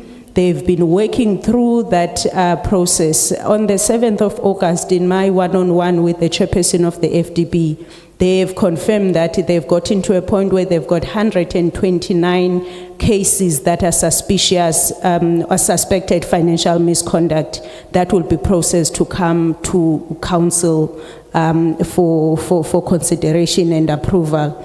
As I said, FDB is not where it's supposed to be, but there was a time where the administrative issues, whether the quality of the investigation report became an issue that we could not push beyond how we were pushing the chair. But now I'm comfortable that we can start taking reports to council after all these years.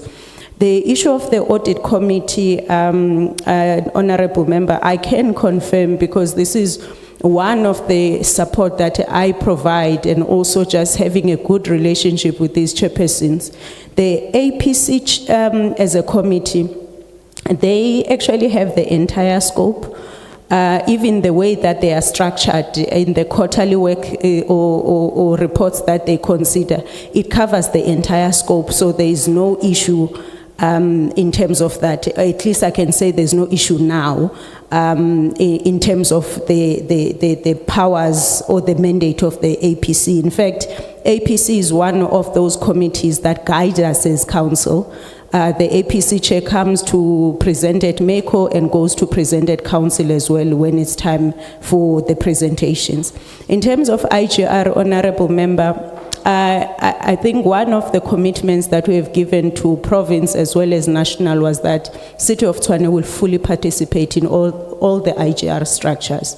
I can confirm that our MMCs, they are in touch with not only the MECs, but also with ministers in their portfolios. We are part of all the IGR structures in the province, and there is technical IGRs that are managed through our city strategies division. In fact, we receive a quarterly report in terms of how we are performing in those structures, but also the effectiveness of those structures. In Gauteng, it's slightly different from our interactions with national.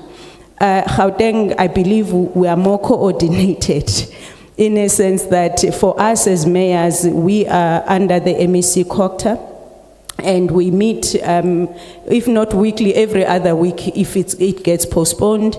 And the issues that we normally raise are issues of, the performance, the budget, and the high-level strategic directions of the municipalities, and general support that we require on strategic matters like big litigations on tariffs and stuff like that. So we do that. We do have the Premier's Coordination Forum that sits quarterly. And then all the other portfolios, they sit. But also we do participate in all the SALGA forums as well. and whenever we are called by a national or portfolio committee, we do attend to those.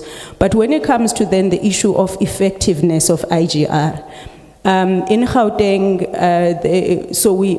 our focus is on two main issues: the G13 matters, where from SCOPA we had to say, as City of Tshwane, what is our contribution to that?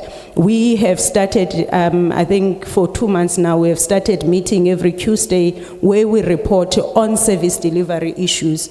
And there is escalations that obviously through the service delivery platforms of province that will be referred to the municipality. The other one, which is quite a significant one, firstly, in October, we signed a cooperative agreement with the Minister of Police with the 3 metros. I don't know if only in Gauteng or in metros in other cities, in other provinces as well. But basically, that cooperative agreement was saying between ourselves as metro police, as well as SAPS and community safety, we need to club our resources together to fight crime. That was the first agreement we signed as the city in October. A few months down the line, we then had the MOUs that we signed with the province, where we said we're going to participate in the security cluster efforts. So we, in fact, in terms of our role as the City of Tshwane, our own Chief of Police, Commissioner Ferro, is actually the coordinator of all other municipalities and our MMC. So we're playing quite a leading role. We've been to all the municipalities in the province. We as Tshwane were the last province to have a coordinated security cluster intervention where all municipalities brought their resources. We went to Soshanguve in the case of City of Tshwane. So I can confirm that we are part of all the efforts that we're working on. We worked together on the G20 preparation, on the U20 preparation that's happening next week. And, but also in terms of our coordination with National Treasury, I think it's quite important, because in addition to just have... we round up IGR, I think you've dealt with it. Okay, no, that's fine then, thank you. Okay, Chair, I'll be very quick. On the Royval, we call them the Royval 5, the review started today in the Labour Court. And there would be further hearings scheduled for the 24th and the 25th of September.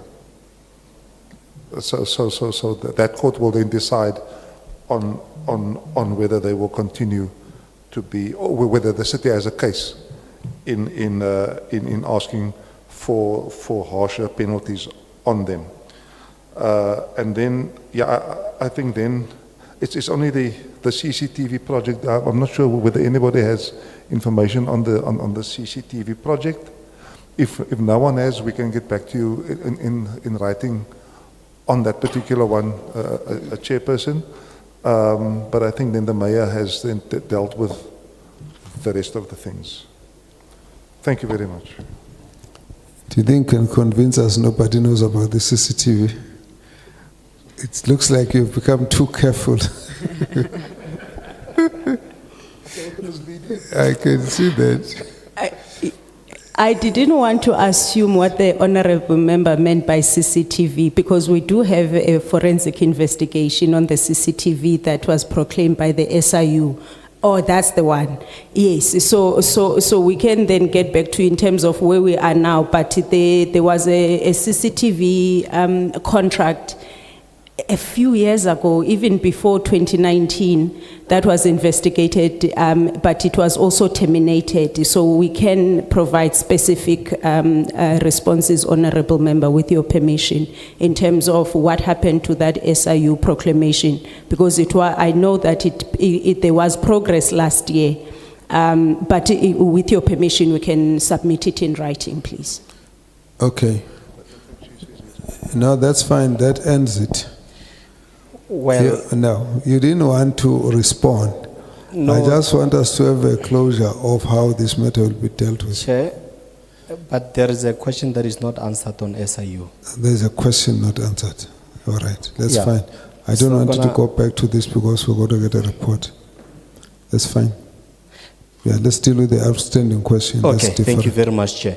So on the CCTV question and the No. investigation No, no, and no, no, the, no, no, the Royval on no. SIU. No. No. CCTV issue. The mayor said he didn't want to assume things. No. So we will not go into that. There was a blank space when we asked about it. We need a report, written report. We don't refer to that. There's an outstanding question. Let's talk about that. Don't go to CCTV. Thank you. again. So the SIU proclamation question is we had a meeting with the SIU chair whereby they briefed us on two cases, the Royval and the CCTV. On the Royval, they then advised us that the investigation is expected to be concluded in 2025 November, and that the CCTV, we should expect it next year in 2026. They did not have a specific month. So that is just my addition to that, because the gentleman did ask in terms of what is the latest on the proclamation of the SIU. Thank you very much, Chair. All right, let's leave it. That's fine. We'll still wait for the written report. Obviously, the Royval thing, we will obviously need a lot more information, so we'll come to that. Honorable members, we have come to the conclusion of our interaction. So I want to thank the Tshwane team for the information and for the engagement. And we have a number of issues which we'd like to deal with. So I'm going to ask, before we proceed, to give the opportunity to the MEC to comment on any of the issues that you might wish to deal with, and then we will give a summary of this discussion.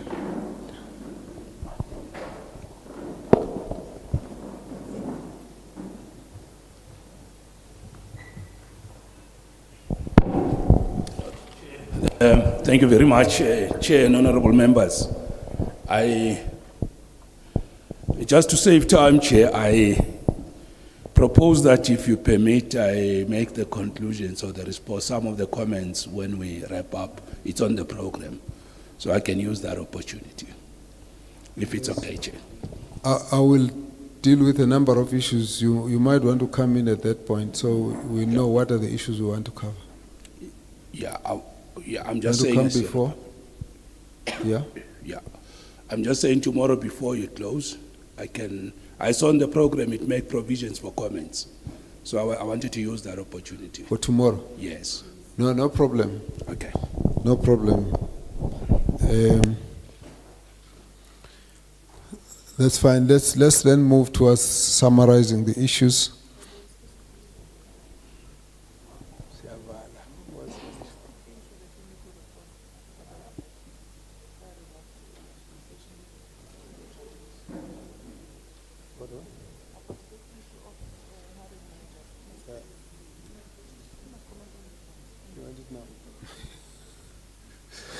All right.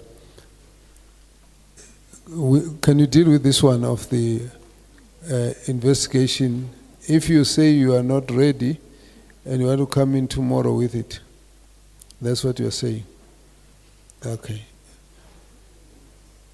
You know, you still have the MEC here tomorrow. You won't abscond. You won't abscond. Yeah. All right. You want to have a bilateral discussion, we'll leave you to that. So, I think the first issue that we wanted to deal with here was the positives which we note. The first one is the high revenue collection, which we think is a very important issue to notice and to commend the municipality on, because everything stands and falls on revenue. The other one is the upward revision of the indigent register, 150 to 200,000. It's very important. I'm not sure you have reached all of them, but at least there's a positive direction. The issues that I'm going to raise now, I'm raising them as matters that are directives for you to attend to and report to the MEC, and that the MEC should be able to oversee, monitor, and also report back to us. We're giving MEC 3 monthly reports to understand how things are going. We did say we want to create a culture of turnaround of municipalities, strong culture of accountability, consequence management, and not just support, but monitoring and intervention. So we do not expect the MEC to come and give us a report of things that are going wrong and not indicate what intervention they have done to make sure that what was going wrong is getting corrected before we even get the report. That's the culture. So the one point that has not come out strongly in your presentation, maybe it's because of you want to remain very diplomatic, but maybe it's because you've made progress in the history, is political instability. Now, to the extent to which we find that to be an important factor in the destabilization of service delivery, we want to urge you to ensure you maintain political stability, because that's the source of all the headaches. Now, that's the first point that we would like you to deal with. And we're saying to the MEC, he as MEC has got enough instruments to come in and ensure political stability or consequences for those who disrupt it. We're putting it that way. And we're putting it that way. You recall I was saying to the member, honorable member, that I don't want you to get dragged onto party politicking. That is because some of the sources of political instability are clashes between parties. What we are saying to you is that despite whatever parties might be doing, you have the authority to deal with individuals' behavior irrespective of which party they come from, so that we ultimately have stability. What the parties do outside is their business. But we do not want to have a situation of a mayor, a municipality that is not able to rein in their members simply because they belong to different parties that the mayor may not be belonging to. The member who raised the issue put it differently and said, yeah, because of minority party and so on. We are here very categorical. We are saying we will not accept party political differences as a basis for causing instability to justify it. So we're making that point here. Because the way we work, we are looking at what is needed to make government work, not looking at which party wants to have which advantage. We all know this politics is about competition, contestation, and taking advantage and all of that. That's what for parties to do. But once you're in government, we expect particular conduct, a sense of responsibility. That is what will create the culture for accountability. So we're just making that point. In other words, we don't expect that there would be a reason why you can explain why you can't deal with issues on the basis of party political affiliation. You won't be understood or accepted by anybody, whatever you would say on that. So the issue is political stability. The second issue relates to an emphasis on financial management and controls. And in this case, there are a number of issues that we want to highlight. A number of them actually would have come from the Auditor General.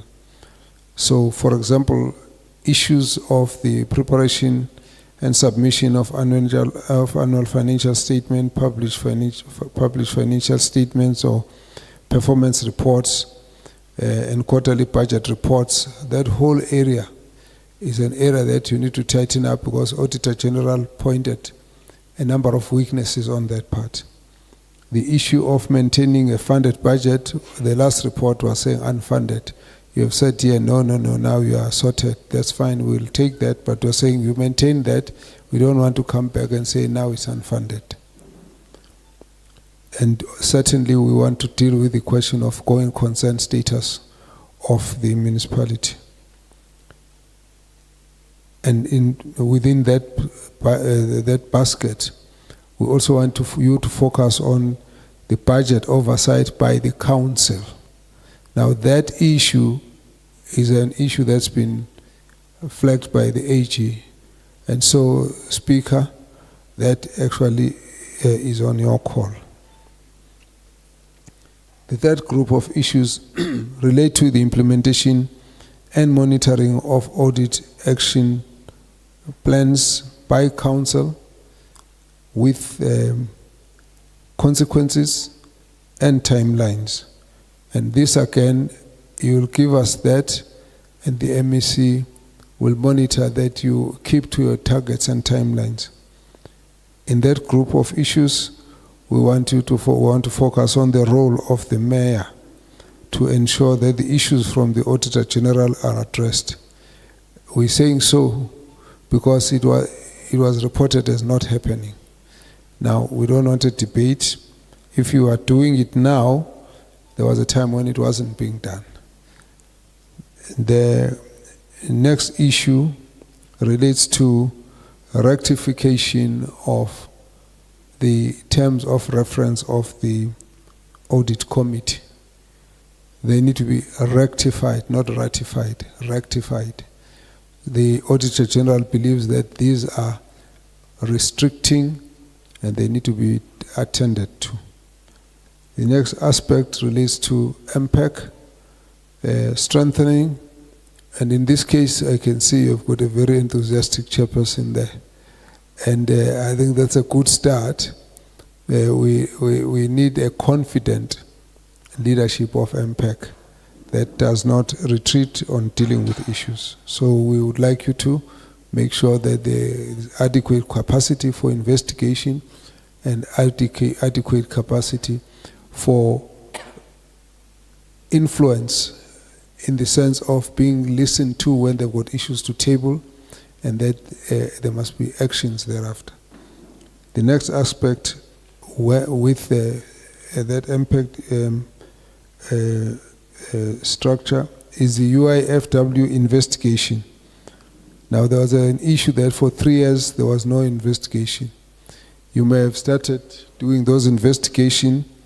We want to know what's your plan for UIF reduction, which then must give us timelines and a strategy to ultimately eliminate the backlog on those. Then we need a firm program of consequence management, and here we need you to be able to give us a proper report on which issues have you acted, what have been the consequences, what type of consequences. But in addition, you actually need to implement the Treasury's consequence accountability framework that was lifted by the Auditor General. It should appear again amongst the issues that are raised. And therefore, you will need to give us a very comprehensive report on the actions, particularly looking back at the 3 years where there was a gap, and tell us what have been the recoveries and what referrals have you had, and which ones have gone for internal disciplinary, which one went to justice system. We need that whole area so that your MPEC process is effective, because this is where the change of culture comes. You create disincentives, for transgressions, then everybody knows.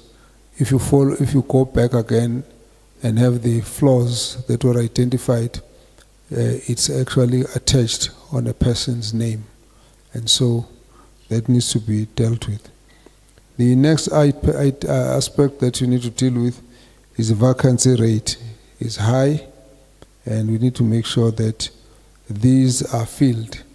You will also provide targets and timelines in your plan that we will have a look at. But send it to the MEC, because the MEC will monitor that by these times. Put it the other way. If he finds it unacceptable, then the MEC can actually change your timelines and say, no, within the next 3 months, all of this must have been filled. If the MEC says so, then of course we expect you to comply. You obviously are the one group that cannot offer us an excuse for inability to attract the best expertise. We've been to other places where people would explain how a senior manager, very competent, appointed, spends 2 days, they get a call from Tshwane and City of Johannesburg, they come back here. So we cannot then get an excuse for why this must drag on.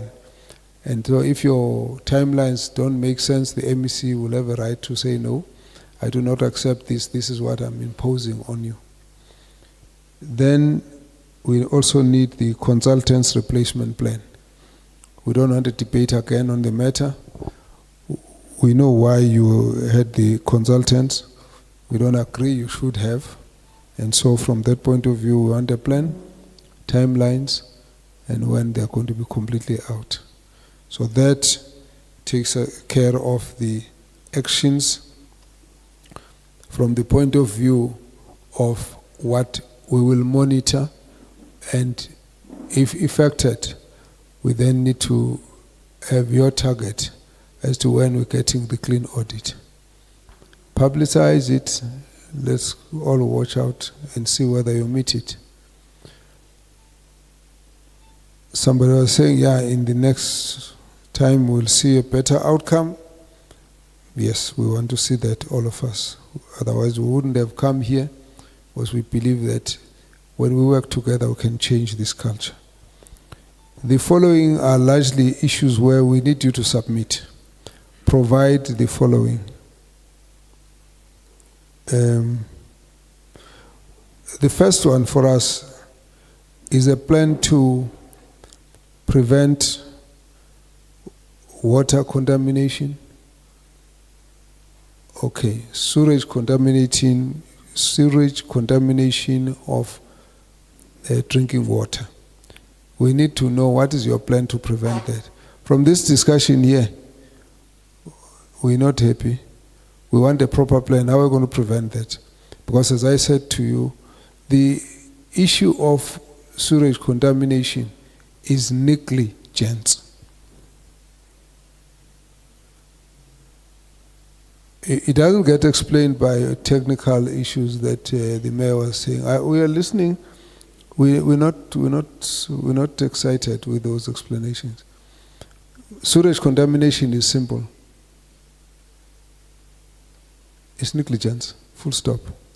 You don't go around saying a lot of things about it. So we need that plan, and you must tell us how you are going to be correcting the previous challenges in the areas which were affected, Hammanskraal and others, and that we can see it will be involving also the issue of upgrading that Rooival treatment plant. The second issue is a program or your plan for the elimination of water losses. The Auditor General believes you're losing 1.3 billion rands on water losses. So we want to see your plan. How are you recouping that? Now we've asked the questions. Again, as you can see, the interest in the members on the percentages. So we don't want to miss out exactly what is it you are saying. So we now know we're talking 17%. So you're going to show us the target. Now your target is saying 2, you're counting 6 years. That sounds nice. but what are you going to be doing to get 2%? And is 2% adequate? MEC must have a view on that as well. Okay. The next one is a plan to eliminate electricity losses. Please submit that. You wouldn't be able to do it unless you got a plan. If you had a plan, then share it. Let's see. That's the point. The next one is we also need a report of your audit of the water fleet. You are buying some, you hired some. That's the point. We want to know how many of these have you got, what's their capacity, what is the cost. But we also want to know the ones that you are hiring. What's the monthly cost? What's their performance like? Are you really having value for money? Did you ever compare that do you ever audit if the water tank goes from point A to point D, that it actually delivers the necessary amount of water? And have you ever compared any kind of cost efficiency, what's called cost benefit analysis and efficiency analysis that gives you a sense that you are better off hiring than actually having your own? So why are you still keeping those if that's the case? So that's the kind of interest area that we're looking at. But then when you do so, please also talk about any reported illegal activities here from your staff and from your contractors. What have you done there? The next area, the other one is a report on the transformer cartels. It's a problem that we get everywhere now. We were asking City of Johannesburg about people who will not pay money to the city but still pay for electricity because there's a middleman somewhere who's positioned themselves illegally to collect money for that. Now, with these two, it also takes me to a point. You made a point, I can't remember who made this point, that, we get an informal settlement set up and we now must provide water and electricity and so on. What can we do? Now, you didn't refer to your authority to stop land invasion. And we're not sure you can balance the issue up without actually focusing on that as well. So that for us is another issue. Then the Rooiwal project. Let's get a little bit more of a formal submission. But for us, what we're interested in, we would have still liked to hear formally these delays. Let's get them written down so that we want to know who we must confront when it comes to these issues. And these delays also talk to us about some of the investigations we have done. And I've heard that some staff members are involved and all of that. Also a report about the investigations.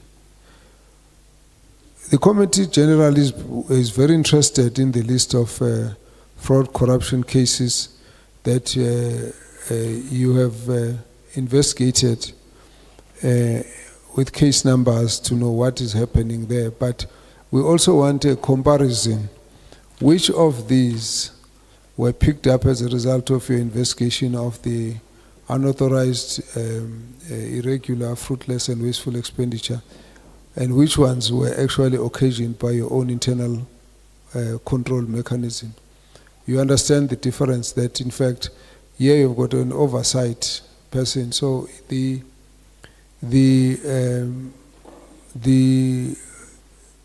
AG operates very much like a pathologist doctor.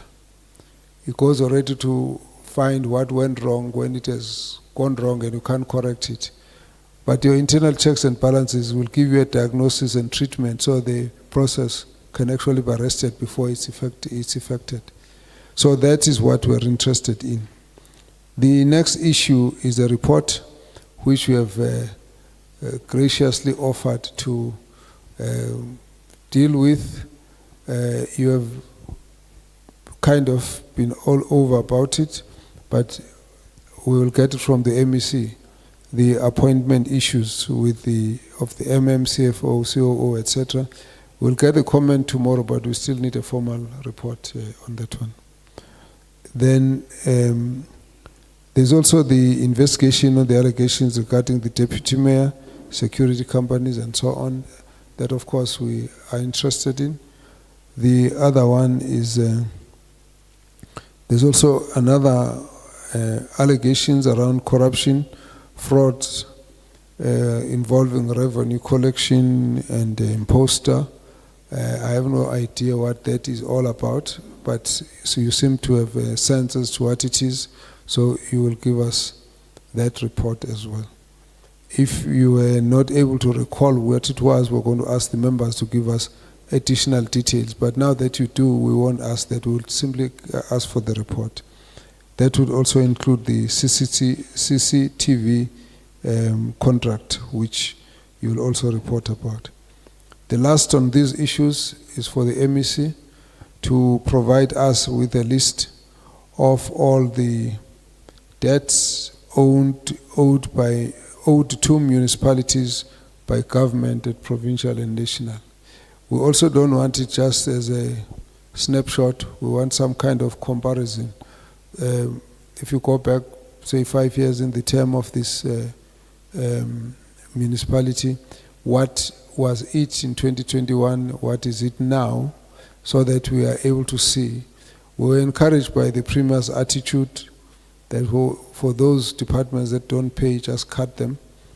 We want to know if you have been able to take advantage of that goodwill to make sure that there is a change. You had a long elaboration on intergovernmental relations in response to the member, and whilst we're doing so, we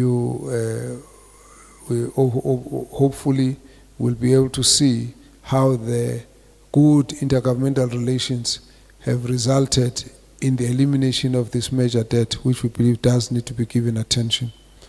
So with those, we want to say thank you very much. We would be releasing the city of Tshwane. We thank you for all your answers. And honorable members, at this point, we will break, we'll adjourn our meeting and meet again tomorrow at 8 o'clock in the morning.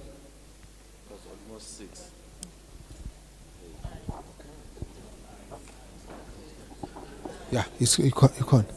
No. The member is just trying to check if we included the issue of water tankers and cartels. I actually did.